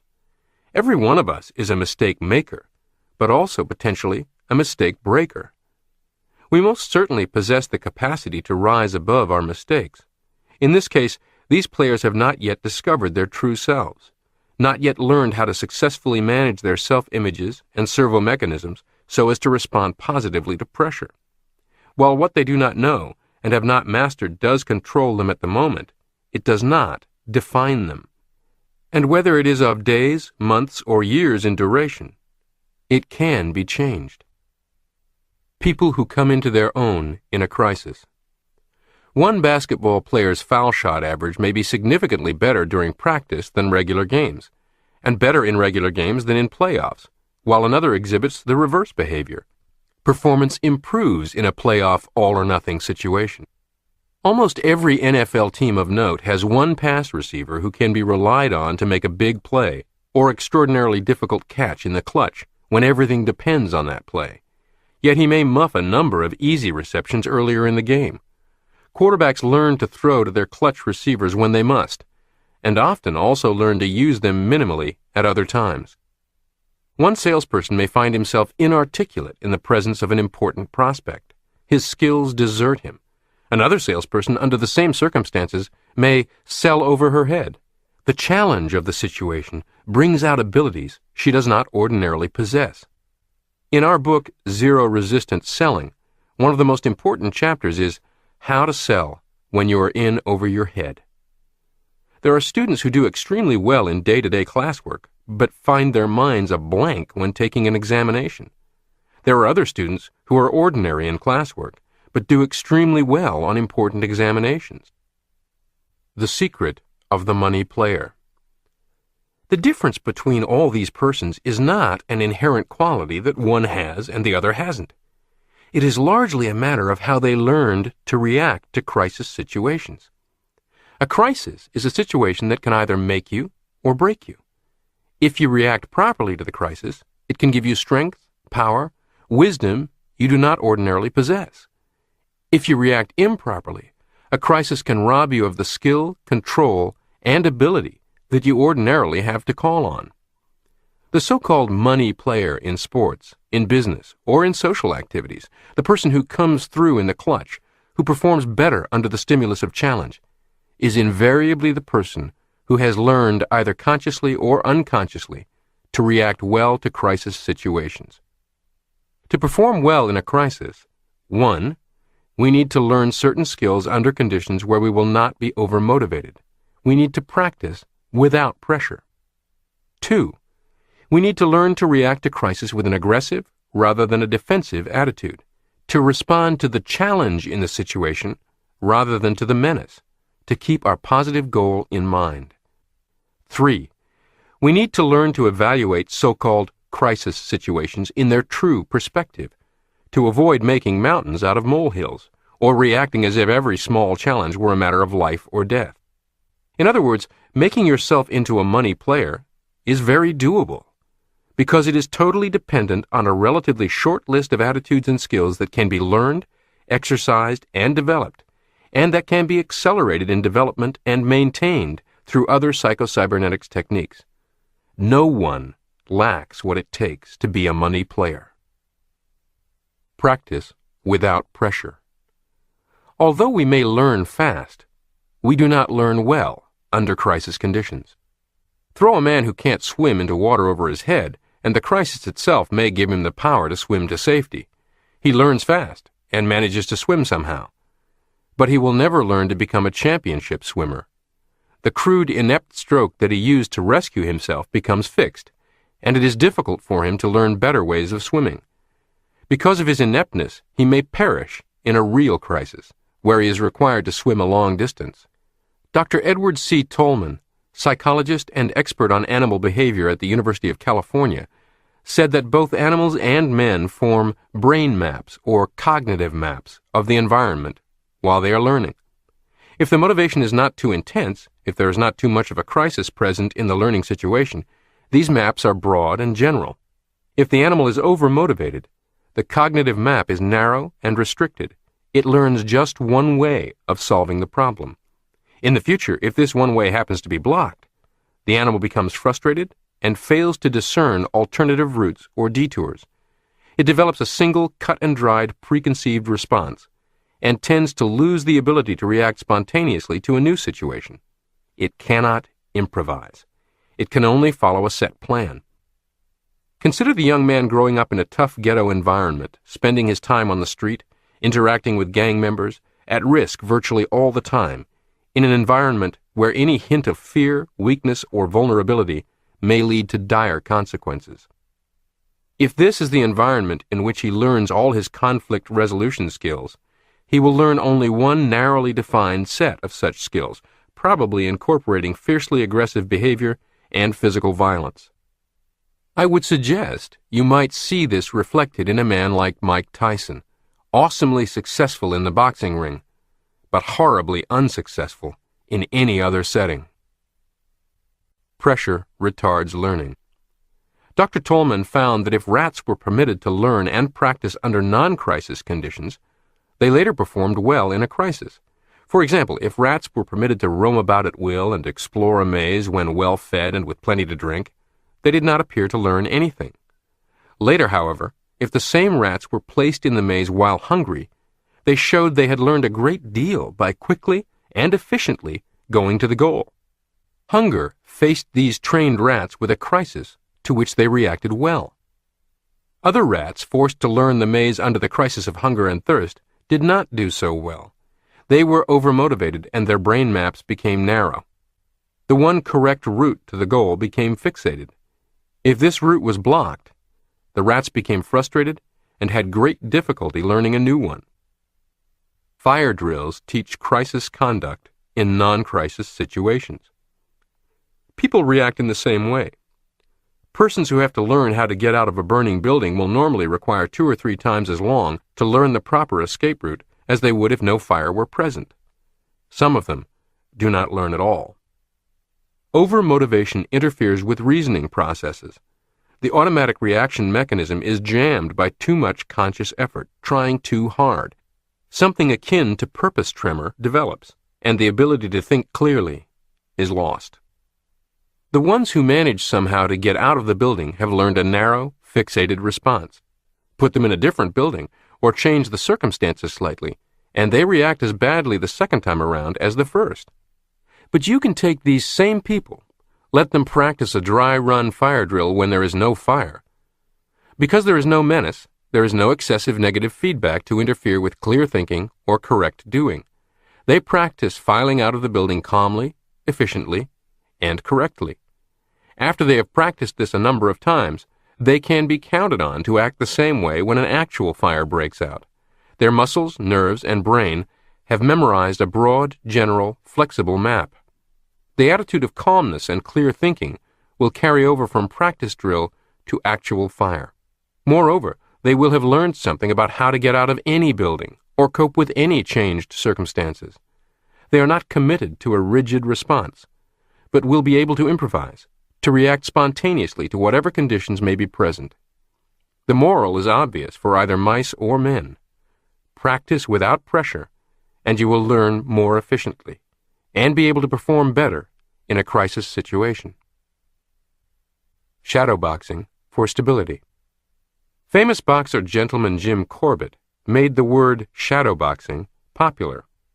When asked how he developed the perfect control and timing for his left jab, which he used to cut John L. Sullivan, the Boston strong boy, to ribbons, Corbett replied that he had practiced throwing his left at his own image in the mirror more than 10,000 times in preparation for the bout. Gene Tunney did the same thing. Years before he actually fought Jack Dempsey in the ring, he had fought an imaginary Dempsey more than 100 times in the privacy of his own room. He secured all the films of old Dempsey fights. He watched them until he knew every one of Dempsey's moves.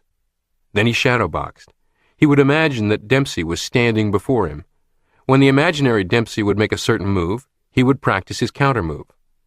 Billy Graham preached sermons to cypress stumps in a Florida swamp before developing his compelling platform personality with live audiences. Most good public speakers have done the same thing in one way or another.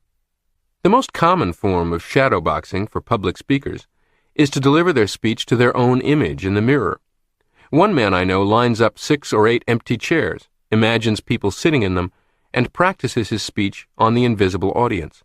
Another lectured to chickens on his farm. A female stand-up comedienne I know, who asked not to be identified by name, told me that early in her career, she practiced delivering her routine with full style and emotion as if before a big audience, but actually alone, standing completely naked, in front of 3 full-length mirrors arranged in an arc in front of her. She reasoned that she never felt more vulnerable and inhibited than being seen naked, which is why she preferred having sex only in a dark room.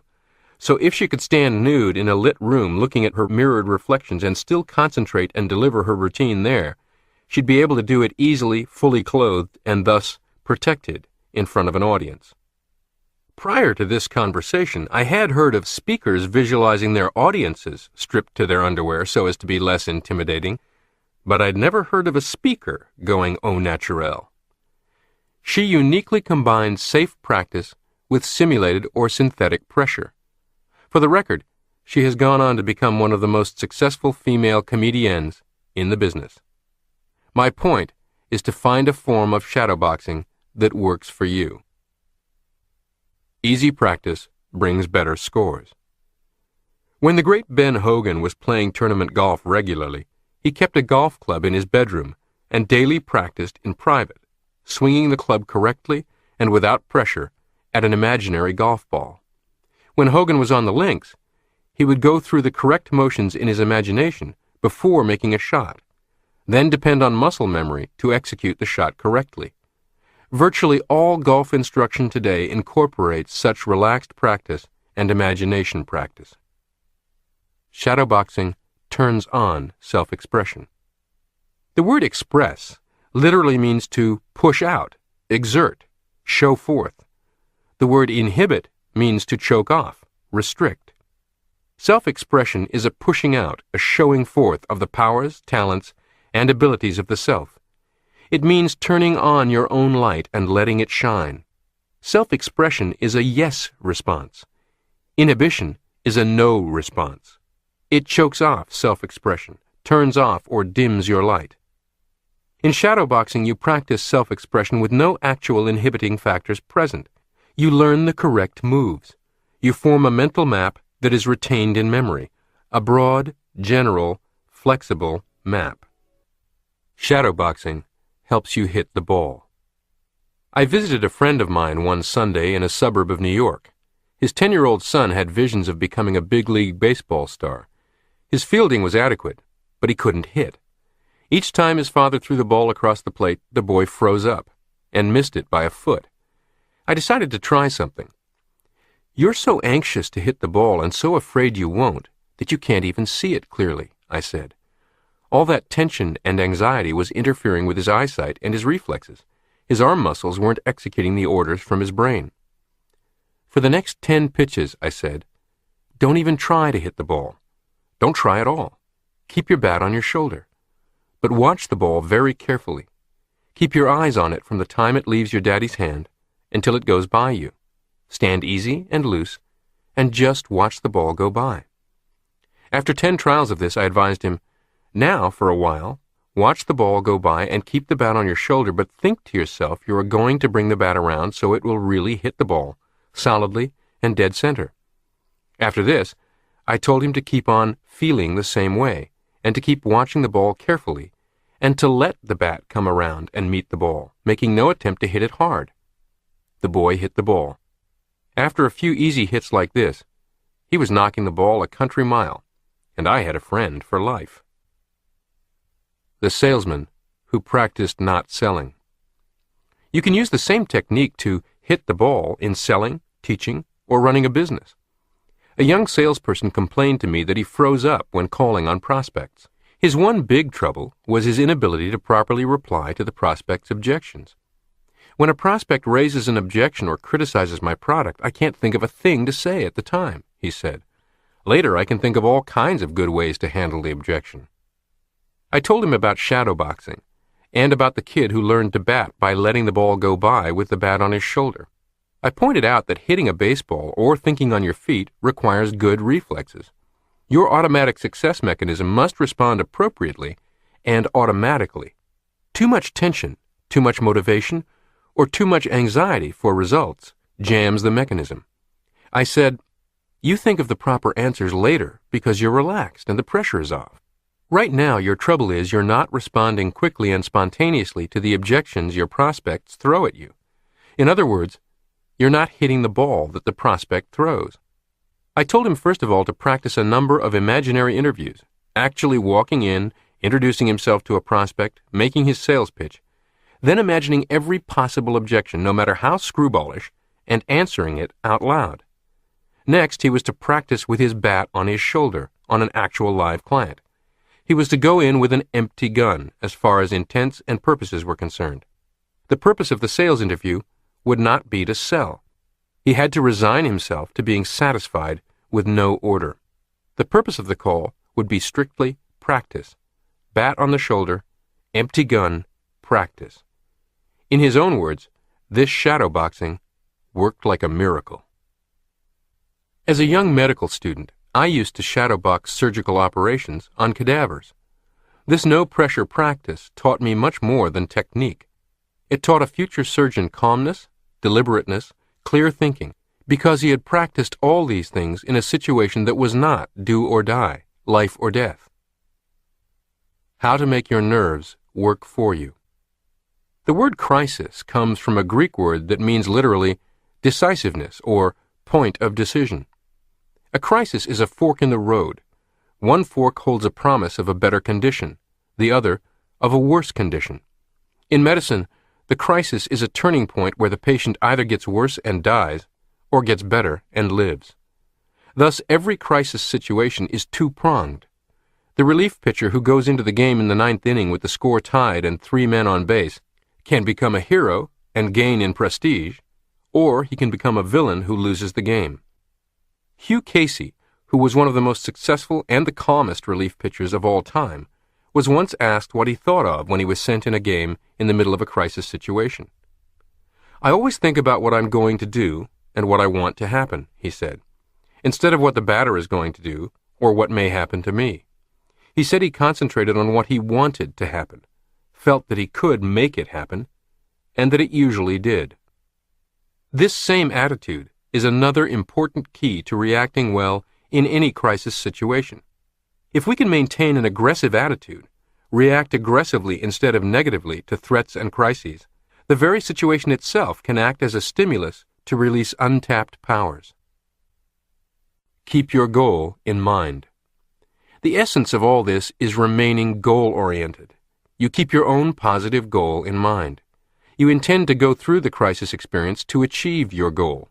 If you can do this, the crisis situation itself acts as a stimulus that releases additional power to help you accomplish your goal.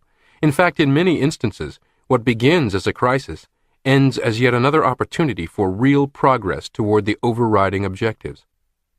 I once visited with a woman who had taken the reins of a very troubled inner-city high school as its principal. At the time, she was most unusual, a woman in a man's job. She was also hip-deep in problems, from teachers who had given up and were just going through the motions, to inadequate resources, to kids completely uninvolved in learning, to actual crime and violence. She told me that each day was Crisis City. 2 years after taking this position, for which, I might add, there was little competition, she had turned this school around dramatically. Attendance was up, grade averages were up, bad apples were plucked and extracted, real learning, not just warehousing, was taking place. The change was so remarkable that school administrators from distant cities came to observe this school and consult with this principal. Again, this was all the more remarkable because it was a woman captaining the turnaround in the late 1960s.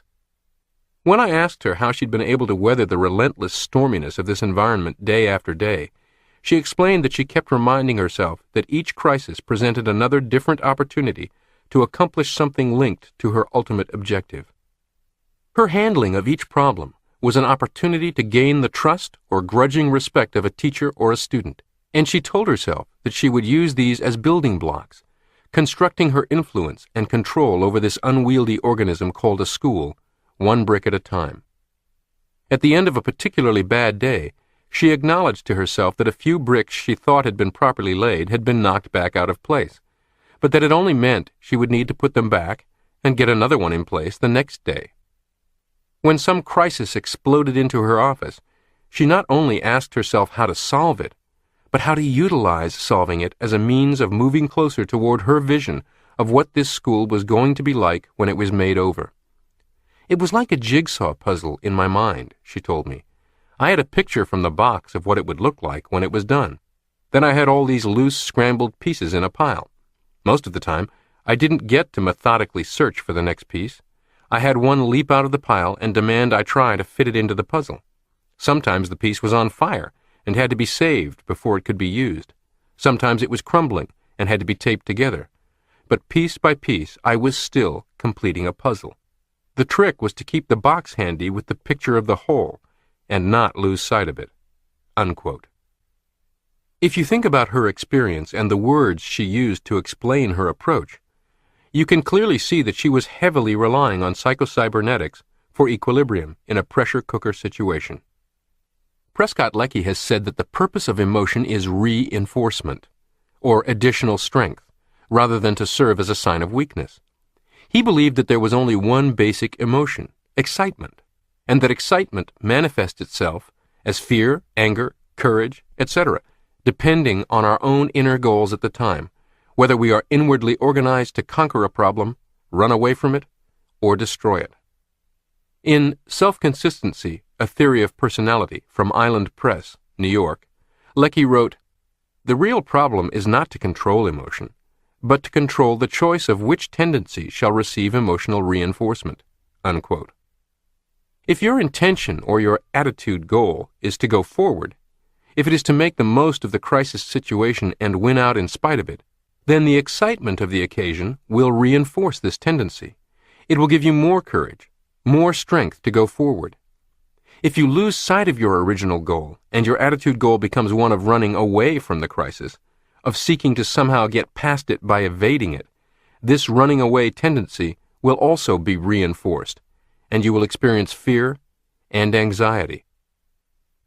Don't mistake excitement for fear. Many people have made the mistake of habitually interpreting the feeling of excitement as fear and anxiety, and therefore interpreting it as proof of inadequacy. Any normal person who is intelligent enough to understand the situation becomes excited or nervous just before a crisis situation.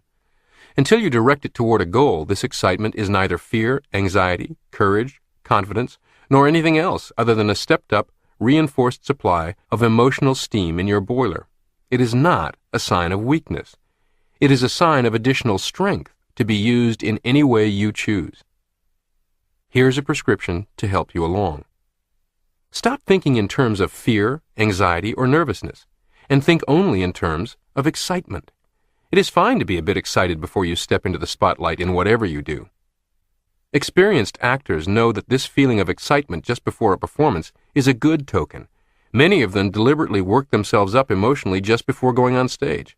I've been told by those who would know that even after many years hosting The Tonight Show, Johnny Carson was still so hyper backstage that he would sometimes feel nauseous right before the curtains parted and he walked out to deliver his opening monologue.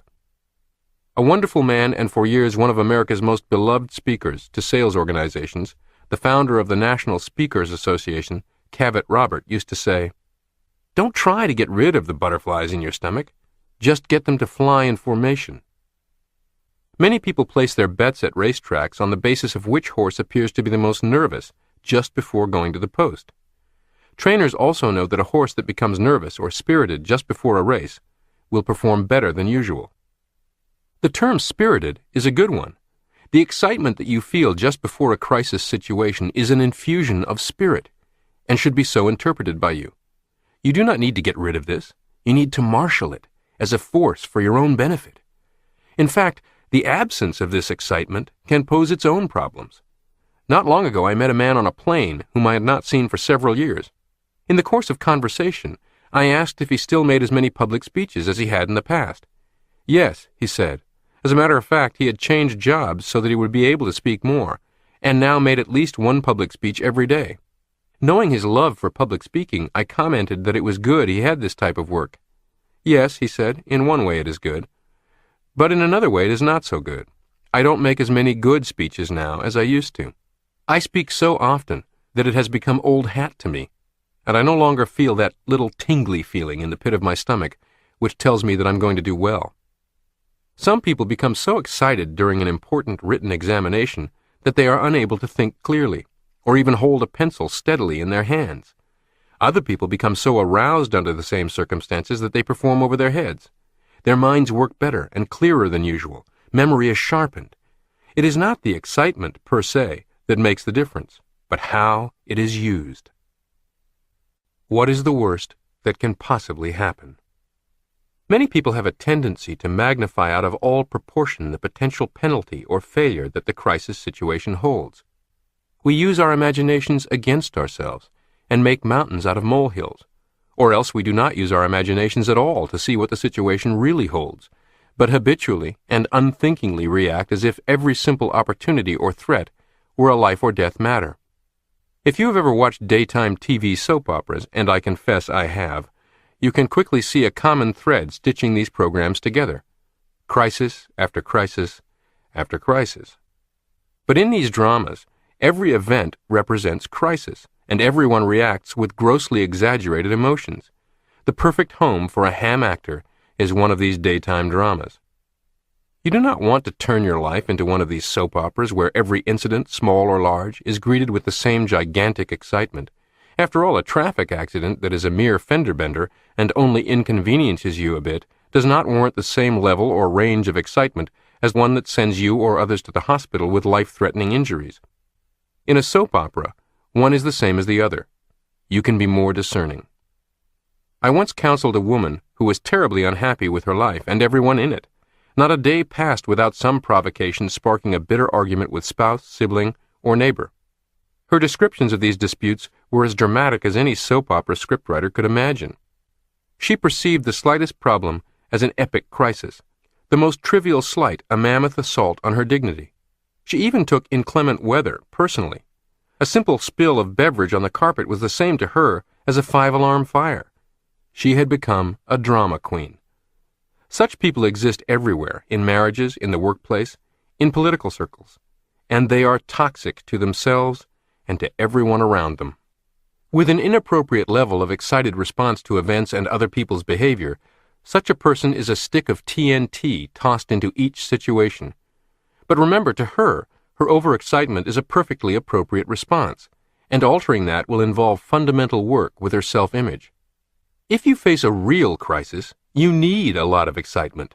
The excitement can be used to good advantage in the crisis situation. However, if you overestimate the danger or the difficulty, if you react to information that is faulty, distorted, or unrealistic, you are likely to call up much more excitement than the occasion calls for. Because the real threat is much less than you have estimated, all this excitement cannot be used appropriately. It cannot be gotten rid of through creative action. Therefore, it remains inside you, bottled up as the jitters. A big excess of emotional excitement can harm rather than help performance, simply because it is inappropriate. Philosopher and mathematician Bertrand Russell tells of a technique which he used on himself to good advantage in toning down excessive excitement. In The Conquest of Happiness, he wrote, "When some misfortune threatens, consider seriously and deliberately what is the very worst that could possibly happen. Having looked this possible misfortune in the face, give yourself sound reasons for thinking that, after all, it would be no such very terrible disaster. Such reasons always exist, since at the worst, nothing that happens to oneself has any cosmic importance. When you have looked for some time steadily at the worst possibility and have said to yourself with real conviction, 'Well, after all, that would not matter so very much,' you will find that your worry diminishes to a quite extraordinary extent.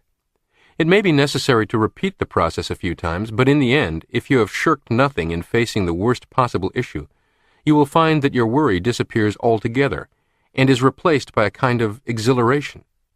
Unquote. I believe it is also important to have the self-image of someone who responds well to crisis and is frequently successful at finding opportunity in adversity. The person who sees himself as no good in an emergency cannot do much with Bertrand Russell's advice. Life is long. Many people allow themselves to be thrown off course by minor or even imaginary threats, which they insist on interpreting as life or death or do-or-die situations. To the teenage girl, just spotting her boyfriend or even her hoped-for boyfriend sitting and talking amiably with another attractive girl is of life or death importance. "I just want to die," she exclaims. We all know that a few years from that moment she won't even remember it, or him. Life is long. But many adults keep on behaving like teenagers their entire lives. Many people allow themselves to be thrown off course by very minor or even imaginary threats, which they insist upon interpreting as life or death or do-or-die situations. A sales professional calling on an important prospect may act as if it were a matter of life or death. "If I don't close this account," she tells herself, "I will have wasted months of effort.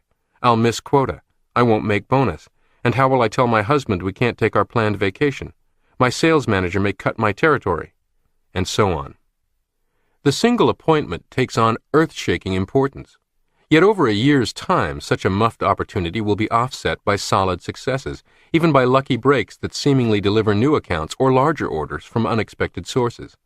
If this life or death sales call occurs in March, it will be part of a blur of past activity by Christmas, and over an entire selling career of no importance whatsoever.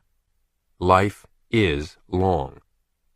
Perhaps this life or death feeling that many people experience in any sort of crisis situation is a heritage from our dim and distant past, when failure to primitive man usually was synonymous with death.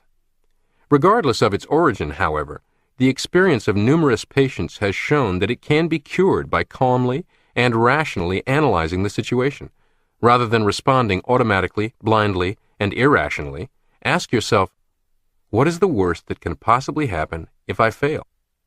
Remind yourself that life is long, and seek the perspective of 20/20 hindsight in advance. The curtain will rise on a second act. Close scrutiny will show that most of these everyday so-called crisis situations are not life or death matters at all, but opportunities to either advance or stay where you are. For example, what is the worst that can happen to the salesperson? She will either get an order and come out better off than she was, or she will not get the order and be no worse off than before she made the call. The applicant will either get the job or not. If he fails to get it, he will be in the same position as before he asked. Few people realize just how potent such a simple change of attitude can be. One salesperson I know doubled his income after he was able to change his attitude from a scared and panicky outlook, "Everything depends on this," to the attitude, "I have everything to gain and nothing to lose." Walter Pidgeon, the great actor, told how his first public performance was a complete flop. He was scared to death. However, between acts, he reasoned with himself that he had already failed, therefore he had nothing to lose. That if he gave up acting altogether, he would be a complete failure as an actor, and therefore he really had nothing to worry about by going back on. He went out in the second act relaxed and confident, and made a big hit. It seems there's always a second act waiting for you if you calmly organize yourself to take advantage of it. There was a time when Frank Sinatra's career was so far in the doldrums he couldn't find work. Few remember any of that. Sinatra is remembered as a giant. George Foreman had completely left boxing, was struggling as an evangelist, struggling just to earn sufficient money to feed his family, and was outright laughed at and ridiculed when he began his boxing comeback. During his first act, his personality had been so unpleasant, he had few friends in the media. He talks about how he deliberately mounted his comeback with a very different personality, so as to become a valuable sports personality by the end of the second act, not just a washed-up old boxer. And he succeeded masterfully, ultimately becoming a millionaire thanks to his immense popularity as a commercial spokesman, public speaker, and sports commentator. A small kitchen appliance company became a giant in short order on the strength of George Foreman's pitching its products on TV infomercials and TV home shopping channels in the late 1990s. Regis Philbin had bounced around the TV business hosting mostly local talk shows in different markets for 20 years and was widely regarded as a minor player in the industry and by critics, before his syndicated morning show and his hosting the enormously popular Who Wants to Be a Millionaire made him big and led to a reported $20 million contract with ABC. Regis's second act will make the 20 years that preceded it irrelevant. Former President Jimmy Carter had, by most measurements, a woefully unsuccessful and troubled presidency, was voted out of office after his first term in a landslide, and returned to small-town Plains, Georgia, with his tail between his legs, admittedly depressed. But his second act has led to prestige, prominence, influence, and bipartisan respect, and many historians agree that he has been the best former president. We can read about the second act in the lives of such famous people, but don't lose sight of the fact that most successful but non-famous people have second acts too. Many a prosperous business person has a business bankruptcy in the past that at its moment was humiliating and seemed of life or death importance. Many a gratified parent with a good relationship with grown son or daughter has a spectacularly rocky patch when the relationship was in shambles to look back on. Many happily married men and women have woefully unsuccessful first marriages and ugly, bitter divorces in their pasts. For the most part, today's crisis winds up being but one little blip on a long life history. For today, there's an immediate second act tomorrow. For this week, there's a second act beginning next Monday. For even the authentic tragedy, there's a second act waiting to be scripted and played out over time. Remember, above all, that the key to any crisis situation is you. Practice and learn the simple techniques of this chapter, and you, like hundreds of others before you, can learn to make crisis work for you by making crisis a creative opportunity. Try this mental training exercise. Creating 20/20 hindsight as foresight is yet another immensely valuable and creative use of your imagination. Stop and recall a few situations from your past that seemed of dire, earth-shaking consequence at the time, but have proven inconsequential over time. Then project yourself 3, 4, or 5 years into the future, looking back on today's event, and consider how you will feel about it, and how much impact it will have had on your life. Chapter 14. How to Get and Keep That Winning Feeling. Yogi Berra said, "Slump?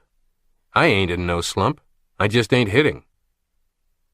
Your powerful servo mechanism is teleological. That is, it operates in terms of goals and end results.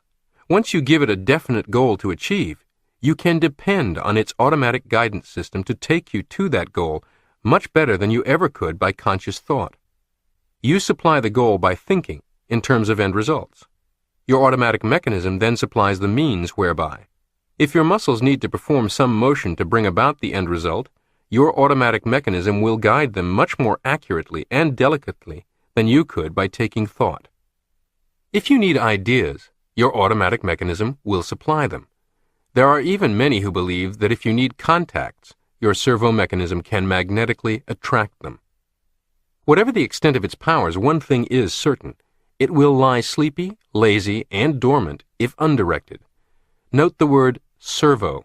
It is your servant. If not called on, will servants in the mansion polish the silver, prepare high tea, or launder the clothes solely on their own initiative, attempting to anticipate the lord of the manor's wishes? Don't count on it.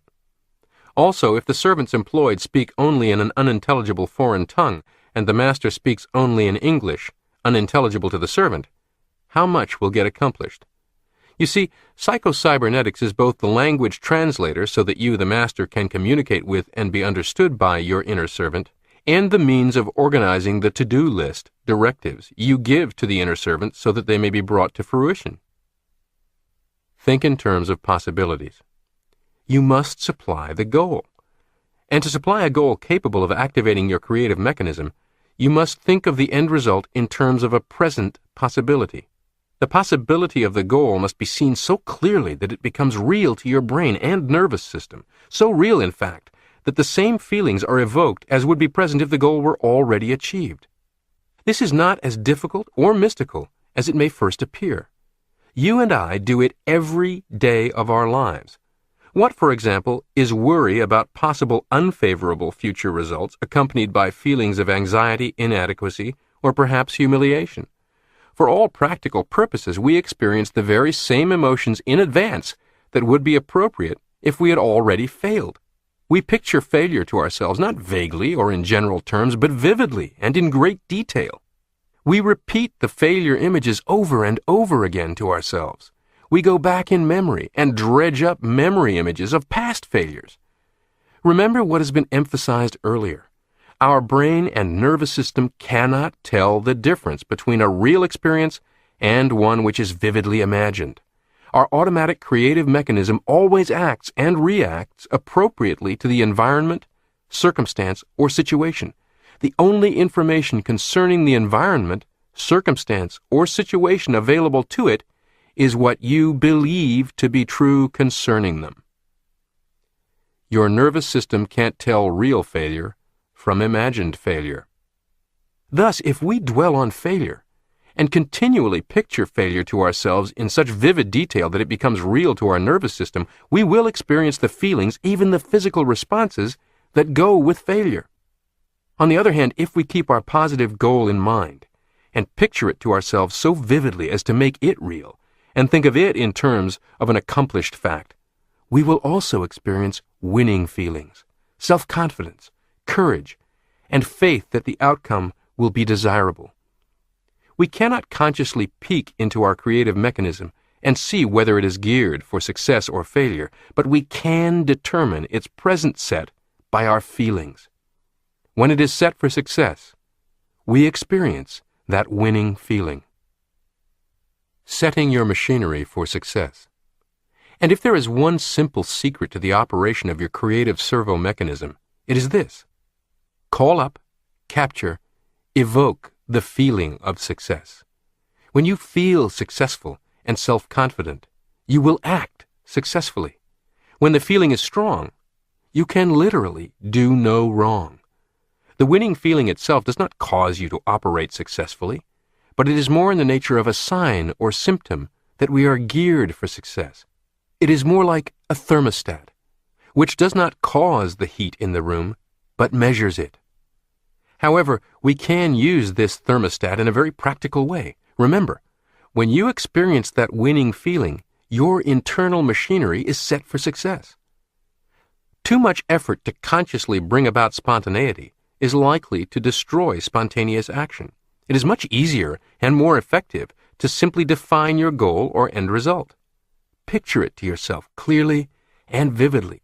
Then simply capture the feeling you would experience if the desirable goal were already an accomplished fact.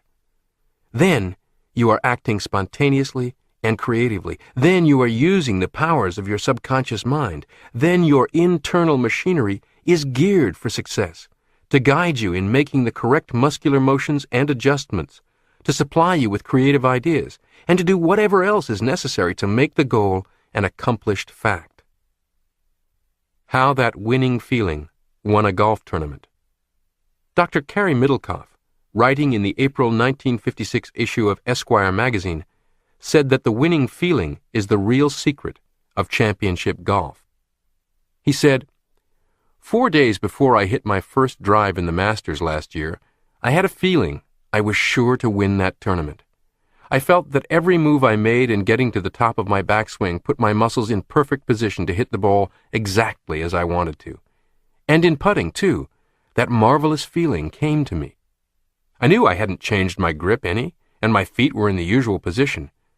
But there was something about the way I felt that gave me a line to the cup just as clearly as if it had been tattooed on my brain. With that feeling, all I had to do was swing the clubs and let nature take its course." Unquote. Middlecoff went on to say that the winning feeling is everybody's secret of good golf, that when you have it, the ball even bounces right for you, and that it seems to control that elusive element called luck. Before pitching his famous perfect game in the World Series, Don Larson said that the night before, he had the crazy feeling that he would pitch perfectly the next day. Today's athletes sometimes talk about this winning feeling as being in the zone, as entering a time and place and emotional state where they are totally relaxed, totally confident of the outcome. Many times we can sense that they are in the zone just by observation. Recall John Elway's last-minute end-zone-to-end-zone march that deprived the Cleveland Browns of competing in the Super Bowl, now known to football fans as The Drive. Just about everybody who watched The Drive looked at each other when it began and nodded. It seemed predestined and inevitable, even to Browns fans, that The Drive was about to occur. But let's remember that the zone is not a real physical place, nor is it a sudden change in physical skill or technical capability, nor is it even rationally justified by statistical probabilities or past experience. It is purely an emotional state. In my opinion, it is the complete and utter release of responsibility for hitting a target to the servo mechanism. It is, in a way, surrender to the servo mechanism to such a degree that all anxiety, worry, stress, and desperation disappear in an instant, and the person just goes about performing the necessary functions in a calm, businesslike manner. Much work has gone into finding ways to trigger this emotional state on demand. The popular motivational guru of recent years, Tony Robbins, is reportedly paid huge sums by a handful of top athletes, notably including Andre Agassi and Greg Norman, to teach them such get-into-state-fast techniques. There is truly magic in this winning feeling. It can seemingly cancel out obstacles and impossibilities. It can use errors and mistakes to accomplish success. J.C. Penney tells how he heard his father say on his deathbed, "I know Jim will make it." From that time onward, Penney felt that he would succeed somehow, although he had no tangible assets, no money, no education. The chain of J.C. Penney stores was built on many impossible circumstances and discouraging moments. Whenever Penney would get discouraged, however, he would remember the prediction of his father, and he would feel that somehow he could whip the problem facing him. After making a fortune, he lost it all, at an age when most men have long since been retired. He found himself penniless, past his prime, and with little tangible evidence to furnish reason for hope. But again he remembered the words of his father, and soon recaptured the winning feeling, which had now become habitual with him. He rebuilt his fortune, and in a few years was operating more stores than ever. Mr. Penney had as his most concrete foundation a profound, fundamental belief grooved into his self-image that he was the kind of a person who would make it. Unfortunately, many people have heard just the opposite from parents or other influences, causing them to give far greater import to the times when they fail than to the times they succeed, gradually becoming convinced that they are the kind of persons who never seem to make it happen. The simple distinction in self-concept and self-talk should not have its strength and power underestimated. How that winning feeling made Les Giblin successful. Les Giblin, founder of the famous Les Giblin Human Relations Clinics and author of the book How to Have Power and Confidence in Dealing with People, read the first draft of this chapter, then told me how imagination, coupled with that winning feeling, had worked like magic in his own career. Les had been a successful salesperson and sales manager for years. He had done some public relations work and had gained some degree of reputation as an expert in the field of human relations. He liked his work, but he wanted to broaden his field. His big interest was people, and after years of study, both theoretical and practical, he thought he had some answers to the problems people often have with other people. He wanted to lecture on human relations. However, his one big obstacle was lack of experience in public speaking. Les told me, "One night I was lying in bed thinking of my one big desire. The only experience I'd had as a public speaker was addressing small groups of my own salesmen in sales meetings, and a little experience I'd had in the Army when I served part-time as an instructor. The very thought of getting up before a big audience scared the wits out of me. I just couldn't imagine myself doing it successfully. Yet I could talk to my own salesmen with the greatest of ease. I had been able to talk to groups of soldiers without any trouble. Lying there in bed, I recaptured in memory the feeling of success and confidence I'd had in talking to these small groups. I remembered all the little incidental details that had accompanied my feeling of poise. Then, in my imagination, I pictured myself standing before a huge audience and making a talk on human relations, and at the same time having the same feeling of poise and self-confidence I'd had with smaller groups. I pictured to myself in detail just how I would stand. I could feel the pressure of my feet on the floor. I could see the expressions on the people's faces, and I could hear their applause. I saw myself making a talk successfully, going over with a bang. Something seemed to click in my mind. I felt elated.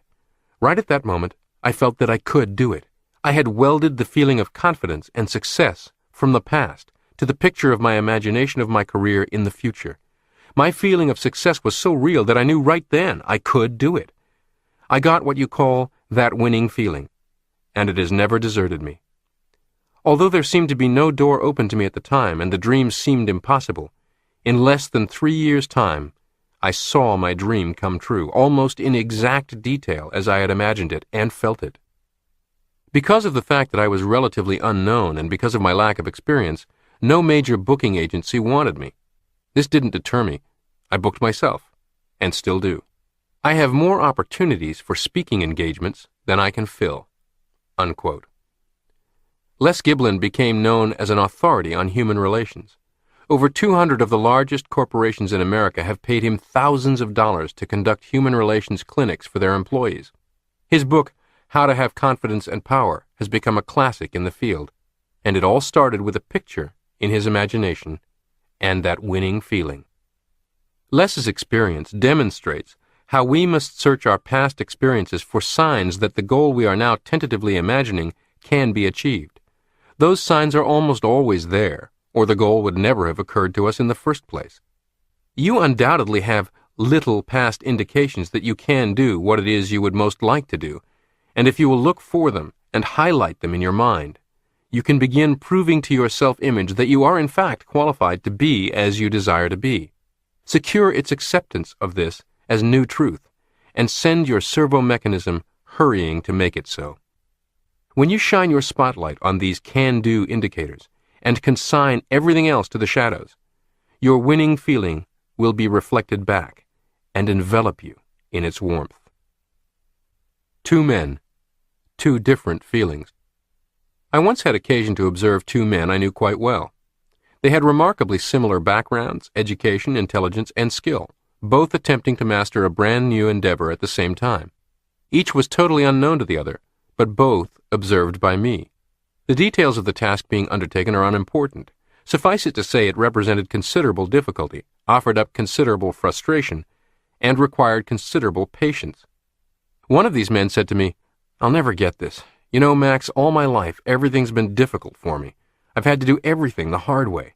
I can't recall ever getting a break. I just don't have it in me to fight my way through this, too." The other fellow said to me, "Max, I'll tell you something. All my life, everything's been difficult for me. Every single thing I now do well, every single thing I can now do effortlessly, and every success I've had, I started out doing it badly and struggled mightily to get from bad to good. If there's one thing I know exactly how to do, it is to go from being a bumbling incompetent to capable. Looks like I'm going to do that again with this. Which one of these men do you suppose gave up on this goal and walked away empty-handed and unfulfilled? Which do you suppose wound up successful? This is more than just the old cliché about positive thinking, glass half full versus glass half empty. That's superficial and tends to be consciously forced. This is deeper, foundational, right there in the self-image. How these two men have interpreted their lives, how they feel about themselves. One will see the slightest improvement as encouraging proof that he is again progressing as usual, from ineptness to competence, while the other will see the exact same slight improvement as proof that he is mired in struggle so great and challenge so unyielding he is not up to the task. How your brain records success and failure. Much research in the workings of the brain has taken place since I wrote the original Psycho-Cybernetics book, but this explanation, condensed from it, remains helpful in understanding how the winning feeling or failure feeling comes about. The human cortex is composed of billions of neurons, each with numerous axons, feelers or extension wires, which form synapses, or electrical connections, between the neurons. When we think, remember, or imagine, these neurons discharge an electrical current that can be measured. When we learn something or experience something, a pattern of neurons forming a chain, or the tattooing of a pattern, is set up in brain tissue. The pattern is not in the nature of a physical groove, like a groove in a record, although the analogy is not far off the mark, but more in the nature of an electrical track, the arrangement and electrical connections between various neurons being somewhat similar to a pattern recorded on a CD. The same neuron may thus be part of any number of separate and distinct patterns, making the human brain's capacity to learn and remember almost limitless. These patterns, or engrams, are stored away in brain tissue for future use and are reactivated or replayed whenever we remember a past experience. In short, there is a tattooing, or action pattern of engrams, in your brain for every successful action you have ever performed in the past. And if you can somehow furnish the spark to bring that action pattern into life or replay it, it will execute itself, and all you'll have to do is swing the clubs and let nature take its course. When you reactivate successful action patterns out of the past, you also reactivate the winning feeling that accompanied them. By the same token, if you can recapture that winning feeling, you'll also evoke all the winning actions that accompanied it. View this as a circular process. Feeling begets action, action begets feeling or imagined action, especially memory-based imagined action begets feeling, feeling begets action. Fortunately, it doesn't matter much where in that loop you strike the spark. Build success patterns into your gray matter. Dr. Eliot, when president of Harvard, once made a speech on what he called the habit of success. Many failures in elementary schools, he said, were due to the fact that students were not given at the very beginning a sufficient amount of work at which they could succeed, and thus never had an opportunity to develop the atmosphere of success, or what we call the winning feeling. Students, he said, who had never experienced success early in their school life had no chance to develop the habit of success, the habitual feeling of faith and confidence in undertaking new work. He urged that teachers arrange work in the early grades so as to ensure that students experienced success. The work should be well within the ability of the student, yet interesting enough to arouse enthusiasm and motivation. These small successes, said Dr. Eliot, would give students the feel of success, which would be a valuable ally in all future undertakings. When a quarterback is injured and removed from the game, and the second stringer who's been warming the bench is rushed in, the astute coach tries to give him easy plays with a high probability of success, even if small, in order to establish a sense of success, a rhythm, to spark that winning feeling. Rather than having him attempt a pass downfield or over the middle that might result in a gain of 10, 20, or 30 yards, but is difficult to complete, The play might be a little swing pass, almost sideways, that may result in a gain of only 2 or 3 yards, but has a very high probability of being successfully completed. A top salesman I know in the printing industry habitually arranges his schedule so that his first 2 sales calls of each day are in friendly territory. He visits clients where he knows he will be welcomed, where he writes business repetitively, where there is a high likelihood of being asked to bid a job or even immediately take an order, or at the very least, he'll be treated respectfully and courteously.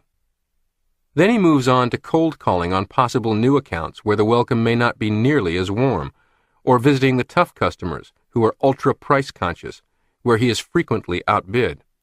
He tells me he wants a winning feeling already in place before testing his patience and persistence. His sales manager says, "Small victories lead to big victories."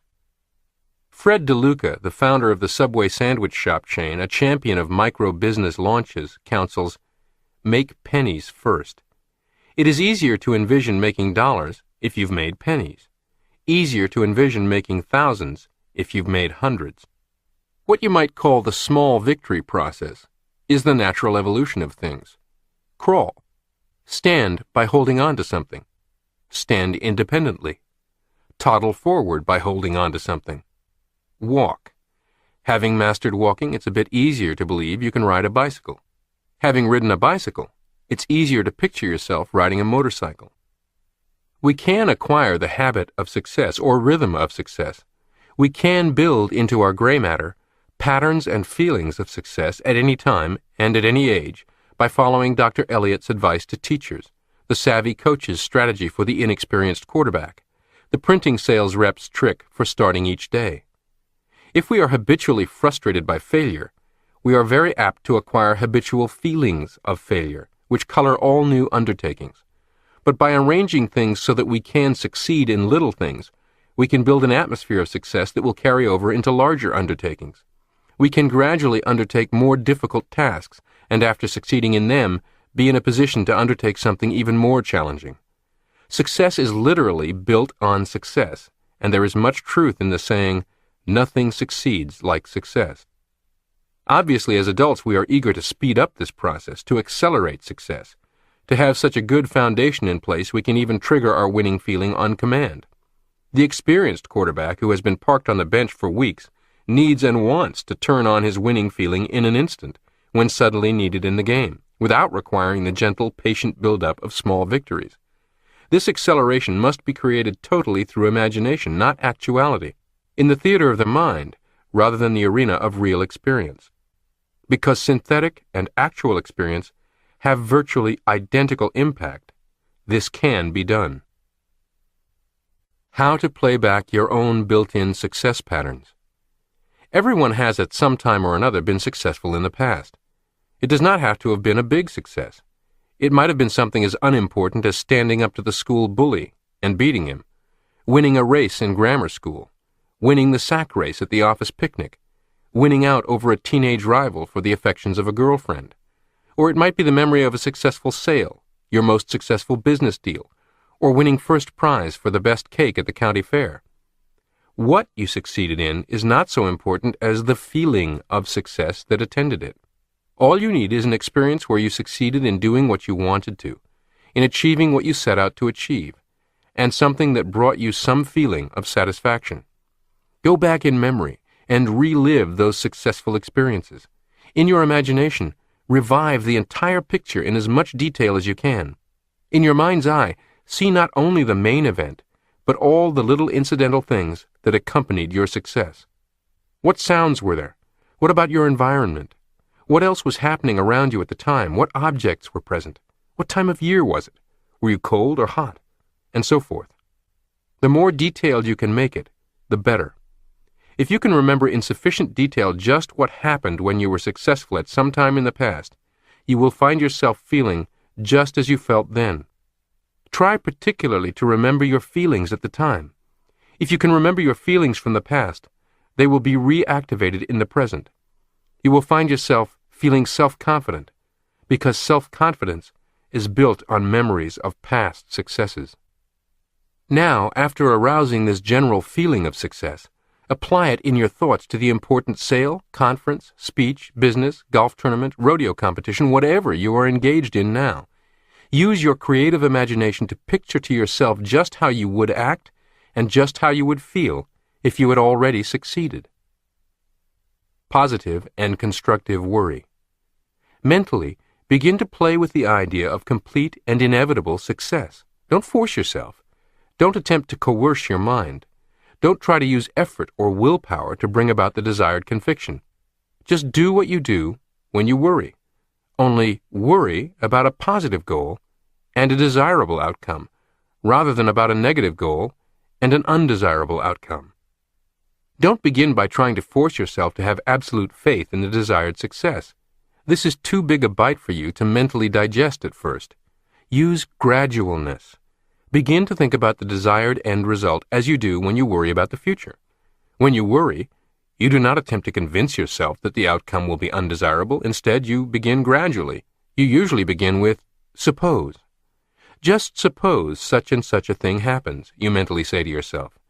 You repeat this idea over and over to yourself. You play with it. Next comes the idea of possibility. Well, after all, you say, such a thing is possible. It could happen.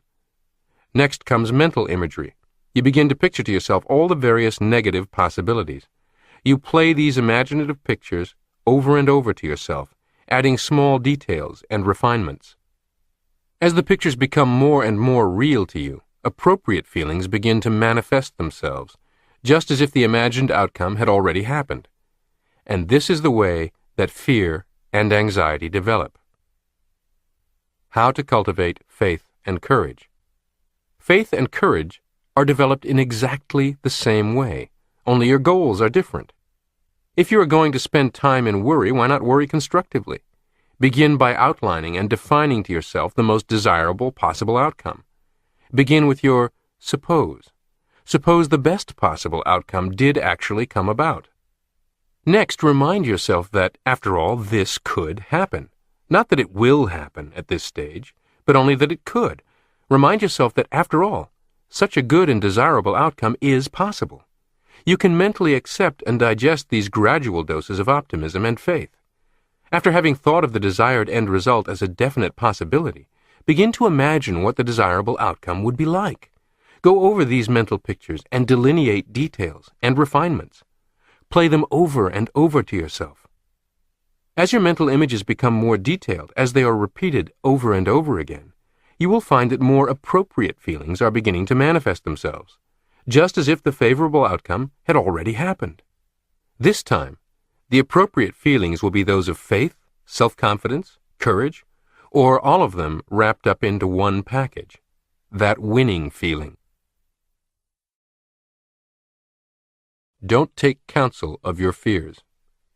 General George Patton, the hell-for-leather old blood-and-guts general of World War II fame, was once asked if he ever experienced fear before a battle. Yes, he said, he often experienced fear just before an important engagement, and sometimes during a battle. But he added, I never take counsel of my fears. If you experience negative failure feelings, fear and anxiety, before an important undertaking, as everyone does from time to time, it should not be taken as a sure sign that you will fail. It all depends on how you react to them, and what attitude you take toward them. If you listen to them, obey them, and take counsel of them, you will probably perform badly, but this need not be true. First of all, it is important to understand that failure feelings, fear, anxiety, lack of self-confidence, do not spring from a heavenly oracle. They are not written in the stars. They are not holy gospel. Nor are they intimations of a set and decided fate that means that failure is decreed and decided. They originate from your own mind.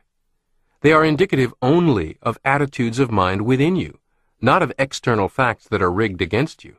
They mean only that you are underestimating your own abilities, overestimating and exaggerating the nature of the difficulty before you, and that you are reactivating memories of past failures rather than memories of past successes. That is all that they mean, and all that they signify. They do not pertain to or represent the truth concerning future events, but only your own mental attitude about the future event. Knowing this, You are free to accept or reject these negative failure feelings, to obey them and take counsel of them, or to ignore their advice and go ahead. Moreover, you are in a position to use them for your own benefit. Accept negative feelings as a challenge. If we react to negative feelings aggressively and positively, they become challenges that automatically arouse more power and more ability within us. The ideas of difficulty, threat, and menace arouse additional strength within us if we react to them aggressively rather than passively. In the last chapter, we saw that a certain amount of excitement, if interpreted correctly and employed correctly, helps rather than hinders performance. It all depends on the individual and his or her attitudes, whether negative feelings are used as assets or liabilities. React aggressively to your own negative advice. Everyone has known individuals who can be discouraged and defeated by the advice from others that you can't do it. On the other hand, there are people who rise to the occasion and become more determined than ever to succeed when given the same advice. An associate of industrialist Henry J. Kaiser's said, "If you don't want Henry to do a thing, you had better not make the mistake of telling him it can't be done or that he can't do it, for he will then do it, or bust."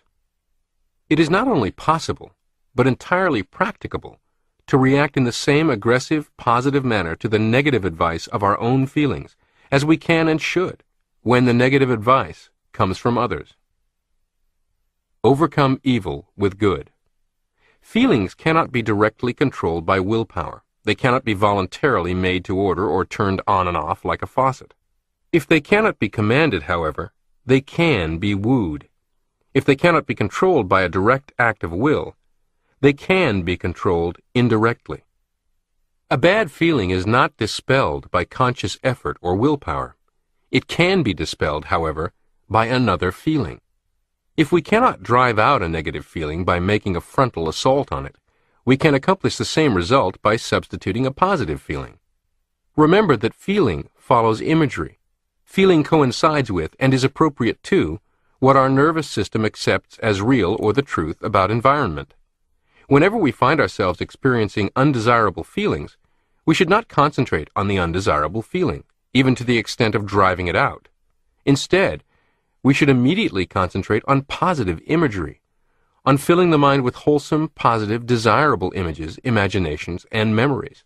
If we do this, the negative feelings take care of themselves. They simply evaporate. We develop new feeling tones appropriate to the new imagery. If, on the other hand, we concentrate only on driving out or attacking worry thoughts, we necessarily must concentrate on negatives.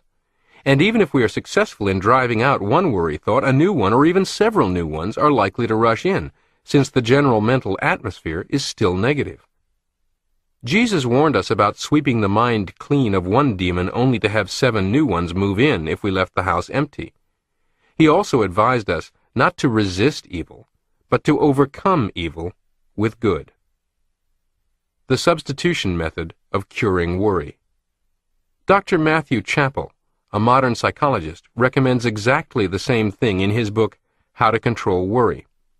We are worriers because we practice worrying until we become adept at it, says Dr. Chappell. We habitually indulge in negative imagery out of the past and in anticipating the future. This worry creates tension. The worrier then makes an effort to stop worrying and is caught in a vicious cycle.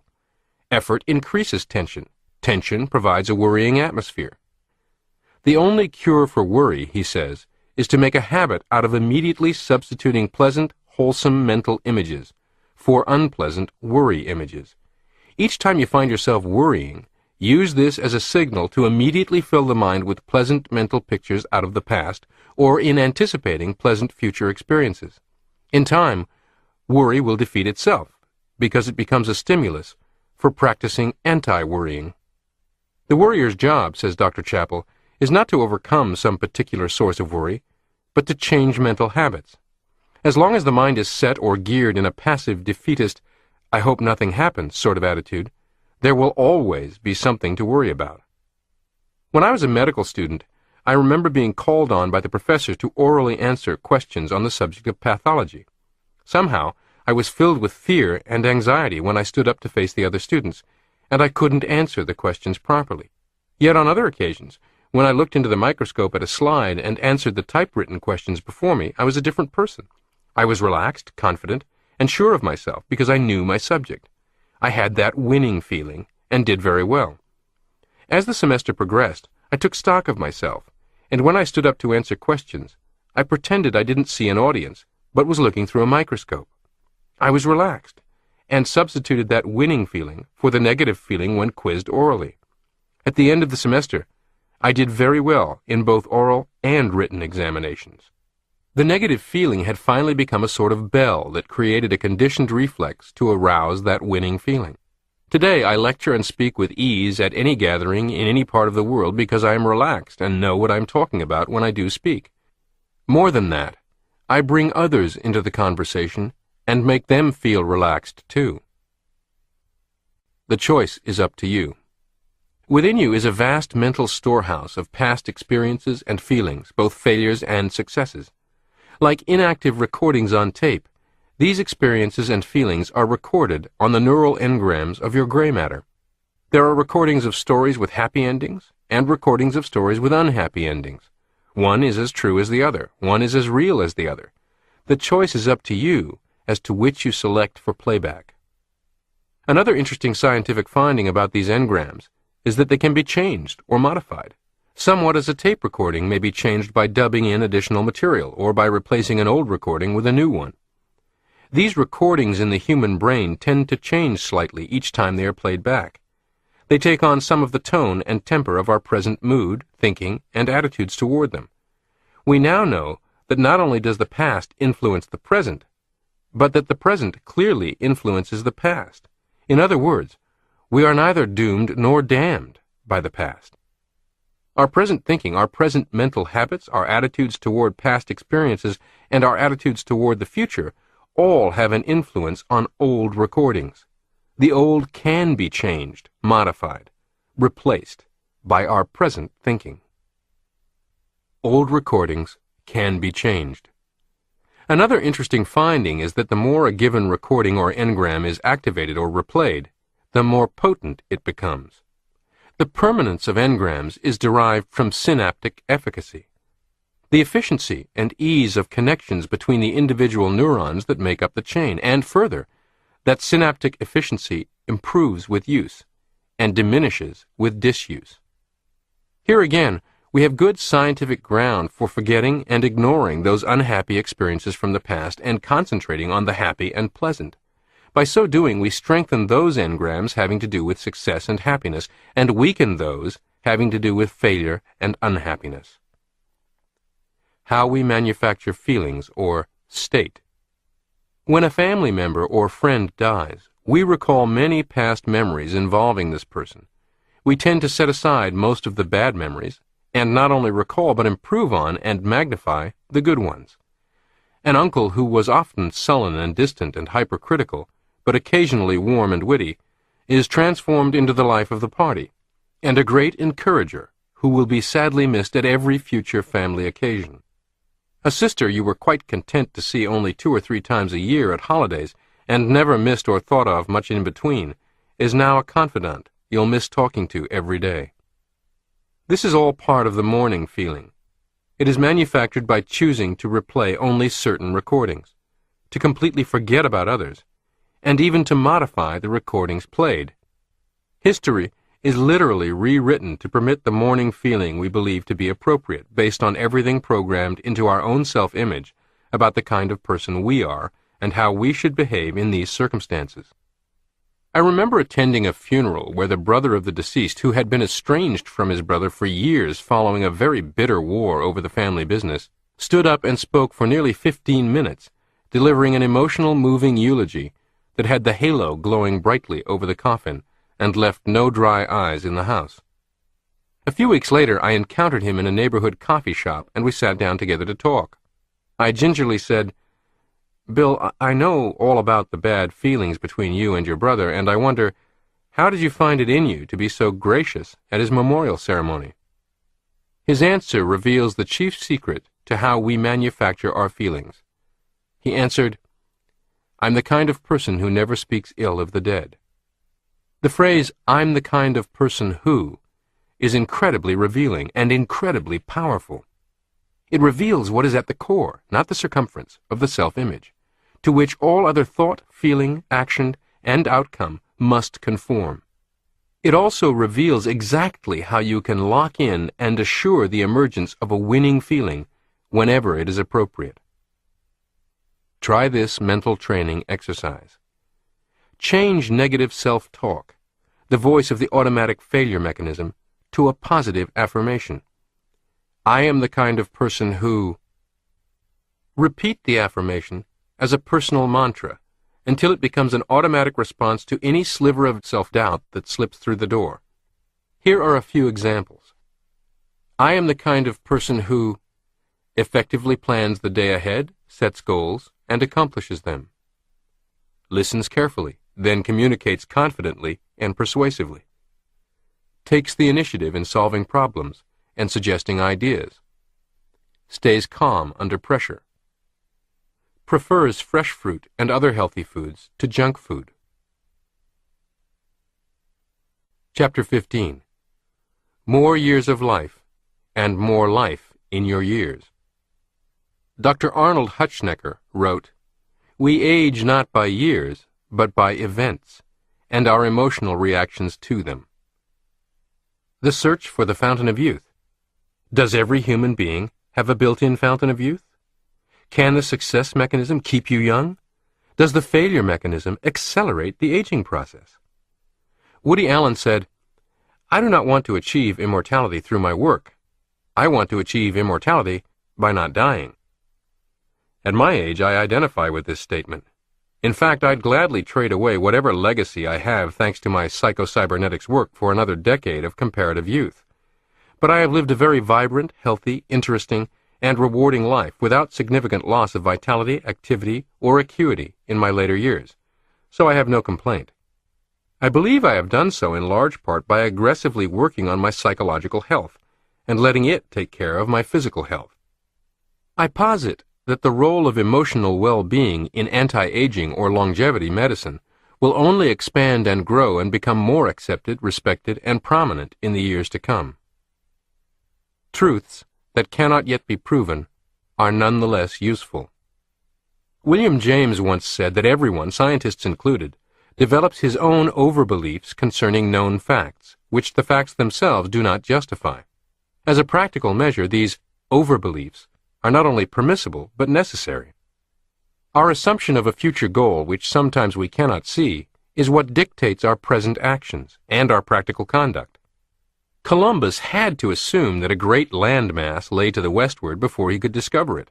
Otherwise, he would not have sailed at all, and having sailed, would not have known whether to set his course to the south, east, north, or west. Scientific research is possible only because of faith in assumptions. Research experiments are not helter-skelter or aimless, but directed and goal-oriented. The scientist must first set up a hypothetical truth, a hypothesis based not on fact, but on implications, before being able to know which experiments to make or where to look for facts that may prove or disprove the hypothetical truth. In this last chapter, I want to share with you some of my own overbeliefs, hypotheses, and philosophy, not as an MD, but as a man. As Dr. Hans Selye has said, certain truths cannot be used by medicine, but can be used by the patient. Life force. The secret of healing, and the secret of youth. I believe that the physical body, including the physical brain and nervous system, is machine-like, composed of numerous smaller mechanisms, all purposeful or goal-directed. I do not believe, however, that a human is a machine. I believe that the essence of humans is that which animates this machine, that which inhabits the machine, directs and controls it, and uses it as a vehicle. Humans are not machines any more than electricity is the wire over which it flows, or the motor that it turns. I believe that the essence of humanity is extra-physical. For many years, individual scientists, psychologists, physiologists, biologists have suspected that there was some sort of universal energy or vitality that ran the human machine. They also suspected that the amount of this energy available and the way it was utilized explained why some individuals were more resistant to disease than others, why some individuals aged faster than others, and why some hardy individuals lived longer than others. It was also fairly obvious that the source of this basic energy, whatever it might be, was something other than the surface energy we obtain from the food we eat. Caloric energy does not explain why one individual can snap back quickly from a serious operation, withstand long continued stress situations, or outlive another. We speak of such persons as having a strong constitution. The strong constitution exhibited by individuals who live long and live well seems linked to elements over which we have considerable control, not the least of which is the never-ending setting and resetting of goals, so that we have something meaningful to live for. A very famous professional speaker on the circuit for 3 decades was finally beginning to feel burnout, not so much toward the speaking itself as to the grind of incessant travel, with all its inherent frustrations, the endless blur of nights in innocuous hotel rooms. Friends mentioned that they could see the travel was aging him. He was on the verge of quitting his profession, which he actually loved and arguably required to have meaning and purpose. About the same time, probably in anticipation of retirement, he had taken up golf and became fascinated with, even addicted to the game, and reasonably adept at it. One day, on yet another lengthy flight, a new goal popped into his head: to play on at least one famous golf course in every state of the Union. He began mulling this idea over in his imagination, seeing himself being photographed after hitting a hole-in-one at the famously difficult Pebble Beach, chuckling at being in the real rough on a golf course in rural Alaska. The mulling over became increasingly serious, until he found himself thinking about it often over the ensuing days. He decided to test it by taking his clubs on his next 10-day trip and scheduling rounds of golf between his engagements.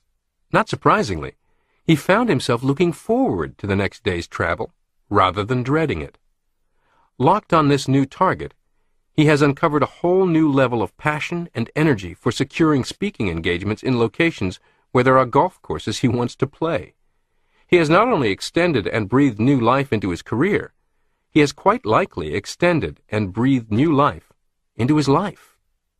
This occurred some 6 or 7 years ago, and as of this writing, at age 73, this speaker golfer is going strong.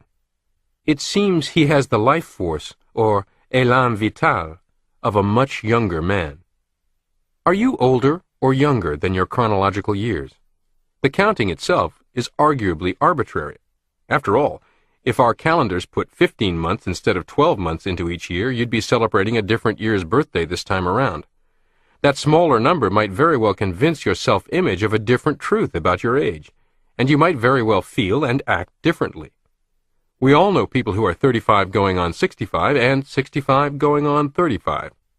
I suppose something less extreme is desirable, but regardless of pondering about age itself, we all seek to tap more life force. Science discovers the life force.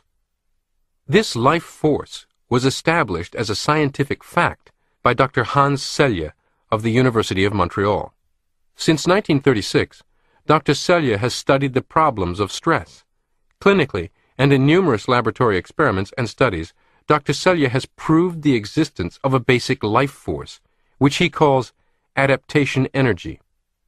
Throughout life, from the cradle to the grave, we are daily called on to adapt to stress situations. Even the process of living itself constitutes stress or continual adaptation.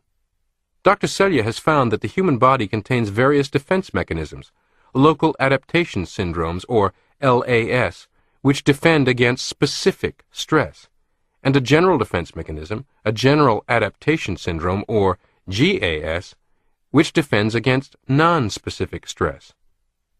Stress includes anything that requires adaptation or adjustment, such as extremes of heat or cold, invasion by disease germs, emotional tension, the wear and tear of living, or the so-called aging process. In his book, The Stress of Life, Dr. Selye wrote, "The term adaptation energy has been coined for that which is consumed during continued adaptive work, to indicate that it is something different from the caloric energy we receive from food. But this is only a name, and we still have no precise concept of what this energy might be. Further research along these lines would seem to hold great promise, since here we appear to touch upon the fundamentals of aging." unquote. Dr. Selye has written 12 books and hundreds of articles explaining his clinical studies and his stress concept of health and disease. It would be a disservice to him for me to try to prove his case here. Suffice it to say that his findings are recognized by medical experts the world over, and if you wish to learn more of the work that led to his findings, I suggest that you read Dr. Selye's book written for laymen, The Stress of Life.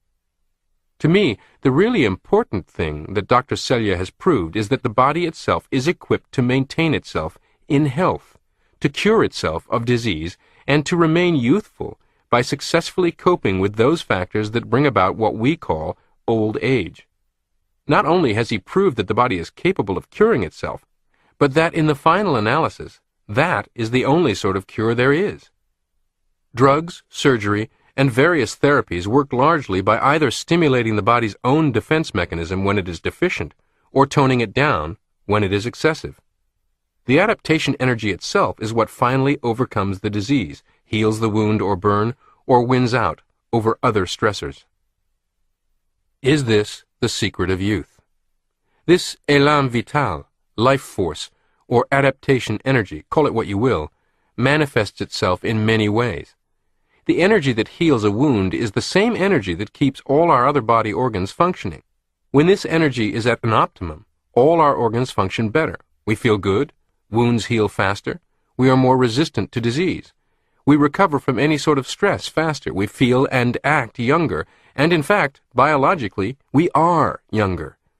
It is thus possible to correlate the various manifestations of this life force and to assume that whatever works to make more of this life force available to us, whatever opens to us a greater influx of life stuff, whatever helps us utilize it better, helps us all over. We may conclude that whatever non-specific therapy aids wounds to heal faster might also make us feel younger. Whatever non-specific therapy helps us overcome aches and pains might, for example, improve eyesight. And this is precisely the direction that medical research is now taking, and that appears most promising. Science's Search for the Elixir of Youth. In the original edition of this book, in this chapter, I wrote at length about some medical research and promising medical miracles coming to the forefront at the time, that is, 1960. I think you would find it interesting to revisit those comments in light of what has actually transpired now more than 40 years later. What is unwaveringly true, regardless of changes in the specifics, is that the search for the elusive fountain of youth never ends.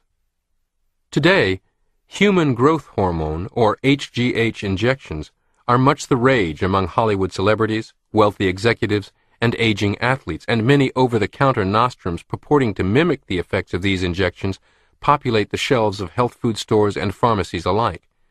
Perhaps you've read about or used DHEA nutritional supplements, testosterone patches, on and on. Diet, exercise, certain herbal and nutritional supplements, as well as drug therapies, all have influence, and there will undoubtedly be many exciting discoveries and breakthroughs to come. We have, of course, made huge strides in medically extending physical life, but are less successful regarding quality of life. I have been more intrigued with psychological life extension and improvement. In bridging the two, physical and psychological, I once searched for other factors, or common denominators, that might explain why the surgical wounds of some patients heal faster than others. The medicine used for this purpose worked better for some people than for others. This in itself was food for thought, because the results obtained in mice were practically uniform. Ordinarily, mice do not worry or become frustrated. Frustration and emotional stress can be induced in mice, however, by immobilizing them so that they cannot have freedom of movement. Immobilization frustrates any animal. Laboratory experiments have shown that under the emotional stress of frustration, very minor wounds may heal faster, but any real injury is made worse, and healing sometimes made impossible. It has also been established that the adrenal glands react in very much the same way to emotional stress and to the stress of physical tissue damage. How the failure mechanism injures you. Thus it might be said that frustration and emotional stress, those factors we have previously described as the failure mechanism, literally add insult to injury whenever the physical body suffers damage. If the physical damage is very slight, some emotional stress may stimulate the defense mechanism into activity. But if there's any real or actual physical injury, emotional stress adds to it and makes it worse. This knowledge gives us reason to pause and think. If aging is brought about by a using up of our adaptation energy, as most experts in the field seem to think, then our indulging ourselves in the negative components of the failure mechanism can literally make us old before our time by using up that energy faster. What is the secret of rapid healers? Among my human patients who did not receive the serum, some individuals responded to surgery just as well as the average patient who did receive it. Differences in age, diet, pulse rate, blood pressure, etc. simply did not explain why. There was, however, one easily recognizable characteristic that all the rapid healers had in common. They were optimistic, cheerful, positive thinkers who not only expected to get well in a hurry, but invariably had some compelling reason or need to get well quick. They had something to look forward to, and not only something to live for, but something to get well for. I've got to get back on the job. I've got to get out of here so I can accomplish my goal. In short, they epitomized those characteristics and attitudes that I have previously described as the success mechanism. Thoughts bring organic as well as functional changes. We do know this much. Mental attitudes can influence the body's healing mechanisms. Placebos or sugar pills, capsules containing inert ingredients, have long been a medical mystery. They contain no medicine of any kind that could bring about a cure. Yet, when placebos are given to a control group in order to test the effectiveness of a new drug, the group receiving the phony pills nearly always shows some improvement, and quite often as much as the group receiving the medicine. Students receiving placebos actually showed more immunization against colds than the group receiving a new cold medicine. During World War II, the Royal Canadian Navy tested a new drug for seasickness. Group 1 received the new drug, and Group 2 received sugar pills. Of those groups, only 13% suffered from seasickness, while 30% of Group 3, which received nothing, got sick.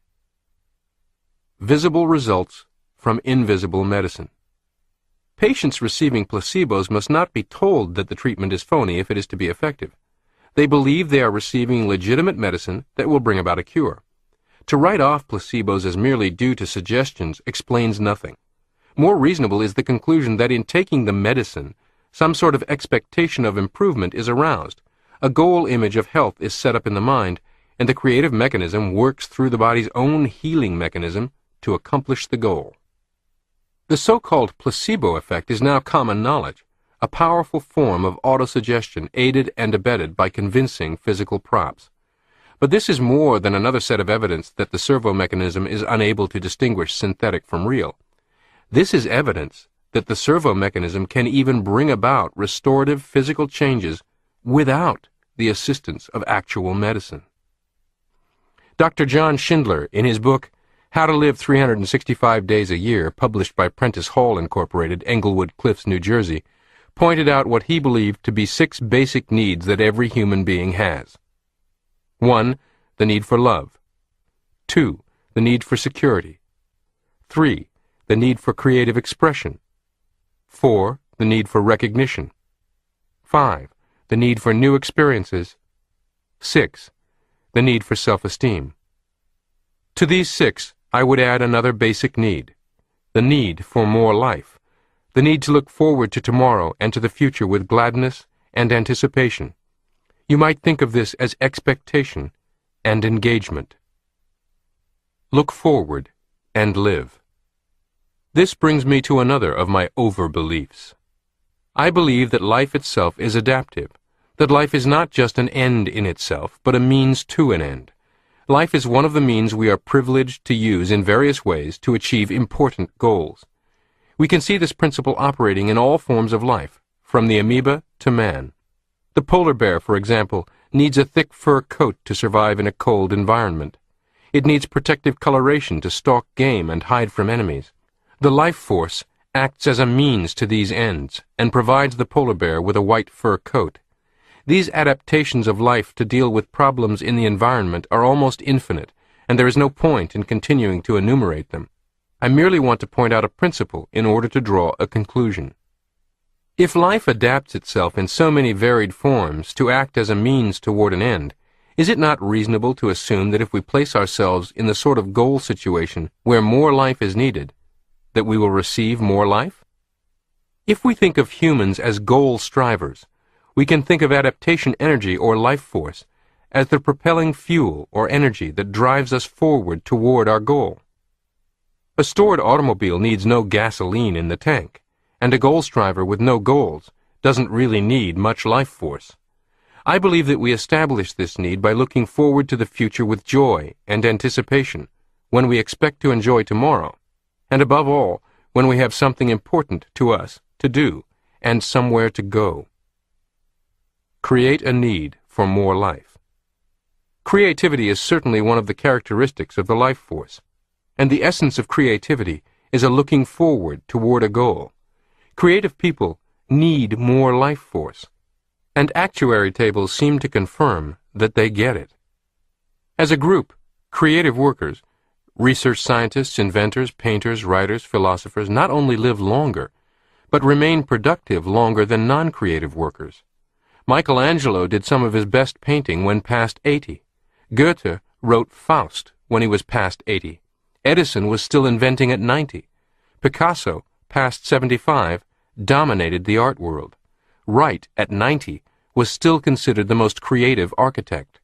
Shaw was still writing plays at 90. One of the most visible poster boys for eternal youth is entertainment industry entrepreneur Dick Clark. People marvel and joke about his boyish look, his never seeming to age. Is he drinking some water, or taking some pill we don't know about? No, he is not. Is there some genetic edge involved? Probably, but that alone cannot explain the phenomenon we see. If you learn much about Mr. Clark, you will discover he is one of the busiest, most diversified, most innovative impresarios in all of the entertainment industry. He has, as they say, many irons in the fire, with no sign or suggestion of cutting back. This is not to suggest youthfulness requires continued work until you are carried out of your workplace by your pallbearers. For some people, any form of retirement could be anathema. But the secret is positive expectations and engagement, not necessarily in the same vocation you have built your career in or at the same pace. There are endless options for staying out of the proverbial rocking chair. I began my career as a writer and lecturer on Psycho-Cybernetics at age 61, after already having a long, varied, and colorful career. I remained active in both arenas for quite some time, sometimes performing a surgery in New York during the day, then flying to Los Angeles for a lecture that same night.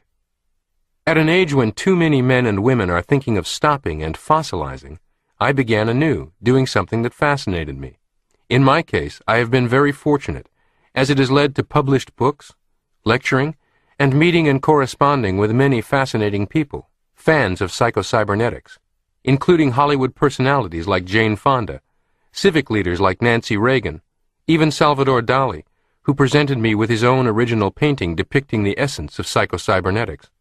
But even if my work had not led to this kind of public acceptance and recognition, I would still be a happy and fulfilled man, engaged in activity meaningful to me and to others, setting and progressing toward goals.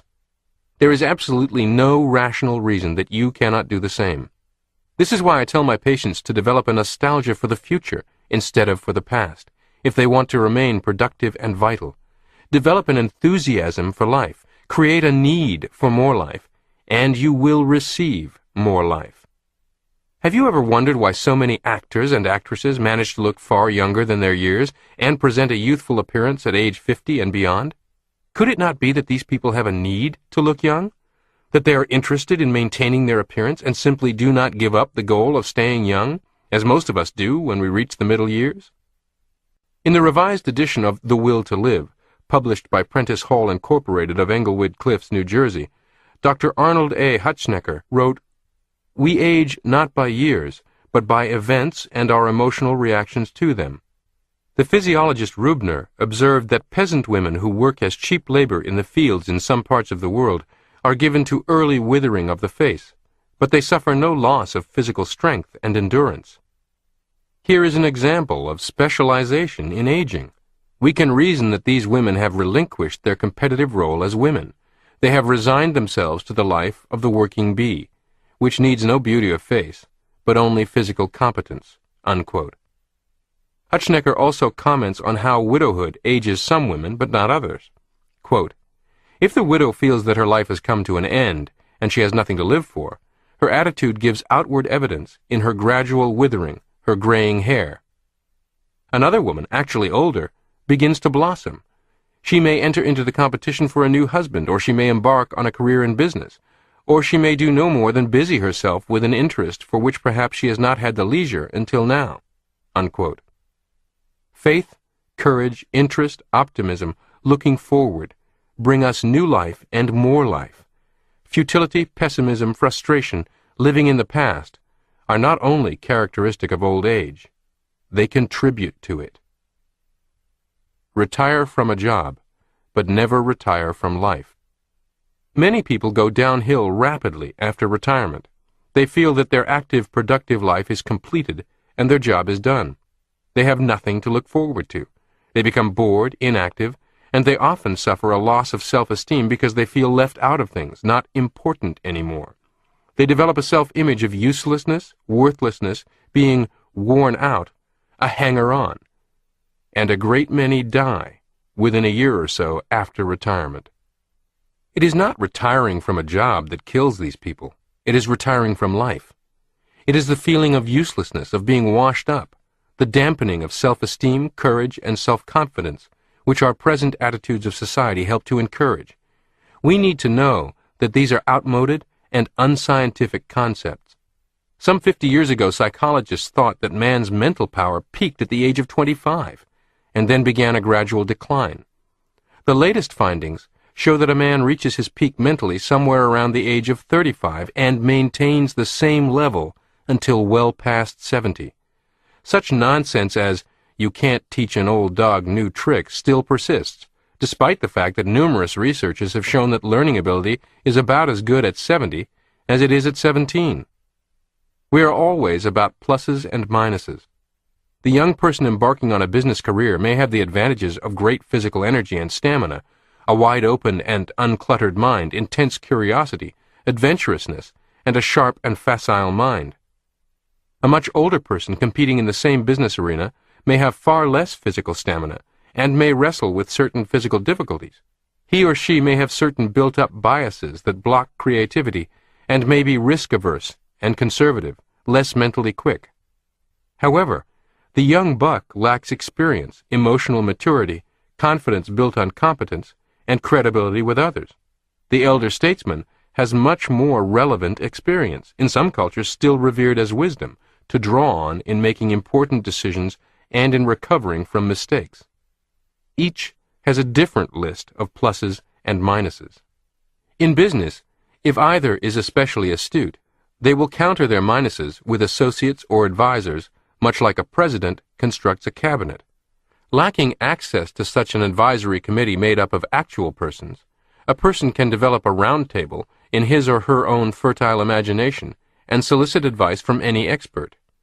My point is that at any age, even confronted with any adversity, tragedy, handicap, illness, people can determine how they are going to respond, and, with regard to the symptoms and exhibitions of aging, their determined emotional responses may have at least as much to do with their actual life experience of the moment as their biological calendar or genetics or medicine.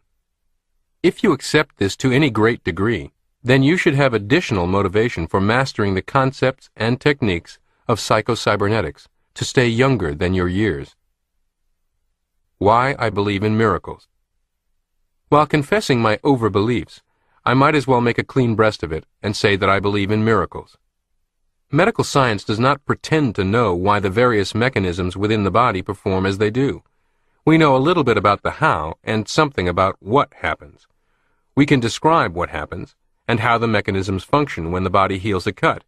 But description is not explanation, no matter in what technical terms it may be couched. I still do not understand why, or even the ultimate how, when a cut finger heals itself. I do not understand the power of the life force, which operates the mechanisms of healing. nor do I understand how the force is applied or just what makes it work. I do not understand the intelligence that created the mechanisms, nor just how some directing intelligence operates them.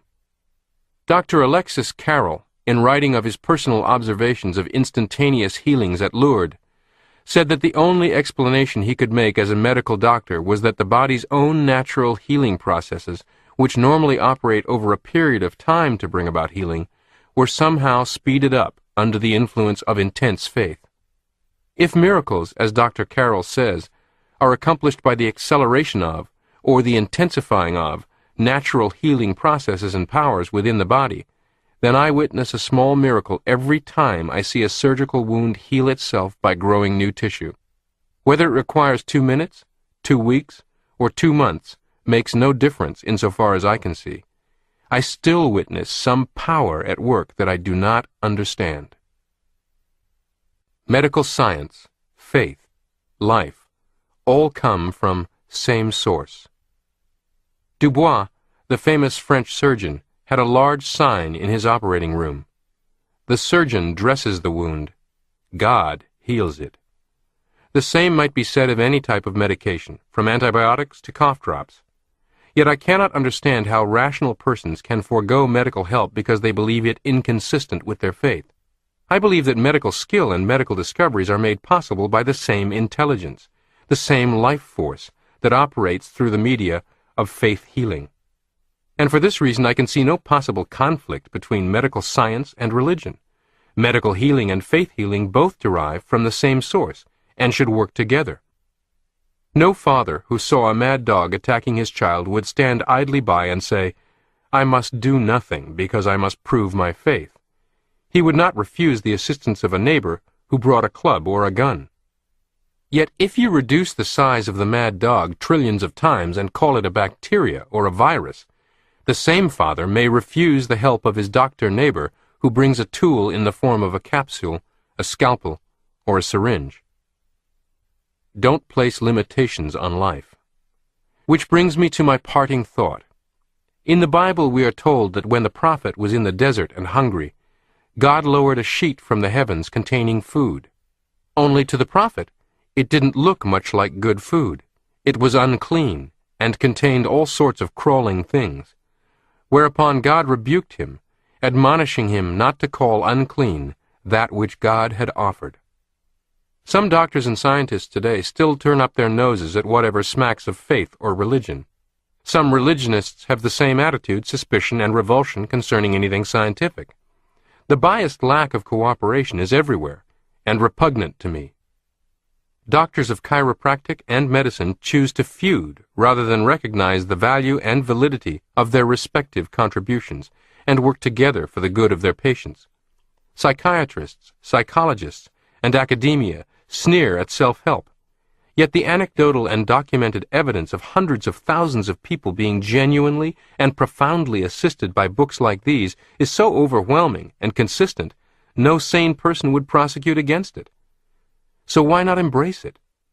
When a professional therapist angrily criticizes the pop psych author or guru who appears on Oprah or even the Home Shopping Network, is the rebuke genuine or ego and jealousy driven? While all these sources war with each other and deny each other legitimacy, you need not be caught up in their petty differences. You have the freedom to seek out and mix and match whatever works best for you. Do not close your mind to any potential benefit or assistance. Use your own rational thought. Test hypotheses for yourself. Everyone's real goal, as I said in the beginning, is for more life, more living. Whatever your definition of happiness may be, you will experience happiness only as you experience more life.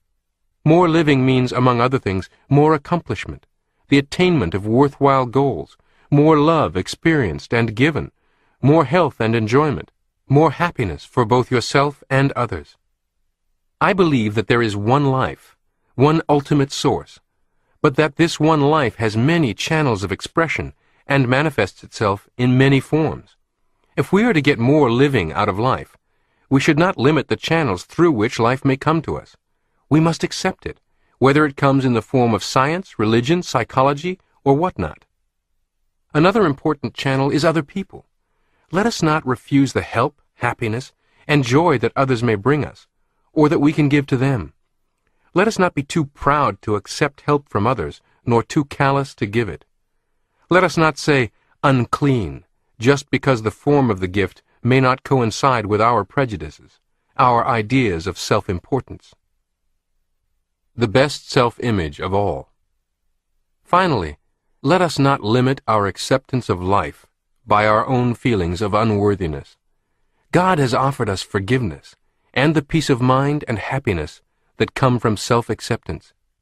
It is an insult to our Creator to turn our backs on these gifts, or to say that His creation, humanity, is so unclean that He is not worthy or important or capable. The most adequate and realistic self-image of all is to conceive of yourself as made in the image of God. You cannot believe yourself the image of God deeply and sincerely with full conviction and not receive a new source of strength and power, says Dr. Frank G. Slaughter. The ideas and exercises in this program have helped many of my patients get more living out of life. It is my hope and my belief that they will do the same for you. Chapter 16. True Stories of Lives Changed Using Psycho-Cybernetics.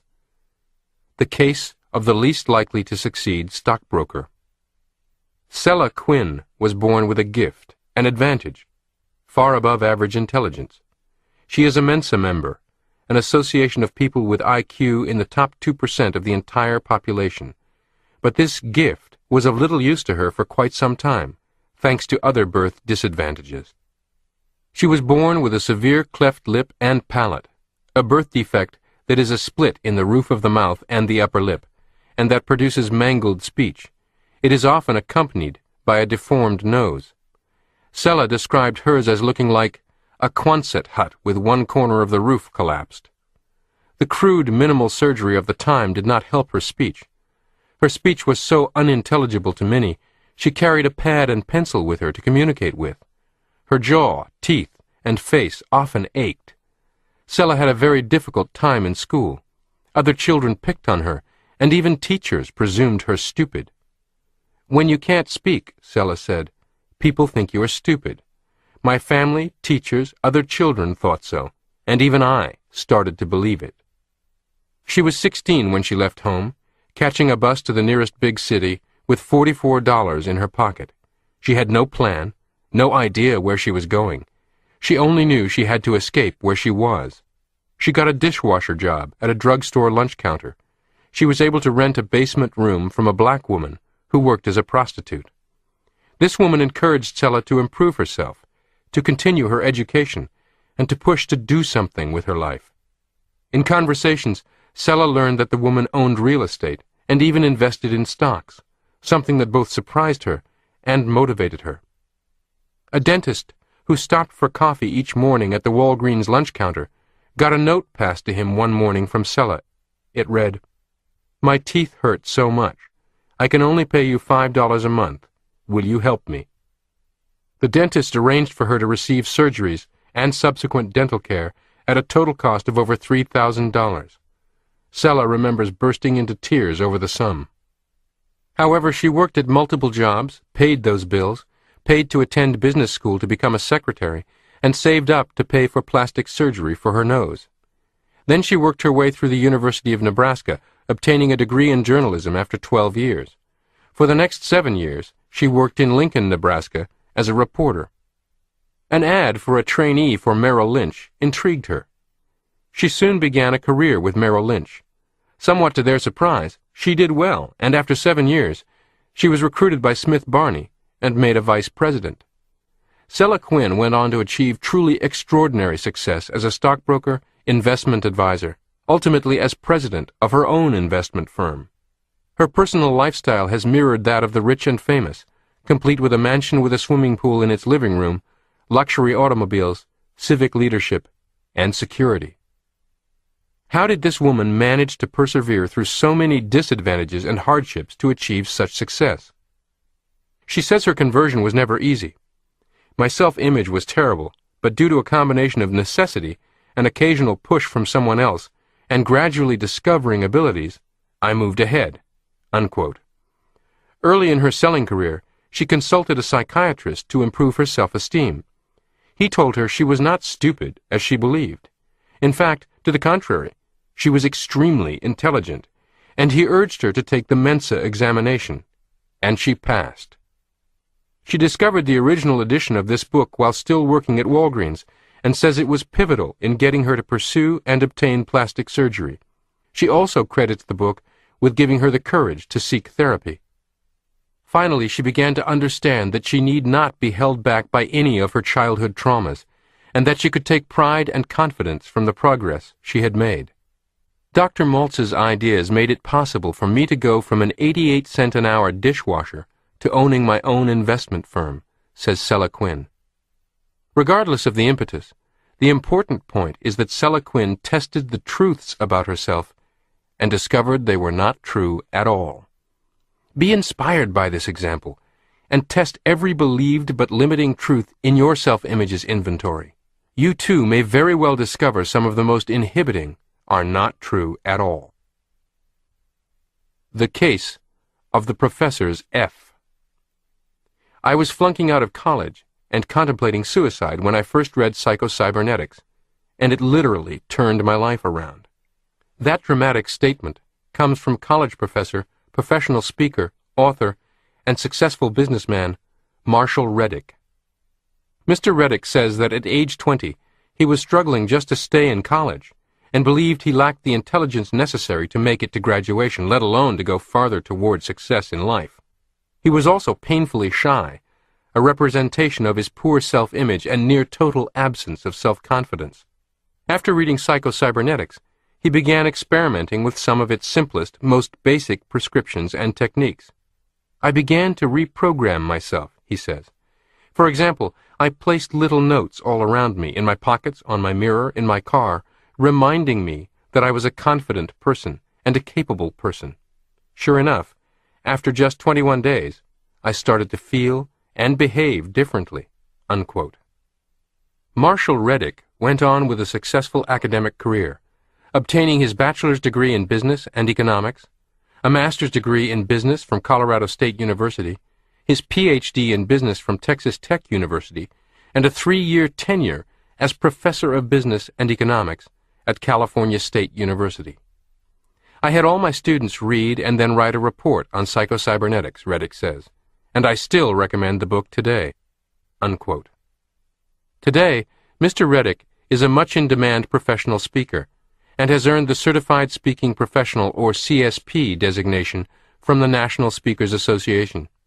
His seminar company has been presenting programs on time management, negotiations, and peak performance for corporate clients worldwide since 1975. Isn't it remarkable that a failing student can metamorphose into a stellar student, earn a Ph.D., and step to the other side of the desk as professor from such simple techniques? Self-made multi-millionaire W. Clement Stone has a favorite saying, "Little hinges swing big doors."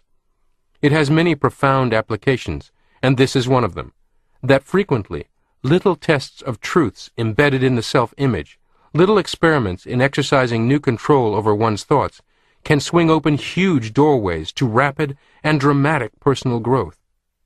It isn't necessarily the size of the idea, but the size of the opportunity that governs the result. By experimenting with even the simplest of the ideas found in Psycho-Cybernetics, you too may make amazing self-discoveries. The case of the alcoholic's daughter. This is the story of Peggy Collins. As she relates, "I am a professional speaker. The other day, as I was getting ready to leave my office to deliver a keynote address for a large association's luncheon, my eyes went to the bookcase in my office, where one book stands out from all the others.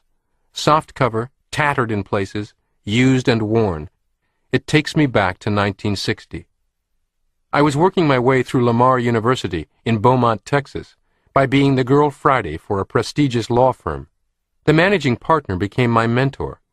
I know today that he saw the low self-esteem in that 19-year-old girl. In one of our meetings that year, he handed a copy of Psycho-Cybernetics to me to read. If he said it was worthwhile, then it was, and I digested its contents that very week. Maxwell Maltz offered me tools to re-engineer my thoughts and feelings about myself in ways that had never occurred to me. For the first 16 years of my life, my father was a troubleshooter for a huge manufacturing company, and they must have had a lot of troubles because we moved every year, sometimes twice in the same year, coast to coast and back again, 17 schools in 12 years. On weekends, after traveling all week, my dad came home and crawled into a bottle. My mom was rarely able to leave the house, and as the eldest of 4 children, I became her legs. I was the one who got the utilities connected each time we moved, got bills paid, groceries purchased. Yet in her eyes, I never quite did anything well enough. With this as background, I was attempting to function effectively in the world of work, and struggling obviously enough that my employer handed me this book about the self-image. The first year that I was given Psycho-Cybernetics, I read it 5 times. Over the next 5 years, I reread it several times each year. Maxwell Maltz became my encourager. He not only opened the door to a new way of living for me, but he birthed a lifelong interest in mind-body studies that directed my career and brought me a lifetime of fulfillment. Today, I speak to audiences all over the country on issues of self-esteem and communication. I know firsthand that we cannot connect with others until we connect with ourselves." Unquote. Peggy Collins traveled from law firm clerk to a top producer in real estate selling to senior vice president of a banking institution before embarking on her current career as a professional speaker and workshop leader with an impressive corporate client list including Mobil Oil, Frito-Lay, Burger King, and the J.C. Penney Corporation. Her story reinforces the important fact that the past need not predict the future. It is a well-known psychological fact that children of alcoholics face significant and special problems. But depending on your definition of dysfunctional family, nearly everyone has one. Each person must rise above childhood experiences or adverse adult experiences to take control of his or her own personality, beginning now and moving forward. One of American business's favorite speakers, Joel Weldon, gave a speech for many years titled, "Jet Pilots Don't Use Rearview Mirrors." We must all stop looking in our rearview mirrors and focus on the present moment and the future. The Case of the Rodeo Cowboys. When Doug Butler agreed to take the reins as coach of the California State Polytechnic University at Pomona, also known as Cal Poly Pomona, rodeo team in the fall of 1969, they occupied last place in the western region of the National Intercollegiate Rodeo Association. One of the students in Doug's horseshoeing class, a top rodeo cowboy stuck on this last-place team, urged Doug to step in as coach, insisting that the team had more ability than they were demonstrating. Doug Butler recalled, "I had recently read Dr. Maltz's Psycho-Cybernetics, was impressed by it, and working to apply its methods in my life. I felt the methods could be used to coach rodeo athletes, although I had never heard of the techniques being used for that purpose. Later I discovered that Gary LeFew was using these methods to coach students in his bull riding school, but at the time I thought I was breaking new ground." Unquote. Doug developed a plan for turning the team around, including new rules, training disciplines, a code of behavior for the athletes, and use of Psycho-Cybernetics as a text for personal improvement. The director of the university's Animal Science Department, a former professional hockey player, agreed to support the plan. Doug then met with the rodeo team members and made it clear he would not accept the coaching responsibilities unless they would agree to all of his conditions. The rules included no alcohol, no tobacco, no drug use, good grades, even a well-groomed appearance, and participation in a rigorous practice schedule at the college rodeo arena 2 days a week, supplemented by daily mental practice. Doug led an aggressive program of physical and mental conditioning. Quote, 3 days a week we worked out at the gym starting at 6:30 a.m. We used weight training machines, did calisthenics, and ran wind sprints. As we cooled down, we would discuss insights from our study of Psycho-Cybernetics. Everybody had a copy of the book and read it and reread it. Each team member would practice visualizing his own champion performance and would share their detailed descriptions of these imagined experiences with each other." Unquote. By late spring of 1970, the team had moved from the basement to second place in the division, behind a team that featured a future 6-time world champion cowboy. As the team's image, performance, and record improved, rodeo athlete scholarships became available for students for the very first time. Doug said, "The students presented me with an engraved silver belt buckle and a standing ovation at the year-end banquet. I still wear the buckle, and will always treasure the great Psycho-Cybernetics experience we shared. And every one of these team members has gone on to become successful in their chosen professions." Unquote. Doug Butler has his Ph.D. from Cornell University in veterinary anatomy and equine nutrition, is only one of 500 certified journeyman farriers, was 3 times a member of the North American horseshoeing team, and is the author of over 30 books and tapes on horseshoeing and horsefoot care. In 1980, he won the North American Challenge Cup horseshoeing contest. In 1997, he was inducted into the International Horseshoeing Hall of Fame, and in 1999, he won the Journalism Award from the American Farriers Association. Today, Doug conducts classes teaching blacksmiths to apply visualization techniques to be more efficient and competent craftsmen. He also speaks to business groups, associations, and corporate audiences on the Cowboy Code, dealing with character, leadership, and self-mastery. He says that his continued use of the techniques of Psycho-Cybernetics has steered him towards successful accomplishment of every goal. As you can see, it doesn't matter what your occupation or vocation is, even rodeo rider. The principles, concepts, and techniques of Psycho-Cybernetics are reliable tools for achieving peak performance. Also, as the story of Doug's team illustrates, it doesn't matter what your starting point may be. Even if, like his team, you are in last place, in disarray, absent focus, self-discipline, or self-confidence, all that can change at your own determination. No collection of circumstances founded on past experience need remain in control of your present or your future. The Case of the Woman Who Could Not Walk. Dear Dr. Maltz, please let me express to you my feelings of gratitude for your book, Psycho-Cybernetics. So began a letter much like thousands of others received in Dr. Maltz's office over the years. However, this letter went on to describe a truly amazing story. Quote, "What I am about to share with you is very personal and charged with emotion. When I think of how one paperback book has changed my whole life, is it any wonder I want to tell you my story, hoping it may help others? My life began in Providence, Kentucky, on October 1st, 1924, as a healthy, normal 9-pound baby girl. I was stricken with muscular dystrophy at age 10. I recall overhearing the doctor telling my parents that they might as well take me out of school, as I had less than 1 year to live. This etched fear deep into me. Gradual changes took place in my motor abilities. I began to stumble. Soon it became difficult to walk. Then I began to experience great difficulty using my hands. With loving and understanding, I began a journey that would span 20 years, trying to cope with this progressive disease, this shadow of doom, muscular dystrophy. Many summers were spent in hospitals, in body casts, in therapy.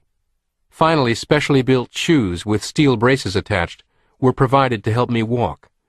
My whole body was showing signs of weakness. Tasks that were so simple for others were great frustrations for me. Still, in spite of numerous obstacles, I managed to complete my education, which included college. Then came 13 years teaching school. At the age of 25, I was told I must undergo an operation on both ankles or risk spending the remainder of my life in a wheelchair. After suffering these operations, almost a year of confinement in casts and wheelchair, I had to learn to walk again.